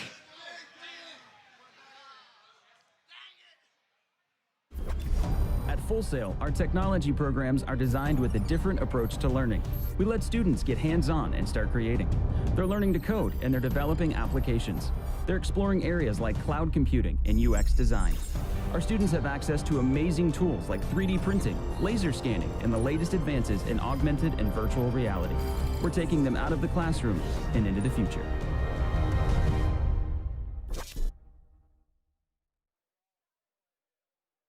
So you want to join the war against cancer? Well, good news, creators. Now you can fight back while you stream. Thanks to the Leukemia and Lymphoma Society, the world's largest nonprofit in the war against blood cancer.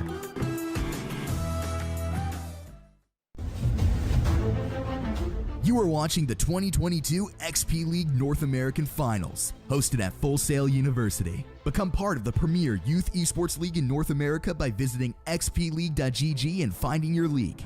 And we'll see you at the North American Finals.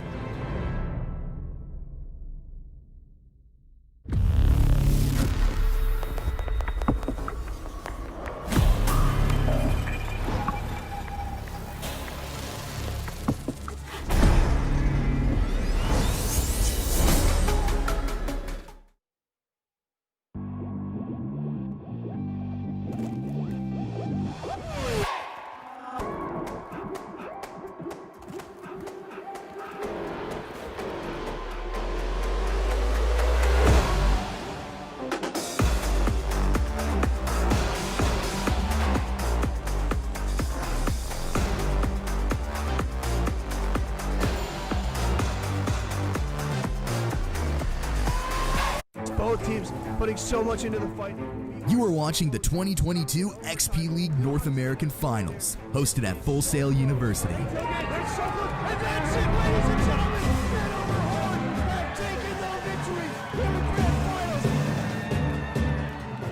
If you'd like to compete with the world's best youth gamers, find your local XP League team by visiting xpleague.gg, and we'll see you at the North American Finals.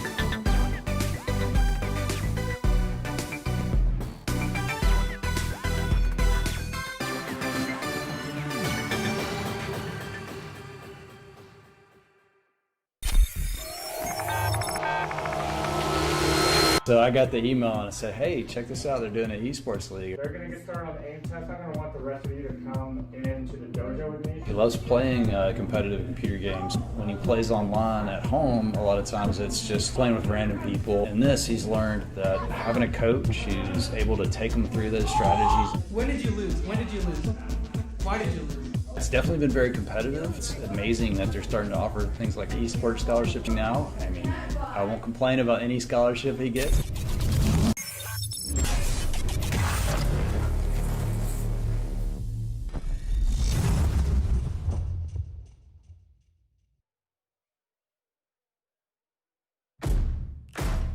We are a place where creative dreamers go to learn their craft.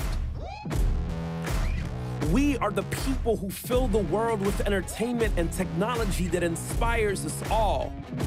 If you are searching for a place to learn, create, and build your dreams, you found it. We are Full Sail University. We take dreams seriously. Start here.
Welcome back, ladies and gentlemen. The bracket has been reset. We are at 0, and we are back with Horde v Shogun. We got a full crowd behind us. These guys are excited. Woo! We got a man down, but there is still excitement here in the crowd. You see, they are just going crazy.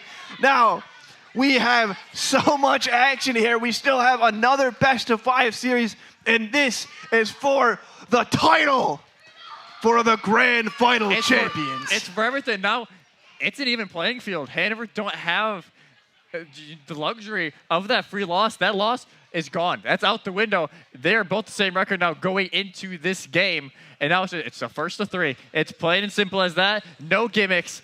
And we are going to go to a different map 1 to start. So it was another ban early. I believe this time Horde banned away Nepal because they don't want to go back. So this time we are going to Busan for map 1. Yeah, Busan has definitely been a very popular map so far this weekend, and I think the Horde really, really like it. Obviously, that's why we're starting out here, and I'm very curious to see how this really changes up this matchup. We were talking during the break, talking about how crucial this King of the Hill map 1 is. It really sets the pace for these games. It really does, especially because of the history of this. Because last year, it was the same thing. Shogun 3-0, forced the bracket reset, but Horde went on to sweep that bracket reset game.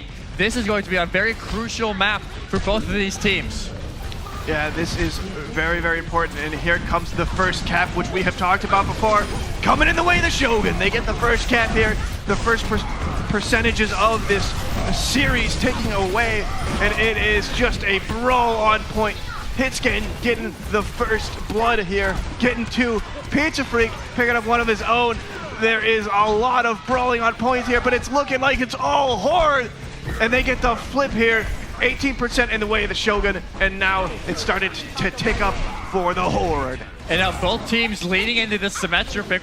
We barely saw it the entire weekend, and now in this series, we've seen it in almost every single round because of how these teams use these teleporters so efficiently.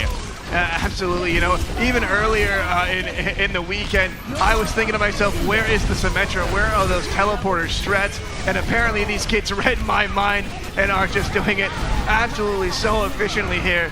Oh, the sleep coming in. We haven't seen a lot of Ana this weekend either. Lantern there getting the sleep, and that is going to be a really, really interesting swap. What do you think about that? It is that extra healing, and especially with those bio nades. We saw it there. It's a little bit extra healing that you can throw, but also if it hits an enemy, it makes them not able to be healed for a few seconds, and that could really turn the tide of some of these fights if it hits multiple Shogun members. Yeah, I've seen a lot of fights end very quickly with a big bio nade, and it could be, you know, that little bit of an edge that the Horde needs to, you know, cinch out these fights to shut down that healing. We see Demon Ninja on the point here, trying to build up that shatter. He wants the pin, doesn't quite get there. And El Guapo, who is still Kid MDK now, is going to fall here. And it looks like Demon Ninja as well. There is just back and forth on the point. The bomb comes in, and it's not quite enough. And the flip not quite coming in. The Shogun are now having control of this point. 30% almost to 66 there on this first map.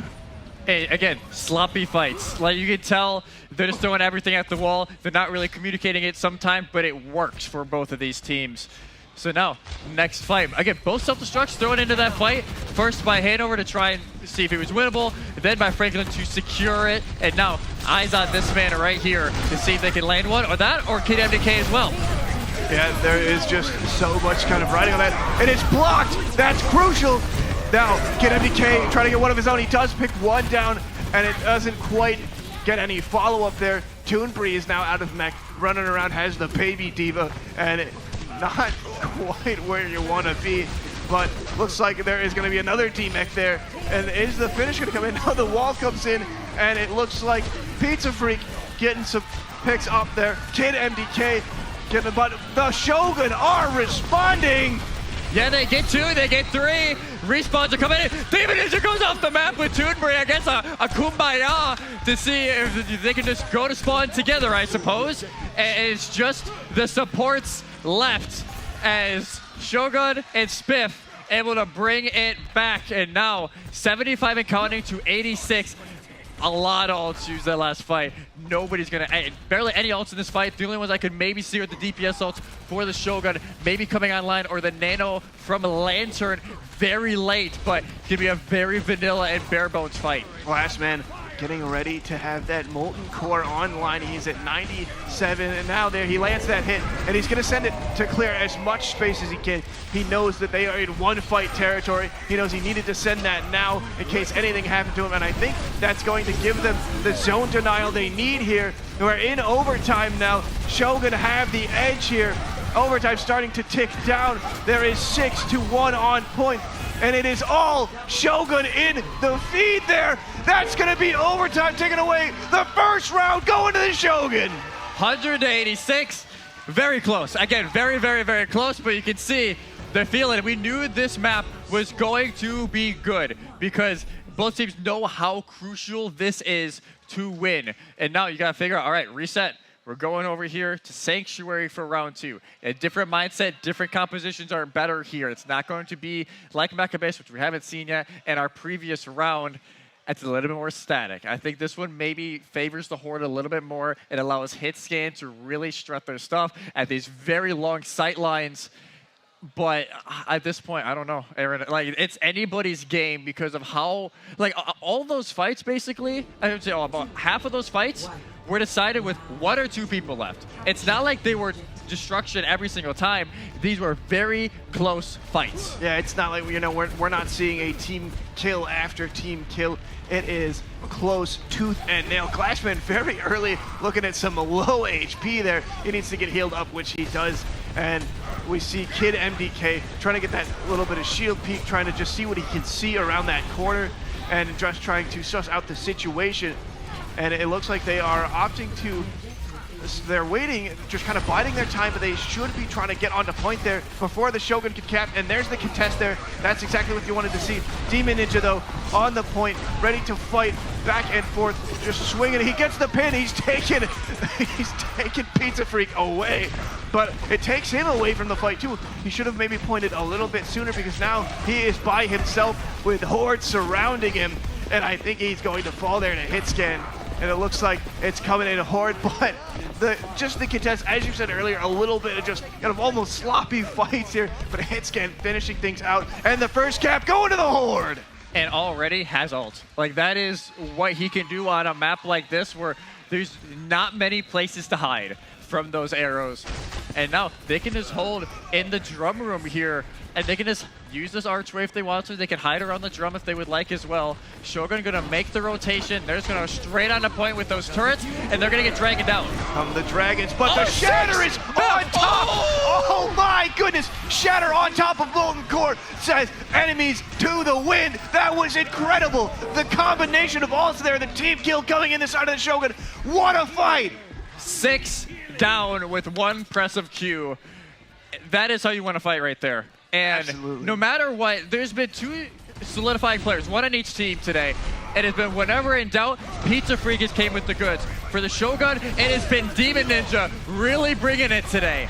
You know, we talked about Pizza Freak being player of the match here, but Demon Ninja really wants to have that title, and he is just going on an absolute tear. Ripping through his enemies, getting those huge shatters, and we love to see it. You just love to. And now, going up, both sim ults going to be used. Going to look like a miniature game of tic-tac-toe on the battlefield with Dar. And Dario is going to get caught out. They're going to try and take out Hitscan, but they're getting caught out by El Guapo. And now the Shadow goes down and gets 3. And I think that might be where Hanover can bring this back. Hanover in a very, very good position here. But is it going to be enough? Spiff is running for his life. Yes, I think the flip is going to be coming in. There's just a few left to contend with on the point here. And as the flip coming in from the Horde, 57 to 30% here. This is a very, very close game. Back and forth, back and forth. And people say Control is basically deathmatch, but with a few extra allies. And that has been the play style of today. Diva Bomb sent back, not going to get much, but it does force a little bit of separation. Yeah, that is a very good attempt there, and we see Reiner Fan go in to send one of his own. It doesn't pick up anyone, and he falls in the process. Pizza Freak trying to start beaming people down. He gets one, he gets two. Does he see a third? He's looking there, and it doesn't look like he's quite getting there, but he's going to hunt down. He's maybe. Well, Dario Magic actually takes out Toonbury, but it shouldn't matter in the long scheme of things. Lantern's gonna go in as well. We're gonna try and take out Spiff. Lantern's in Maybe danger. shouldn't have done that as Spiff takes him out, and now all the speed gone for Hanover, but both teams heavily wounded right now. But Shogun gonna take the risk, gonna start pushing that point. Yeah, they're doing their best here. Here comes the Molten Core on point. We saw such a good use of it earlier. Is the Shatter going to be there to lay them down on it? Not quite, but it is such a good zone denial, keeping the Horde off the point there as they're trying to start to cap it. They're halfway capped. The pin coming in. That's huge from Demon Ninja, but he ends up falling to Lantern. The cleave damage coming in from that melee, and they still have now flipped the point over. The Shogun doing such a good job of making good use of the opportunity that they were given by Glassman, who really cleared out that point with that Molten Core, and now they're making the Horde recontest this. They're only at 97%. They are in both teams in one fight territory. Sunbury going to be used as an aggro just for initiation. The shot's going to go down, but nobody's there to follow up. Dragon's through now. Both Ryan's gone. Dario Magic's going to get picked up as well by Pizza Freak. And Kill's going back and forth. Looks like Hanover, though, is going to get the edge, especially with Pizza Freak getting 3. They're going to cap this point back, and they will force us to a round 3. This is exactly what we saw last time. We see maybe a recontest coming in, but he's not quite there in time. Demon Ninja trying to do that. But we're going to a map 3 here on Busan, headed to Mecha Base. Heading over to Mecha Base, and this is the map that is best on paper for both of their comps. Absolutely. Because no matter what, if you were in comp, if you're on this map, you're probably running that Reinhardt rush that they're looking at right now. Maybe with some interesting DPS play, they could really get creative with it. I want to see somebody take a chance. Yeah, Make a risky pick and go with it and see if you catch the opposition off guard. Though you know what I'm very much expecting to see? Pizza Freak. Yeah. This man is Ridiculous. inside now. He's ridiculous, first of all, but he's inside now. It doesn't look like he's going to opt for the Junkrat, but later I absolutely expect it. I think that is where he wants to be, but right now they're going to stick to the teleporter strat, and that has been doing so well for them, and I think that this is going to be exactly what they need. And they're going for the top fight here. This is always the first fight on this map is up here, but it looks like the Horde are going to opt to rotate down to point, and that is a very, very smart move. They get forced to because of the Maywall. They can't hold the high ground like they want, but those turrets, nobody breaks them for the Shogun, and Demon Ninja just gets burned down one by one. Shogun just getting taken out. Horde, very smart adjustment, and they're going to get rewarded with that point cap. There is a little bit of a contest, but I don't think for very long. Reiner Fan trying to hold on, but not quite. Dario Magic getting Lantern on the exit, but he ends up falling to Pizza Freak's turrets. There is still someone left in here. Glassman was the last man standing there, falls to Toonbury, and now that team is going to be reset. They need to regroup and recontest this point. 16% here for the side of the Horde. Excellent first fight. Amazing first fight for them, and they already have some of those ultimates on the way. And it's just a little, Franklin, they get separated during that fight, and they just get picked off one by one, and now with that window used up top, just gonna force the Shogun to adjust a little bit. Also, an interesting swap. Reiner Fan off of the D.Va, going back onto that Sigma. It made such good use of it earlier. Reiner Fan on the Sigma was so clean. We hear the high noon. It gets sped forward, and it picks up Pizza Freak. That's exactly the way you do that. Oh, the ice! Blizzard's eaten! Blizzard eaten! Oh my goodness! Toonbury, that was huge! It's ginormous, swings his fight back around, but is not one quite yet. Trades back and forth, and Shatter goes down! Oh my goodness! Kid MDK showing what he can do, picking up 3 eliminations there. The Horde is doing it. They are 65% ahead, and they are holding strong.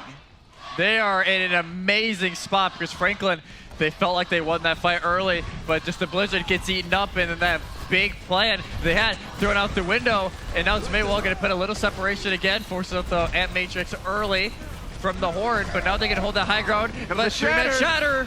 That's exactly what they wanted to see. Where comes a pin, long way to take him into the backline. He ends up falling for it, but Toonbury trying to do what he can to hold on to this.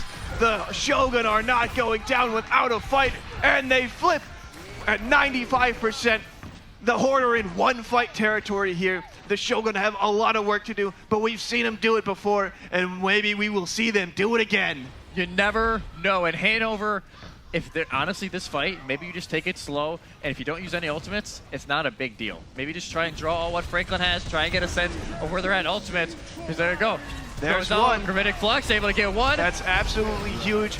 If they just use this for this fight, that's going to be an excellent use of that. And it looks like the Horde are going to have to back up. Oh, the pin is big, but Dario Magic actually saves Reiner Fan there before the pin can come in. Lantern off the map. Oh no! And they are falling, and that is going to be a very good hold there from the Shogun.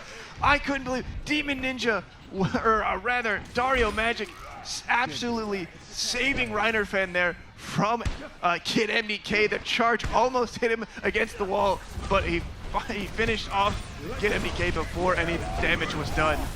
The wall goes down. Symbol as well. That time Blizzard not eating. It's going to get freezing up, but will they be able to take advantage? Shatter goes down as well, and everybody's just getting frozen and hit to the ground, and they don't know what to do at this point. It's just kill after kill going Franklin's way, and all of a sudden, we're in one fight territory, Aaron. Yeah, it's gonna be close. There's a chance maybe they get a stall in two, but 75% is very much one fight territory. Both teams need a crucial win here. A pretty dry fight coming in. There might be a couple ultimates here and there, but I don't know that we'll see very much. We do have one on the board and possibly two coming in very shortly, but we'll see what use is made here. And here comes the high noon once and see it picks up 4!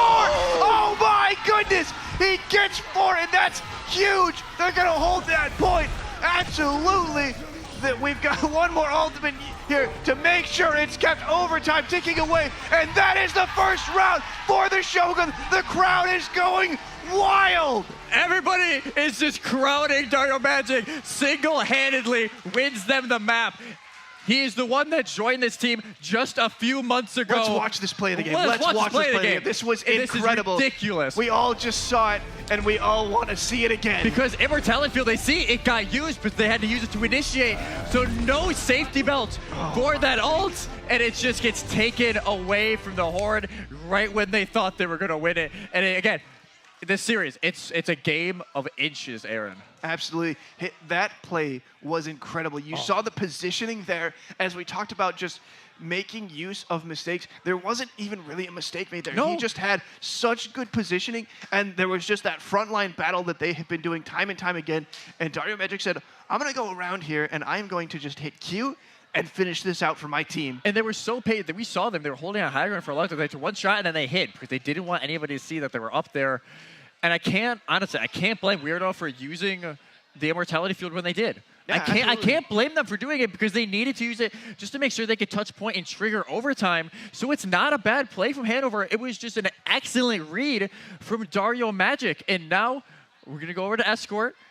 We believe, we're not quite sure yet. We're getting teased with the map. We're not sure if it's the right one yet. Havana is at least the pick as of right now. So we'll have to wait and see if that changes or if that is going to be the map. And I'm kind of, honestly, you wonder what the ban phase was again. I'm guessing Hanover, instead of banning a Junkertown, banned Watchpoint because of how map 2 went in that previous series. And I'm guessing that is going to be what happened. We are going to go into Cuba in the streets of Havana for the second map. And now, what are you looking for, Aaron? Because, again, everybody's playing insane right now. It's just wild. I am looking for so much here. There's a lot of high ground opportunity, especially on this first point and a little bit in the second, though it is a little bit more even. But I think we're seeing on the defender side here, they have a really, really good high ground setup, and we've seen a lot of Torbjorn. We might see a little bit of that. We could see, we have obviously been seeing a lot of double shield, maybe some double shield Widow. There are so many options here. Havana has such a good way of doing that, of just giving so many options. There is the cheeky close hold that I've seen a couple times, and with the Symmetra, it certainly wouldn't surprise me, but I won't give too much away here. We see some new picks here that I'm very excited about. Not something we've seen a whole lot of, and this is going to be very, very interesting. And something we haven't seen almost said all this weekend is the ride with the Sigma. Because usually Ryan is with a Zarya or a D.Va. They're more conventional. But the Shogun are making the Sigma work, and you wonder if the Horde are going to start kind of thinking of that idea and wanting to use it. And, well, I didn't want to give it away, but they will be taking that. We're 2 seconds away, and I think that it is now enough time to give things away. I won't speak too much about maybe some of the tricks the Horde have up their sleeve, but there is definitely some unconventional tactics here. That was an excellent wall by the side of Glassman, trying to divide and conquer on the Hanover Horde, but it wasn't quite enough damage put down. The Horde are going to back up, regroup, and try to see what they're going to do next. Looks like we've got a little bit of somber play, but I wasn't sure if they had seen it. Here comes the hack on Smith. That's big. That could lead to, there's no immortality field. The pin coming in from Demon Ninja. Pick it up, Toonbury.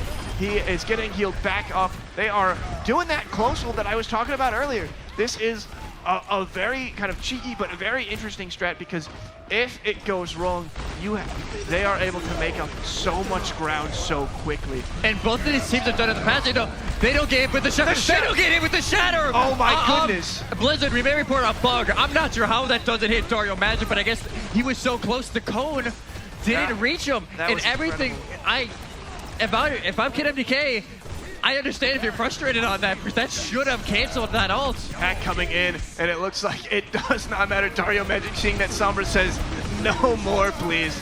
And we see two Rabbinic Fluxes, so many people just floating up in the air, and there is just an absolute brawl on point. We're seeing a little bit of movement out of the cart as the Horde is starting to push forward out of their spawn.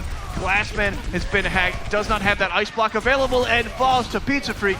Demon Ninja in very, very low health here, needs to back up, but he sends the shatter. That is gutsy from the side of Demon Ninja, sending it to the back line, and Weirdo ended up picking that up, and I think that was a little bit too gutsy for Demon Ninja. Yeah, we've seen that kind of spawn hold from both of these teams a ton over the last year.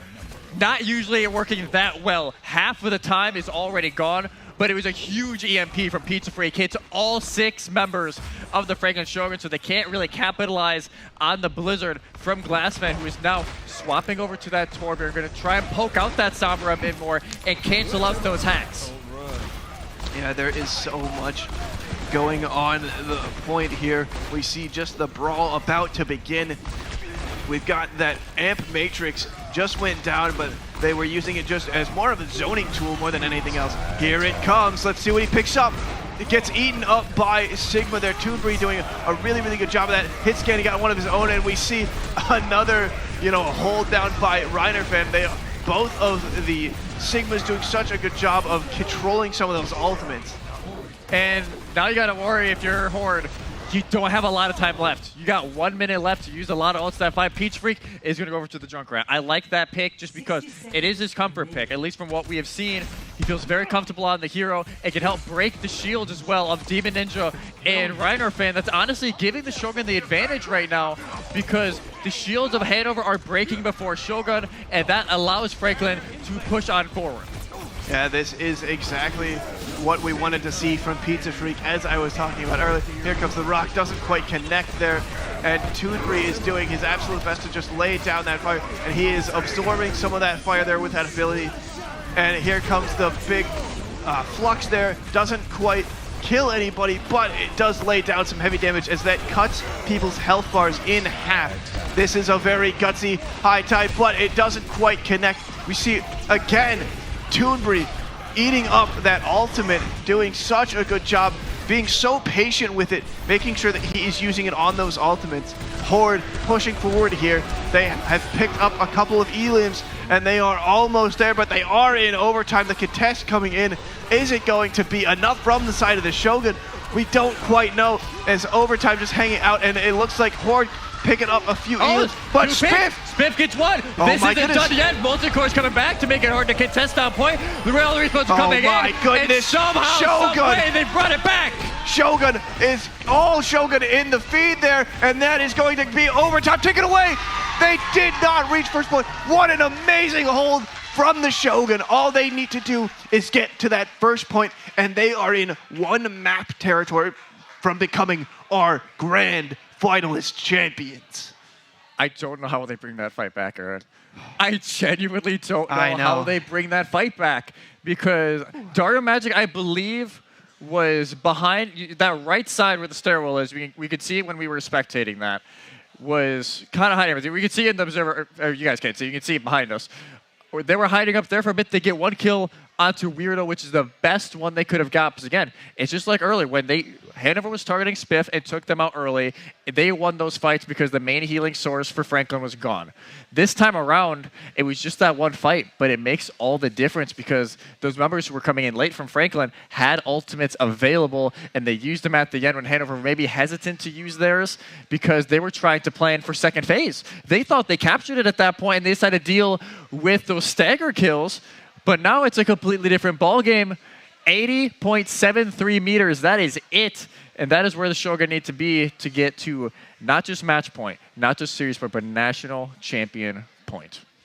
And now if you're the Horde here, it's a very, very tough call because the close hold can give you a really, really good opportunity to stop any forward progress, but holding, when holding high ground, they would get a little bit more forward progress before they reach you, and it looks like they are opting for that close hold. And then I think that is going to be the best option here to give them the absolute maximum amount of fights before they can, before this map ends. The Shogun coming out with the first blood here, and Dario Magic has been on a tear today. He is shooting down those shields best he can, clicking on all of those Horde members, trying to just finish things out. They are looking so confident, so strong. The Shogun are doing so well. Hitscan, though, is not going down without a fight. He is finishing off Dario Magic, saying, listen, sir, I can see how well you are performing, and I need to put a stop to it. It's like, I am the veteran here. I need to put you in your place for a second. But now with this cart going around this final quarter, Hanover have to win every single fight from here on out. But they do have to swap Tubury over to that Wrecking Ball. They're not going to have the normal advantage you have with an off-tank. But Demon Ninja, where are you going? Yeah, he has had a lot of risky charges there. That one not paying off. Dario Magic picking up Toonbury. There is just absolute brawl on point. There's a little bit of a tie game here. They are very even in number of players they have left, but the Shogun have the closer spawns. They're going to have the advantage on this side. High Tide coming in. We see people kind of peeking around the corner. Then oh my goodness, the Shatter's huge. They were hiding from the High Noon, but it wasn't enough because the Shatter came in. The team kill. That is the second map. Shogun coming in victorious. They are in one map territory to become our champions. It's feeling real now, I think. Yeah, as the worry last in going into this was that the deja vu was going to happen where Hanover Horde, after taking the timeout between the bracket reset, wins it. But this time around, I don't know. This was the miracle stall. A lot of it goes to Rider Fan. They're able to get a few picks right there. Dario Magic as well gets one. I'm pretty sure Spiff gets one as well right before that. So Dario Magic sending that Molten Core before he could even see the that was Glassman had just shooting away. Rather. Was in the back, and Dario was just in the back, just making a distraction. And now we got to figure out where did they go, And it looks like right now, Numbani is going. I'm surprised. I think Hanover banned Hollywood, and Shogun still do not want to play King's Row. Yeah. So a map that admittedly probably like 10% of the Overwatch community actually likes and plays. We've got some Shogun fans behind us getting excited. There is, they are so ready to see their team just try and rip through this last map, or maybe not last map. Potentially last map, I should say. But the Horde, obviously being such a strong team, they are not going down without a fight. There are so many players here. So many things can happen. I am so excited. It's like you see this scoreline, right? 3-0 in the first series, 2-0 now.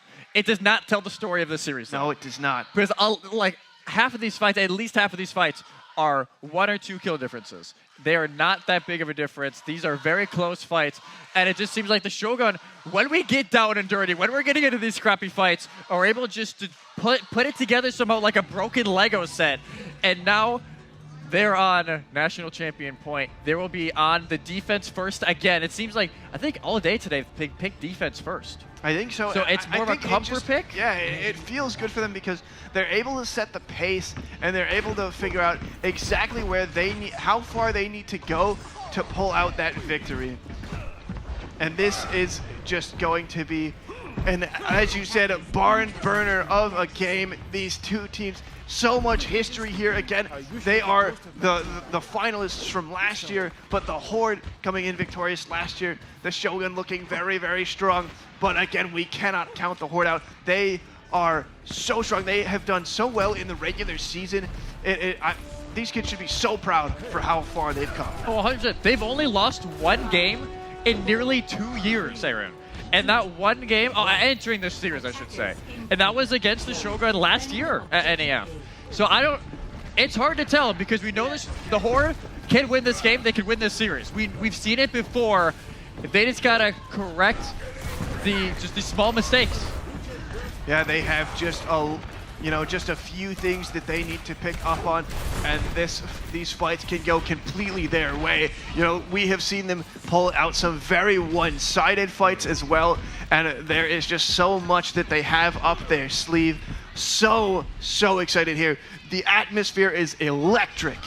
Oh, it is one of the best things you could ever imagine as a player. You got just everybody cheering behind. Kid they're gonna get stunned. There's another flash. Oh my goodness. He knocks a lot of people away there and makes some room for his team, but I don't think it's going to be enough. We see a couple of elims coming in from the side of the Shogun, but Lantern with a huge boop getting to their Spiff and Glashman falling off the map. That was massive, but Dario Magic says no!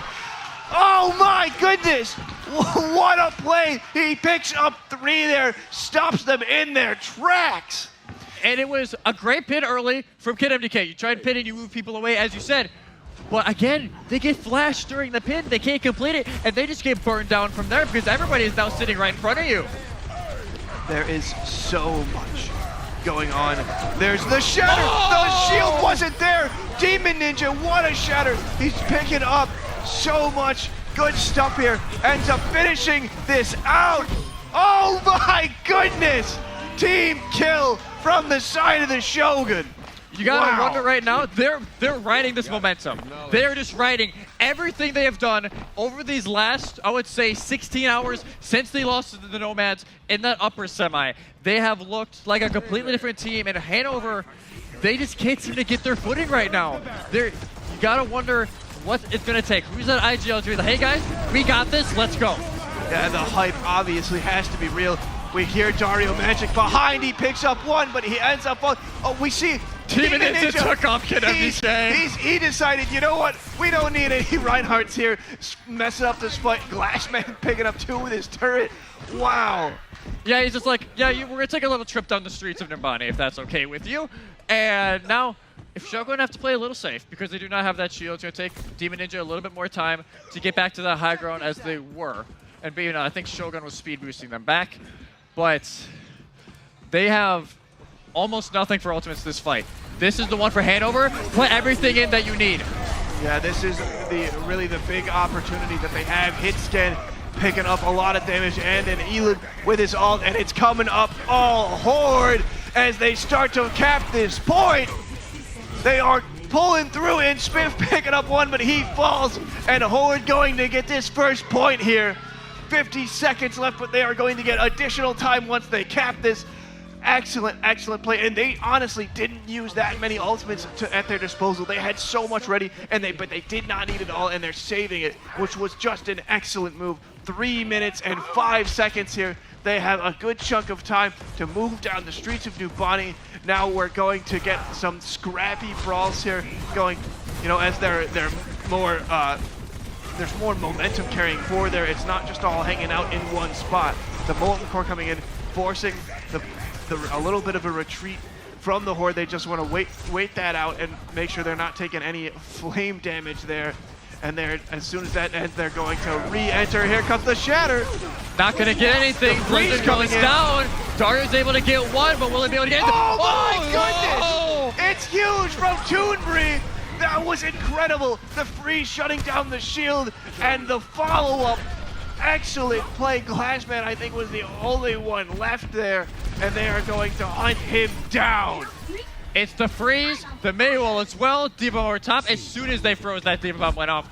Perfect timing. If you are the Hanover Horde, and now you still got 2 minutes to try and finish off this phase of the map, which is probably the easiest phase of this map, but you still want to get it done. And now, Rider fan, gonna go in. They cannot get froze. They're not gonna get froze. Flash goes down. 1 meter left. They need to get this if they want to add some time. Here comes the high. Oh, they got off. They got off. Dario Magic, but it's not quite over. Hitscan getting so much done on his own, but Dario Magic ends up falling, and they're going to push it into the final section here.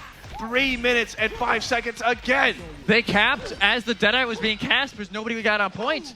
So, yes, for both teams, you draw out ultimates and resources that really did not need to be used, but it is a great play for Hanover. Again, now, this is the corner they may struggle with. Teams hold here all the time. It can be very difficult as you really only have 2 ways to try and force down the opposition. Yeah, this is a very, very tough push, but they have made it so far. And as we said, they are on fire, not going down without a fight. Wow, here comes the shatter, it's huge! Oh my goodness! We see the fans just roaring behind us as they know that this is such a good play from the Shogun. Demon Ninja doing so well with those shatters. His patience as he waits for those shields to go down, and then down with the hammer. And it's unfortunate timing for Kid MDK. Like, they had the shield up, and they just put it up when Demon Ninja put down the shatter. But now, 2 minutes left. Hanover, they like to use a few ults together always. I'm curious to see which combination they're going to try to use here. But again, you cannot use too much, but you're probably going to have to win 2 fights back to back. This is such a crucial fight for both teams. It really all comes down, not necessarily to this, because we will have, the attack side from the Shogun, but this is so crucial for the Horde. And now, again, 30 seconds gone, and Toonbury, they're not even going to kill them. They're going to force them to earn the mech back themselves, which takes up even more time. Granted, to be fair, they actually got that pretty fast, all things considered. But now, without that window, they got to push in with the Dragon. Here comes the Gravitic Flux. This is some good heavy damage coming down, but we hear so many ultimates, honestly, just so much. We see the freeze coming in, doesn't quite catch anyone. Demon Ninja's off the map. Where did he go? Where did he come from? Where did he go? I'm not sure, but the rest of his team is still fighting at this point. This card slowly moving forward, though. There's no protection, but the pick's still going Shogun's way. Renifan's able to get one. Here comes Demon Ninja right back into the fight, and now Hanover. This is the right call. You gotta reset and give yourselves time for this final fight. Absolutely. The remake coming in, eliminating Shogun. That ability actually getting a lot more damage for it, but Toonbury ends up being demexed and eliminated by Spiff, and that was critical. That's a critical stagger, because now Toonbury will stall spawn in a few seconds. There they are. 15 seconds left. They may not have Toonbury for the beginning of this engagement. Yeah, and here we see the Amp Matrix up high. That is a really good position for them to be in. And Toonbury coming in behind. Here comes the bomb. We hear the high tide. It doesn't catch anybody. Dario Magic just didn't quite see, and it ended up kind of bailing on it. Sent it a little bit early because he knew he needed to get in there. He's still back there. Elim on Weirdo. They haven't seen a Pizza Freak, though. Turns around the shatter from Dario Magic. That's what he wants to see. Overtime here, starting to tick away, and there is no Horde left. Oh, there is. There's someone there to Somebody's left. Oh, Toonbury got left. Toonbury was left and staggered, and overtime takes away. Franklin Shogun are this close to becoming our champions, but the Horde have been fighting so hard. This is nowhere near over, ladies and gentlemen. Especially the way you can hold first point for so long. We saw the Shogun able to hold it for nearly 3 minutes.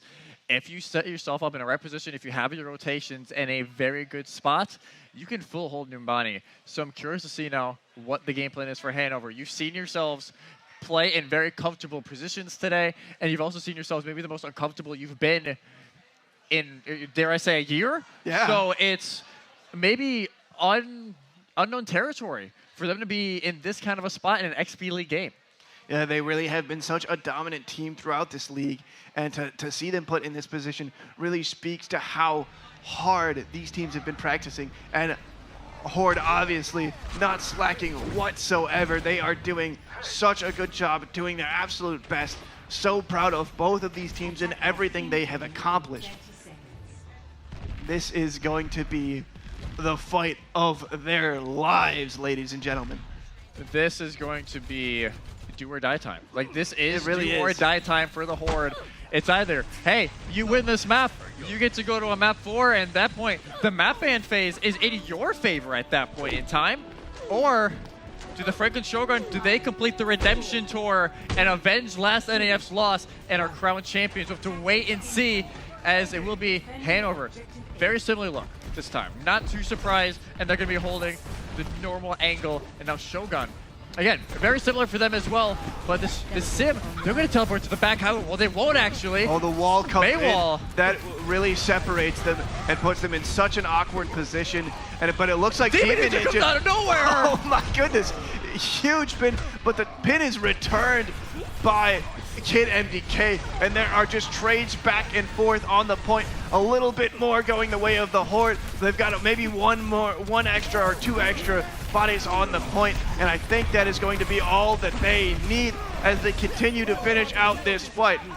That was a huge Maywall from Pizza Freak. Completely disrupted what the Shogun were trying to do, and yes, they get the pin to come back, but at that point your plan's already fumbled up. You're trying to make a game plan on the spot, and everything just fell apart. But a good first fight for the Horde. A minute gone. This is how you get the ball rolling to try and have a great defense here on point A. They want to take this momentum and run with it, and we're going to see how they do that. They're again going to opt for that teleportation to high ground. The Maywall not quite able to cover it up this time, but they do break that teleporter and are trying to stop them from their shenanigans. A little bit around the backside there. It's a really dangerous territory going that way, knowing Lantern is on the case. He can, you've seen those. Demon Ninja took 2! Oh my goodness! He takes 2 with him, sacrifices himself for the play, and I think that might be what they need as Reiner and Glassman picking it up and finishing things off. This is the absolute best play that we have seen. Well, maybe not the best, but one of the best plays. I'm just so excited right now. We've seen so many good plays today, it's hard to figure out what is the best play. Oh, because of how many plays we've seen. And now you got to figure it out. 4.5 minutes, a lot of time, but not an extreme amount. You know, it's still doable for the Horde. But I will say, this phase of the map is very hard to defend. We talked about it earlier. You're lucky if you win a few fights on this, unless you have a really strong grip on it. So honestly, if you're Hanover, even if you win 1 or 2 fights in this phase of the map, it's honestly not that bad. Here comes the bomb. Let's see if it catches anyone. It doesn't quite do so. Demon Ninja getting an Elim with his shatter. And this is a very, very scrappy fight, as we've seen many times before. Here, the high noon doesn't quite catch anyone from his skin. Demon Ninja sacrificing himself again. This man is just crazy. A risk versus reward player. He says, you know what, I'm going to sacrifice myself for the greater good, because he knows that Reiner fan, his off tank is picking things up and getting those elims, and just such an interesting play. I really am curious if he's just doing it just to disrupt Kid MDK, because he's really singling him out. I think it just caused a disruption in the comms as well, because you don't normally see a Ryan pitting into your backline. It throws off comms, it throws off the game plan. Those are thrown down though. Demon Ninja's getting caught up, because they could only push forward to try and get out of the freeze. And Hanover gonna do a great job converging on everybody else that was left, and a great double ult usage from them. Even though, granted, the window maybe not necessary due to how good that blizzard was, but it's a safety precaution that they need to take at this point. Yeah, and we saw there, Demon Ninja was the first to fall, because Pizza Freak recognizes that threat. He sees the threat that Demon Ninja poses and says, I'm going to stop you right now. And he doesn't give him much of a choice, it seems like, some of these times. Now, again, reverse shatter. Can MBK's been holding on to it for a little bit, curious on when he's going to use it. I think he's just so afraid for it to be blocked by one of these two shields that are constantly shoved in his face. There it is! But it gets 4, tons of value, able to get the pin as well. He's pinning Demon Ninja there. He says, "You're coming with me, sir."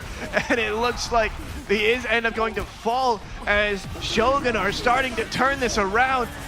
We see the Gravitic Flux coming in. He's absolutely huge. That's going to bring it 3 minutes, 40 seconds left. They are so close here. They can taste it. They keep bringing back fights that should not be winnable. In a normal game, they should not be winnable. I don't know how Rider Fan gets that off. He gets it off, able to get value off of it as well. And now you got 3.5 minutes. You got about 30 meters to go. It's getting down to crunch time. Man, chills, absolute chills from these players here. They are just absolutely incredible. Here comes Dario Magic. Pitched up, sound barrier! Oh my goodness, it's huge! That is exactly what he needed to try and finish this out. Demon Ninja getting some picks of his own, and they are so close. There's still a couple Horde players that they still have to contend with, and we are just so close. Only a few meters left. They are so very good. I can't overstate this. There's 2.5 minutes. They have a very good shot at this. Hitscan's in the back, trying to shoot away. They get flashed, they get taken out with Dario Magic. And now, will the Shogun be able to finish this off? As now, Hand Over Horse, they're in stall mode. They got those stall characters, but they just have not been able to get some eliminations that they crucially need right now. As the flashbang goes down, Dario Magic's just firing away. Shot after shot. And Shogun! We go! That is the victory for Shogun! Oh my goodness! The drama, the return victory from behind. Absolutely incredible! What a show, ladies and gentlemen. The Shogun on display here. We got a Shogun man here. Just the emotions are high. What a match. A series was incredible. What a series. That is how you win a national championship, my friends. That is how you do it. That was insane. The camaraderie. These teams, they know each other so well. They talk all the time. The coaches were talking earlier. There's so much respect for each other. Absolutely. On that see field. The congratulations happening behind us. There is just so much going on here as these kids are the excitement and the camaraderie that these kids are going to come together, say good game, because they know just how well each other are performing. They recognize the talent of one another. I mean, and you can see that in these fights where they're singling each other out because they know, I need to stop you. And it was just incredible. So thank you, ladies and gentlemen, for joining us here tonight. This has been incredible. Thank you to everybody, HQ staff, our sponsors, the production crew at Full Sail, for making this all possible. GG's to every single team that competed this weekend. It was insane to see everybody play. But that is it for us, everybody. This is incredible. I am so excited. We do have our award ceremony in the live venue, so if everyone can make their way there and we can dish out these awards that these kids have worked so hard to earn. And again, thank you to our staff. It'll be starting at 6:45, that award ceremony, and I cannot thank the staff, the students who have come so far. You know, everyone is just coming from all over the country to perform here tonight, and it has been incredible. So thank you, ladies and gentlemen, and we will see you at the awards ceremony.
Hey everybody, what an event that was. And I just want you guys all to acknowledge how awesome you all are, because what an incredible 2 days of gaming. You guys played so hard. So thank you all for showing up, showing out, and providing so many awesome moments over the past 2 days. So give a quick hand for yourself.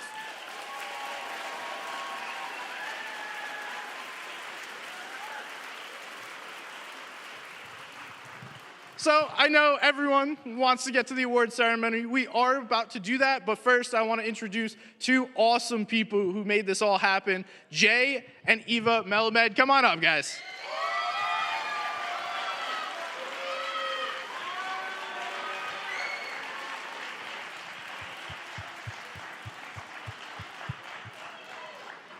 Welcome, welcome.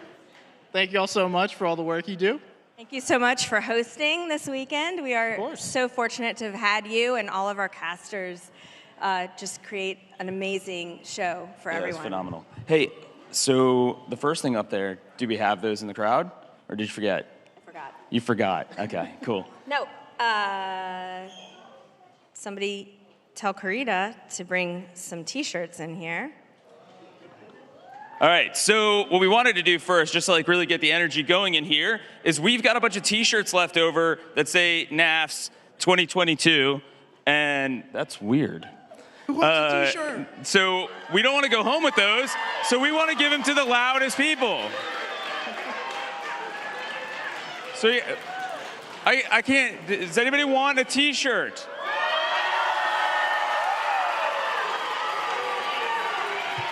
All right. So, let's see, who's in the crowd? Nathaniel, who's the loudest person over here?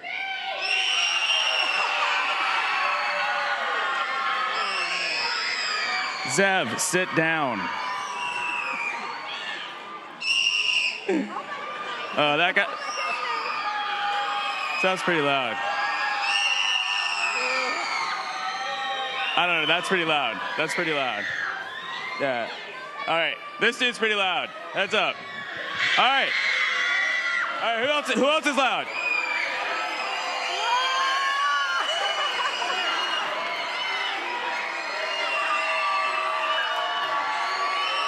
Pointing it's loud, no pointing. Nope. All right, go one more.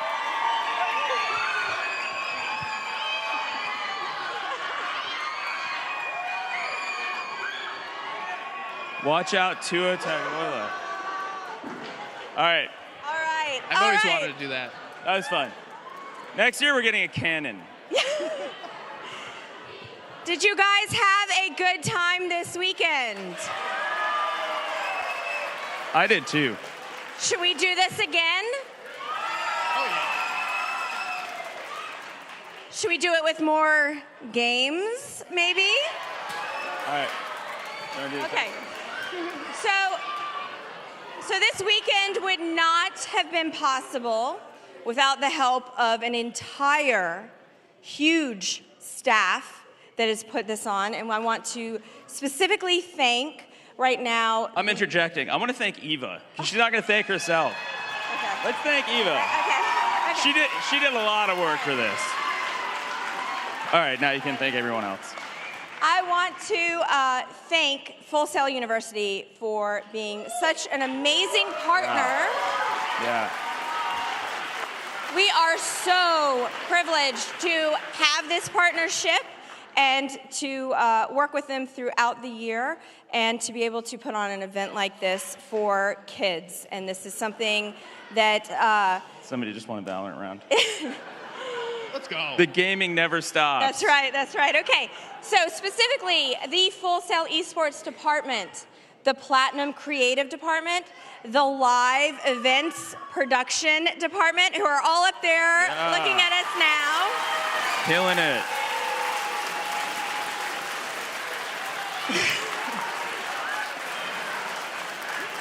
And above all else, the students from Full Sail who worked on this. We had over 60 students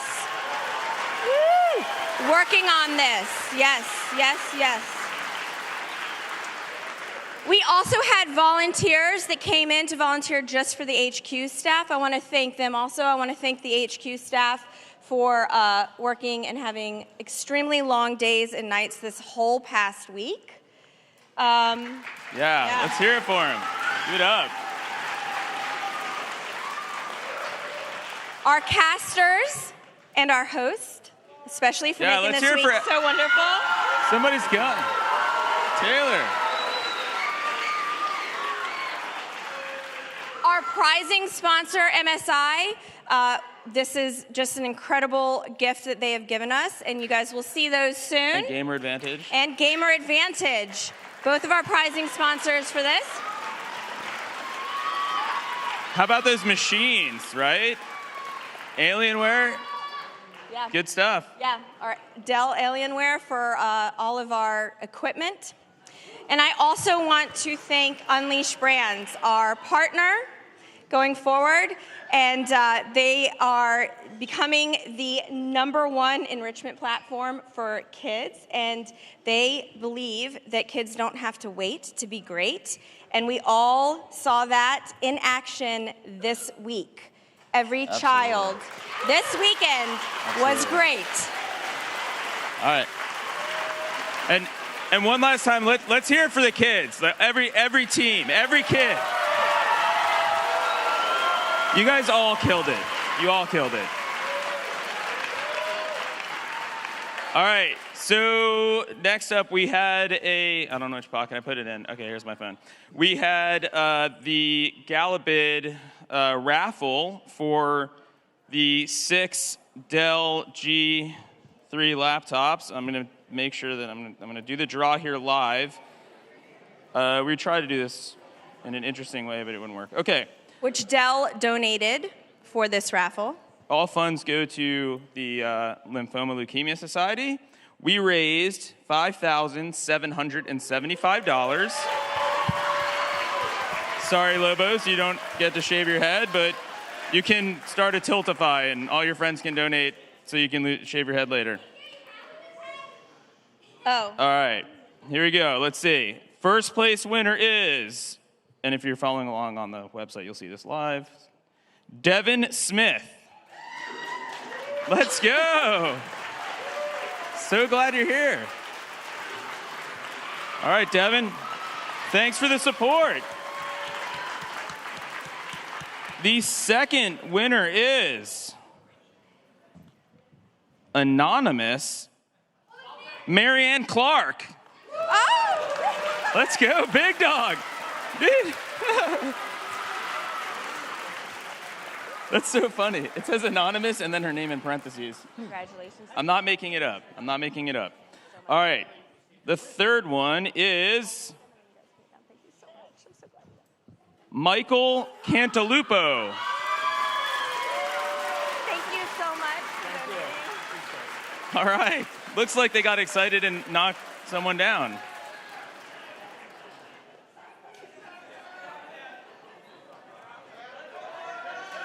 Here's an interesting one. Number 4, Jennifer Castro. Castro. Are they still here, the Castros? Is Flesh Ripper still here? Flesh Ripper? No. The Castros may have Castros left. are They're gone. visiting from Dallas as volunteers. So, all right, so we'll put that aside for her. Next up, we've got Sari Keitlin. Sari. Where are you? Oh, so good. I guess Bodie gets a new laptop. I can't pick somebody else. I don't know how to do that. It's an app. All right, last but not least, Philip Hawken.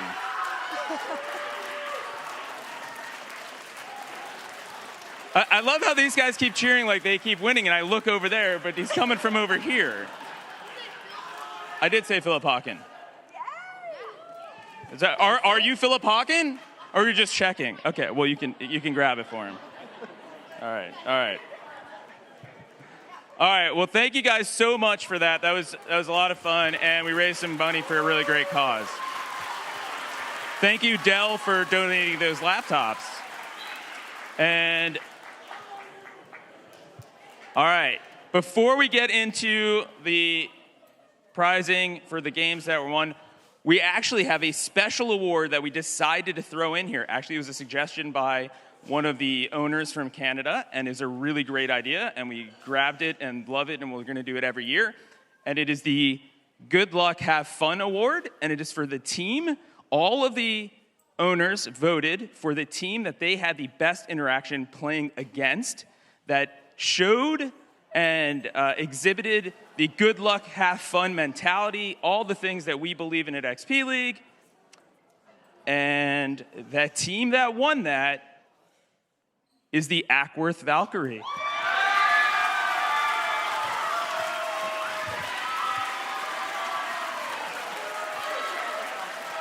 So, guys, come up and take a bow. Laura, Casey, you guys have something to do with these kids too. So take a bow. Your sweatshirts are up front. We have a box for you guys. Sorry, we didn't bring them on stage because we're a little scattered with it. It's a new thing. You guys come up and let everybody see who you are. Thanks very much. Congrats. Thanks, man. Thank you. Thank you. Congrats. Congrats. Congrats. All right, take a bow. You don't really have to take a bow. All right, off the stage. Come on, guys. Yeah. We got to get to the next thing. You guys are hogging time. Let's go. I'm just kidding. Smile.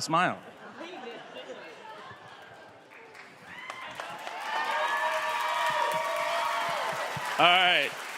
Now you guys can come off. Thank you guys so much. It was a pleasure playing against you. Okay. Now I'm going to hand it back to our good friend Taylor here. Take it away. All right, thank you so much, Jay, Eva. We really appreciate you. And now it's time to get to the awards. This is what we all wanted to get to. So, first of all, we have our Valorant Awards, and I have to bring up two people who are bringing the action to you. Colorblind and War. They were your casters for every Valorant event. And come on up, guys. Come on.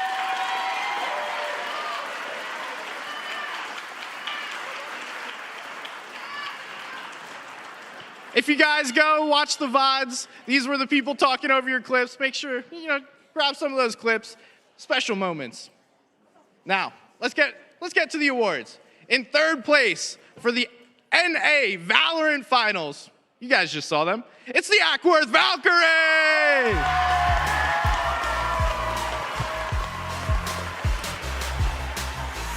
Come on!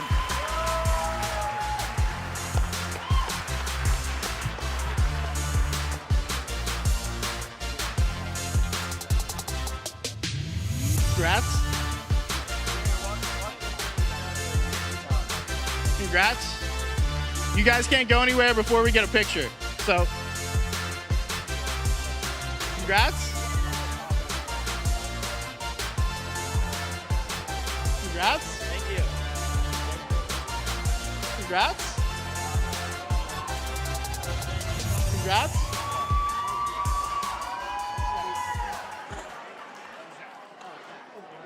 All right, hey. Hop in with your team. Let's get a nice picture. Casters, get in with the guys. Come on, quick picture. We're in? Yeah, come on. Okay. Quick picture. Cool. Let's do it. All right, the Acworth Valkyrie. Now, thank you guys. We appreciate you. All right, thank you. Awesome work. Now, I gotta kick you off, but well done. All right, we have our second place team for the North American Valorant Finals. A hard-fought battle and probably played the most games out of anybody this weekend is the Triangle Minotaur.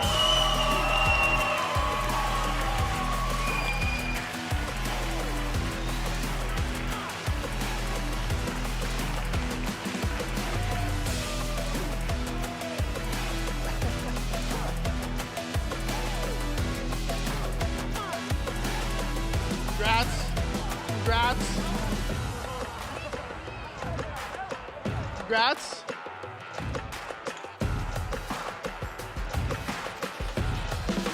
Congrats. Okay. Congrats.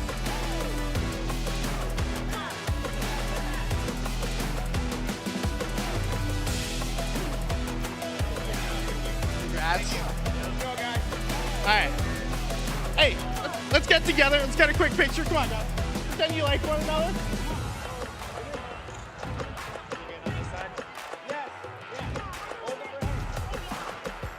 And of course, we have one more medal up here. That's for Hank, who's been playing at home.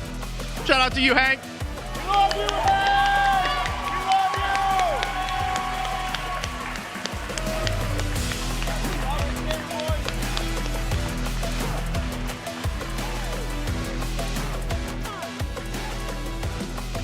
All right, thank you guys. If you could just step to the side for now, we're actually gonna have all you come up here, so just hang out. Now, let's give one massive round of applause for the North American Valorant champions, the Madison Marvels!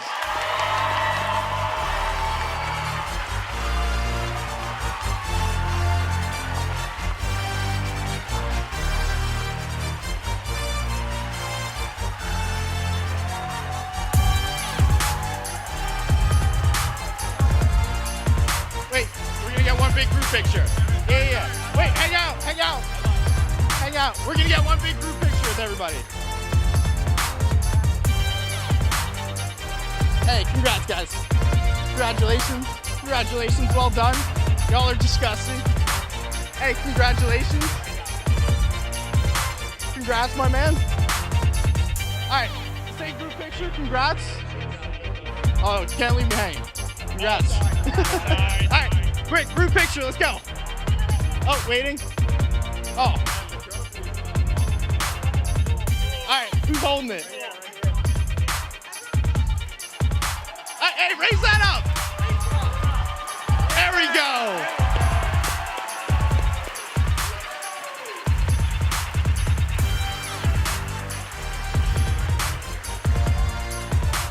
All right. Acworth, I'm going to ask you to come up here. We're going to get one big group photo of everyone. Come on. All right, let's make space. We got a bunch of people. One big group picture. I don't know. Yes? Okay. Hey, set her up right here. Everybody. Pretend you all like one another.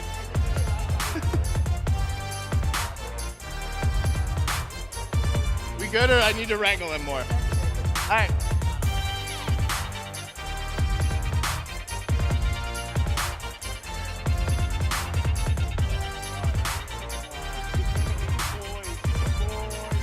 Hey, one last round of applause for all these guys.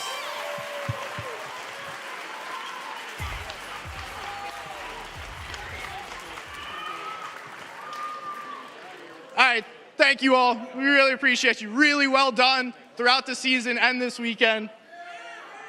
Now I'm gonna have to ask you to leave, but thank you. All right. Thank you guys. You can head out either way. We have some prizes too. Make sure you grab those from Jay.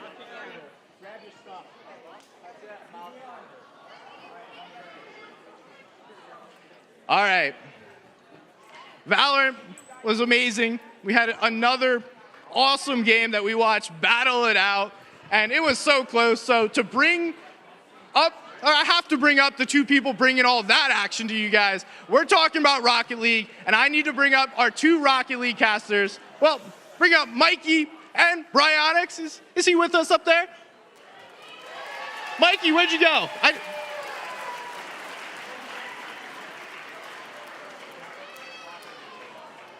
Oh, sorry, I just kicked you off. Thank you. You did. All right, now we're gonna do this a little more organized this time. The teams, please hang out so we can all get a group picture of you guys instead of me kicking you off and then having you come back up. Sorry about that.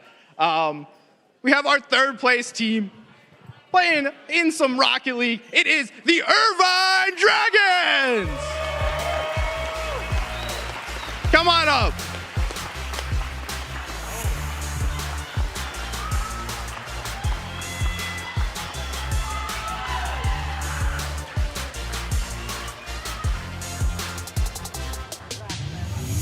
Congrats. Three, you guys? Yeah, they left at the airport. Oh, okay.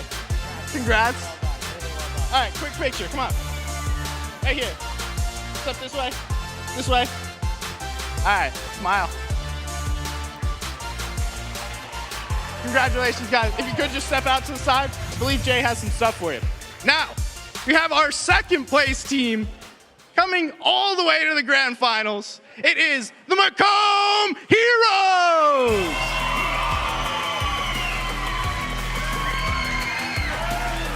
Congratulations.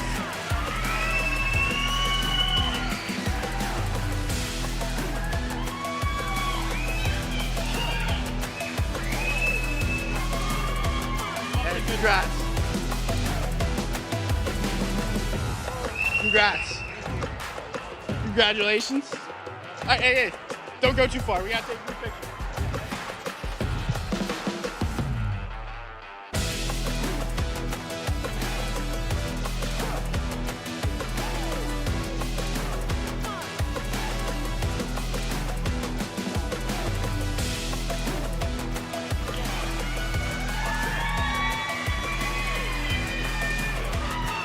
All right, Jay's got some stuff for you guys. We step to the side to get some prizes. Congrats, coaches.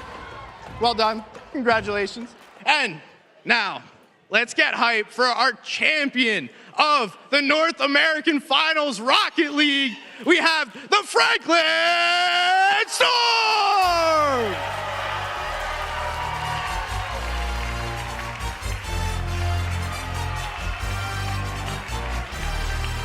Congrats, man.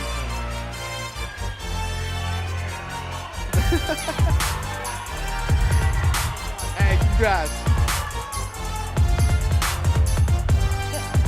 Congrats. I love that.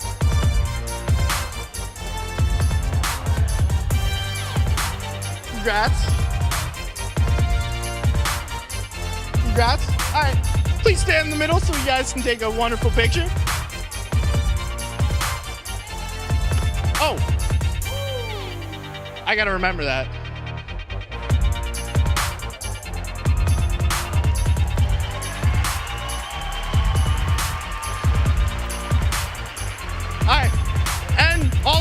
League teams, come on out here. Let's take one big group photo.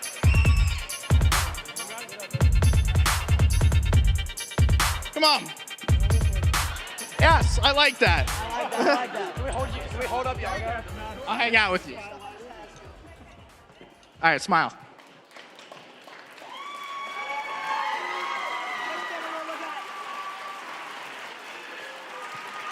Congratulations to all of our Rocket League teams. Y'all did wonderful and put on a show for us.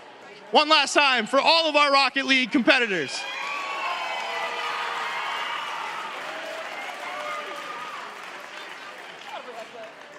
All right, now I need to bring up our casters for Overwatch.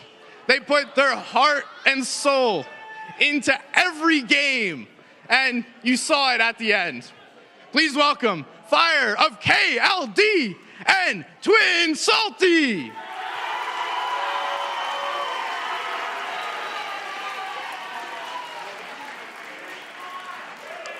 What's up, gents?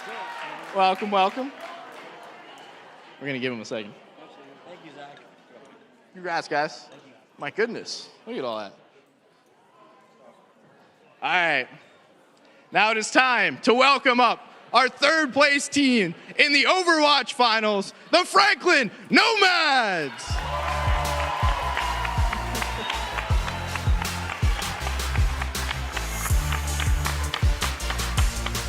Come on up, guys.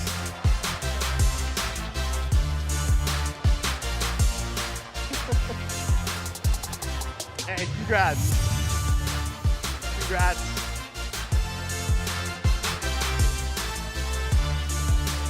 Congratulations.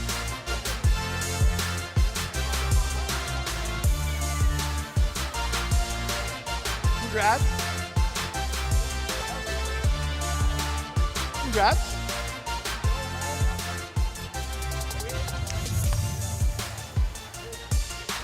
Congrats. Oh, you don't leave them hanging. There we go. I got you. Congratulations. Congrats. Congrats. Congrats. All right, hey guys, scoot this way a little bit. This way. Keep coming. Keep coming. Boom, perfect. All right, smile for the cameras.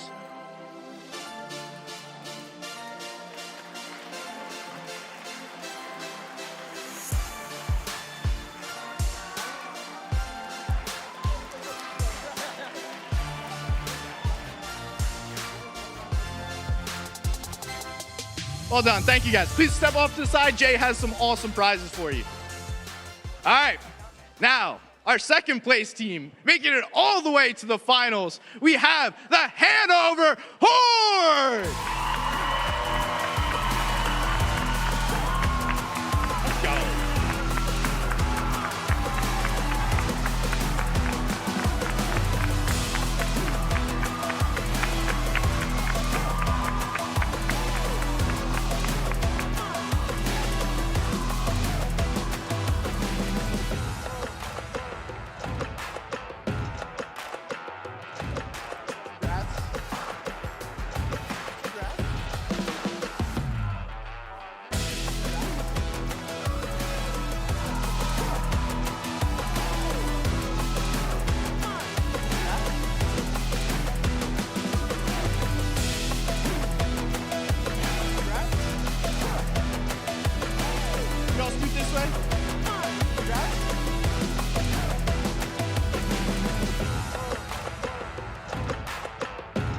Get your coach in here. Congrats. Coaches.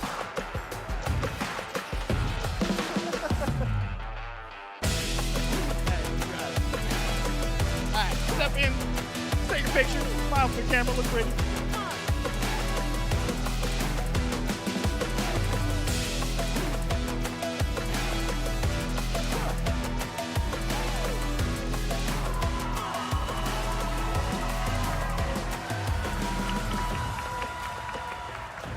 Let's go. All right, thanks y'all. Jay has some prizes right behind you. Please step off to the side, claim your prize, and we'll take another picture here in a second. And now, it is time to give it up for our Overwatch champions, the Franklin Shoguns!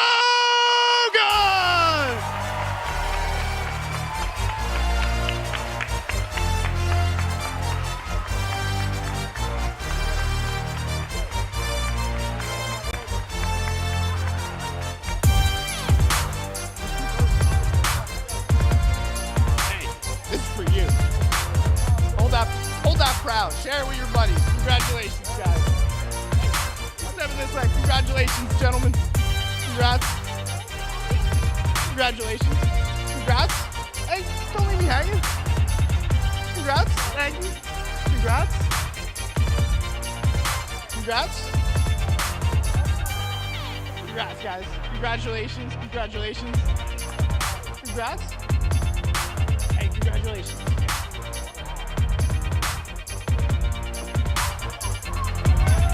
Let's hold that up.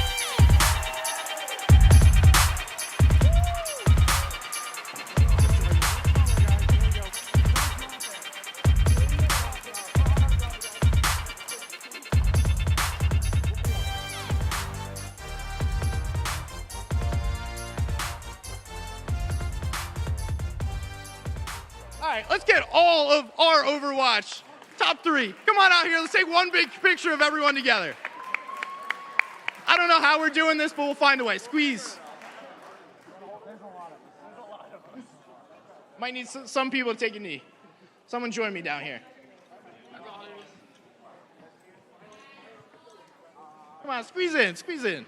We're all friendly.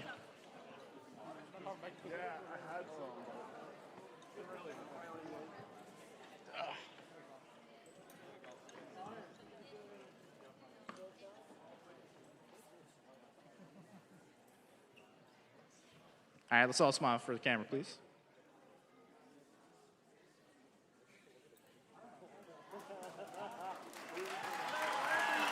One last time for our Overwatch competitors.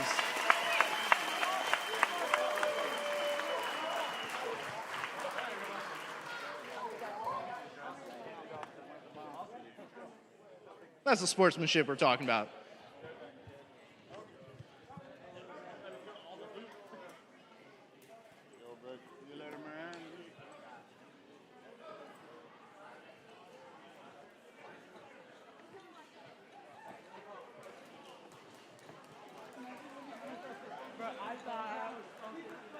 All right, last and certainly not least, because personally it's my favorite game, it's time to bring out your Fortnite casters.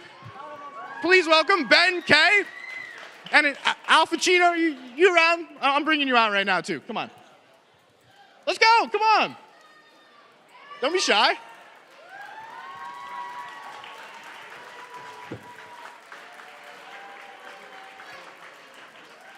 Come on, gentlemen. Welcome, welcome. Y'all are wonderful. All right. Now, for our third place team in the North American Finals for Fortnite, we have the Hanover Horde. Come on up here.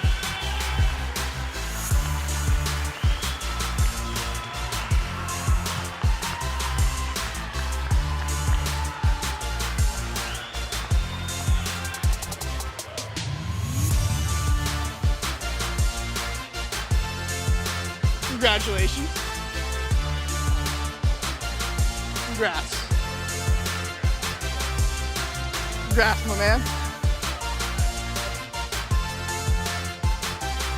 Congrats. Thank you. Hey, come here. We gotta take a picture. Come on. Guys, go.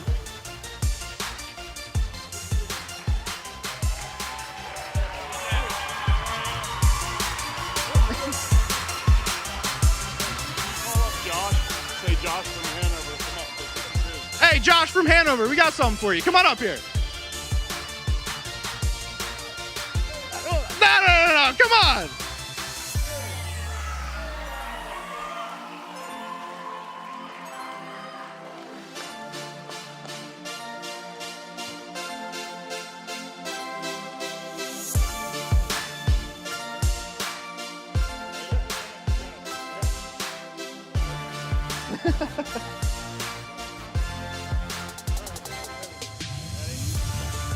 right, step in.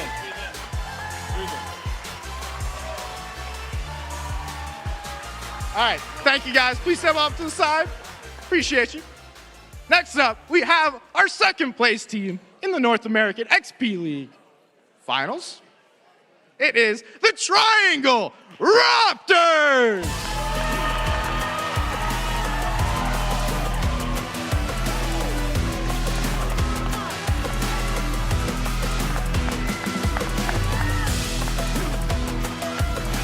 Congrats. Congrats. Congrats.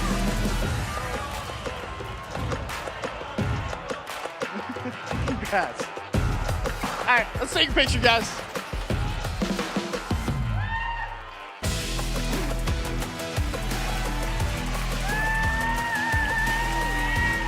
Thank you. Please step to the side. Jay's got some prizes for y'all. All right, and last, but certainly not least, we have our champions for the 2022 North American Fortnite Finals. It is the Loudon Tsunami!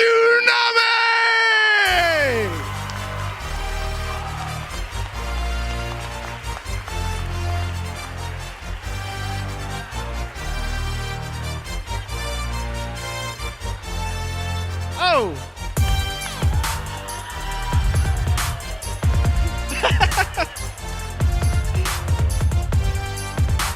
Hey, congrats, man. Hey, show them what's going on. Congrats, Mike. All right, let's take a picture. Come on, who's this way? Oh. Oh. Here you go.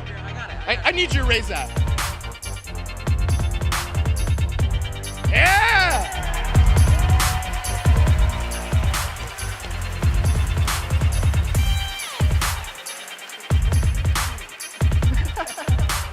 All right, all you Fortnite players, come on out here. Let's take a picture.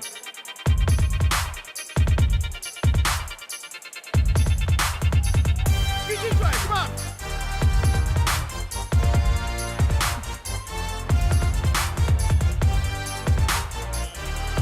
Keep going. Boom.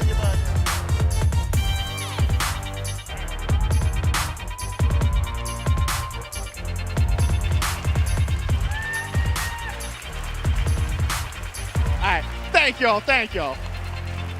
Really good. Congratulations. One last time for our Fortnite competitors.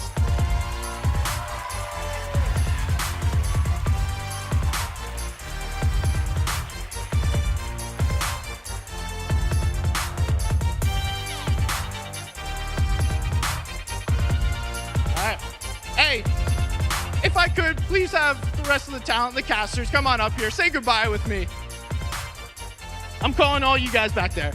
Now, that's going to be it for us here at the venue.